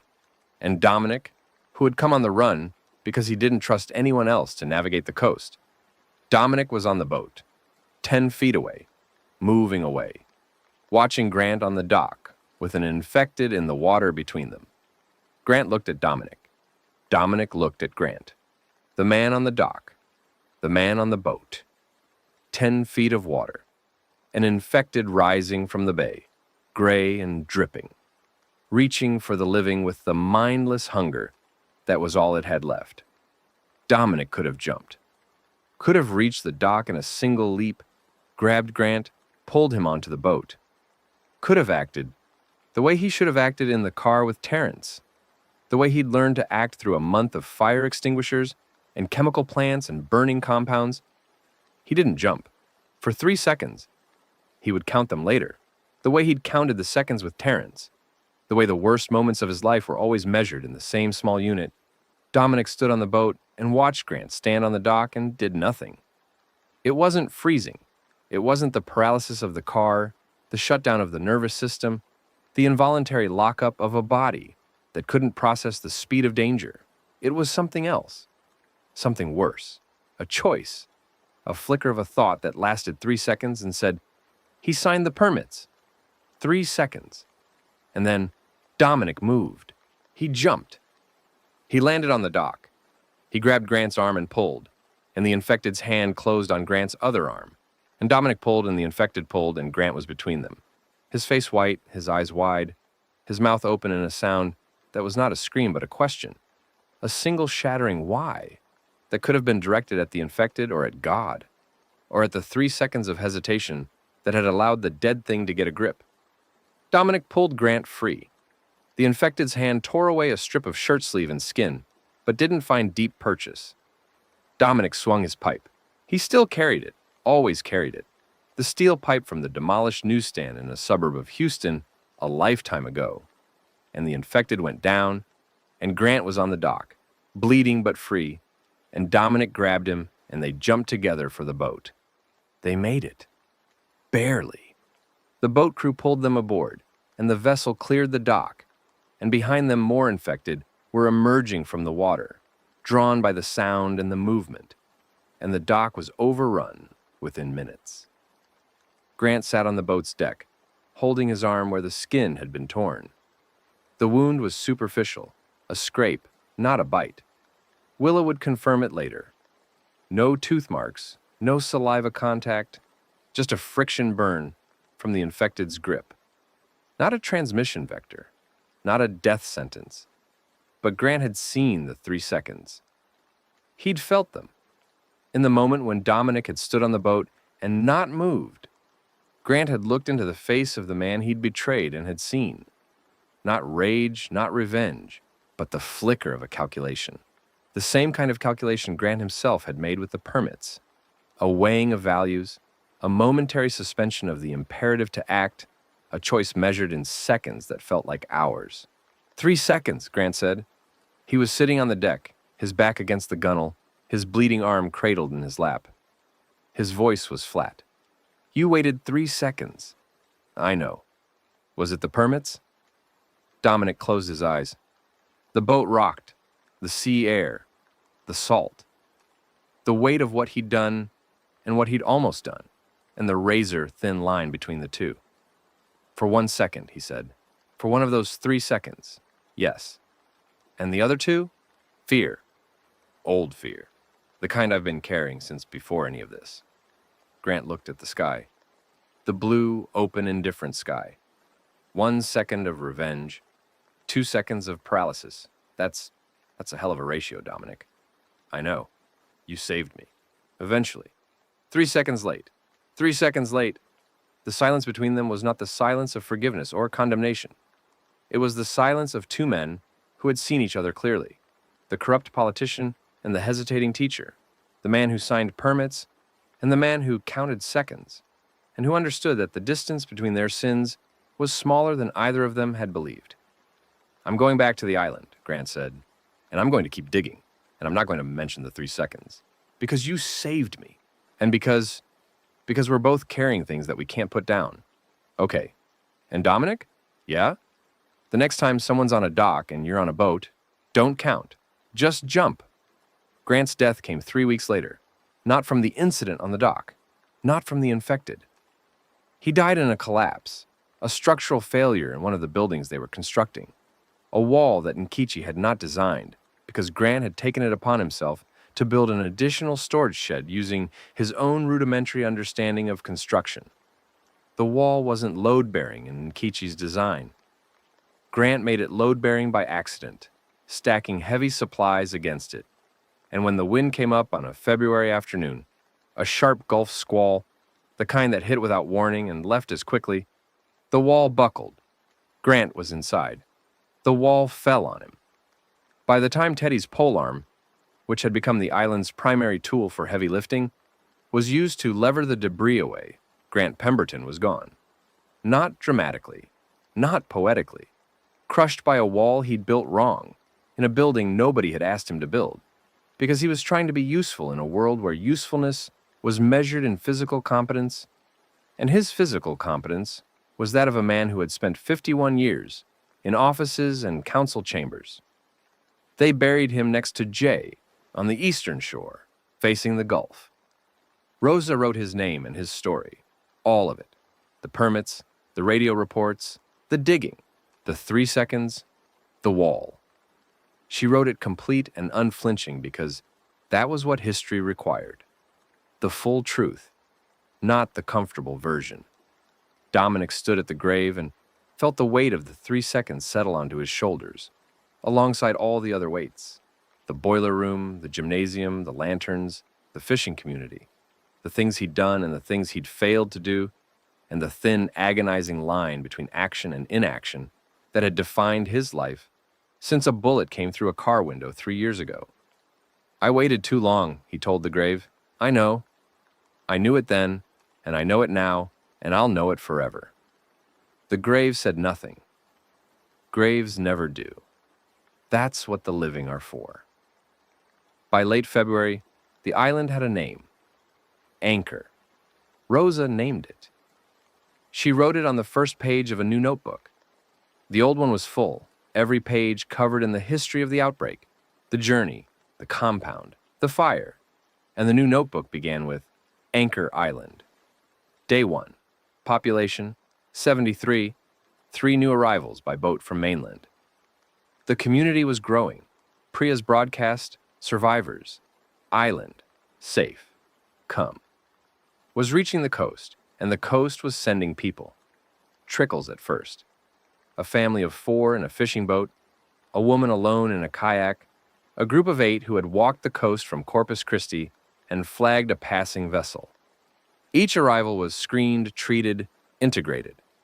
The arrest compound, which Brask had taught Willa to synthesize in small batches from the chemical precursors available in salvaged veterinary supplies, was administered to any AB slow burners who arrived. The treatment worked. Not perfectly. The side effects varied, the residual sensitivity unpredictable, but it worked. People who would have turned were instead changed, and the changed were alive, and alive was the only metric that mattered. Nkichi designed. She designed buildings and water systems and defensive walls and a dock and a wind turbine assembly fashioned from salvaged boat parts. She sketched on every surface, her charcoal moving with the assured strokes of a woman who had found in the work of building from nothing the purpose that had been missing since she'd held a kitchen knife in a house in Houston and done the thing her husband asked. Fatima grew. The soil responded to her knowledge the way patience responded to Willa's hands, grudgingly at first, then with increasing generosity as the techniques took hold. By late February, the first green shoots were visible in the garden beds. Lettuce, beans, herbs, small victories in brown soil. The beginning of a food supply that didn't come from cans. And Fatima's belly grew too. The pregnancy was visible now. The slight curve of her abdomen, the adjustment in her gait, the way she touched her stomach when she thought no one was looking. Willa monitored her with the obsessive attention of a nurse who had delivered babies in hospitals and was now delivering hope on an island. And the monitoring said, healthy, progressing, due in late May, a baby, due in late May in the apocalypse. The island's population received this news with a gravity that transcended joy or fear. It was something older, something biological, the species recognizing that its most fundamental imperative was being fulfilled even in the midst of its most fundamental crisis. A baby was coming, life continuing, the future asserting itself despite the present's best efforts to cancel it. Dex became the island's quartermaster. His skills, the ability to find things, move things, trade things, translated perfectly into the logistics of community management. He established trade relationships with mainland survivors, exchanging medical supplies for food and fuel. He organized salvage runs with the efficiency of someone who had spent years navigating the underground economy and understood at a molecular level how resources flowed. He also stayed clean. The syringe kit remained in his bag. The temptation remained constant. The stress, the pain, the availability of opioids in every looted pharmacy. But the ritual held. The weight of the kit in his bag. The daily reminder of what he was refusing to become. The discipline of choosing, every single day, to be the person he decided to be rather than the person he'd been. 2 years and 47 days, he told Dominic one evening sitting on the beach watching the sunset. That's how long I've been clean. And every one of those days was harder than anything the zombies threw at me. Why? Because the zombies are external. The addiction is internal. You can build a wall against the dead. You can't build a wall against yourself. And Lucia was the compass, not metaphorically, literally.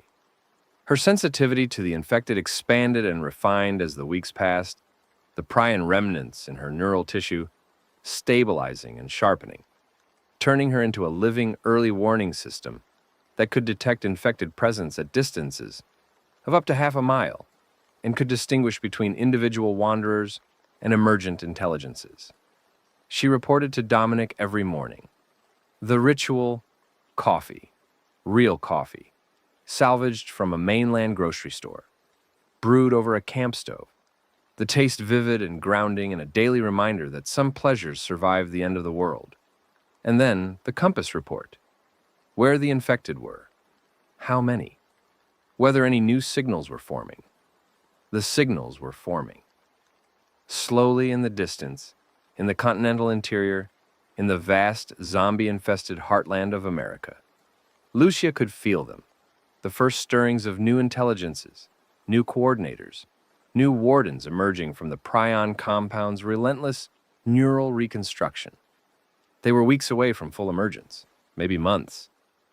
But they were there, growing in the dark, the next wave of the war that the burning of Mustang Island had won but not ended. More than before, she told Dominic one morning. Moving south. Not here yet. Weeks, maybe. He looked at her, at the cool hands wrapped around the coffee cup, at the brown eyes with their ring of cloud, at the woman who had walked through the infection and come out the other side carrying the map of the enemy's next advance. Then we have weeks, he said. It was the first time in this story he made a statement about the future without qualification. Not, we might have, or, if we're lucky. We have weeks, present tense, certain. The certainty was not naive. It was earned, forged in the fire of a month-long journey through the dead landscape of Texas, tempered by loss and guilt and the irreducible complexity of being human in a world that no longer accommodated humanity's softer impulses. Dominic Reeves, who had been a high school history teacher and was now something else, leader, tactician, survivor, the man who had frozen and the man who had swung and the man who had hesitated for 3 seconds on a boat and would carry those seconds forever, looked at the future and saw not safety, but possibility. And possibility was enough. It had to be. It was all they had. The island settled into a rhythm. Work in the morning, construction, farming, maintenance, patrol, meals together in the open, the community gathering around Fatima's fire pits, to eat food that was simple and real and flavored with the salt air and the gratitude of people who remembered hunger. Evenings of conversation, of story, of the slow and necessary work of becoming a community. Learning names, building trust, negotiating the 1,000 small frictions that occurred when strangers were forced to live together in close quarters on a pile of sand at the edge of the sea. Dominic walked the perimeter each night. The old habit, the late-night walks through the spring, Texas, neighborhood, the restless movement of a mind that couldn't stop working. But the landscape had changed. Instead of suburban streets and quiet houses, he walked a beach where the Gulf rolled its waves in a rhythm as old as the planet, and the stars above were undimmed by the light pollution that had once turned the Houston sky into a permanent orange twilight. Lucia walked with him sometimes, her compass active always, the head tilt, orienting to signals only she could hear. They walked in the kind of silence that only long-married people achieve, the silence that isn't empty but full, packed with everything that doesn't need to be said because it's been said before, or because the saying would diminish it, or because the silence itself is the conversation. On one of these walks, near the end of February, with the air warming toward the spring that was coming whether they were ready for it or not, Lucia stopped. Dom. Yeah? The new ones. The emerging intelligences. They're not like the warden. How? The warden was one, singular, a mutation in one specific individual. But these new signals, they're networked. They're not emerging independently. They're connected to each other. It's like the warden was a radio station. These are an internet, distributed, redundant. You can't kill the network by destroying one node. The implication settled over Dominic like a shadow. The warden had been defeatable because it was singular. Destroy the individual. Destroy the intelligence. But a distributed network of emergent zombie intelligences, connected by the prion compound's biological signal, redundant and self-repairing, that was a different kind of threat. A threat that couldn't be solved by a single fire in a single lab. How long? Months, maybe 6. They're growing in parallel, and the network effect is accelerating the process. Each new intelligence that comes online strengthens the others. By summer, they'll be coordinating regionally. By fall, they'll be doing what the warden did, but at continental scale. Can we fight them? With what we have? No. With what we could build? Maybe. The jammer works. The arrest compound works.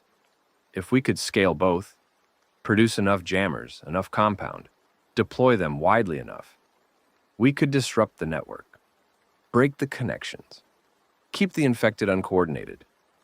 That requires infrastructure, production, distribution, communication, all the things we're trying to build. Yes, all the things we're trying to build faster. Dominic looked at the ocean, the black water, the white crests, the infinite horizon. The world was broken. The dead walked.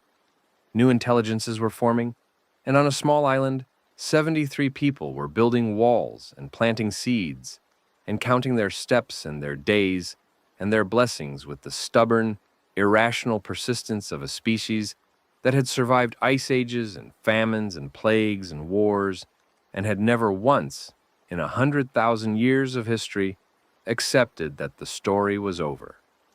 Then we build faster, he said. You make it sound simple.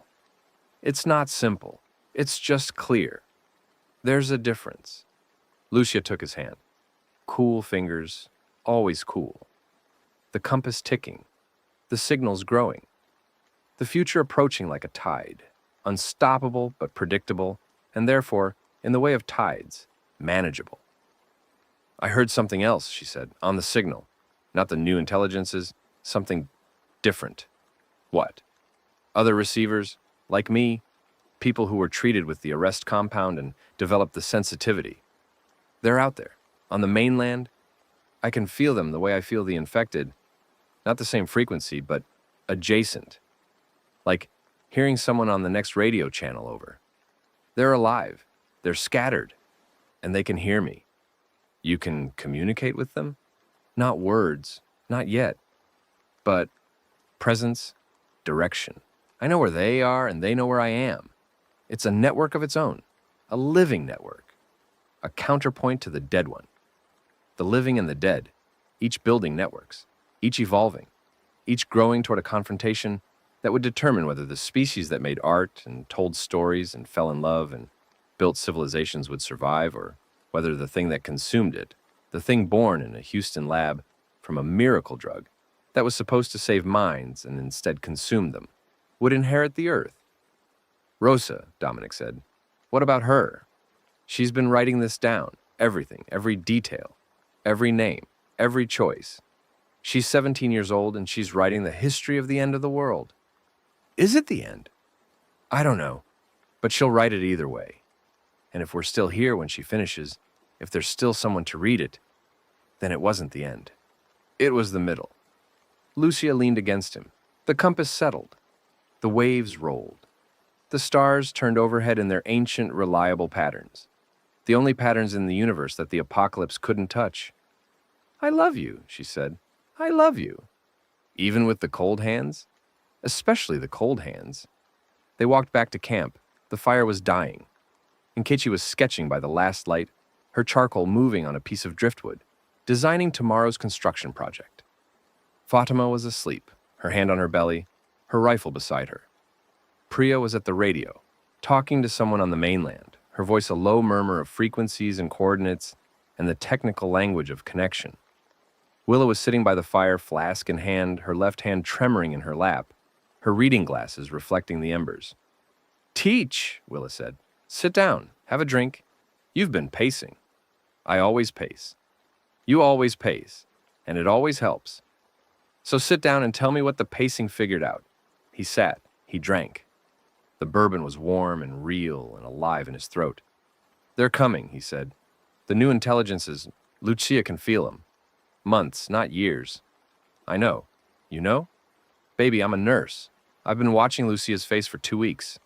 Every morning, the head tilt gets longer. The compass is hearing more. You don't need medical training to read that. You just need eyes. Are you scared? Teach, I've been scared since day one.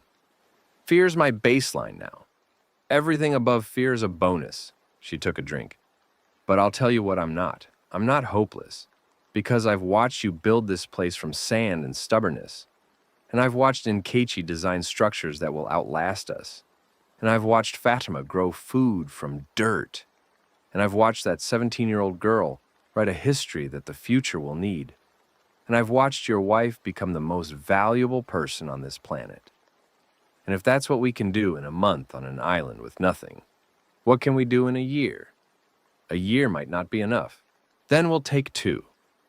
Dominic looked at the fire, at the embers, at the people around him who had walked through the same apocalypse he had, and were still, against all evidence and all probability, here. I need to tell you something, he said, about Matagorda, about the lanterns. Willa waited. He told her. All of it. The fishing community, the nightly ceremony, the paper lanterns on the water, beautiful and fragile, golden against the dark bay. The choice to leave during the ceremony, knowing the light would draw the horde, the screaming behind them as the boats pulled away. Rosa's notebook, Teddy's eyes. He told it the way Rosa would have written it, complete, unflinching, without justification or excuse. The facts, the choice, the cost. Willa listened without interrupting. When he finished, the fire was almost out. The embers glowed in the dark, the last light barely sufficient to see by. You carry that every night, she said. It wasn't a question. Every night, when I close my eyes, the lanterns. And you'll carry it forever. Yes. Good. She capped the flask. Not good that it happened. Good that you carry it. Because carrying it means you're still the kind of person who feels the weight. And the day you stop feeling it is the day you become what you're afraid of becoming. Is that nurse wisdom? That's 30 years of watching people survive things they shouldn't survive, and then having to live with how they survived. She stood up. The tremor in her left hand was worse in the cold. She pressed it against her hip, the old habit, the Parkinson's asserting itself, with the patient inevitability of all degenerative conditions, treatable or not. Get some sleep, Teach. We've got a long build tomorrow. Willa, yeah? Thank you. For all of it. The ship channel, the causeway, the compound, for going north to get Lucia, for being here. She looked at him. The reading glasses caught the last of the firelight. Her eyes, magnified and amber, were the eyes of a woman who had spent her entire life in service to others, and had found at the end of the world, not the retirement she'd planned, but the purpose she'd needed. Baby, she said, where else would I be? She walked to her quarters.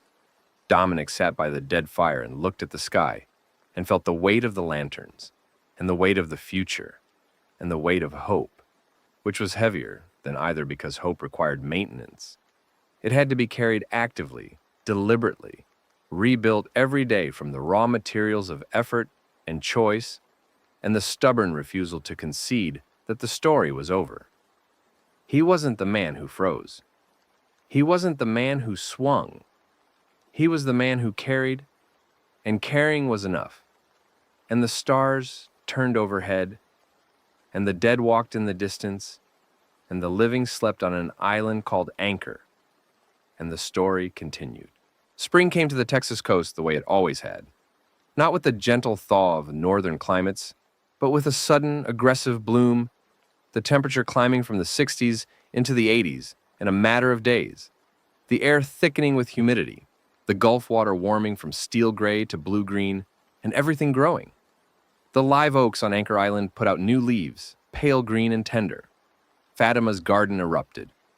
The purslane that she'd been pointing out on roadsides since day one now carpeted the island's open spaces in dense mats of fleshy green, and she harvested it by the armful, her calloused hands moving through the plants with the speed and certainty of a woman whose relationship with growing things was older than language. The heat brought change to the dead as well. On the mainland, visible through binoculars from the island's observation post, the infected were degrading. The Texas sun, climbing toward its summer ferocity, did what walls and weapons could not. It accelerated decomposition. The stage 3 infected, the fully turned, the brainstem-only revenants that had been the baseline threat since day one were falling apart. Their gray skin blistered and split in the heat. Their movements, never coordinated without the warden's signal, became sluggish, lurching. the mechanical breakdown of biological machinery that was designed for life and was running on the fumes of death. By late March, the coastal infected that Lucia's compass detected were fewer, slower, weaker. The Gulf Coast summer that had been a curse, brutal heat, dehydration, heat stroke, was becoming a weapon. But the new signals were growing. Lucia tracked them every morning. The ritual had evolved: coffee, compass report, and now a map. Nkechi had built a large table from salvaged timber and covered it with a chart of the Texas coast and the American South. And each morning Lucia would stand at the table with her eyes closed and her head tilted and mark the positions of the emerging intelligences with charcoal dots on the chart. The dots were spreading. In January, there had been hints, whispers of signal in the continental noise. By March, there were 17 confirmed emergent intelligences, scattered from Florida to California, each one a node in the distributed network that was replacing the warden's centralized command. "They're not all the same," Lucia reported on a morning in late March, her hands wrapped around her coffee cup. Ceramic, made by a survivor who had been a potter in her former life and had set up a kiln using techniques Nkechi designed, and her eyes distant with the compass's data. The ones in the southeast are developing differently from the ones in the west. The Florida signals are strong and fast. Humid climate, slower decomposition, more preserved neural tissue. The California signals are weaker, fragmented. The dry heat is degrading the host bodies faster, limiting the prion compound's ability to rebuild. And the ones in the Midwest, they're the biggest. The cold winter preserved the infected almost perfectly. When those emerge fully, she didn't finish. She didn't need to. The Midwestern signals were the ones that kept Dominic awake at night. The intelligence is forming in the vast, zombie-infested heartland, where millions of infected had been preserved by the cold, and were now, as the spring warmth crept northward, beginning to stir. "Timeline?" Dominic asked. "The Florida cluster, 2 months, maybe less. The Midwest, 3 to 4 months. By summer, there will be coordinated horde activity across the eastern seaboard. And the network effect? Accelerating. Each new intelligence that comes online strengthens the others. The signal between them it's not communication in the way we understand it. It's more like resonance. One intelligence discovers a strategy, and the resonance carries it to the others. They're learning from each other without speaking." Dominic looked at the map. 17 dots. 17 future wardens, each one developing the capacity to coordinate the dead in its region, each one connected to the others by the prion compound's biological network. The warden had been singular and devastating. This was going to be symphonic. "Then we scale," Dominic said. "The jammer, the compound, the network. We scale everything." Scaling required what every ambitious project in human history had required: people, resources, and time. They had the first in growing numbers. The island's population had reached 112 by early April, swelled by mainland refugees who arrived by boat in ones and twos and sometimes tens, drawn by Priya's broadcast and by word of mouth, the ancient technology of rumor that had survived every technological revolution and would survive the apocalypse too. They had the second in limited quantities.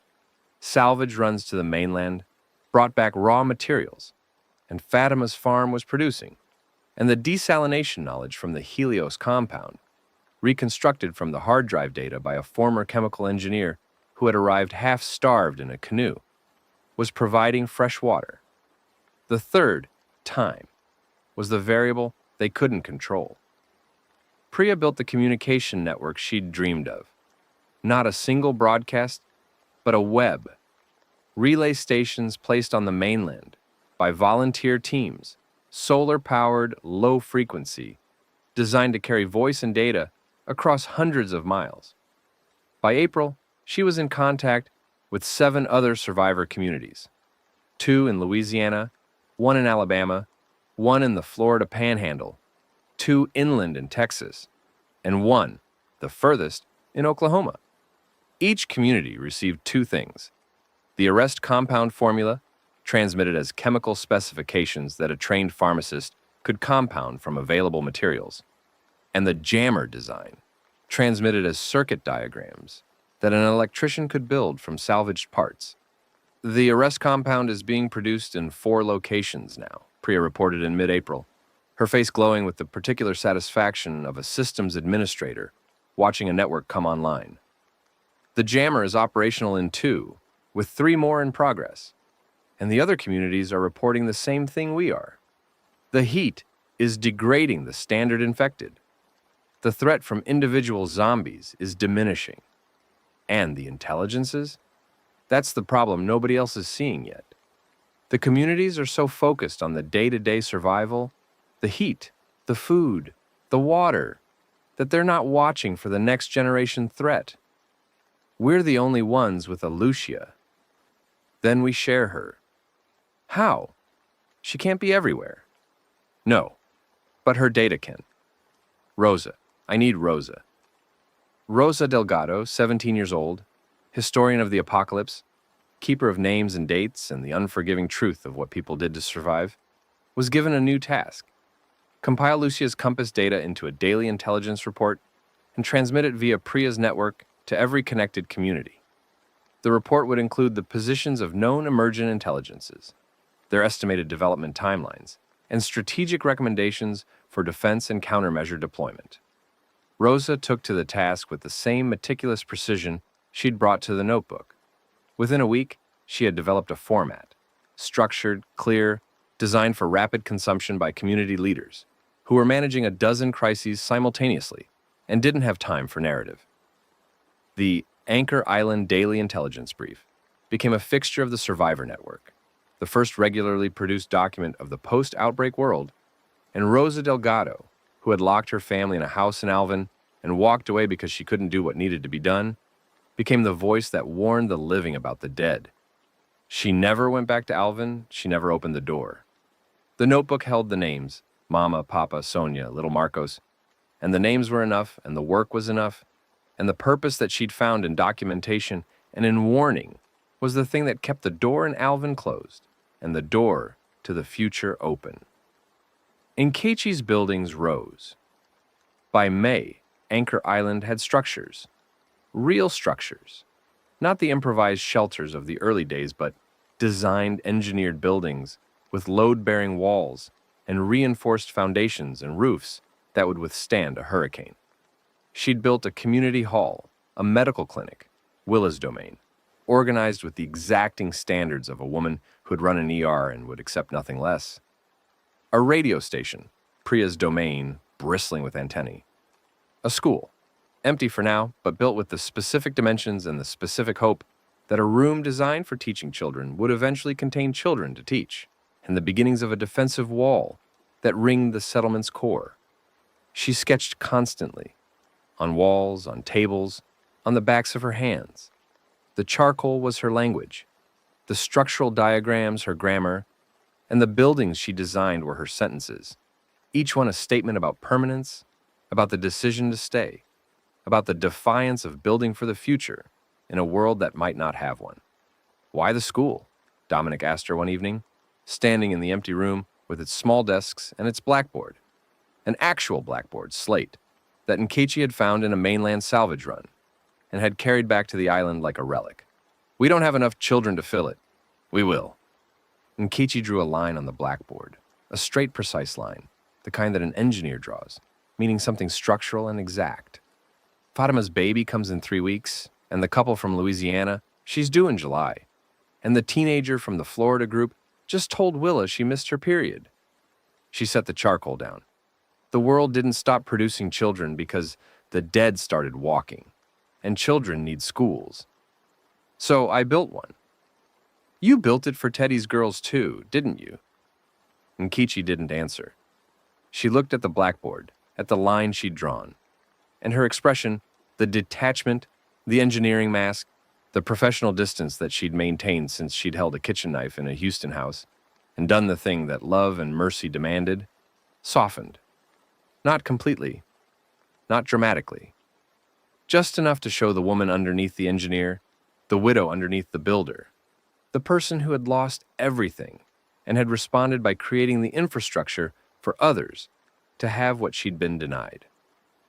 Emma and Sarah would have been 9 and 7, she said. That's second grade and first grade. The desks are sized accordingly. She left the room. Dominic stood in the school, in the empty classroom, and looked at the blackboard and the small desks and the window that Nkichi had positioned to face east, toward the Gulf, where the morning light would fall across the room in the golden, clarifying way that classroom light should fall. And he felt the weight of Teddy's wire horse on the grave, and the weight of the school that Nkichi had built for ghosts, and the weight of a world that was dying and being born simultaneously. And the weights did not cancel each other out, but instead existed in parallel, grief and hope occupying the same space, the way two notes can occupy the same chord and produce not dissonance but harmony. He picked up the charcoal Nkichi had left. He drew on the blackboard. Not a building, not a structure, a sentence. Patterns are the only thing history teaches us. He set the charcoal down and left the school. May arrived with heat and urgency, and the slow, swelling curve of Fatima al-Rashid's belly. Fatima worked until she couldn't. She farmed, she shot. The rifle's scope needed adjustment for the new light conditions, and she spent an afternoon recalibrating it with the patience of a woman who understood that precision was not a luxury, but a survival requirement. She preserved food. She taught 3 mainland survivors the basics of sustainable agriculture. And she did all of it with the steady, rooted calm that had characterized her from the first day Dominic had met her on a coastal highway, with a rifle on her back and purslane in her hand. But the belly grew, and the body that had carried it through an apocalypse was beginning to protest the additional workload. Willa put Fatima on restricted duty in mid-May. You're not lifting anything heavier than a watering can, and if I catch you on that solar platform with the rifle, I will personally confiscate both the rifle and the baby. And Fatima submitted with the grudging acceptance of a woman who trusted Willa's medical judgment more than her own stubbornness. The baby became the island's collective project. People brought things. A blanket knitted from unraveled sweater yarn by an elderly woman from Beaumont. A mobile fashioned from seashells by a teenager who had never made anything in his life and discovered in the making that his hands could create beauty. A cradle that Dex produced from a salvage run, with a grin and a refusal to explain where he'd found it. Trade secret farm girl.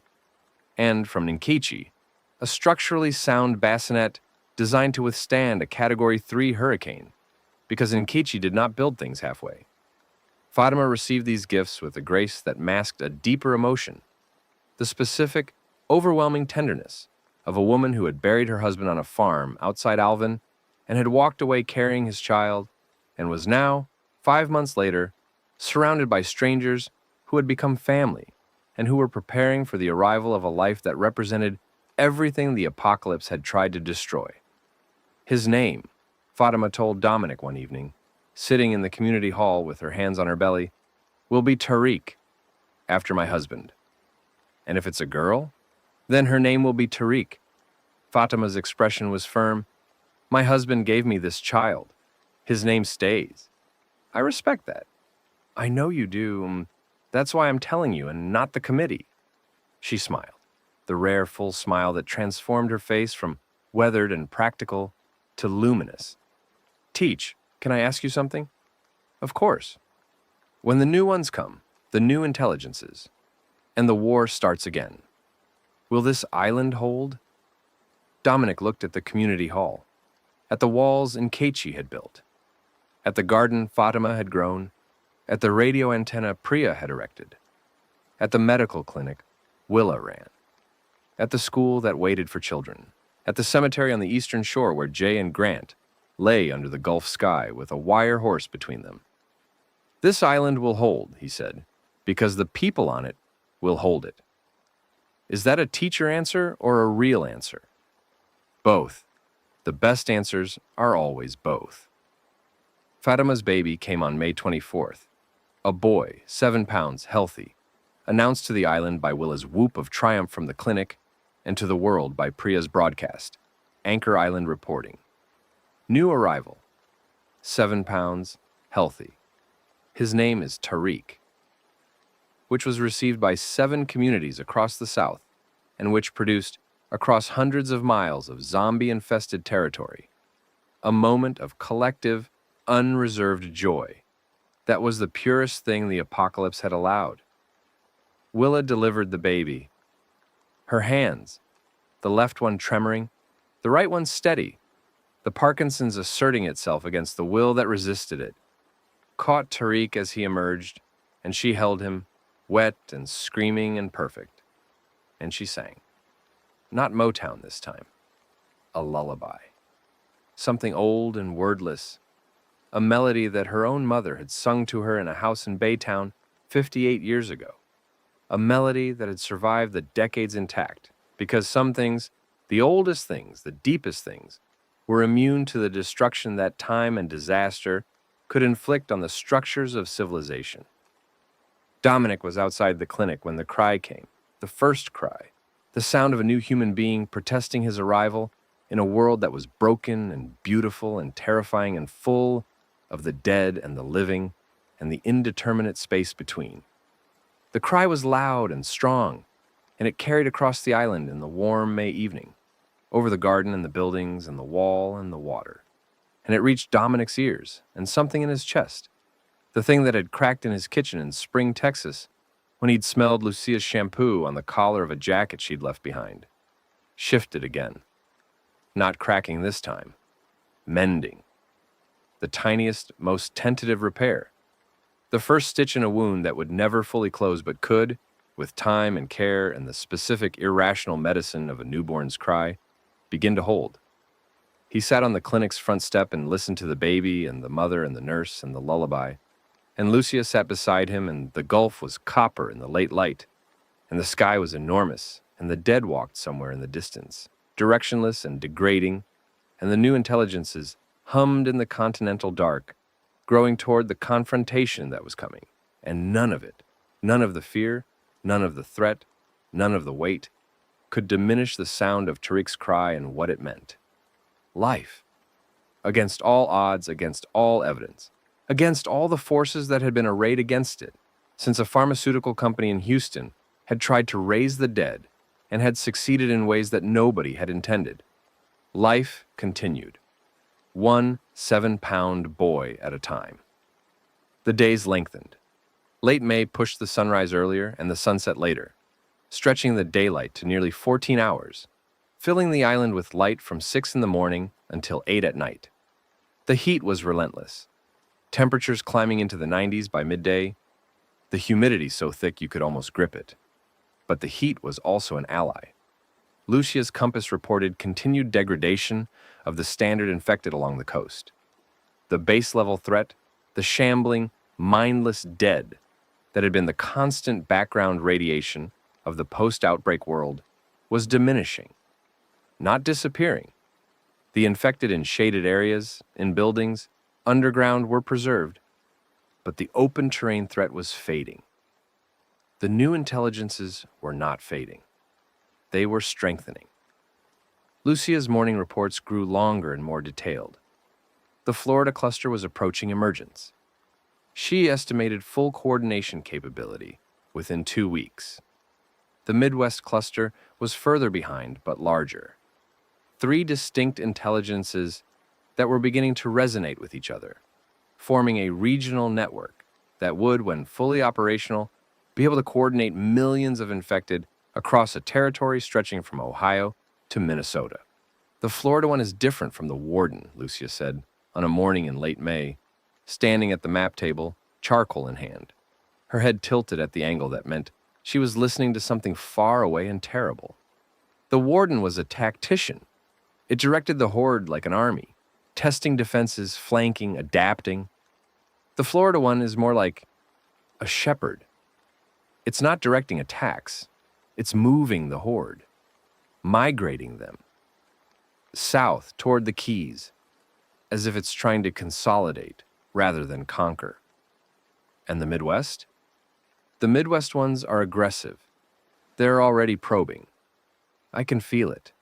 Small groups of infected being sent outward. testing the boundaries of the intelligence's range, mapping the territory. They're explorers, scouts. They're building a picture of the world around them. Scouting for what? For us? Lucia set the charcoal down. They can feel us too. Not just me. The other treated survivors. The ones on the network. The prion remnants in our neural tissue make us visible on the same frequency the intelligences use. We're beacons. We're broadcasting our positions to the enemy every moment of every day. The double edge. The compass that detected the dead also revealed the living. The very thing that made the treated survivors invaluable. Their ability to sense the infected made them targets. Can we shield it? Dominic asked.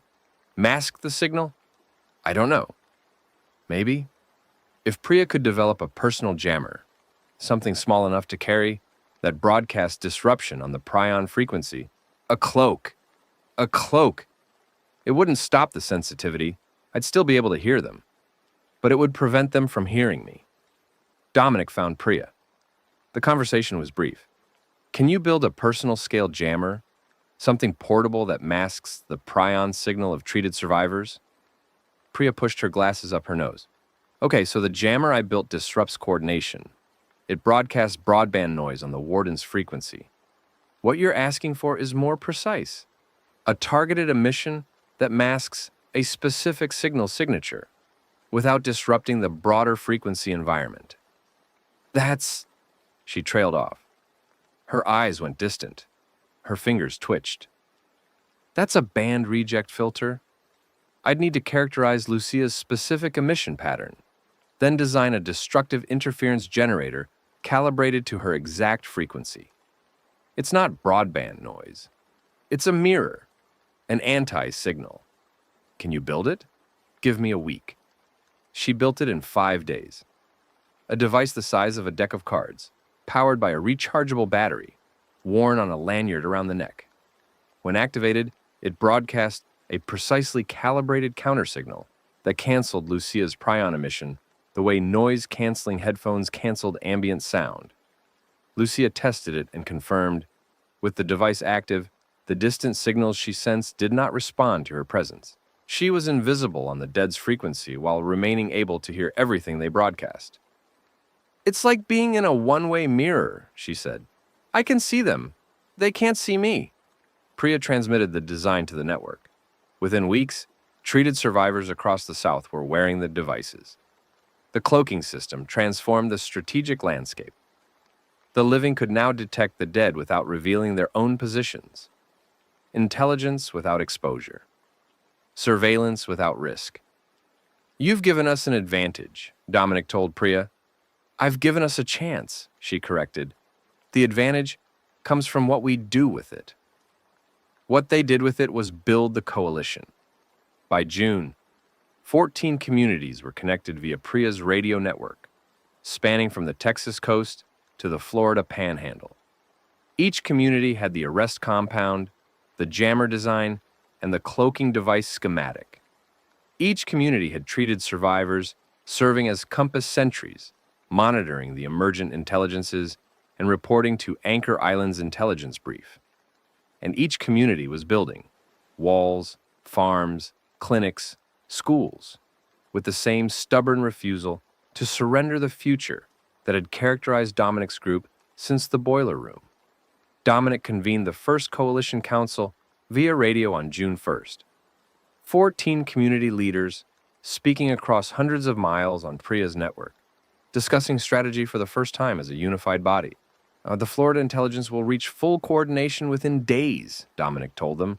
Lucia's compass data translated into the clear, direct language of a teacher who had spent his career making complex patterns accessible. When it does, the infected in its region will begin organized movement. The Midwest cluster is 3 to 4 weeks behind. By midsummer, we'll be facing coordinated threats on 2 fronts. What do we do? Asked the leader of a Louisiana community, a woman named Chen whose voice crackled with distance and static, and the particular weariness of someone who had been fighting for 5 months without rest. We do what the intelligences do. We network. We share information in real time. We coordinate our defenses, and we deploy the jammers strategically, not as individual defensive tools, but as a coordinated disruption grid that can fragment the intelligence's control over wide areas. You're talking about a war. I'm talking about a defense. The intelligences aren't invading. They're emerging. The threat is distributed and ongoing. We don't win by destroying a single target. We win by building a system that outlasts them. A system that can adapt as they adapt. A system that learns as they learn. That sounds like civilization. That's exactly what it is. The coalition adopted the plan. Not unanimously, the Oklahoma community dissented, preferring isolation to cooperation, and the inland Texas groups were skeptical of the coastal network's reliability. But the majority agreed, and the agreement, fragile, conditional, dependent on trust between people who had never met, was the first coordinated human decision-making since the outbreak. The first act of governance. The first step back from the edge. Rosa documented it in her notebook. June 1st. First Coalition Council. 14 communities. Decision to coordinate defenses against emergent intelligences. Unanimous -1. The beginning of something. I don't have a word for it yet. Not a government, not a nation. Something smaller and more necessary. A decision to be together. A decision to hold. June 15th. The Florida intelligence emerged. Lucia felt it the way you feel a thunderclap. Not heard, but experienced. A whole-body percussion that knocked her off her feet at 600 and left her gasping on the clinic floor, her hands pressed against her temples, her eyes wide with a terror that Dominic had never seen in her before. "It's awake," she whispered. "The Florida one, it came online. Full power. I can feel it reaching out, making connections, pulling the infected in its range into a network. It's Dom. It's different from the Warden. The Warden was tactical. This one it's fast. It thinks fast. It's already coordinating hundreds, and it's been awake for 30 seconds. What's it doing? Moving south, pulling the horde toward the coast, toward the water." She closed her eyes, her compass straining to resolve the distance signal into comprehensible data. It's going for the bridges, the causeways, the connections between the mainland and the islands. It's cutting the island communities off. The Florida Keys. The chain of islands connected to the mainland by a single highway. US 1, the Overseas Highway.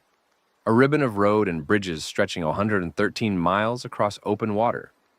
The survivor communities on the Keys had been among the safest in the coalition, protected by the same geographic isolation that made islands attractive. Now the Florida intelligence was moving to sever that isolation, not by attacking the islands, but by controlling the bridges, the connections, the infrastructure that linked the islands to the mainland and to each other. "It's smarter than the Warden," Dominic said. "Different smart. The Warden attacked. This one controls. It's not trying to kill the living. It's trying to cut us off, isolate us, make us islands in the worst sense." The strategic genius of it was horrifying. An intelligence that didn't need to breach walls, when it could simply sever supply lines. That didn't need to overwhelm defenses, when it could starve the defenders. That understood, in whatever way a rebuilt dead brain could understand, that the living were dangerous in groups and vulnerable alone. "Get Priya," Dominic said. "Get everyone. We need to warn the Keys communities now." The warning went out. The Florida communities began deploying jammers at bridge positions, disrupting the intelligence's coordination in the critical choke points. The result was immediate and encouraging. The horde approaching the Overseas Highway fragmented when it entered the jammer field, individual infected stumbling into the water or wandering aimlessly, the coordinated advance dissolving into chaos. But the intelligence adapted. Within hours, not days, it had redirected its forces around the jammer field, sending horde elements through the shallows and the mangrove channels where the ultrasonic signal was weakened by water absorption. The jammers held the bridges. The intelligence went around them. "It's learning," Lucia said. It encountered the jammer and it adapted in real time. It's faster than the warden. Then we adapt faster. The back and forth continued through June. The Florida intelligence probed. The coalition responded. Each move generated a countermove. Each countermove a counter-countermove. The strategic complexity escalating in a pattern that Dominic recognized from his classroom lessons on military history. The arms race, the technological ladder, the escalation spiral that characterized every prolonged conflict between intelligent adversaries. The difference was that one of the adversaries was dead. The dead didn't tire. The dead didn't argue about strategy. The dead didn't have supply line problems or morale issues or political disagreements between faction leaders. The dead had a single intelligence, operating through a network of biological receivers, coordinating millions of units with a speed and precision that no human command structure could match. The living had something else. They had creativity. They had the ability to do what the intelligences, for all their rebuilt neural tissue, could not. Imagine something that didn't exist and then build it. The intelligences could adapt to known threats. They could not invent new ones. That was the human advantage, and it was the only advantage that mattered. Priya invented. The cloak was the first innovation, but it wasn't the last. In June, she developed a directional jammer, not a defensive bubble, but an offensive weapon, a focused beam of ultrasonic disruption that could be aimed at a specific point in a horde and fragment the intelligence's control in a targeted area. In July, she refined it further, a mobile jammer mounted on a boat that could project a disruption corridor through which survivors could move safely through infected territory. Nkechi engineered. The defensive walls she designed for Anchor Island became the template for fortifications across the coalition, standardized, efficient, buildable with available materials. She transmitted the designs via Priya's network, and communities from Texas to Alabama built Nkechi walls and Nkechi gates and Nkechi water systems. The Nigerian-American structural engineer's vision spreading across the coastline like a blueprint for survival. Fatima fed. The agricultural techniques she'd perfected on Anchor Island, salt-tolerant crops, aquaponic systems, preservation methods, were shared across the network, and the communities that had been subsisting on salvage began growing. Food production, the foundation of every civilization in human history, and the foundation of this one. Willa healed. She trained medics via radio, walking them through procedures, diagnosing conditions from described symptoms, advising on the arrest compound's administration with the specific, detailed authority of a woman who had been doing this work since before most of her patients were born. Her left hand's tremor worsened through the spring. The Parkinson's was progressing slowly, inevitably, the degenerative process indifferent to the heroism of the woman it was dismantling. She compensated. She adapted. She sang Motown while she worked, and she drank bourbon when the day was done and she refused, with the absolute stubbornness that was her defining characteristic, to be diminished by a disease that she could not cure. "I'll be useful until I can't," she told Dominic in July, when the tremor had spread to her right hand and the fine motor control that surgery required was slipping away from her. "And when I can't, I'll be useful in other ways. I'll teach, I'll advise, I'll hold hands and sing songs and tell baby nurses not to be scared. There's more than one way to heal people, Teach. I know. And when even that's gone, and when the disease takes everything, you put me on the beach with a flask and a sunset and you let me go. That's my terms. Nobody hooks me up to anything. Nobody makes me comfortable in a bed. I go out looking at the water. Deal? Deal. Good. Now get out of my clinic. I've got patience." July, August.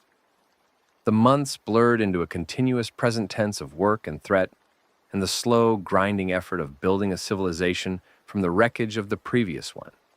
The Midwest intelligences emerged in late July, 3 of them, interconnected, the largest and most powerful of the new generation.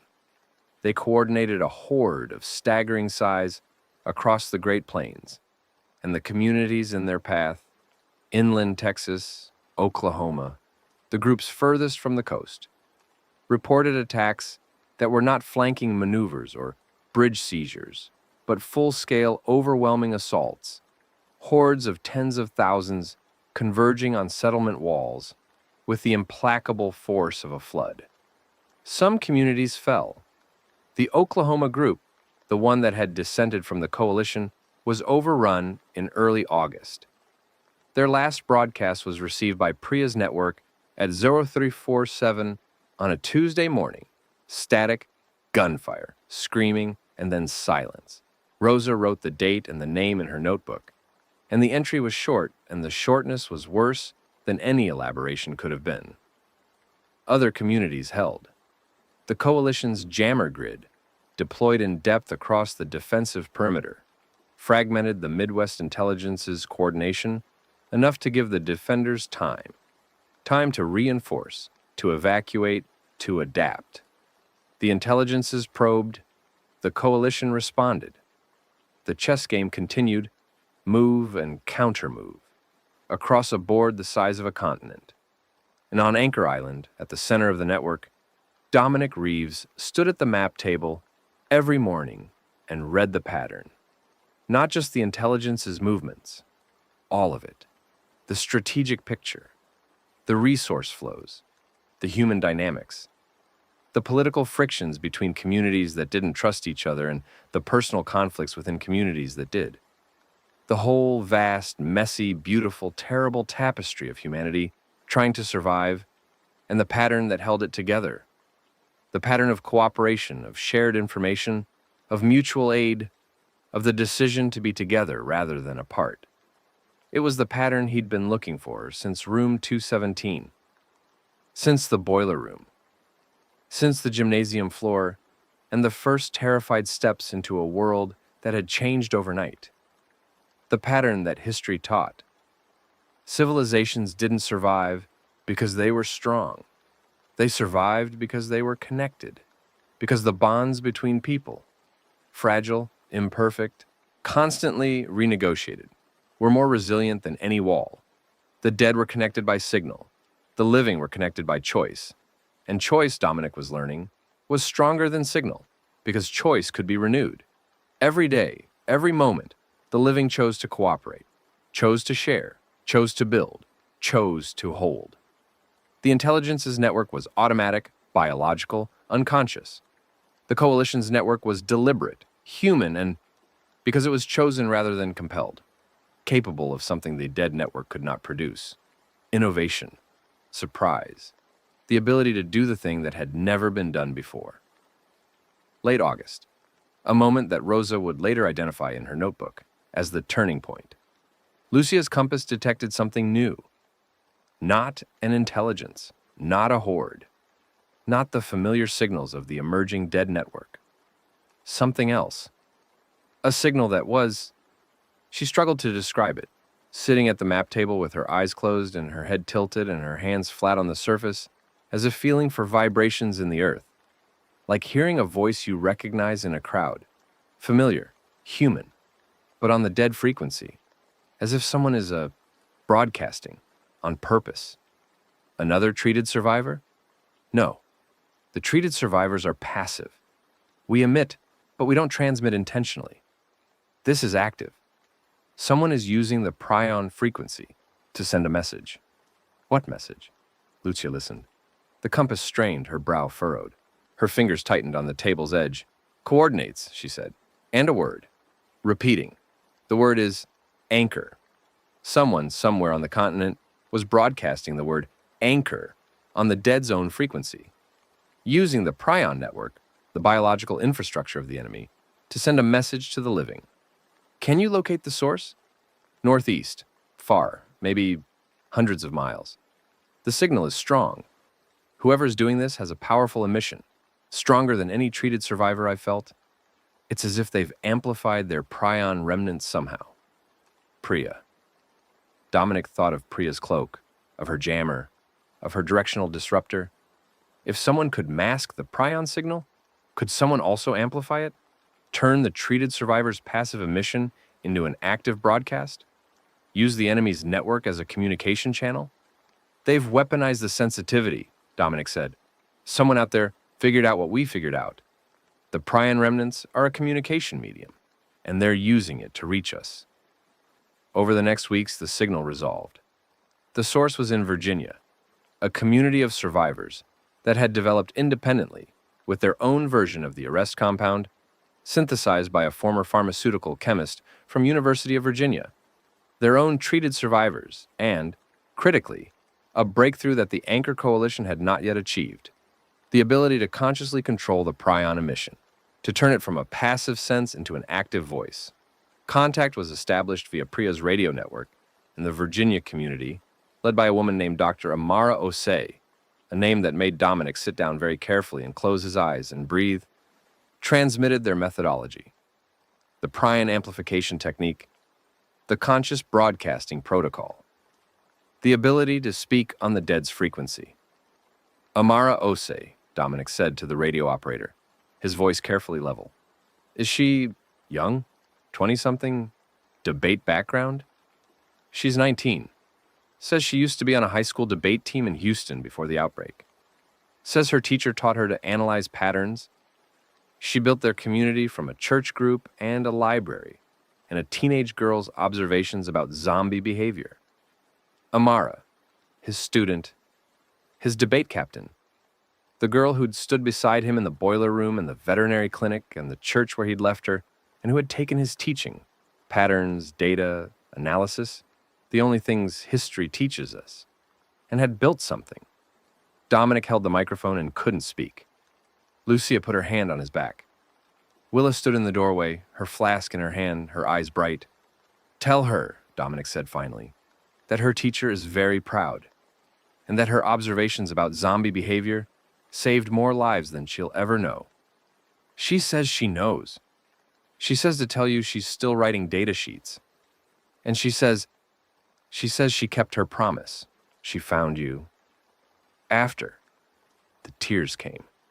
Not the controlled, compressed tears of the journey, the free, unguarded tears of a man who had left a 17-year-old girl in a church in Houston and had carried the weight of that leaving for 5 months, and was now hearing her voice across hundreds of miles, alive, leading, building. The future he'd been fighting for, made manifest in a person he'd taught to argue about Roman trade policy. Tell her to come south, Dominic said. Tell her to bring everyone she can. Tell her the school is ready. They came.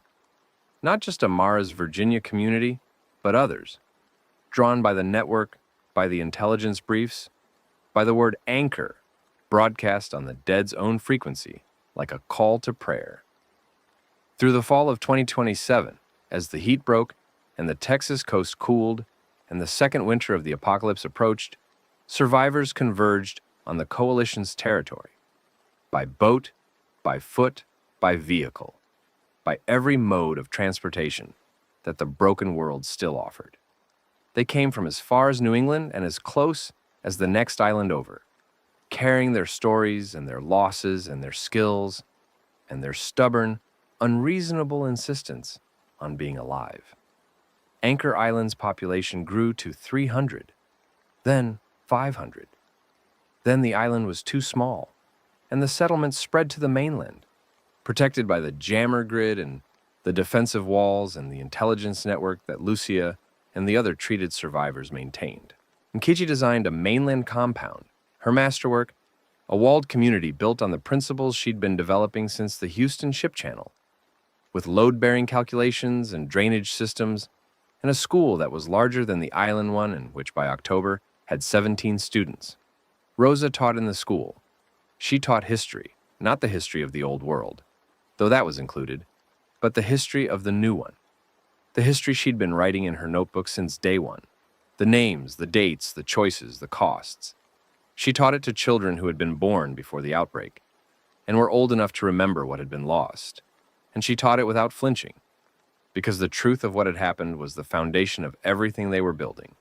and foundations had to be solid. She was 18 now. The birthday had passed unnoticed. She'd mentioned it to no one.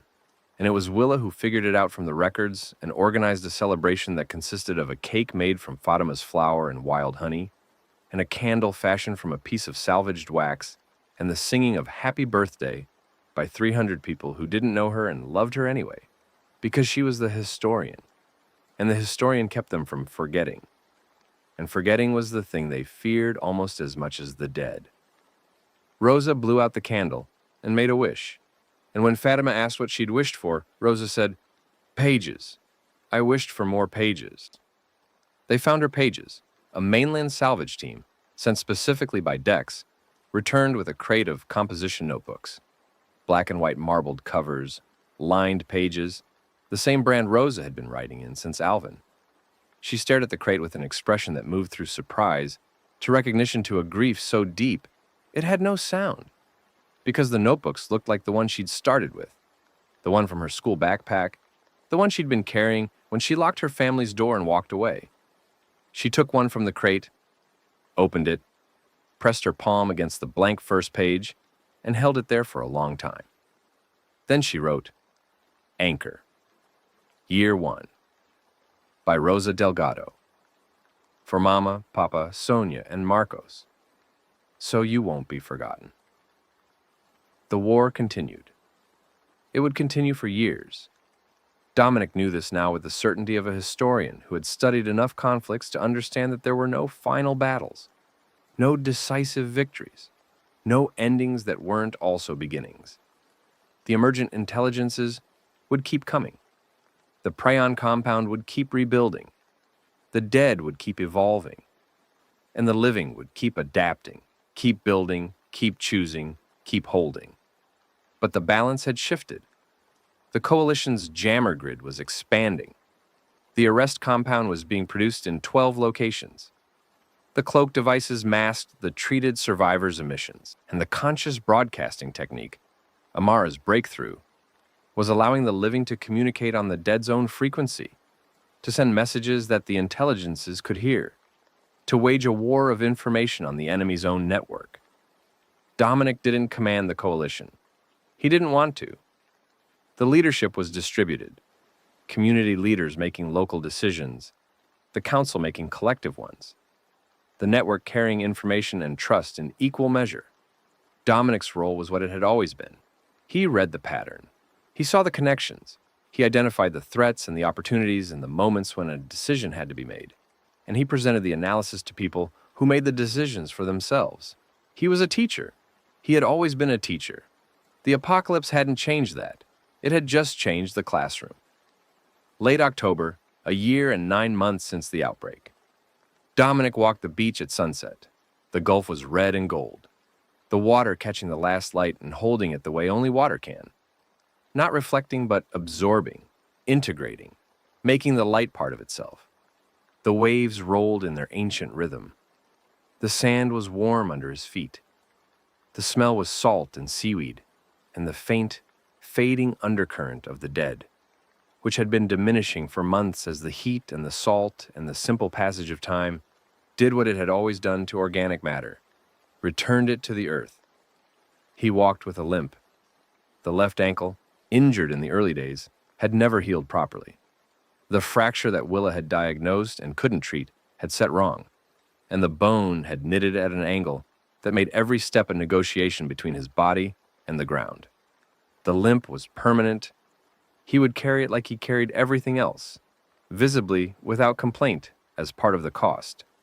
The burn scar on the right side of his neck, from the compound fire the night the warden died, was a raised pinkish ridge that ran from his jawline to his collarbone. It pulled when he turned his head. He'd learned to compensate, tilting his whole body rather than just his neck, a movement that made him look in unguarded moments like a bird scanning for predators. The missing fingertip, left ring finger, lost in the Anawak tunnels when a stalker's grip had cost him a fraction of an inch of flesh that Willa had cauterized with a heated knife while singing, "I Heard It Through the Grapevine," was a small absence that he noticed only when he held a pen or touched Lucia's face in the dark. He was not the man he'd been. He would never be the man he'd been. The question that Lucia's letter had asked, "Don't become someone who can hurt," had been answered, and the answer was not the one she'd wanted, and the answer was the only one that had kept them alive. Lucia found him on the beach. She walked toward him from the settlement, her silhouette elongated by the low sun, her shadow stretching across the sand ahead of her like a road. She was wearing a loose cotton shirt, and her hair was down, longer now, curling at her shoulders, the dark strands interwoven with the gray at her temples that the arrest compound hadn't reversed and wouldn't, the permanent mark of what she'd been through, as distinctive as his scar, as his limp. She sat beside him on the sand. The gulf stretched endlessly to the east, copper-colored in the early light of sunset, and the water lapped at the shore with the soft, repeating whisper that had been the island's lullaby since they'd arrived. How many? Dominic asked.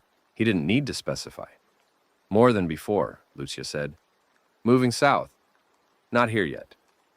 Weeks, maybe. Rosa was sitting behind them, writing.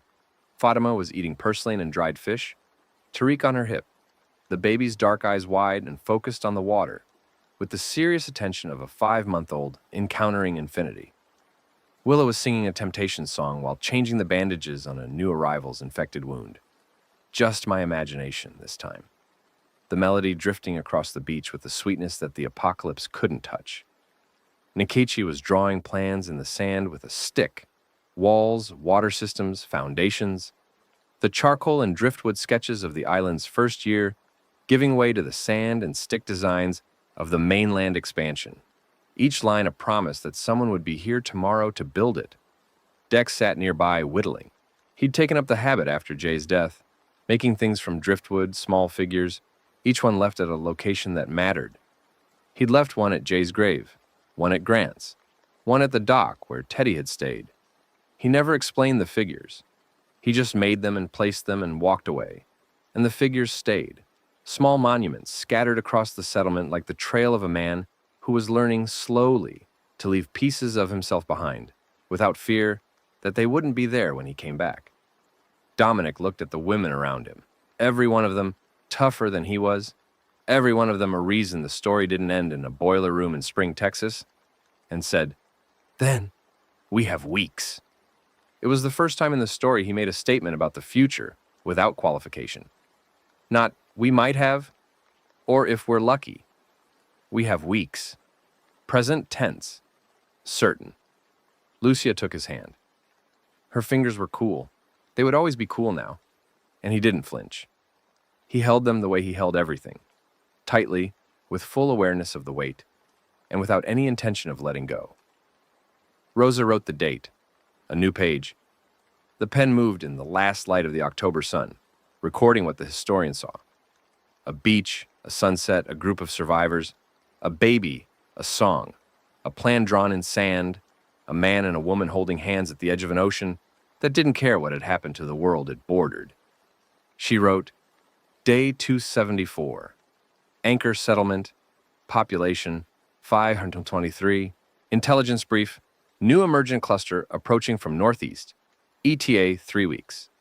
Coalition Response, Jammer Redeployment Authorized, Mainland Defensive Perimeter Expanding.